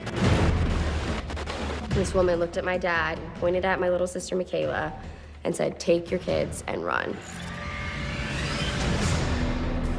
And from that point on, we knew that this was no longer, you know, an average day. I just remember hearing people screaming. And it sounded like they were running towards us. And I initially thought, oh, wow, these people are really happy, because that's where the boats were landing. But within 3 seconds, I knew it wasn't that, you know, because you could hear the screams. It was completely different from joy. I instantly clicked into sort of a survival mode. 9/11 was fresh in our minds, and I'm thinking terrorism. So my mindset was, you know, hide. I grabbed Amanda, we threw her over the counter, ran into an office. The wall was right here against us, and Mandy was looking right into my eyes.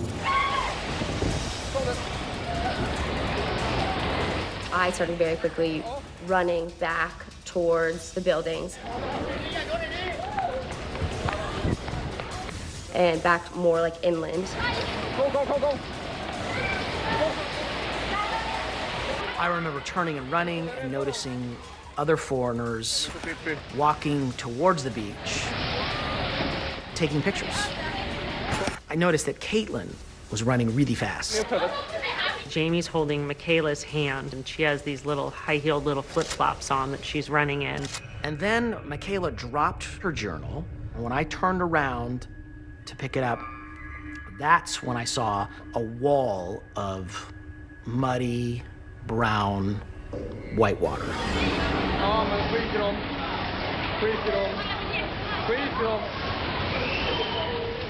It was at least 2 stories high.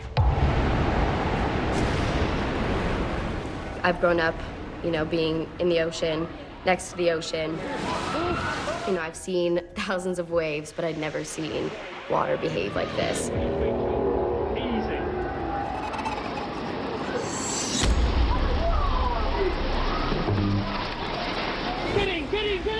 I thought, that's it.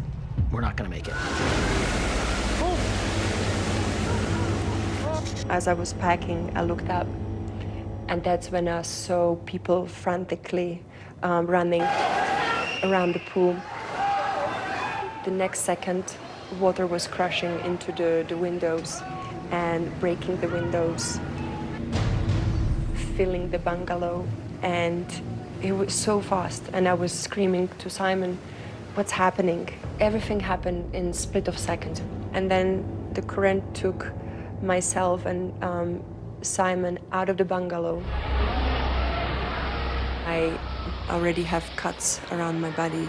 Then a debris of wood and metal and trees and glass started to press on my pelvis, and I had no way to escape. I felt I will die. I saw water just exploding through the bungalow ahead of us. I sort of said, "Oh my God, it's a tsunami," and I jumped up on the bed and grabbed my friend's hand and pulled him up as well, just thinking if we were a little bit higher, that would be better. I knew we were about to be submerged. I just didn't know how deep it was going to be, or how bad it was going to be, or how long it was going to last. So right before it hit, I took a deep breath. We got on our hands and knees, and there we were with our hands together, and we were about to pray, and then we just never had time to, because at that moment, right then and there, it was like a bomb went off. just the loudest noise you could imagine. It just kept on getting louder and louder and louder to the point where Amanda and I were 2 inches away from each other's faces shouting, "We love each other, I love you, I love you." And by that time the room was now shaking violently, up and down, up and down, up and down. Amanda looked at me and said, "This is it, isn't it?" And I looked back, and for some reason I said no. And the second I said that, I looked to my right and the wall just went straight through us. Coming up, submerged, I really didn't know which way was up, which way was down. trapped, My legs were clearly pinned. defiant. At that exact second, my response was, no, I'm gonna die fighting. When Dateline continues. News lives in the now. Look at this. You can't even see anything anymore. Let's break down what we know. You gotta see this. News for the generation of now is NBC News Now.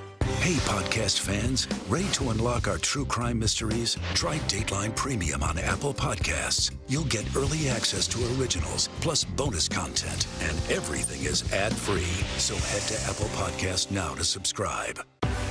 News lives in the now. It's coming at us every second. News is more now than ever. Look at this. You can't even see anything anymore. Now is raw. Now is real. The Fed's decision today, help us translate that into very plain English. Now is constant. You gotta see this. The future is now. News for the generation of now is NBC News Now. Thanks for tuning in. I'm Gotti Schwartz. Here are the stories we're following tonight. Storms keep coming here in California. The U.S. government just declassified this video. A lot more stories trending like crazy on social media. A controversy pitting lawmakers against young voters. What's the state of crypto today? What is going on when we're looking at trends there? Another mind-bending story on artificial intelligence. This is what my voice sounds like when I clone it. That wasn't me. You gotta see this. Stay tuned now, weeknights at 8 Eastern, 5 Pacific on NBC News Now. News lives in the now. Look at this. You can't even see anything anymore. Let's break down what we know. You gotta see this. News for the generation of now is NBC News Now. I'm Gotti Schwartz, and here are the stories we're watching tonight. Storms keep coming here in California. Some of the big headlines trending like crazy on social media. This is what my voice sounds like when I clone it. That wasn't me. You gotta see this. Stay tuned now, weeknights on NBC News Now. Your music is so familiar. What do you think when people start humming back your tunes? How you doing, Leslie?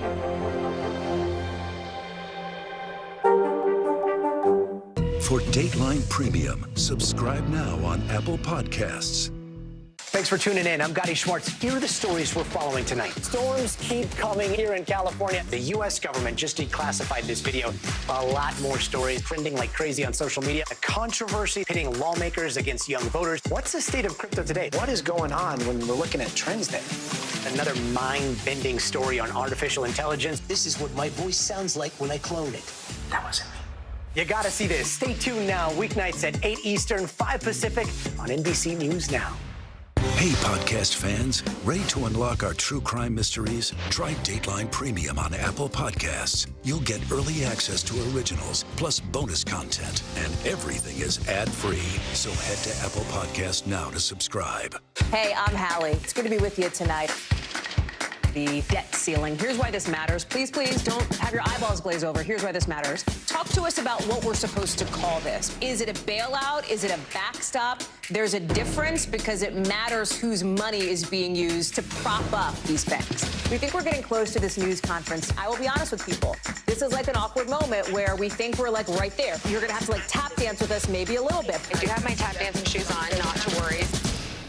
Watch NBC Nightly News with Lester Holt or listen wherever you get your podcasts. Oh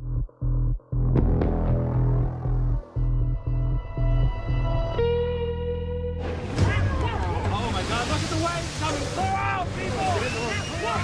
Oh, tsunami! My God, he's coming in big one! Get in!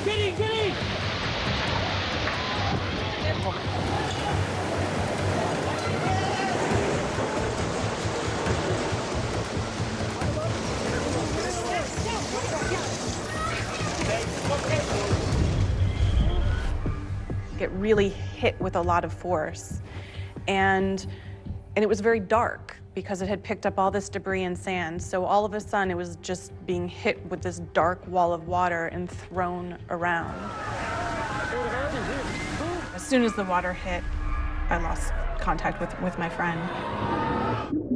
For a few minutes, I just tumbled in the water. I really didn't know which way was up, which way was down.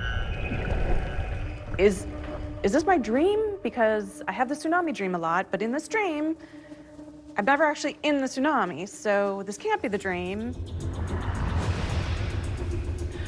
I came to rest under what I assume was the bungalow. It was rebar and wood, and the bureau and the furniture and all of this was piled on top of me, and a lot of water. I tried to move, and my legs were clearly pinned.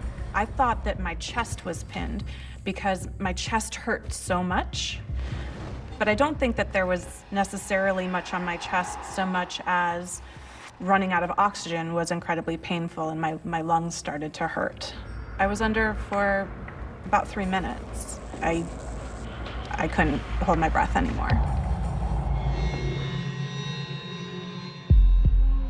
At first I was very scared, but I really didn't want to die in a state of panic. And so I really did try to relax, and I remember feeling incredibly sad for my parents and how they would feel.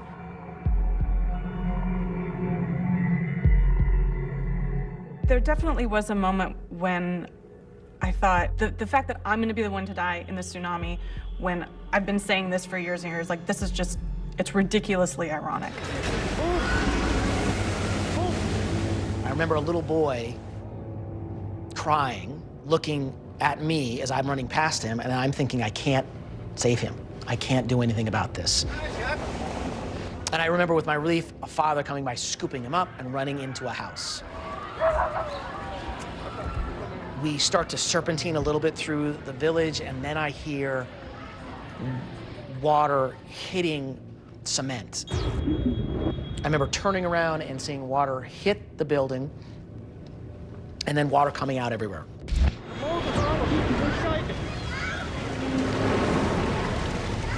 We kept running, and now I feel like the ocean is some huge monster, and it's coming for us. And I just think I'm gonna have to grab onto Michaela and Vivian, hold my breath, try and let my body go limp, and when the water stops moving, then we'll go to the surface. Somehow, we run to this hill. Caitlin's right there, and she looks at me like this, and I scream at her up. She reached a set of stairs that went up a hillside into some bungalows. We got to the stairs just in time, because then the water did hit right as we hit the stairs, and the water started to rise. People running next to Jamie or right behind him were hit by the water.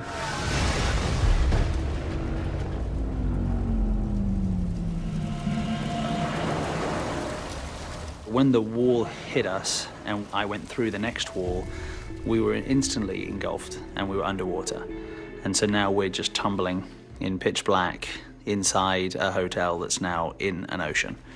And I remember feeling Amanda's hand slip out of my hand and realizing this was it, you know, and I just clearly remember saying to myself, this isn't the end of my life. Specifically saying, this is not how Will Robbins dies. This is not how I die. I started to realize I don't have any oxygen left. And so it went from this isn't the end of my life to this is how I die. And so realizing that I'd lost my wife, realizing it's time to come to terms with this. And so I said to myself, you know, just inhale the water, it's over. And for some reason, at that exact second, my response was, no, I'm gonna die fighting.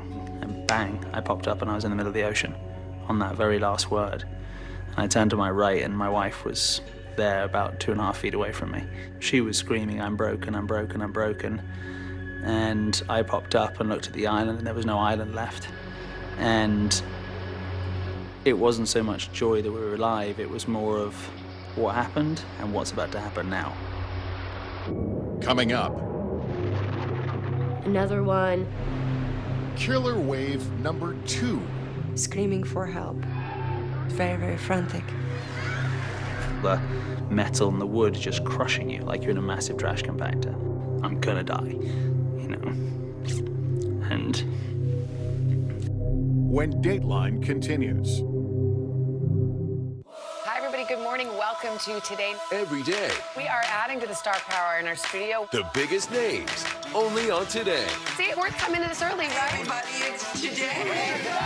Like I won the lottery. How do you feel at this age, this stage? Liberated. We're just getting started, folks. Ain't no stopping us now. The boys are back in town. Boys are back in town. It's a miracle. It's a miracle. This has been fantastic. Everything and everyone you're talking about, only on Today. Hey, I'm Hallie. It's good to be with you tonight.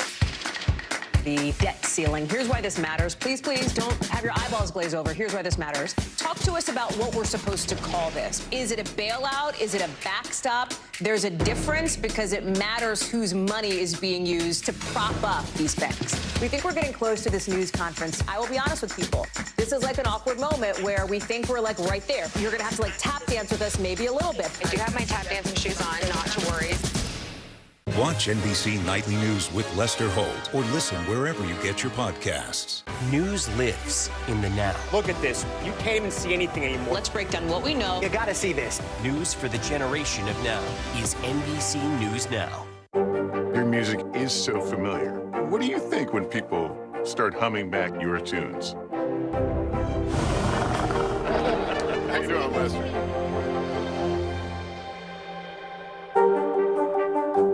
For Dateline Premium, subscribe now on Apple Podcasts. Good morning, Good morning. Very in question. We pride ourselves on the ability to turn on a dime. We've got breaking news. Sometimes there are no words. The flashbangs are continuing to go off. What emotions go through you as you're watching these girls? These are really important moments in our history, and people remember who shared that news with them. Hey, podcast fans, ready to unlock our true crime mysteries? Try Dateline Premium on Apple Podcasts. You'll get early access to originals, plus bonus content, and everything is ad-free. So head to Apple Podcasts now to subscribe. News lives in the now. It's coming at us every second. News is more now than ever. Look at this. You can't even see anything anymore. Now is raw. Now is real. The Fed's decision today, help us translate that into very plain English. Now is constant. You gotta see this. The future is now. News for the generation of now is NBC News Now.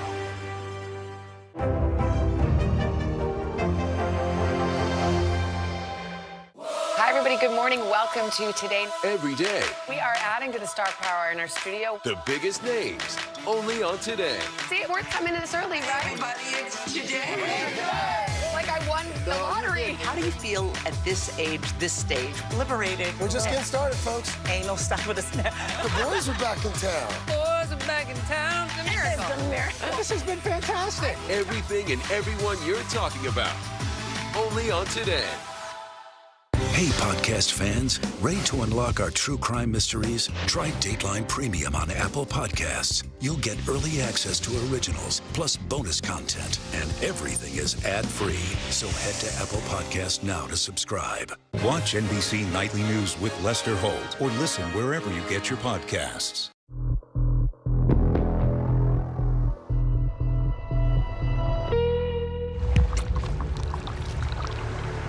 We looked out on what used to be an island filled with, you know, houses, bungalows, shops. Get inside. You know, stands, which is completely washed over with this muddy mess of water. Pretty much a whole town flattened. Get in! There are buildings that are missing. There are people hanging from a giant water tower. And now we're taking stock. Like, Caitlin is freaked out, she's clutching. Michaela is kind of stunned, but not upset. Vivian and I are looking at each other like, holy, what was that? What is going on? We're trying to make sense of it. The colossal wave had struck with unimaginable force. Everywhere there was water and fear, debris and deaths. Some of the survivors were still trapped, and a second wave was barreling straight toward them.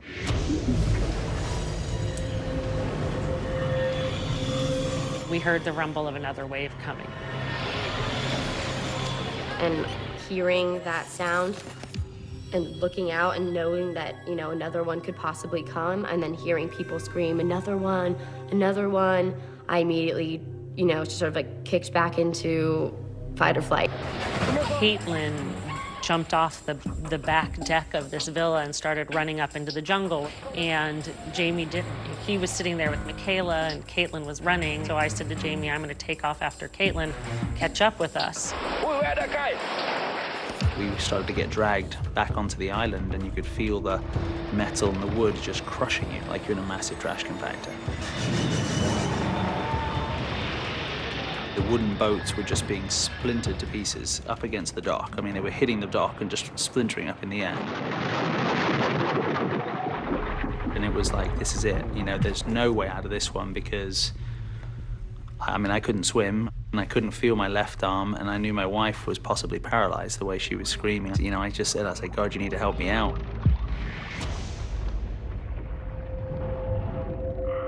I was under the black water for a long time, and I tried to fight to try to catch air. I don't know how I was able to arise over the debris, but there I was, seeing blue sky. The current was going back into the ocean, and I knew if I go into the ocean, it's gonna be very hard to come back, and it's gonna be very hard to survive. And there was a palm tree, first palm tree I saw, and I tried to catch the leaves, and I couldn't. And as I'm doing this, there are many other people doing the same thing, trying to hold on to something, screaming for help. Adults, children, frightened. Everybody was very, very frantic.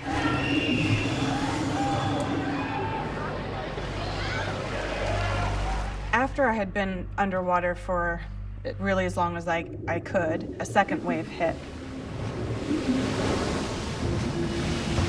And when it hit, it sort of shuffled things again. And I felt things on top of me loosen.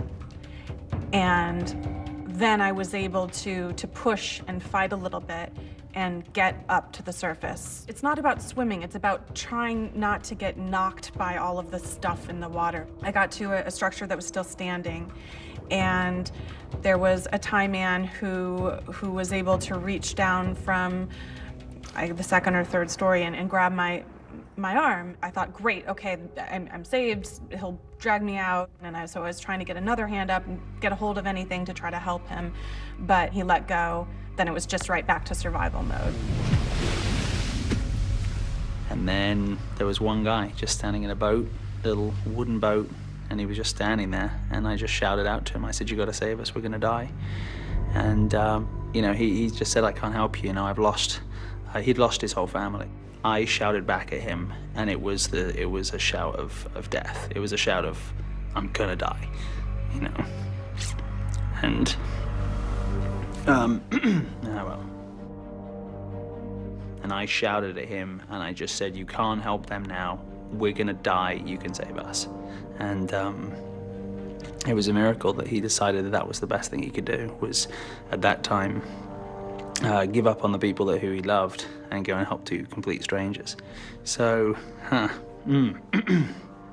Marcus Malberg, yeah. He was working on the dive boats. He's from Sweden, and he was out there with his family. They'd come out to visit him for Christmas. He was in the middle of the island with us, right where we were, somewhere in the island, and didn't get a scratch. Ended up in a little wooden boat. Wasn't standing in a boat to start with. He'd lost his mum and his dad. He'd lost his sister and his brother-in-law. And so he threw a rope to us. I tied it around my arm, and he literally physically dragged us across metal and wood and debris above the water and pulled us onto a boat. When I look behind me, I just see a nice blue ocean for miles and miles and miles, and I'm in the middle of nowhere. And when I look the other way, I see an island that's no longer. You start to think, you know, what's going to happen now? Then I see the next wave come. Coming up. I heard a woman call out, "Hold on, there's another wave coming." Could it be a third tsunami wave? It was like the horizon just rose up. And would it be more deadly than the last? I had no strength left. That would be one of my last chances to survive. When Dateline continues. News lives in the now. It's coming at us every second from all over the world. We have a full team. News is more now than ever. Look at this. You can't even see anything anymore. Our house is no longer here, but we are here. Now is raw.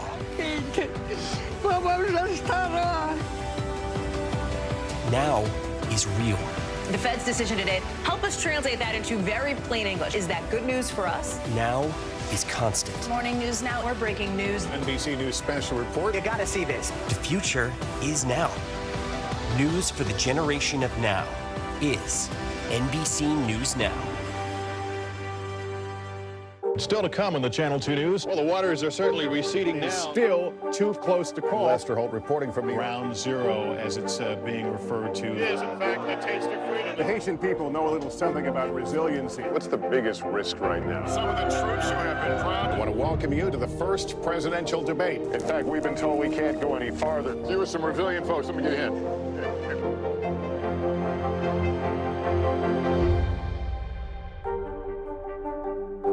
I'm Gotti Schwartz, and here are the stories we're watching tonight. Storms keep coming here in California. Some of the big headlines trending like crazy on social media. This is what my voice sounds like when I clone it. That wasn't me.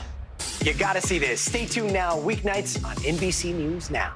Still to come on the Channel 2 News. Well, the waters are certainly receding now. Still too close to call. Lester Holt reporting from the Ground Zero, as it's being referred to. It is, in fact, the taste of freedom. The Haitian people know a little something about resiliency. What's the biggest risk right now? Some of the troops who have been proud. I want to welcome you to the first presidential debate. In fact, we've been told we can't go any farther. You with some resilient folks, let me get in.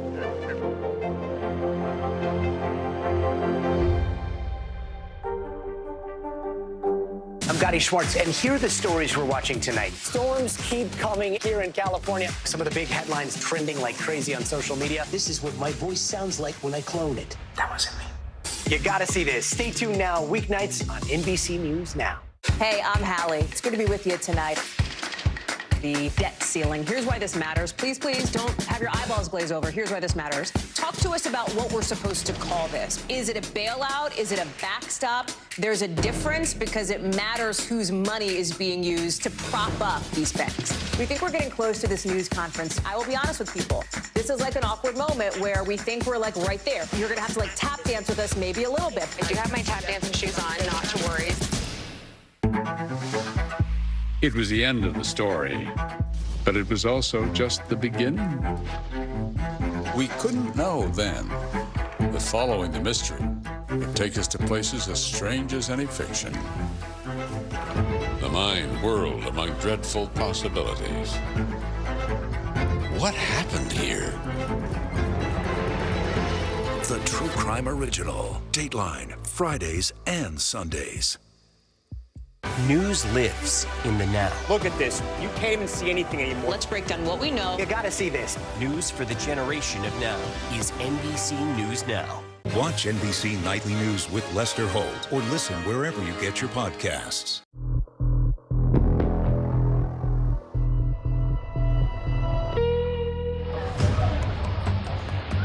I knew that there was the moment where I needed to grab into something, and that would be probably one of my last chances to survive. I saw a second palm tree, and I was able to catch that palm leaf. I'm holding onto a palm tree, butt naked, because I had just swimsuit on, which was taken away. I have cuts everywhere. At that moment, what was hurting me was my pelvis. I was in pain. I wound up at the edge of the beach on the south side. And I landed in the sand, and I immediately coughed up, a lot of water that I had inhaled. And I realized I couldn't really stand up. So I looked down, and I saw that a big portion of my leg had been sort of ripped off and was hanging off of my leg. Luckily, I was absolutely in shock at that point, and I didn't feel any pain from it. And amazingly, my bikini and sarong were still on. And so I knew enough to elevate my leg, and I took off my sarong, and I tied my sarong over it. You were looking at devastation, and now you had the voices of people screaming, people's names. And there was a huge barge. We thought, look, it's fine. There are people standing on it. It's right by shore, so it's gone through everything, and it's okay. We need to get off of this little wooden boat and get somewhere safer. So at this time, I've got onto the barge. Marcus is on the barge. Nobody else is left in the little wooden boat except Amanda. But the wooden boat is right up against the barge. And she was screaming. She was in absolute pain. 2 tsunami waves had attacked and retreated. Those survivors who could began to stagger towards safety, struggling to find help. Then, on the horizon, there it was, another giant. A third and final wave was coming. It was like the horizon just rose up, but it wasn't. It was the ocean rising up for the next wave. Amanda didn't move, and she just lay there crying. And you obviously can see what's going to happen. It's going to crush her, and she just can't stand up. And we're just yelling, everybody on the boat, in every language you can imagine, just screaming at her, stand up, stand up, and she just couldn't. And I looked her in the eyes and I said, sweetie, just stand up. And somehow she just was able to force herself up, and she didn't jump, she just fell. And Marcus leant over and grabbed her and just pulled her on board. She was there right at the time that the wave came and crashed into the wooden boat and went right up over us. When I was laying there, all of a sudden I heard a woman from up on top of a building call out, like, hold on, there's another wave coming. So I sort of scrambled up and held on to the palm tree again. The water didn't go over my head, but it did push a lot of debris against me, and I wound up getting lots of cuts on my back. I remember after that wave subsided, lying back down and thinking, if another wave comes, like, I can't get up. Like, I had no strength left at that point. I didn't know what had happened to any of my friends. I was the most hopeful about Stefan because I thought that, being out diving and being in the water might have been safest. And then I was obviously incredibly worried about the friend who had been with me in the bungalow. And as the water was decreasing, there was no more water and only a debris covered with mud was there. I have to be very cautious of every possible sound, because one sound could mean another wave was coming, because we didn't know what was happening. But the worst sounds were screams of children calling for their loved ones, calling for help. And I was so close, but I couldn't do anything. We came to a little bit of a clearing pretty high up on the top of the hill. And so we just got up there and you saw little areas of people. So we found a little flat area and we sat down. I think that was the first, maybe 10 minutes or so after we'd got there was the first time I sort of was able to relax, sort of really hit me then what had just happened. There were screams of people that were injured. There were people panicking and crying. There were people sitting in silence. I was worried about my dad and my sister. I couldn't help but think there's a million different reasons why they could not be okay. Coming up, divers returned to shore, but what was left? It just looked like a bomb had gone off. No buildings left, no hotels. We saw Jay's black jeans and Collie's bathing suit top, and that was all there was left of that bungalow. when Dateline continues. News lives in the now. Look at this. You can't even see anything anymore. Let's break down what we know. You gotta see this. News for the generation of now is NBC News Now. Your music is so familiar. What do you think when people start humming back your tunes? How you doing, Lester? News lives in the now. Look at this. You can't even see anything anymore. Let's break down what we know. You gotta see this. News for the generation of now is NBC News Now. Hi, everybody. Good morning. Welcome to Today. Every day, We are adding to the star power in our studio. the biggest names, only on Today. See, we're coming in this early, right? Everybody, it's Today. Like I won the lottery. How do you feel at this age, this stage? Liberated. We're just getting started, folks. Ain't no stop with us now. The boys are back in town. Boys are back in town. It's a miracle. It's a miracle. This has been fantastic. Everything and everyone you're talking about, only on Today. We're back now from Las Vegas, Seattle, from Guatemala City, from Wilmington. I was in space in Texas, from Normandy, from Surfside, Florida. Thank you for watching, everyone. Hi, everybody. Good morning. Welcome to Today. Every day, We are adding to the star power in our studio. the biggest names, only on Today. See, we're coming in this early, right? Everybody, it's Today. Like I won the lottery. How do you feel at this age, this stage? Liberated. We're just getting started, folks. Ain't no stop with us now. The boys are back in town. Boys are back in town. It's a miracle. It's a miracle. This has been fantastic. Everything and everyone you're talking about, only on Today. Thanks for tuning in. I'm Gotti Schwartz. Here are the stories we're following tonight. Storms keep coming here in California. The U.S. government just declassified this video. A lot more stories trending like crazy on social media. A controversy pitting lawmakers against young voters. What's the state of crypto today? What is going on when we're looking at trends then? Another mind-bending story on artificial intelligence. This is what my voice sounds like when I clone it. That wasn't me.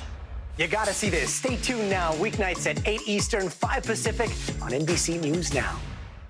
Hi, everybody. Good morning. Welcome to Today. Every day, We are adding to the star power in our studio. the biggest names, only on Today. See, we're coming in this early, right? Everybody, it's Today.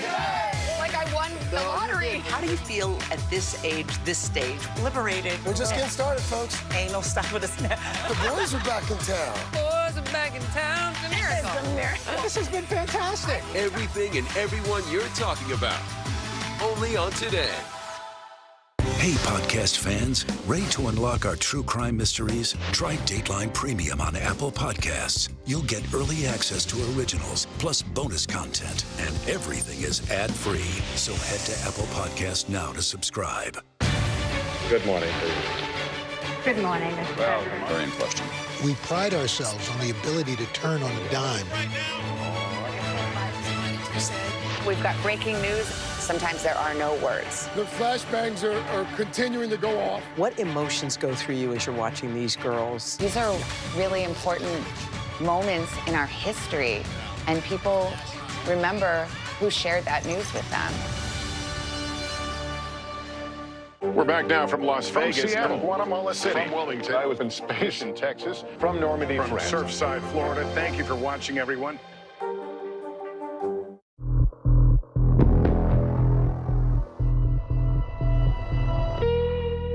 The day after Christmas 2004, 3 monstrous waves had decimated the coast of Thailand, the single most deadly tsunami in history. Stanford grad student Stefan Zek and ER surgeon Stu Breisch had been on separate diving trips miles offshore when the waves hit. As they made their way back to land, they were beginning to see the enormity of what had happened, the first evidence of disaster. The first time we learned of anything happening really on the island in particular was when a boat showed up and a man boarded our larger boat, and we saw his hand was bleeding, his back was bleeding. He said, I got washed through the town and over rooftops. There was a massive wave and hundreds must be dead. The scariest part of his story was that we knew what he was describing was exactly where we knew our friends had been or were supposed to be that morning. Not knowing what had happened to them, was gut-wrenching. It was very clear to us that we needed to go and help. We were about 2 miles from shore. I thought at first that a ocean liner had blown up because there was so much stuff in the water. There were mattresses and cabinets and refrigerators that would have belonged in a home. We start realizing that there's so many bodies. Everywhere you look, there's bodies, and we can't pick up all these bodies, and so we start looking for people who are still alive that we can pull out of the water. Something had torn their clothes off, and they had cuts all over their bodies, like little razor cuts, their faces and their chests and their, everywhere. And we pulled in as many people as we could, and then the captain said, we just can't bring any more because the boat won't hold anymore. The debris field was unbelievable. It was obvious at that point, to me anyhow, that this was a tsunami. I just started thinking about, and there's no way that my brother and sister would be alive. The captain wasn't willing to go back on shore. And this seemed to have been true for most boats. There must have been 50 or 70 boats just in the bay, but not willing to get anywhere near the shoreline, just worried that there's another wave coming. 2 of the instructors put fins on and jumped in and said, we'll swim and get a boat, and whoever is willing to go back can go back. I don't think I've ever felt as helpless as I did on that boat that day. You are a mile from hundreds or thousands of injured men, women, children. You're in a position to potentially help them, and you can't get there. I panicked because I had binoculars. I used my binoculars to look at the beach. There was no buildings left, no hotels. There was a part of me that really didn't have any question that Jay and Collie had to be dead. I started to cry, and then I went back to being a doctor. You put your stethoscope on and you go on. The dive instructors are probably gone for about 2 hours, and so we couldn't wait for those guys to get back. And when they did, 6 or 7 of us jumped into that boat and got onto shore as quickly as we could. And as we pulled up, I remember maybe 12 feet away from us was a body that must have been floating for quite a while that ended up getting washed onto the beach. And I remember taking the other first-time diver and just kind of shielded her and ran the other way, assuming that maybe we won't see another one. But of course, we saw many more than that. It was probably about 1:30 or 2 o'clock in the afternoon when we got to the beach. Bretta, the dive master, had said, when you hit the shore, run as fast as you can, as far as you can, as high as you can. There were dead bodies everywhere, and arms and legs and severed. It was a killing field. My dad hands me the bag of our belongings and our passports and such and tells me to run, and I start running. It just looked like a bomb had gone off. There was just foundations left and holes blown through the walls of the ones that were still standing. I turned around at one point and tried to look for Sally, and she wasn't behind me, and I was not about to stop. And so I just kept going still. And I got up to the main road in town, and there was a Thai man that was pointing up another street that went up into the mountains, and it was just following this dirt road up into the trees, into the jungle. We headed straight to the hotel to look for Jay and Collie, and it was devastated. The one where our kids was just a flat concrete pad, basically.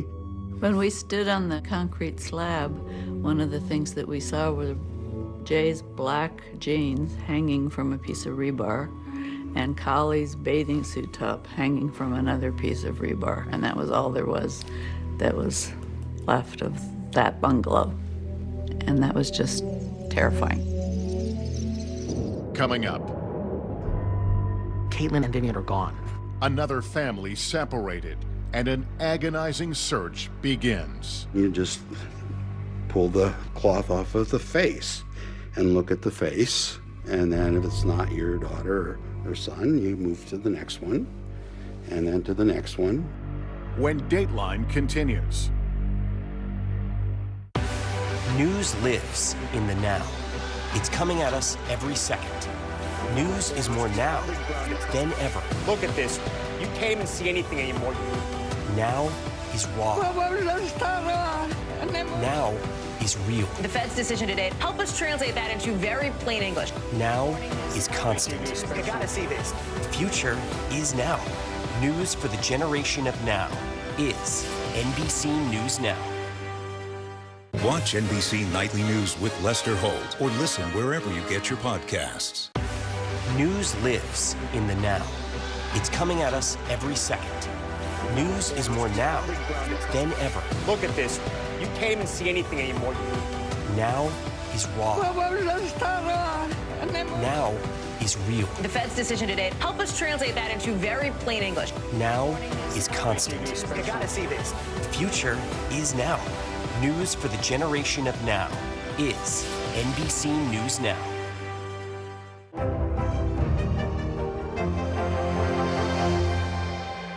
For Dateline Premium, subscribe now on Apple Podcasts. Your music is so familiar. What do you think when people start humming back your tunes? How you doing, Lester? Hi, everybody. Good morning. Welcome to Today. Every day, We are adding to the star power in our studio. the biggest names, only on Today. See, we're coming in this early, right? Everybody, it's today. Like I won the lottery. How do you feel at this age, this stage? Liberated. We're just getting started, folks. Ain't no stopping us now. The boys are back in town. Boys are back in town. It's a miracle. It's a miracle. This has been fantastic. Everything and everyone you're talking about, only on Today. For Dateline Premium, subscribe now on Apple Podcasts. Good morning, Good morning. Very in question. We pride ourselves on the ability to turn on a dime.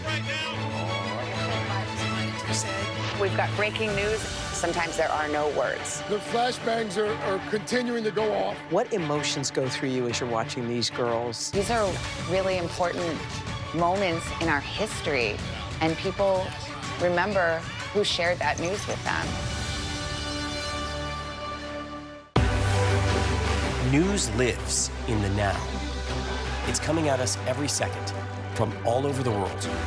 We have a full team. News is more now than ever. Look at this. You can't even see anything anymore. Our house is no longer here, but we are here. Now is raw.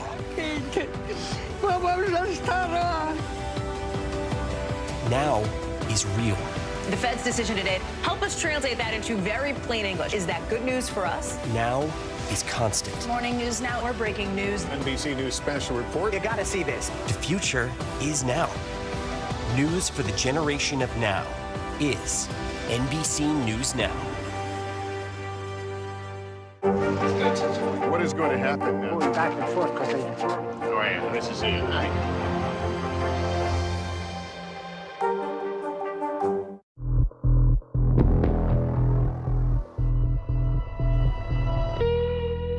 It was the very peak of Thailand's holiday season, but death hung in the air. 4,200 lives lost in Khao Lak, 700 more in Koh Phi Phi. The deafening roar of the tsunami waves had gone, but in its place now were cries for help. The danger was not over.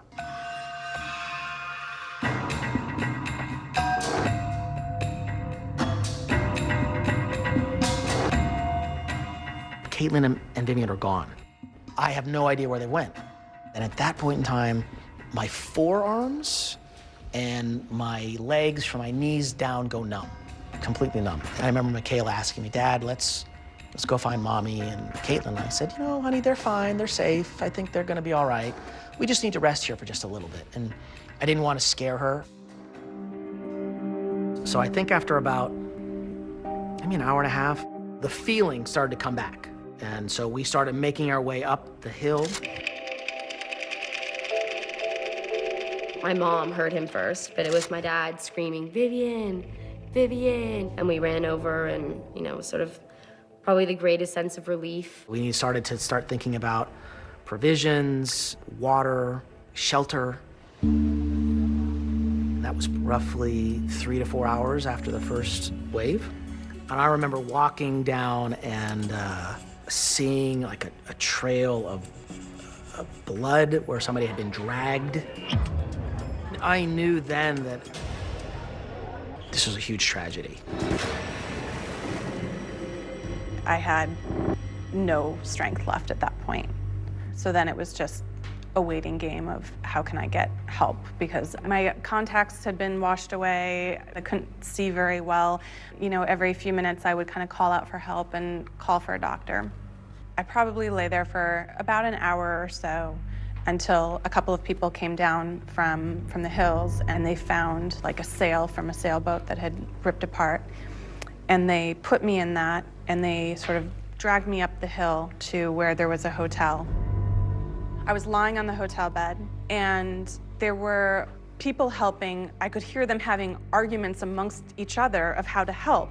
And a lot of that was based on what they had seen on TV, like in episodes of ER, of, you know, do you make tourniquets or do you not make tourniquets? Like, no, remember that episode, someone made a tourniquet and then they had to amputate. And do you give people food who are in shock? No, you can't give them food. And lying there listening to them try to figure out how to help was in some ways incredibly funny, in some ways incredibly scary. The rest of that first day was spent looking, following the debris trail. You know, if our stuff from the bungalow went here, you know, I'm certain a body would have been carried right there too. And finally we end up at the road and the high water mark, and hadn't found the kids, just all this stuff. And then we went to the Buddhist temple. All the temples are morgues at this point. And the monks were praying and chanting and burning incense for the dead.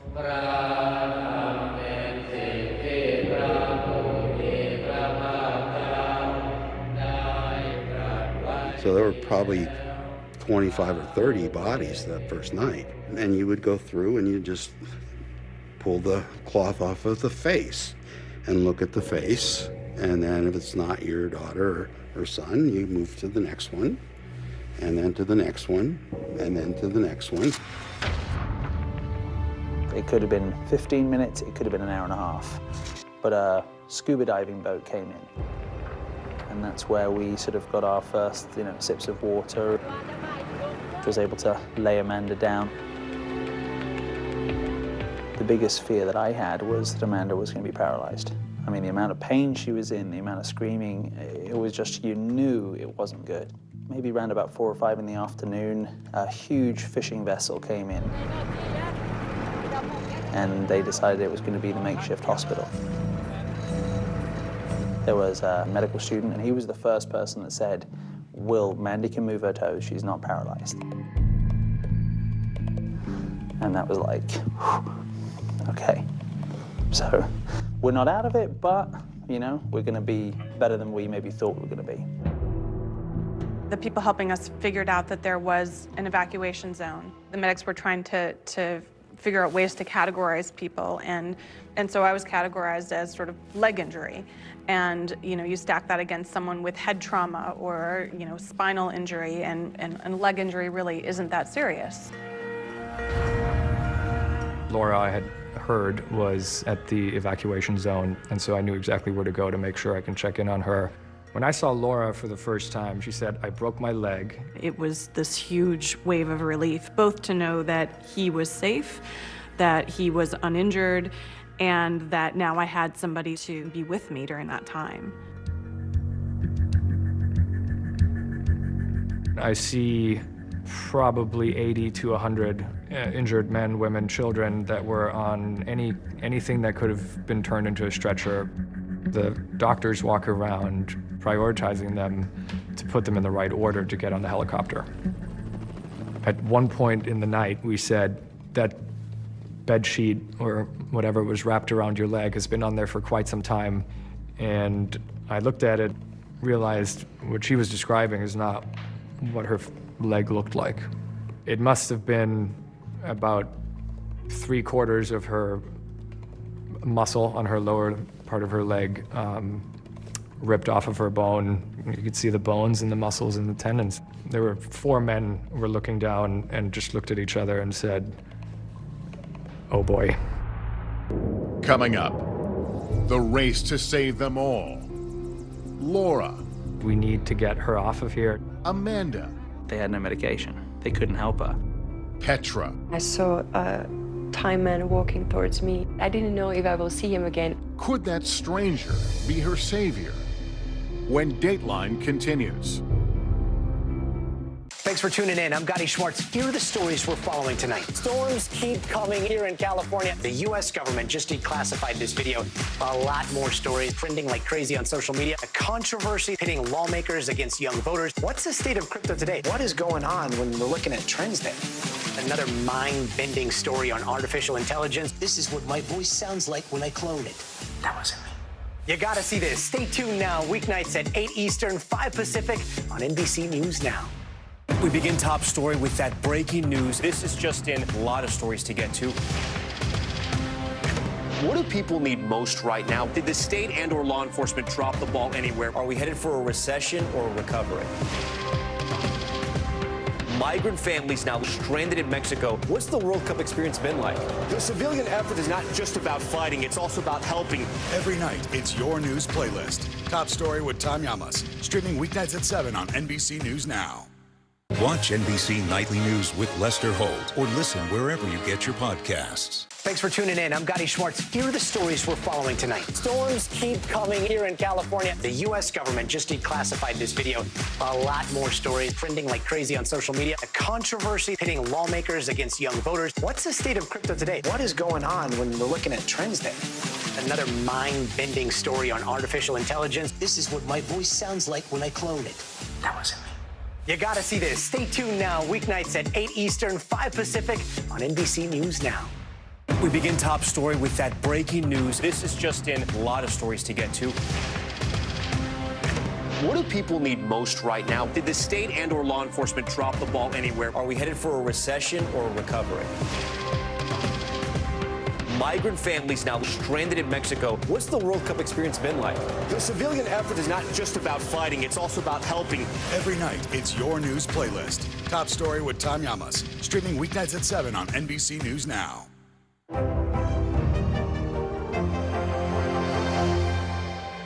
Hey, I'm Hallie. It's good to be with you tonight. The debt ceiling. Here's why this matters. Please, please don't have your eyeballs glaze over. Here's why this matters. Talk to us about what we're supposed to call this. Is it a bailout? Is it a backstop? There's a difference because it matters whose money is being used to prop up these banks. We think we're getting close to this news conference. I will be honest with people. This is like an awkward moment where we think we're like right there. You're going to have to like tap dance with us maybe a little bit. I do have my tap dancing shoes on, not to worry. Hi, everybody. Good morning. Welcome to Today. Every day. We are adding to the star power in our studio. The biggest names, only on Today. See, it's worth coming in this early, right? Everybody, it's Today. Like I won the lottery. How do you feel at this age, this stage? Liberated. We're just getting started, folks. Ain't no stopping us now. The boys are back in town. Boys are back in town. It's a miracle. It's a miracle. This has been fantastic. Everything and everyone you're talking about, only on Today. Still to come on the Channel 2 News. Well, the waters are certainly receding now. Still too close to call. Lester Holt reporting from the Ground Zero, as it's being referred to. It is, in fact, a taste of freedom. The Haitian people know a little something about resiliency. What's the biggest risk right now? Some of the troops who have been proud. I want to welcome you to the first presidential debate. In fact, we've been told we can't go any farther. You with some resilient folks. Let me get a hint.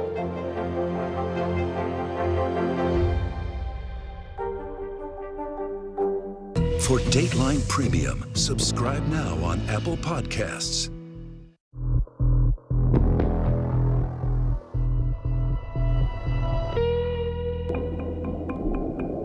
At the beginning, the water was 30 feet high. And towards the end, it started to decrease. So I went from being vertical to being horizontal, now lying down on the mud. We are in Thailand. It's very, very hot.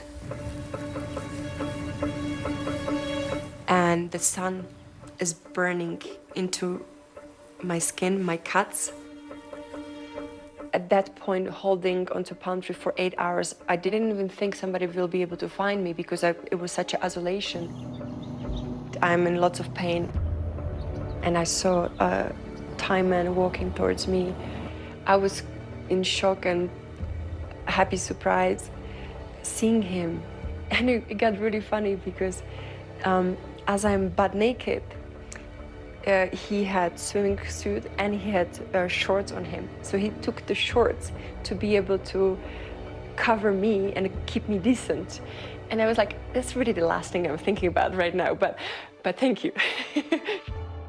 He tried to communicate with me that he's gonna give me piggyback. I just told him, it's okay, if you can, bring more help, but you cannot give me piggyback because it's just unbearable pain. But I didn't know if I will see him again. I didn't know if he's gonna come back with help. I had very strong hope that Simon will be found because he was stronger, he was a great swimmer. I didn't even think that there was a chance that he won't make it.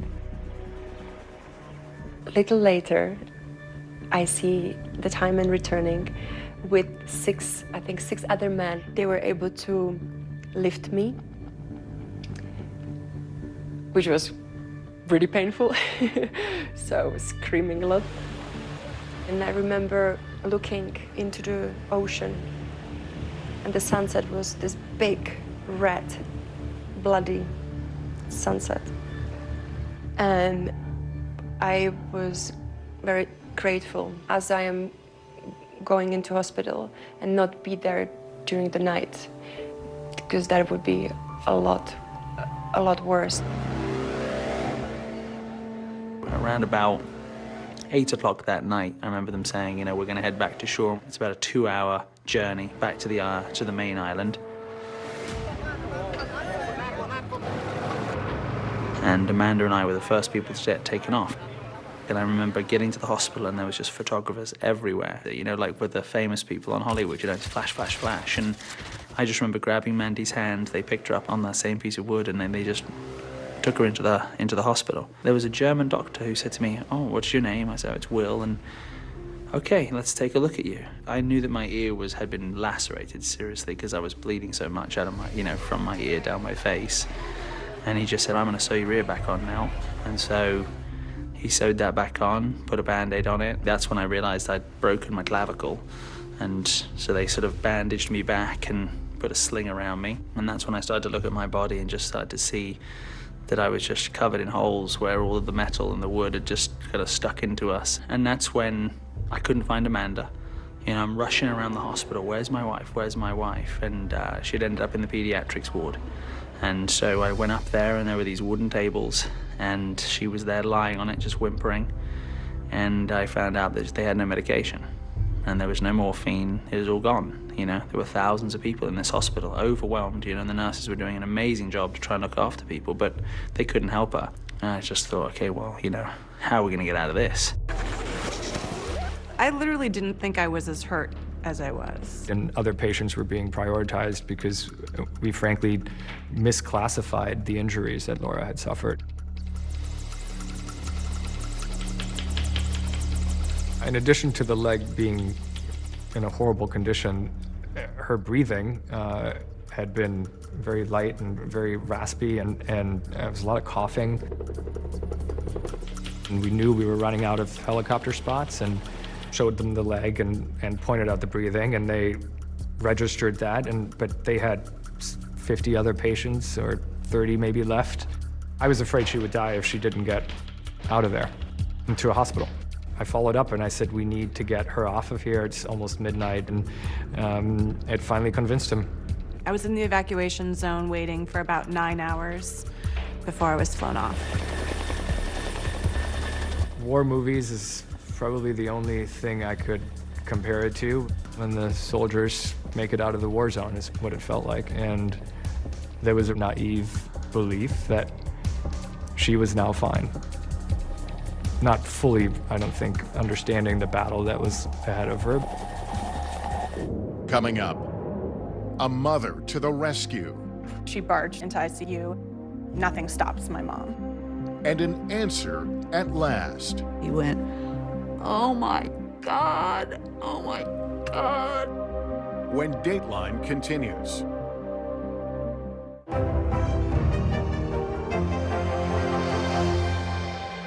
Thanks for tuning in. I'm Gotti Schwartz. Here are the stories we're following tonight. Storms keep coming here in California. The U.S. government just declassified this video. A lot more stories trending like crazy on social media. A controversy pitting lawmakers against young voters. What's the state of crypto today? What is going on when we're looking at trends there? Another mind-bending story on artificial intelligence. This is what my voice sounds like when I clone it. That wasn't me. You gotta see this. Stay tuned now, weeknights at 8 Eastern, 5 Pacific on NBC News Now. What is going to happen now? Going back and forth because Go ahead. This is it.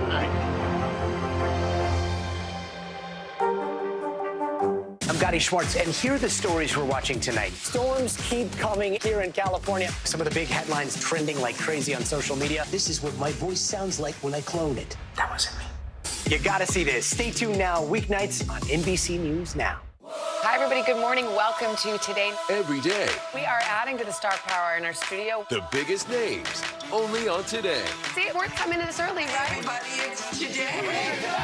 Like I won the lottery. How do you feel at this age, this stage? Liberated. We're just getting started, folks. Ain't no stopping us now. The boys are back in town. Boys are back in town. It's a miracle. It's a miracle. This has been fantastic. Everything and everyone you're talking about, only on Today. What is going to happen now? Going back and forth because Go ahead. This is it.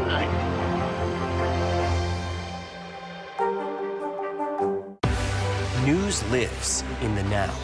It's coming at us every second. News is more now than ever. Look at this. You can't even see anything anymore. Now is raw. Now is real. The Fed's decision today, help us translate that into very plain English. Now is constant. you gotta see this. The future is now. News for the generation of now is NBC News Now. What is going to happen now? Going back and forth because Go ahead. This is it.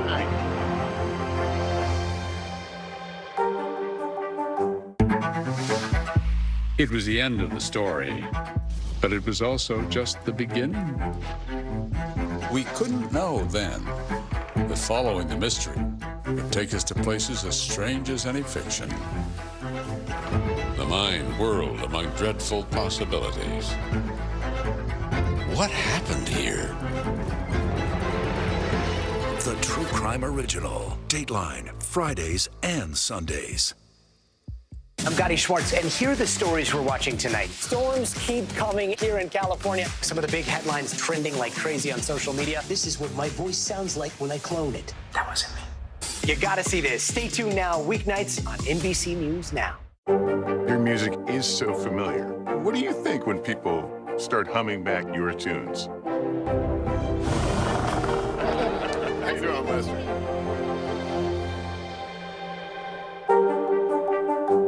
For Dateline Premium, subscribe now on Apple Podcasts.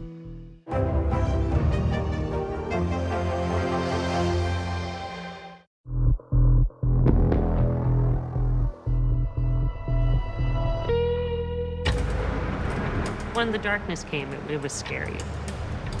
We attempted to sleep. There were a lot of little animals or little critters that we couldn't see, but we could hear. We're in the tropics. There are poisonous snakes on the island. People were afraid of snakes. So anytime there would be a rustling, everyone would scream and stand up. We were among the few children there, and this one Thai woman kept coming over to me and my sister with a plate of fried rice. Please, please take a bite, you know. It was like her entire life had been taken away in a matter of minutes, and she was still trying to feed me and my sister. It was a long long night, and the girls started crying. I just remember thinking, we can't go through another night like this.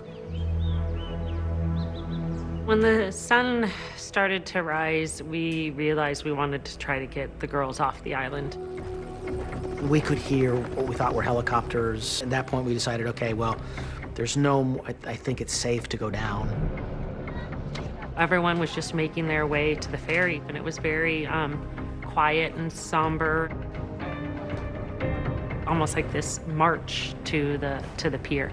And I noticed on one side of the dock was the ferry where people were going to the mainland and back, and on the other side there was a boat with only black body bags on it.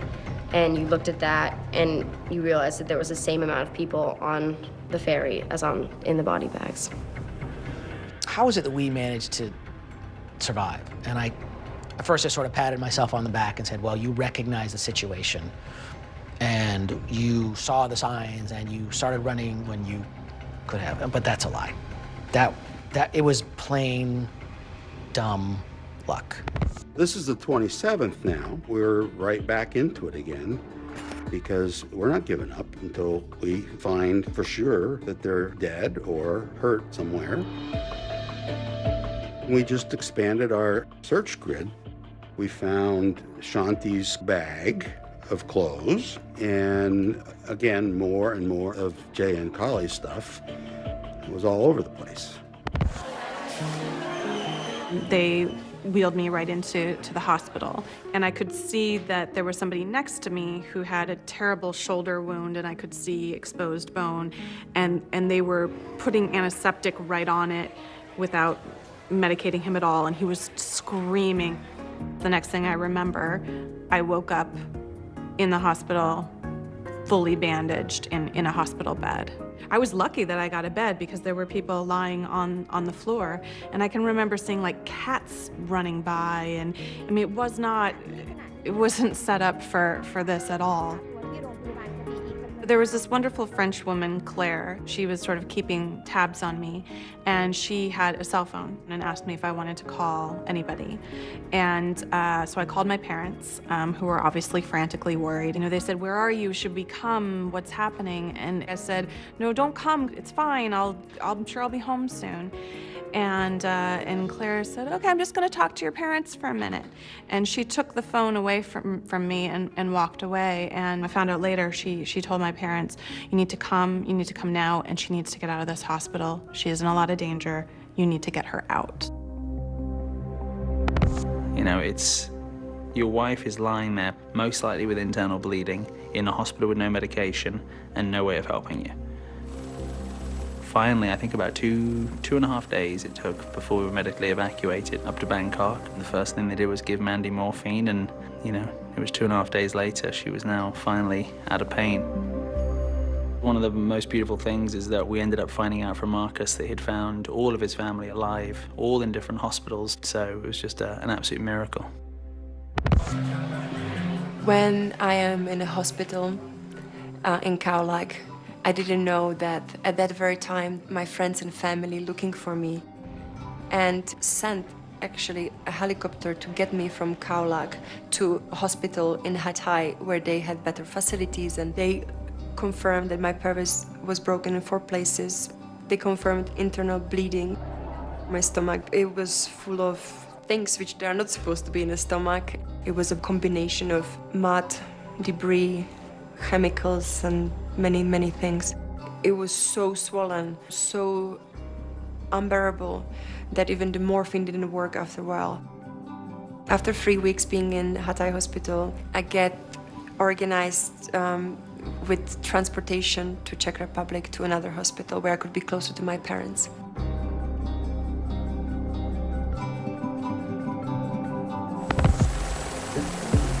On Wednesday, December 29th, I was medevaced to an international hospital in Bangkok.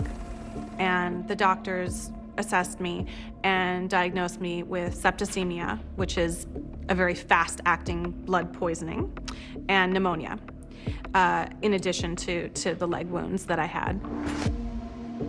My mom came And I remember she arrived in the middle of the night. Visiting hours were over, but nothing stops my mom. She barged into ICU at around 2 a.m. and it was so good to see her. And it doesn't matter how old you are, when you are in pain, like there's nothing better than having your mom there. Stefan and a lot of others put in a lot of time trying to find the friend who had been with me in the bungalow in the hopes that he had survived. But unfortunately, he didn't make it. And there's just no way to understand why some people made it and some people didn't. We got a ride into Cadillac, and we went to the dive shop, and they had started putting up lists of survivors and lists of people who were being looked for. And we were searching the list for Kali and Jay. I was standing on the missing side of the board looking at that list. And, you know, it's just name after name after name after name, and you think it's not going to be there. And at the very bottom right-hand corner of that list was Jay's name, and I found it. He went, "Oh my God, oh my God, oh my God, he's alive, he's alive, he's alive." Coming up, alive, but where? They tried to stop me, and nobody's going to stop me for looking for my children. Could they find Jay? Could they find Kali? When Dateline continues. What is going to happen now? Going back and forth quickly. Go ahead. This is it, right?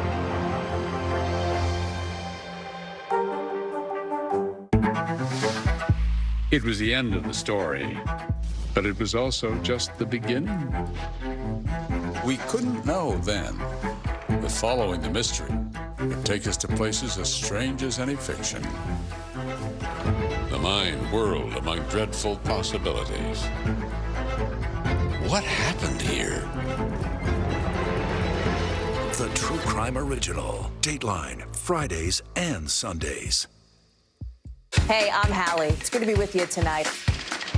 The debt ceiling. Here's why this matters. Please, please don't have your eyeballs glaze over. Here's why this matters. Talk to us about what we're supposed to call this. Is it a bailout? Is it a backstop? There's a difference because it matters whose money is being used to prop up these banks. We think we're getting close to this news conference. I will be honest with people. This is like an awkward moment where we think we're like right there. You're going to have to like tap dance with us maybe a little bit. I do have my tap dancing shoes on, not to worry. Thanks for tuning in. I'm Gotti Schwartz. Here are the stories we're following tonight. Storms keep coming here in California. The U.S. government just declassified this video. A lot more stories trending like crazy on social media. A controversy pitting lawmakers against young voters. What's the state of crypto today? What is going on when we're looking at trends there? Another mind-bending story on artificial intelligence. This is what my voice sounds like when I clone it. That wasn't me.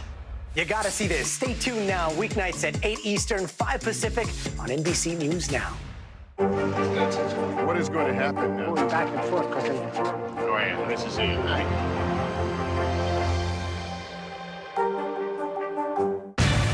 Good morning, please. Good morning, Mr. President. Very in question.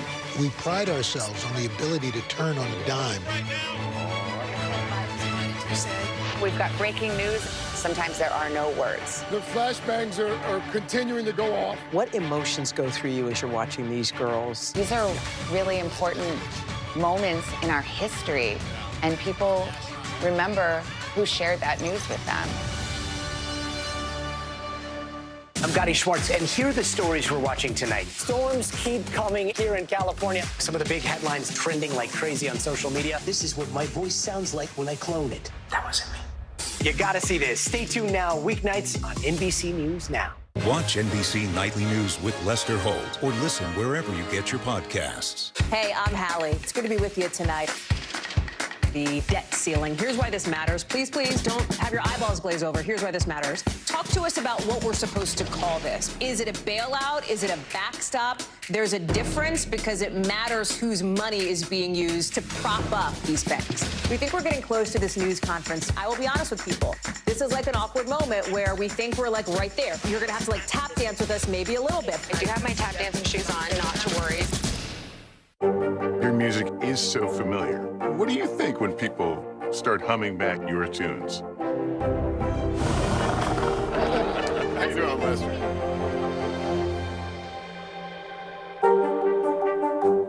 For Dateline Premium, subscribe now on Apple Podcasts.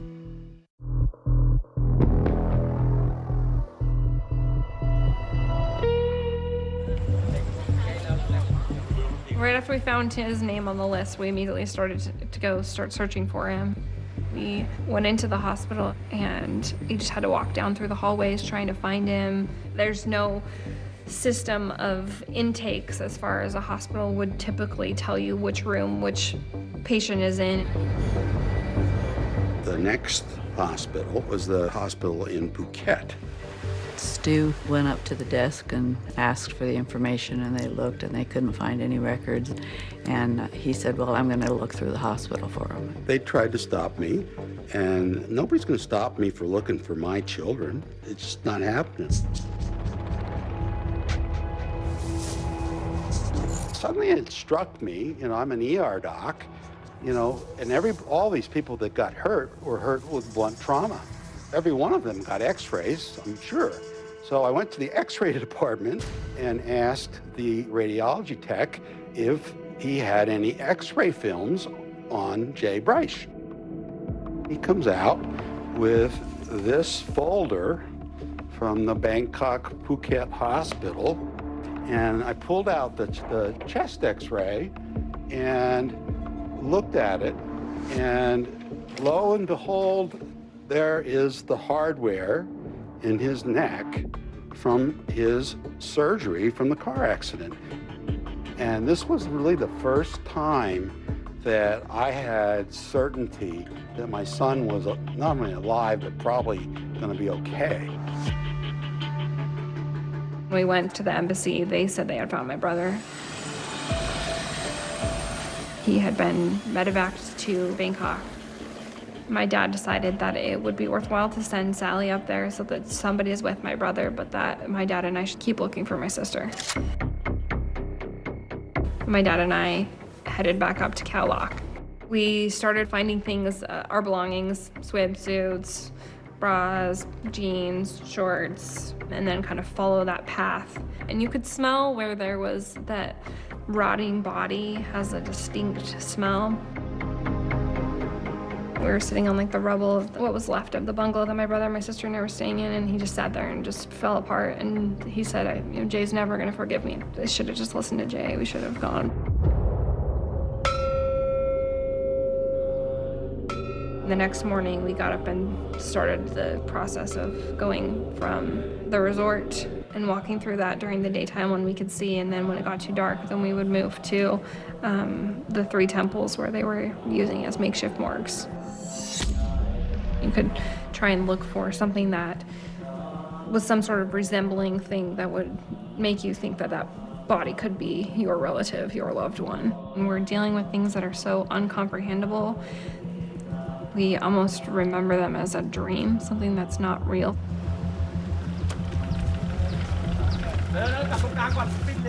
I don't think that it would have been physically possible to look at all those bodies and all those pictures without being able to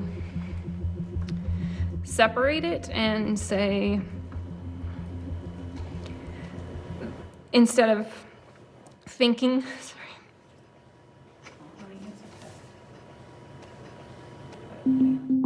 It was an awful task, and I wanted to see Jay. Shanti wanted to see Jay. And we got to Jay's room right before midnight on New Year's Eve. And then Jay got a hug and woke up, and oh, what a relief. There's no words for it. I was so sure he was gone. I remember Jay's eyes welling up with tears and just them spilling down his face and him just saying, I just thought you were all dead. Just thought you were all dead. I thought that my life with them was over. No more memories, no more help. On the morning of December 26th, I remember waking up to my younger sister screaming at me, Jay, you've got to come see this, you've got to come see this. It was actually a 40-foot tsunami wave coming right for us. I just screamed, "We've got to get the hell out of here." And we looked at each other, and I just ran for the door behind me. And that was the last time I saw her because I was just underwater instantly. I was just being tossed around like a rag doll, and I was just terrified about my neck. And it would have been so easy to re-injure it and become paralyzed like that if I had been hit the wrong way. I just had to go with the flow until the water just sort of went and settled out into tiny puddles. I got up, I sort of scanned everything around me, and I didn't see Collie anywhere. I was thinking my family was scuba diving, obviously, and there's no way they would survive if they were on a boat. And that's when it sunk in that, oh my God, I'm 16 with a broken neck, a 8-inch gash in my knee, I have no passport, no money, and I'm an orphan. I just realized that those dreams I had, that thing I was really worried about happening, that I had freaked out and told my dad we cannot go on this trip, that the dreams were actually about this event. They were warnings. After I reunited with the rest of my family, they went back to the beach where we were staying to look for Collie, hoping to find her alive. I don't think that we would have been able to leave Thailand without knowing that she was dead or alive. They had brought in the freezing container so they could stop the decomposition on the bodies. They just had big, long boards with pictures on them. If you could find them in a picture, then they could pull out the body with the same number. Sally took one end, my dad took the other, and I happened to be in the middle, and we all started looking for her. I just happened to find her. She pulls a photograph off of the board. This is Collie. It was definitely her. She was wearing a shirt that she had bought in town on the 25th of December. I felt incredibly sad, and because now it's really true, and any fantasy that I had that maybe we'd find her or she, you know, she'd show up or something, those were gone. I really seriously wanted to have something good to remember this trip about, not just loss and death. I felt so bonded with Sal after an experience like that we shared. I couldn't imagine ever wanting to be with anyone else. So we began talking about getting married. And I thought about it for about 3 seconds, and then I said, yes, I accept your proposal.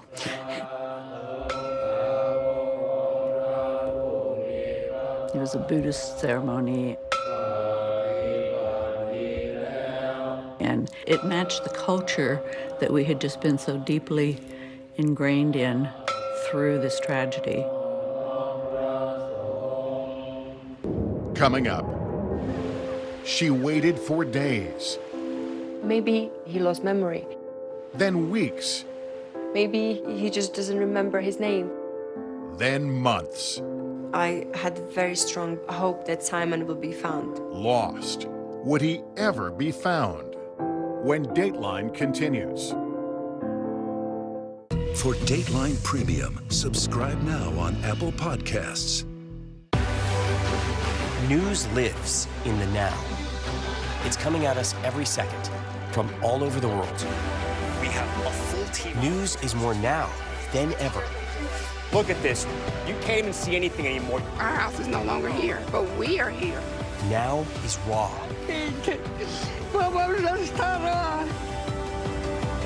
Now is real. The Fed's decision today, help us translate that into very plain English. Is that good news for us? Now is constant. Morning News Now, we're breaking news. NBC News special report. You gotta see this. The future is now. News for the generation of now is NBC News Now. Watch NBC Nightly News with Lester Holt or listen wherever you get your podcasts. I'm Gotti Schwartz, and here are the stories we're watching tonight. Storms keep coming here in California. Some of the big headlines trending like crazy on social media. This is what my voice sounds like when I clone it. That wasn't me. You gotta see this. Stay tuned now, weeknights on NBC News Now.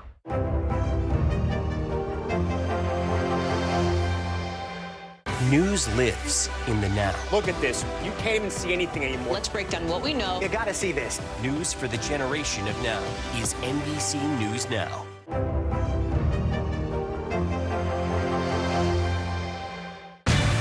Good morning, please. Good morning, Mr. Well, President. very in question. We pride ourselves on the ability to turn on a dime. We've got breaking news. Sometimes there are no words. The flashbangs are continuing to go off. What emotions go through you as you're watching these girls? These are really important moments in our history, and people remember who shared that news with them. Hey, I'm Hallie. It's good to be with you tonight. The debt ceiling. Here's why this matters. Please, please don't have your eyeballs glaze over. Here's why this matters. Talk to us about what we're supposed to call this. Is it a bailout? Is it a backstop? There's a difference because it matters whose money is being used to prop up these banks. We think we're getting close to this news conference. I will be honest with people. This is like an awkward moment where we think we're like right there. You're gonna have to like tap dance with us maybe a little bit. I do have my tap dancing shoes on, not to worry.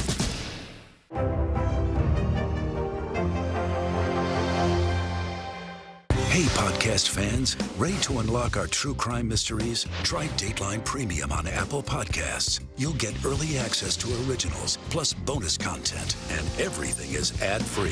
So head to Apple Podcasts now to subscribe. Hey, I'm Hallie. It's good to be with you tonight.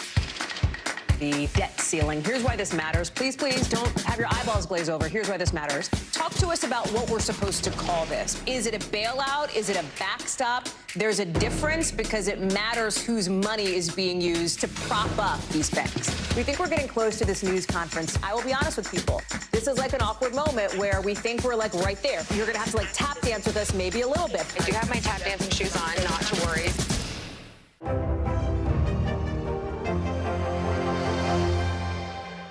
For Dateline Premium, subscribe now on Apple Podcasts.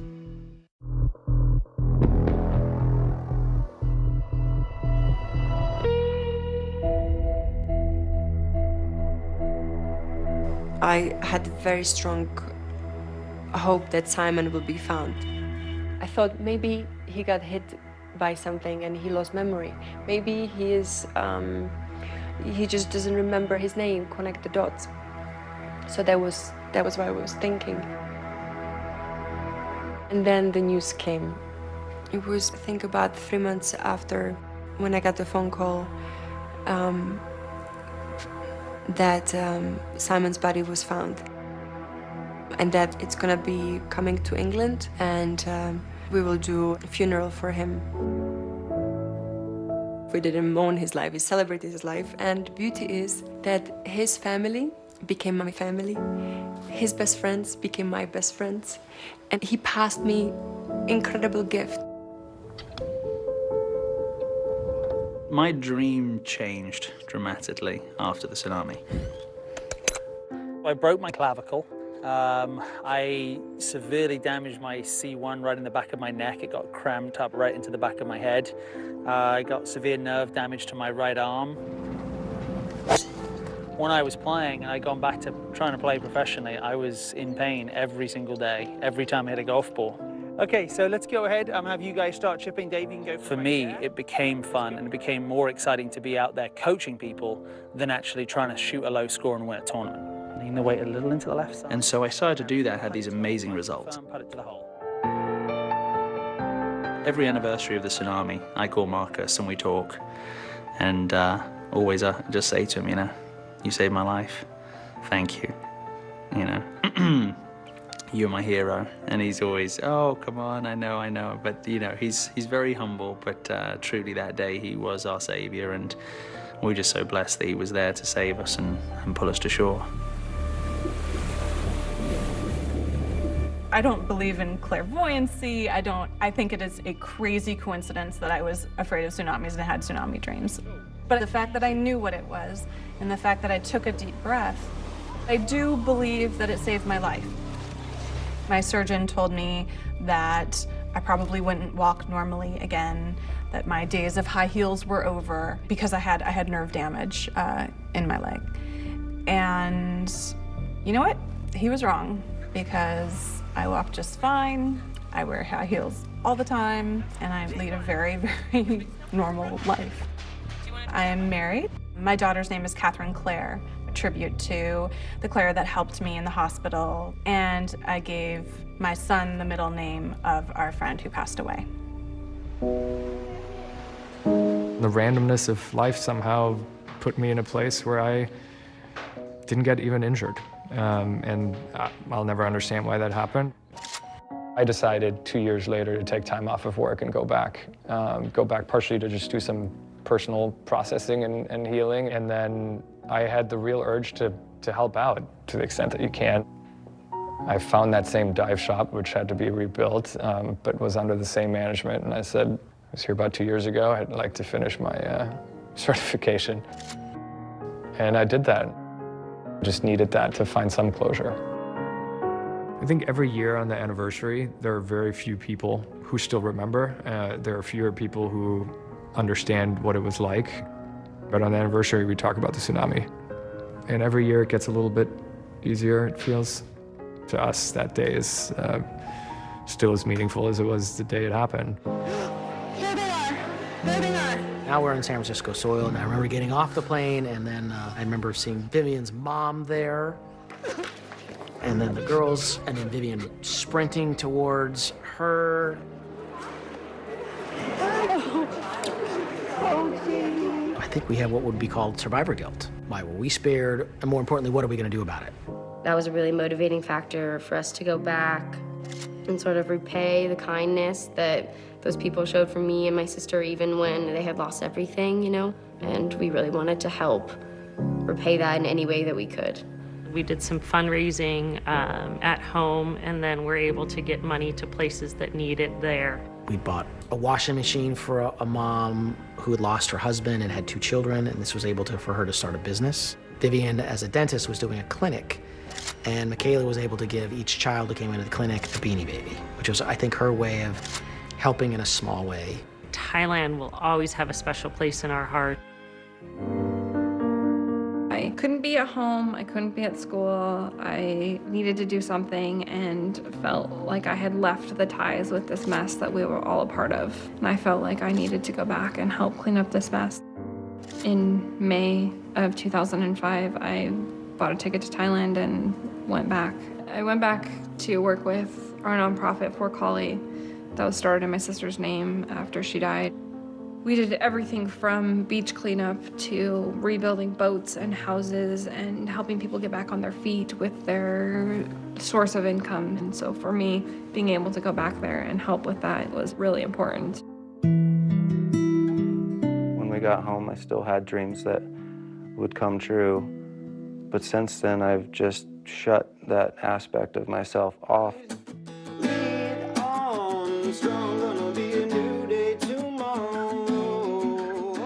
I kept writing and writing and using this trauma of what I'd been through as inspiration for songs. Some of my greatest songs and lyrical creations have come from that experience and losing my sister.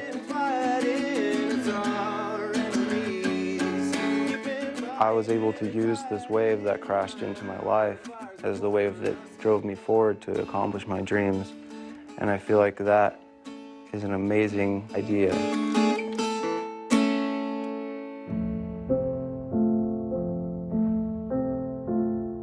Today, I am still continuing my fashion work as a model.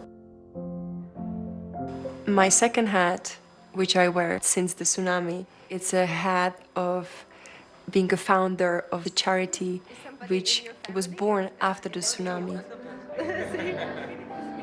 It's focusing on rebuilding schools, disaster-proof schools for children who are impacted by natural disasters. Together with the new Happy Hearts on board, we will be able to build many more safe schools.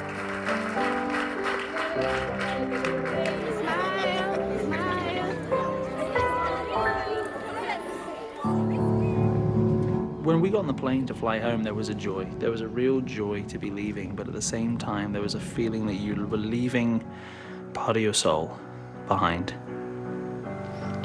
That you kind of felt like maybe you should stay, because so many people did stay.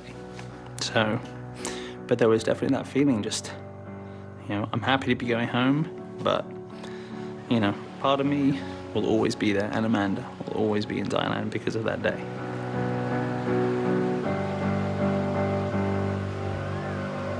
So much loss that day, so much healing since.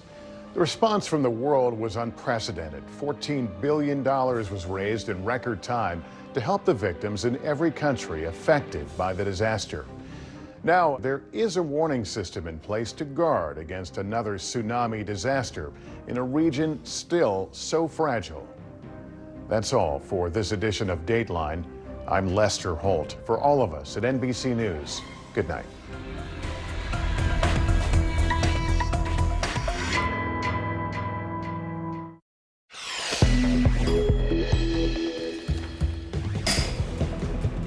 Not guilty. That's former President Trump's official response to 37 felony counts.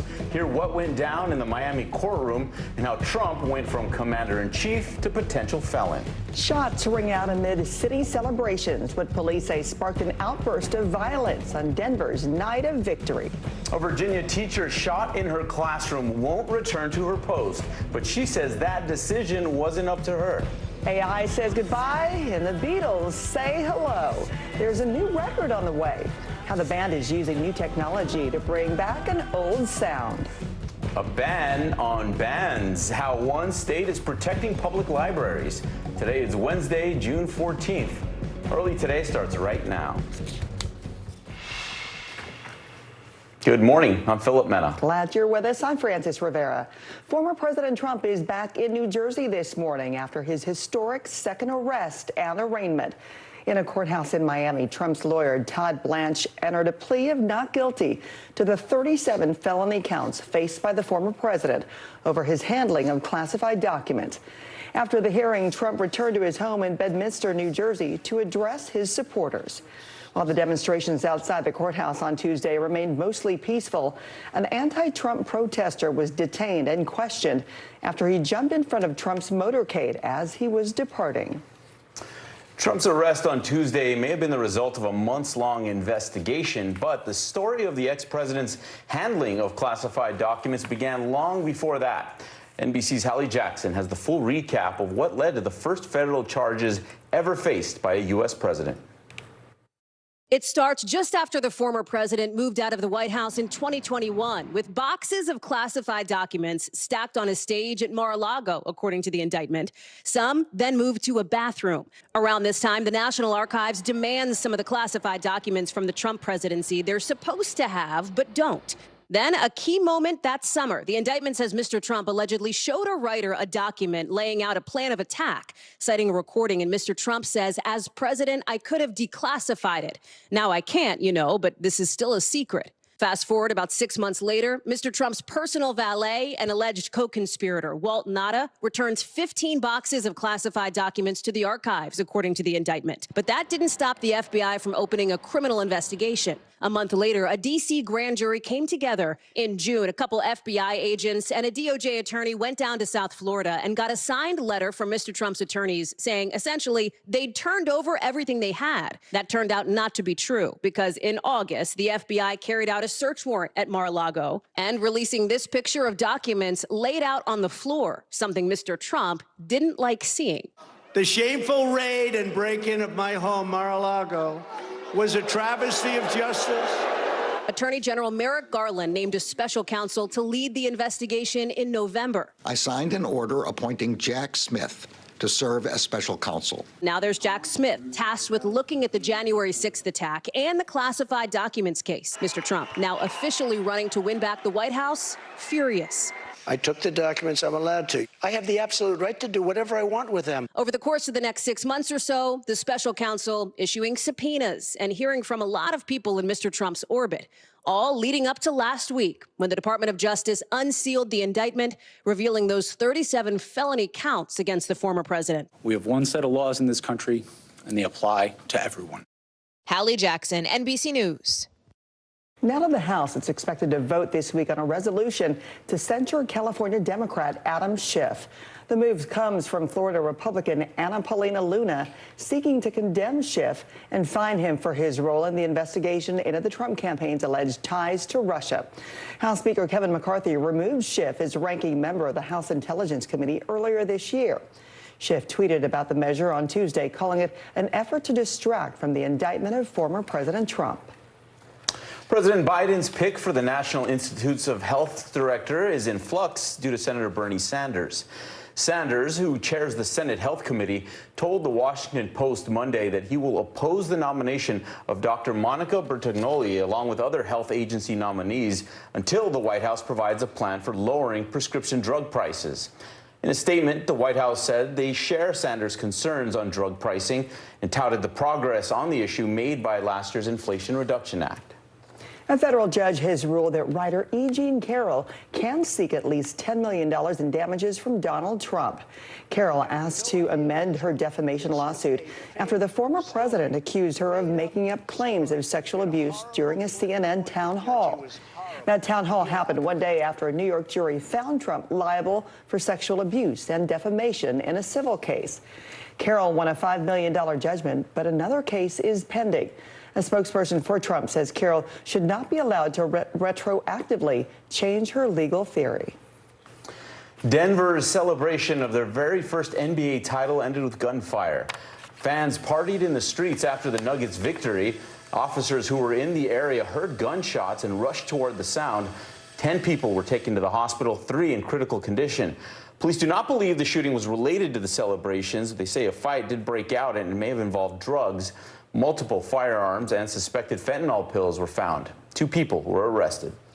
At least 11 civilians have been killed in a series of Russian missile attacks on Kryvyi, local officials say. The town in central Ukraine is the birthplace of President Vladimir Zelensky. The missiles struck warehouses and an apartment building. For the latest, let's bring in NBC foreign correspondent Chapman Bell. Chapman, good morning. Tell us the latest on this attack. Good morning, Francis. Well, this is just the latest attack on the hometown of President Zelensky, and this time cruise missiles striking 2 areas in his hometown. One, an apartment building where 4 people were said to be killed. Another strike hitting warehouses that are said to house soft drinks, according to officials there. They say 7 people were killed in that strike, according to emergency services. The town's mayor saying neither location had any military links whatsoever. That comes just after, President Zelensky commenting on it, saying that Russian killers continue their war against residential buildings, ordinary cities, and people. Terrorists will never be forgiven, and they will be held accountable for every missile they launch. That statement coming out after his hometown was hit. Then overnight, 2 more strikes, one in the port city of Odessa, striking an area there where 4 civilians were said to be killed, and another strike in the Donetsk region where 3 other civilians were said to be killed. So this bombardment continues at various locations around Ukraine, Francis.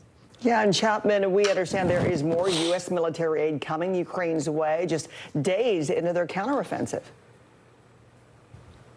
That's right. As this counteroffensive continues, striking various areas, though they're being quite cautious as to say where they're attacking the Ukrainians and pushing back, though they have liberated some towns around the Donetsk region. But the U.S. announcing an additional $325 million in military aid, and this includes rockets and missiles and a wide range of military equipment, stuff that they need, they say, to control the area around these counteroffensive regions and to try to control the skies as much as possible to regain ground. Francis. All right, Chapman Bell for us. Chapman, thank you. One of America's foremost authors has passed away. Cormac McCarthy died of natural causes at his home in Santa Fe, New Mexico. That's according to his publisher. He was 89. McCarthy won a Pulitzer for his 2006 novel, The Road. That and No Country for Old Men were both adapted into acclaimed films. Blood Meridian, another dark, violent Western considered one of his best books, is also said to be filmed this year. The CEO of Penguin Random House said in a statement, quote, Cormac McCarthy changed the course of literature. His last two novels were both published last year. Cormac McCarthy dead at the age of 89. A Ukrainian refugee living in Belgium had some lotto luck over the weekend, winning €500,000 in a lottery scratch card. That's around $540,000. The winner, who has not been named, has been living in Brussels for a year. A spokesperson for the Belgian National Lottery says the man told them he intends to donate at least part of the winnings towards the rebuilding of Ukraine.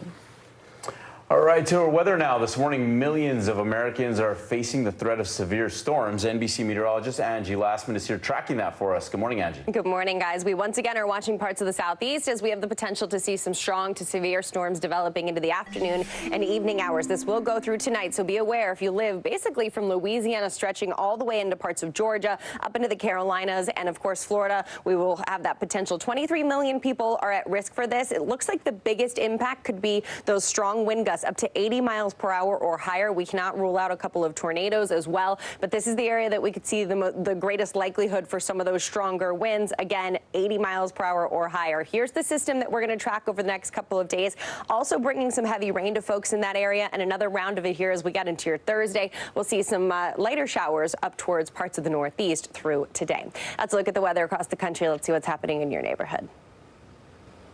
Temperatures once again headed to the triple digits in San Angelo this afternoon. Some thunderstorms across Louisiana, Arkansas, and Mississippi. We'll deal with some showers this afternoon in parts of New York, Syracuse, also dealing with some of those showers. Boston, too, with a high of just 76 today.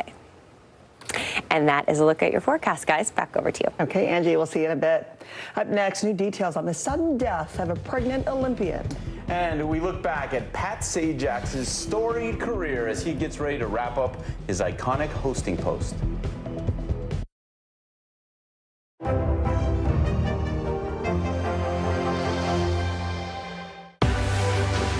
News lives in the now.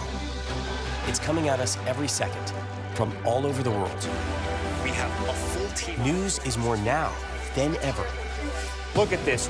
You can't even see anything anymore. Our house is no longer here, but we are here. Now is raw.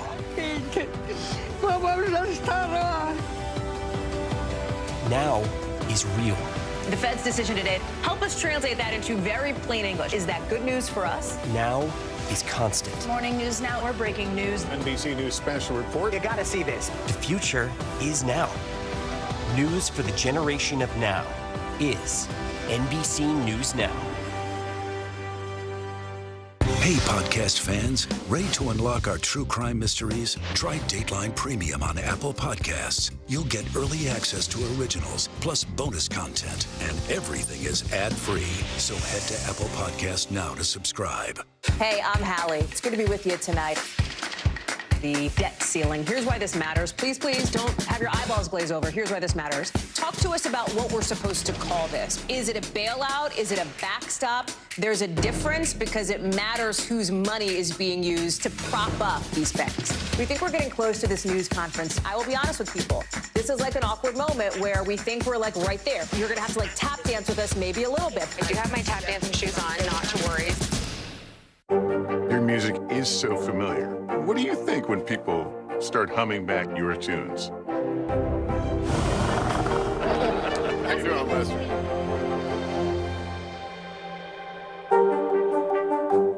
For Dateline Premium, subscribe now on Apple Podcasts. Watch NBC Nightly News with Lester Holt or listen wherever you get your podcasts. Pat Sajak will soon sell his last vowel. The legendary Wheel of Fortune host is retiring after more than 40 years. Here's Miguel Almaguer. For more than 40 years, Pat Sajak invited players onto the show as Americans welcomed him into their homes. Anna, it's our 40th season. Can you believe it? But now the iconic host of Wheel of Fortune says it'll soon be time for someone else to take the wheel.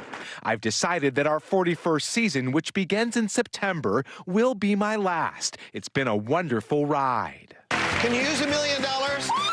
As one of the most familiar faces on television, Sajak and Wheel drew more than 40 million viewers a day in the mid-'80s. Wheel and its lexicon became part of pop culture.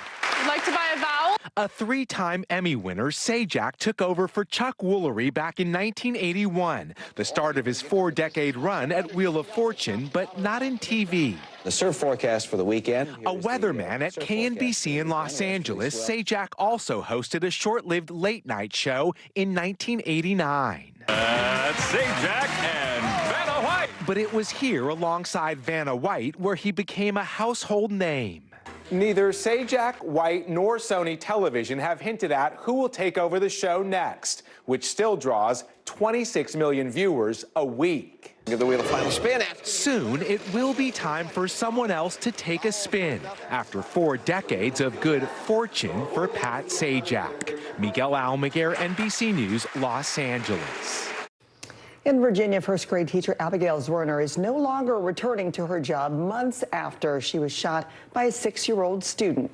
The Newport News Public School District said she would not be back at Rich Neck Elementary in the fall after resigning in March. However, Wavy TV is the first to report that her attorney is calling this a firing. NBC News has not been able to confirm this report. It comes about 2 months after she sued the school district for $40 million, claiming they ignored concerns about the 6-year-old's behavior. The child's mother pled guilty earlier this week to using marijuana while possessing a firearm. New details about the death of American track and field champion Tori Bowie have been revealed. According to an autopsy report released by the medical examiner's office in Florida, Bowie died from complications related to childbirth, including respiratory distress and eclampsia. The 3-time Olympic medalist was found deceased in her home back in May and was estimated to be about 8 months pregnant. Her death was ruled natural with no signs of foul play. She was 32 years old. Still to come, the Beatles get by with a little help from AI. We'll let you know when their final record drops. And how your music tastes could get you in trouble at work. Still to come on the Channel 2 News. Well, the waters are certainly receding now. Still too close to call. Lester Holt reporting from the Ground Zero, as it's being referred to. It is, in fact, the taste of freedom. The Haitian people know a little something about resiliency. What's the biggest risk right now? Some of the troops who have been proud. I want to welcome you to the first presidential debate. In fact, we've been told we can't go any farther. Here are some resilient folks. Let me get a hint.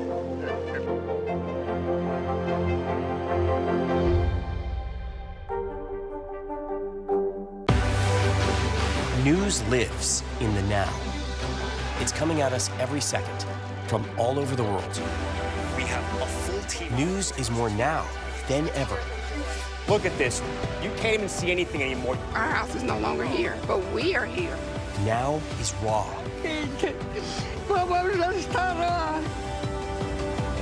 Now is real. The Fed's decision today, help us translate that into very plain English. Is that good news for us? Now is constant. Morning News Now or breaking news. NBC News special report. You gotta see this. The future is now. News for the generation of now is NBC News Now. It was the end of the story, but it was also just the beginning. We couldn't know then that following the mystery would take us to places as strange as any fiction. The mind whirled among dreadful possibilities. What happened here? The True Crime Original. Dateline, Fridays and Sundays. Watch NBC Nightly News with Lester Holt or listen wherever you get your podcasts. News lives in the now. It's coming at us every second from all over the world. We have a full team. News is more now than ever. Look at this. You can't even see anything anymore. Our house is no longer here, but we are here. Now is raw.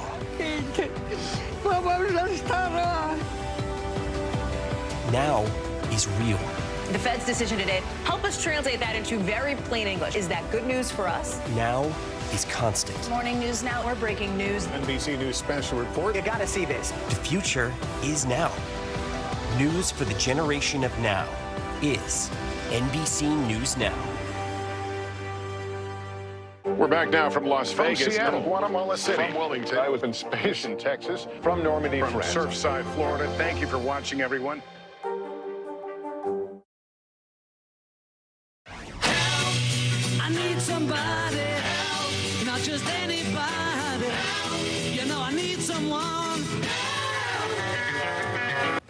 The Beatles are getting that help from an unexpected source. The iconic band will release a new record later this year.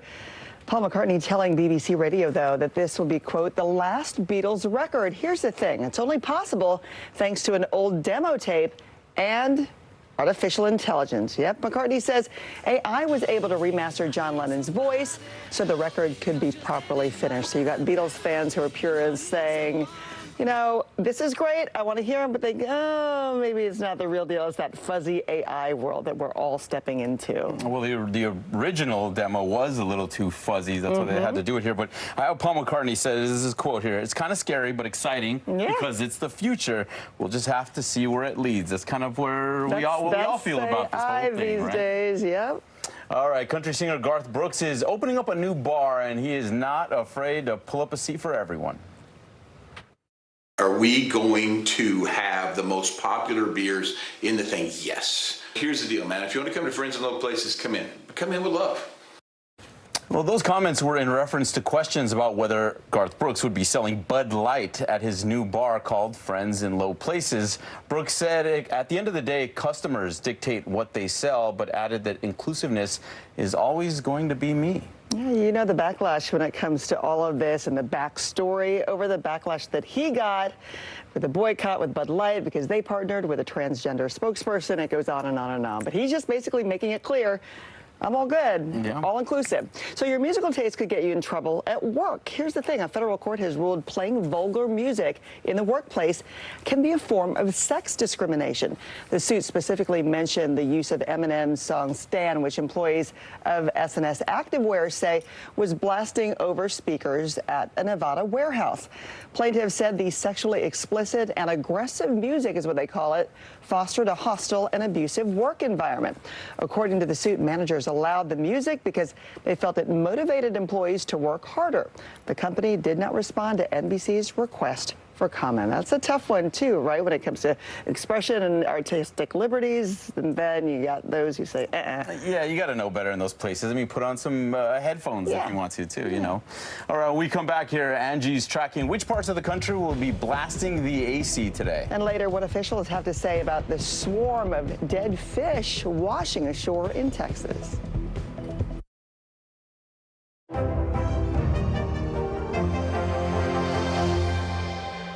For Dateline Premium, subscribe now on Apple Podcasts. Hi, everybody. Good morning. Welcome to Today. Every day, We are adding to the star power in our studio. the biggest names, only on Today. See, it worth coming in this early, right? Everybody, it's Today. Like I won the lottery. How do you feel at this age, this stage? Liberated. We're just getting started, folks. Ain't no stopping us now. The boys are back in town. Boys are back in town. The miracle. It's a miracle. This has been fantastic. Everything and everyone you're talking about, only on Today. Watch NBC Nightly News with Lester Holt or listen wherever you get your podcasts. News lives in the now. It's coming at us every second from all over the world. We have a full team. News is more now than ever. Look at this. You can't even see anything anymore. Our house is no longer here, but we are here. Now is raw.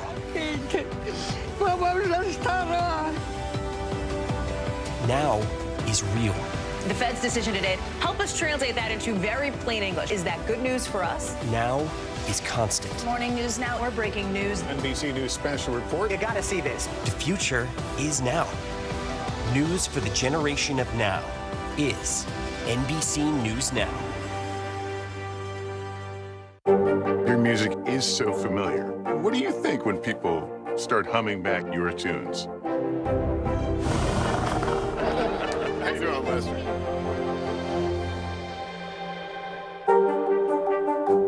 For Dateline Premium, subscribe now on Apple Podcasts.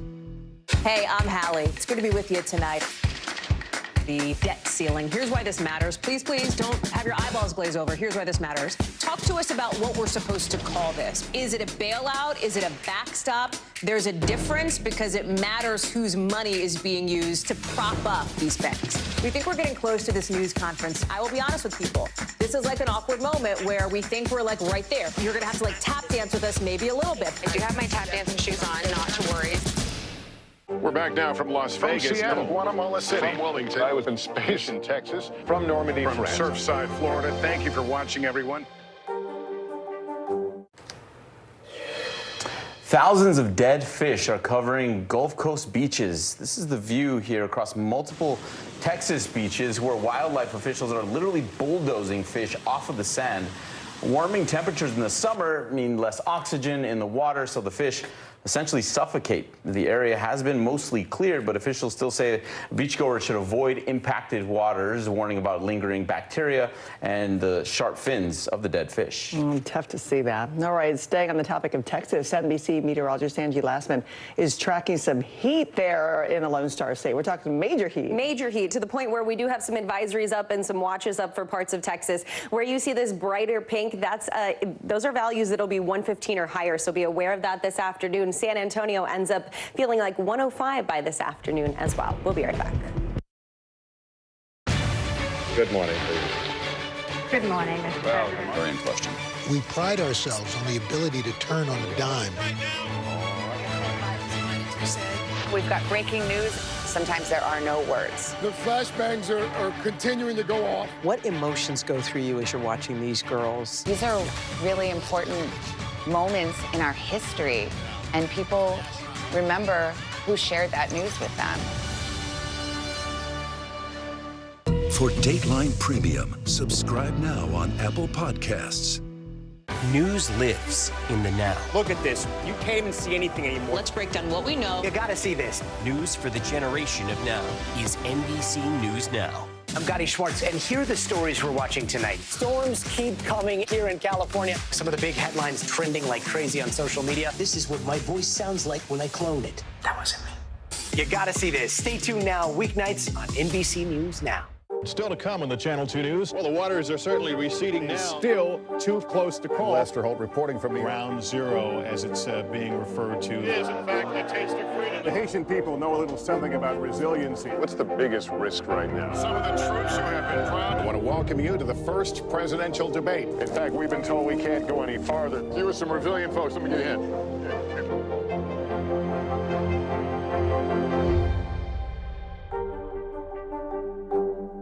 Hi, everybody. Good morning. Welcome to Today. Every day, We are adding to the star power in our studio. the biggest names, only on Today. See, it worth coming to this early, right? Everybody, it's today. Like I won the lottery. How do you feel at this age, this stage? Liberated. We're just getting started, folks. Ain't no stopping us now. The boys are back in town. Boys are back in town. It's a miracle. It's a miracle. This has been fantastic. Everything and everyone you're talking about, only on Today. Illinois is outlawing book bans. It is the first state in the country to do so. Governor Pritzker signed a law on Monday prohibiting libraries from banning books. Charlie Wachowski from our NBC Chicago station was at the bill signing. History is being made in this room right now. History that the American Library Association hopes will be repeated across the nation. Illinois' governor signing what is in effect a ban on book bans, allowing for state funding only to libraries who agree not to ban books or library resources. Book bans are about censorship, marginalizing people, marginalizing ideas. The bill is prompted by a wave of requests in states like Texas and Florida to remove books considered by some to be offensive. It's because they're explicit, they're pornographic. And many of those books are written by or describe the experiences of people of color or who are part of the LGBTQ community. If reading materials are denied us, we are denied an opportunity to learn about ourselves, find our own role models, learn about our history, and this can have terrible results on our self-esteem. The bill is the idea of Illinois Secretary of State Alexi Janulius, who is also Illinois' state librarian. Because the concept of banning books contradicts the very essence of what our country stands for. It also defies what education is all about. Teaching our children to think for themselves. We've never been about banning books. We were the first public library in the country to have an intellectual freedom statement, but this gives us more certainty and assuredness. And our thanks to Charlie Wojciechowski for that report. So yeah, we're seeing more states push to ban books, especially those with LGBTQ themes and those with authors or people of color. Not the first time. You got Pride Month and also Juneteenth coming, so more important than ever to learn those lessons. Yeah, it is. Anything that moves us further and further away from Fahrenheit 451, I think, is a good thing. All right, the White House hosted its first Juneteenth celebration concert. Musicians from historically black colleges and universities performed, including Oscar-winning singer Jennifer Hudson. Take a listen. But when I go to my brother,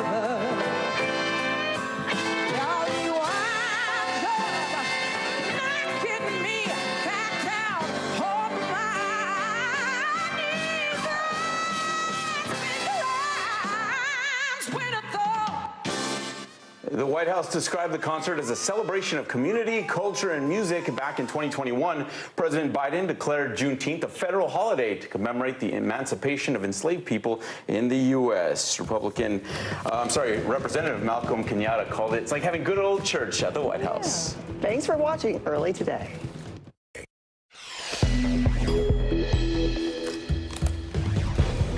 Not guilty. That's the presidential plea from Donald Trump. Hear what went down in the Miami courtroom and Trump's message to his supporters. After being forced from his home country, a Ukraine refugee finds luck abroad. The unlikely odds that earned him hundreds of thousands of dollars. It might be the perfect time to buy an Instapot. Hear why the company is in hot water with its financials. The writer's strike hits the House of Mouse. What big budget films are getting production pushbacks? And what happens in Vegas makes history. See the winning moment on the ice. It's Wednesday, June 14th. Early Today starts right now. Good morning, I'm Philip Mena. I'm Francis Rivera. Former President Trump is back in New Jersey this morning after pleading not guilty in his historic second arrest and arraignment. For more, we go to NBC's Bree Jackson in Washington. And Bree, good morning. The former president once again found himself at the forefront of history. Break down what happened in Florida. That's right. Good morning, Francis. So just over 2 months after his arrest and arraignment in New York, things went quite similar for former President Trump during his arraignment in Miami on 37 felony counts over his handling of classified documents. Trump arrived to the federal courthouse just before 2 p.m. on Tuesday, flanked by crowds of both supporters and opponents. While the demonstrations remained mostly peaceful, an anti-Trump protester was detained and questioned after he jumped in front of Trump's motorcade as he was departing.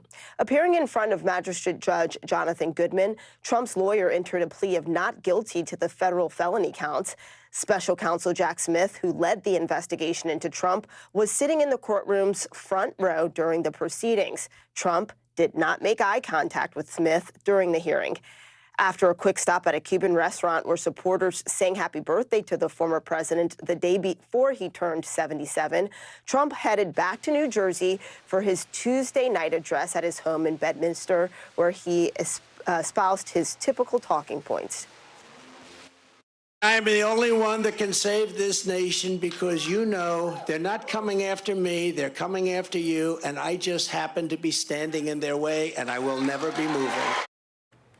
And Trump aide Walt Nauta, who was named as a co-conspirator in the indictment, appeared alongside former President Trump, but did not enter a plea as he did not have local counsel. So instead, he'll do so later this month. All right, Bree. So what comes next in this case? So, Francis, up next, a major player in the next steps for this case will be the U.S. District Judge Aileen Cannon. Cannon was assigned to oversee the trial, but has been the subject of concerns as well. She is a Trump-appointed judge and even ruled in his favor last November in this exact case. Cannon will be the one to set the parameters for the case going forward, including scheduling a trial date. Now, it remains to be seen if Trump will be given a speedy trial, as special counsel Jack Smith has desired. Francis. All this gearing up for the 2024 presidential race as well. Bree, thank you. Trump's arrest on Tuesday may have been the result of a months-long investigation, but the story of the ex-president's handling of those classified documents began long before that. NBC's Hallie Jackson has the full recap of what led to the first federal charges ever faced by a U.S. president. It starts just after the former president moved out of the White House in 2021 with boxes of classified documents stacked on a stage at Mar-a-Lago, according to the indictment. Some then moved to a bathroom. Around this time, the National Archives demands some of the classified documents from the Trump presidency they're supposed to have but don't. Then, a key moment that summer, the indictment says Mr. Trump allegedly showed a writer a document laying out a plan of attack, citing a recording. And Mr. Trump says, as president, I could have declassified it. Now I can't, but this is still a secret. Fast forward about 6 months later, Mr. Trump's personal valet and alleged co-conspirator, Walt Nauta, returns 15 boxes of classified documents to the archives, according to the indictment. But that didn't stop the FBI from opening a criminal investigation. A month later, a D.C. grand jury came together. In June, a couple FBI agents and a DOJ attorney went down to South Florida and got a signed letter from Mr. Trump's attorneys saying, essentially, they'd turned over everything they had. That turned out not to be true, because in August, the FBI carried out a search warrant at Mar-a-Lago and releasing this picture of documents laid out on the floor, something Mr. Trump didn't like seeing. The shameful raid and break-in of my home, Mar-a-Lago, was a travesty of justice. Attorney General Merrick Garland named a special counsel to lead the investigation in November. I signed an order appointing Jack Smith to serve as special counsel. Now there's Jack Smith, tasked with looking at the January 6th attack and the classified documents case. Mr. Trump, now officially running to win back the White House, furious.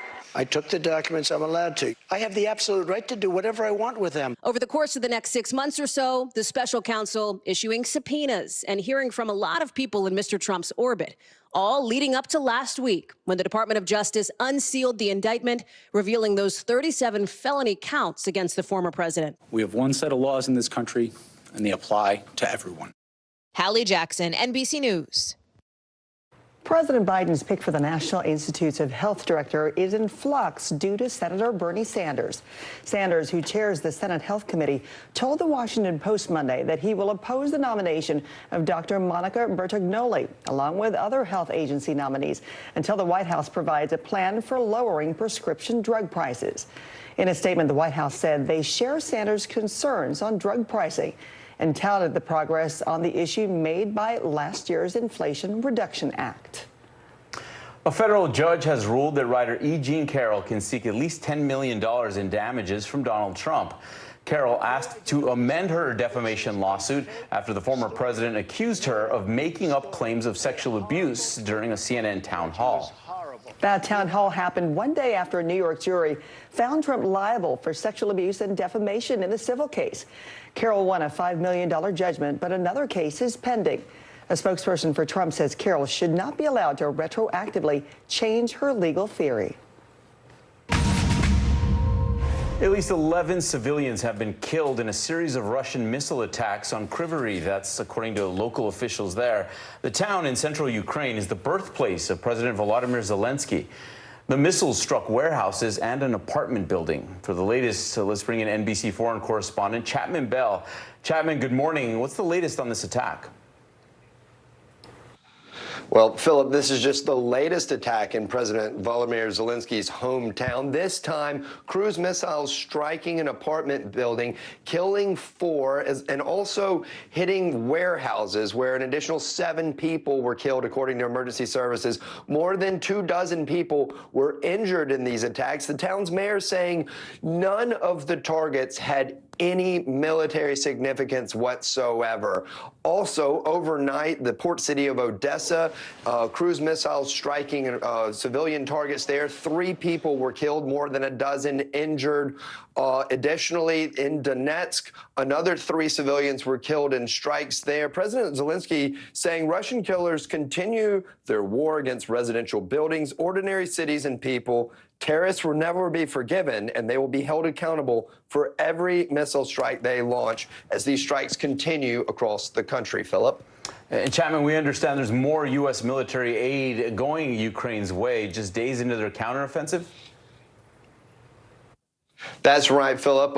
An additional $325 million worth of aid, and this includes rockets, missiles, military equipment said to be crucial to Ukraine's air defense systems as this counteroffensive continues. But it also includes small arms fires and grenades to resupply their troops at the front as they continue to try to push Russia back from these positions and gain more ground in this counteroffensive as this war continues to drag on. Philip? All right, well over a year into it. All right, Chapman Bell, the latest for us on the war in Ukraine. Chapman, thank you. A Ukrainian refugee living in Belgium had some lotto luck over the weekend, winning €500,000, or around $540,000, in a lottery scratch card. The winner, who has not been named, has been living in Brussels for a year.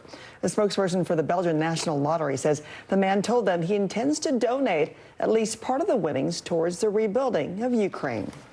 This morning, millions of Americans are facing the threat of severe storms. NBC meteorologist Angie Lastman is tracking that for us. Good morning, Angie. Good morning, guys. We head into today with the potential for an even greater chance for us to see some of these stronger storms later this afternoon than what we saw yesterday. 23 million people in the southeast are included in this, and today it does include the potential for some strong tornadoes. Just a few, but the potential is there. Not to mention, we could see these wind gusts over 80 miles per hour stretch from Louisiana in parts of Texas as well into parts of the Carolinas, as well as Florida and Georgia. Be aware of that through this evening. Also, in addition to that, we have the potential for some heavy rain to fall. We could see localized amounts up to 5 inches as we get through at least tomorrow. So the flash flooding concern will be there as well, mainly once again centered in that same area, stretching from Mississippi all the way into parts of Georgia, Savannah, Montgomery included in that. Let's look at your weather across the country. Let's see what's happening in your neighborhood. Temperatures headed to the triple digits in San Angelo, high 90s for San Antonio and Corpus Christi. Meanwhile, some showers working through parts of the Northeast, Midwest, ends up into those low to mid 70s. Chicago hits 78 degrees this afternoon with a little sunshine. And we're going to talk about those warm temperatures still taking shape in parts of Texas, guys. We've got the details on that coming up. Yeah, those triple-digit numbers they've got over there. Thank you, Angie. See you in a bit. If you've been waiting to buy an Instapot, now might be the time as the company hits a financial burn. And inflation optimism ahead of the Fed's rate hike decision. CNBC's Steve Sedgwick will be here to break it all down when we return. Hey, I'm Hallie. It's good to be with you tonight. The debt ceiling. Here's why this matters. Please, please don't have your eyeballs glaze over. Here's why this matters. Talk to us about what we're supposed to call this. Is it a bailout? Is it a backstop? There's a difference because it matters whose money is being used to prop up these banks. We think we're getting close to this news conference. I will be honest with people. This is like an awkward moment where we think we're like right there. You're going to have to like tap dance with us maybe a little bit. I do have my tap dancing shoes on, not to worry. News lives in the now. It's coming at us every second. News is more now than ever. Look at this. You can't even see anything anymore. Now is raw. Now is real. The Fed's decision today, help us translate that into very plain English. Now is constant. You gotta see this. The future is now. News for the generation of now is NBC News Now. For Dateline Premium, subscribe now on Apple Podcasts. We begin top story with that breaking news. This is just in, a lot of stories to get to. What do people need most right now? Did the state and or law enforcement drop the ball anywhere? Are we headed for a recession or a recovery? Migrant families now stranded in Mexico. What's the World Cup experience been like? The civilian effort is not just about fighting, it's also about helping. Every night, it's your news playlist. Top Story with Tom Llamas. Streaming weeknights at 7 on NBC News Now. Watch NBC Nightly News with Lester Holt or listen wherever you get your podcasts. For Dateline Premium, subscribe now on Apple Podcasts. I'm Gotti Schwartz, and here are the stories we're watching tonight. Storms keep coming here in California. Some of the big headlines trending like crazy on social media. This is what my voice sounds like when I clone it. That wasn't me. You gotta see this. Stay tuned now, weeknights on NBC News Now. Overstock.com has placed a $21.5 million bid on some of Bed Bath & Beyond's assets, including its intellectual property. This includes the home goods chains. The online retailer isn't interested in the brand's stores, including Bye Bye Baby, which are currently being liquidated. Competing bids are due by Friday. Overstock's offer will set the floor for the bankruptcy-run auction that is expected to happen on June 21st. All right, staying on the topic of household items and appliances, the parent company of Instant Pot and Pyrex has filed for Chapter 11 bankruptcy protection. Instant Brands, formerly known as Corel Brands, says global macroeconomic and geopolitical challenges have affected its business. In a press release, the company said it plans to continue operating while restructuring. Instant Brands employs more than 2,400 people globally. Right. If you Googled anything between 2006 and 2013, the search engine may owe you money. Google agreed to pay a $23 million settlement to those who clicked on search results during that time. They're accused of sharing users' searches with third parties without permission. Google has denied any wrongdoing. Claims can be submitted using the website referheadersettlement.com until the end of July. It's estimated that each approved claim will get less than $8. All right, I'm going to do that right in the break. Okay, now to some optimistic news, though, about inflation. A new report showing consumers' prices rose last month at the slowest pace in more than 2 years. Well, now there's a good chance the Fed will choose to skip an interest rate hike at their meeting today. CNBC's Steve Sedgwick joins us now with those details. Steve, good morning. Lovely to see you today, Francis, and you, Philip, of course. Look, I'm afraid I'm going to be a bit of a damp squib on this one as well. Yes, you're absolutely right. The headline figure, the lowest we've seen since early 2021. The inflation figure came in at 4%. But if you dig in a little bit, and that's what you want me to do here as well, you take out the volatile food and volatile energy prices. Actually, the core figure, which is perhaps more important for the Federal Reserve, was still up 5.3%. And that was led by increased shelter costs, which all our viewers know about, and used car prices were still pretty high. So you're absolutely right, though. The Fed will almost certainly pause on interest rates at 2 Eastern time today. You've also got what's called the dot plot, which is their summary of economic predictions going forward. That will be very important as well. But I just wanted to give our viewers a little bit of data on what these interest rates mean in their real world, because we did some number crunching here at CNBC. Your 30-year mortgage is now 6.9%, and it was just over 4% back in early 2022. Your used car loan on average is 11% APR as opposed to 9% previously as well, and your credit card interest rate is now around about 20.4% as opposed to 16.3% in March 2022. So the point is, yes, the Fed has raised 500 basis points. They may pause now, but there's no real relief for consumers in all the various different types of loans, and that is where the pain is being felt across America. Back to you both. Okay, we got it, Steve. Thank you very much. At least we got that Google settlement. Maybe a couple of bucks we got out of that. Yeah, $7.70 to bite into the thousands and thousands in interest that we all owe. All right, still to come, The Flash races to the silver screen after a very controversial lead-up. But it looks like other box office debuts might be slowing down. Disney pushes its premieres years out. News lives in the now. It's coming at us every second. News is more now than ever. Look at this. You can't even see anything anymore. Now is raw. Now is real. The Fed's decision today, help us translate that into very plain English. Now is constant. You gotta see this. The future is now. News for the generation of now is NBC News Now. What is going to happen now? Going back and forth, Go ahead. This is it, right? Thanks for tuning in. I'm Gotti Schwartz. Here are the stories we're following tonight. Storms keep coming here in California. The U.S. government just declassified this video. A lot more stories trending like crazy on social media. A controversy pitting lawmakers against young voters. What's the state of crypto today? What is going on when we're looking at trends there? Another mind-bending story on artificial intelligence. This is what my voice sounds like when I clone it. That wasn't me. You gotta see this. Stay tuned now, weeknights at 8 Eastern, 5 Pacific on NBC News Now. News lives in the now. It's coming at us every second from all over the world. We have a full team. News is more now than ever. Look at this. You can't even see anything anymore. Our house is no longer here, but we are here. Now is raw.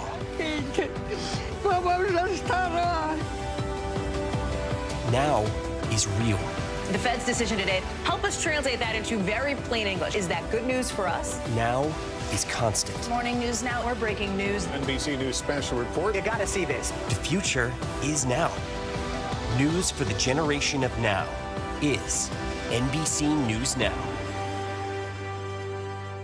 Watch NBC Nightly News with Lester Holt or listen wherever you get your podcasts. Hey, I'm Hallie. It's good to be with you tonight. The debt ceiling. Here's why this matters. Please, please don't have your eyeballs glaze over. Here's why this matters. Talk to us about what we're supposed to call this. Is it a bailout? Is it a backstop? There's a difference because it matters whose money is being used to prop up these banks. We think we're getting close to this news conference. I will be honest with people. This is like an awkward moment where we think we're like right there. You're going to have to like tap dance with us maybe a little bit. I do have my tap dancing shoes on, not to worry. Hey, podcast fans, ready to unlock our true crime mysteries? Try Dateline Premium on Apple Podcasts. You'll get early access to originals, plus bonus content, and everything is ad-free. So head to Apple Podcasts now to subscribe. So you're saying you could travel back in time? But Bruce, I can fix things. I can save people.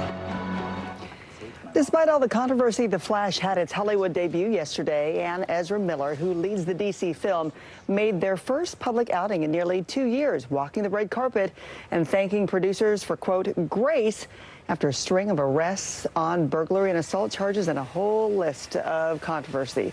Calls for studios to pull the film in the wake of Miller's legal woes went unanswered as it opens in theaters later this week. They have not done any interviews, not said anything, but the allegations there from, being involved in a cult to choking somebody on video, trespassing, burglary, it goes on and on and on, but they're making their appearance right there. Yeah, hey, Shanghai. I'm just thinking about Michael Keaton reprising his role as Batman and that.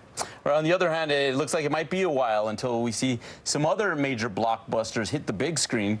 Disney is delaying the movie releases of some of its biggest franchises. The next Avatar film won't debut until 2025 now, and the newest Avengers not until 2026.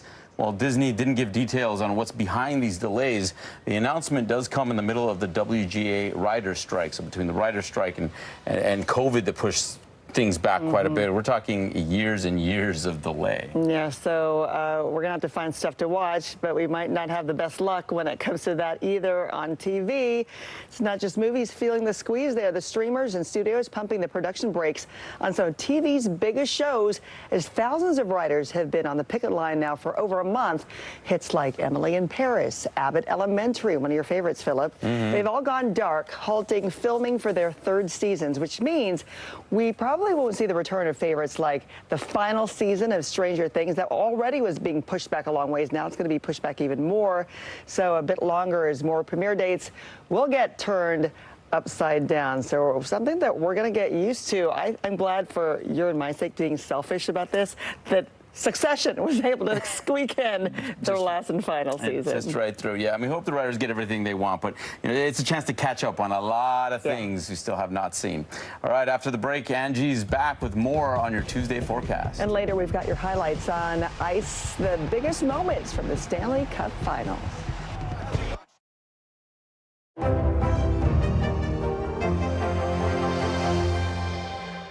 For Dateline Premium, subscribe now on Apple Podcasts. What is going to happen now? Going back and forth quickly. Go ahead. This is it, right? For Dateline Premium, subscribe now on Apple Podcasts. Watch NBC Nightly News with Lester Holt or listen wherever you get your podcasts. Good morning, please. Good morning, Mr. Well, very question. We pride ourselves on the ability to turn on a dime.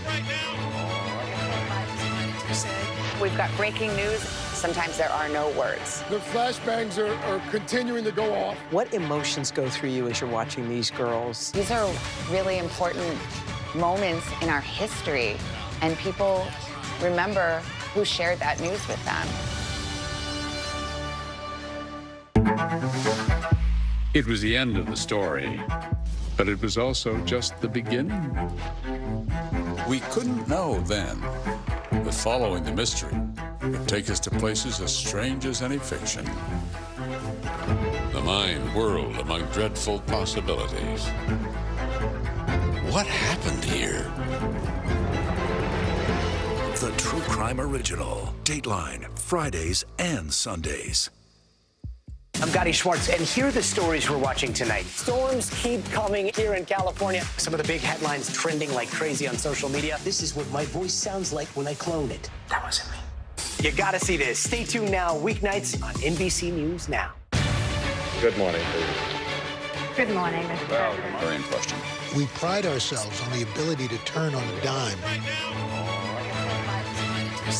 We've got breaking news. Sometimes there are no words. The flashbangs are continuing to go off. What emotions go through you as you're watching these girls? These are really important moments in our history, and people remember who shared that news with them. What is going to happen now? Going back and forth quickly. Go ahead. Nice to see you.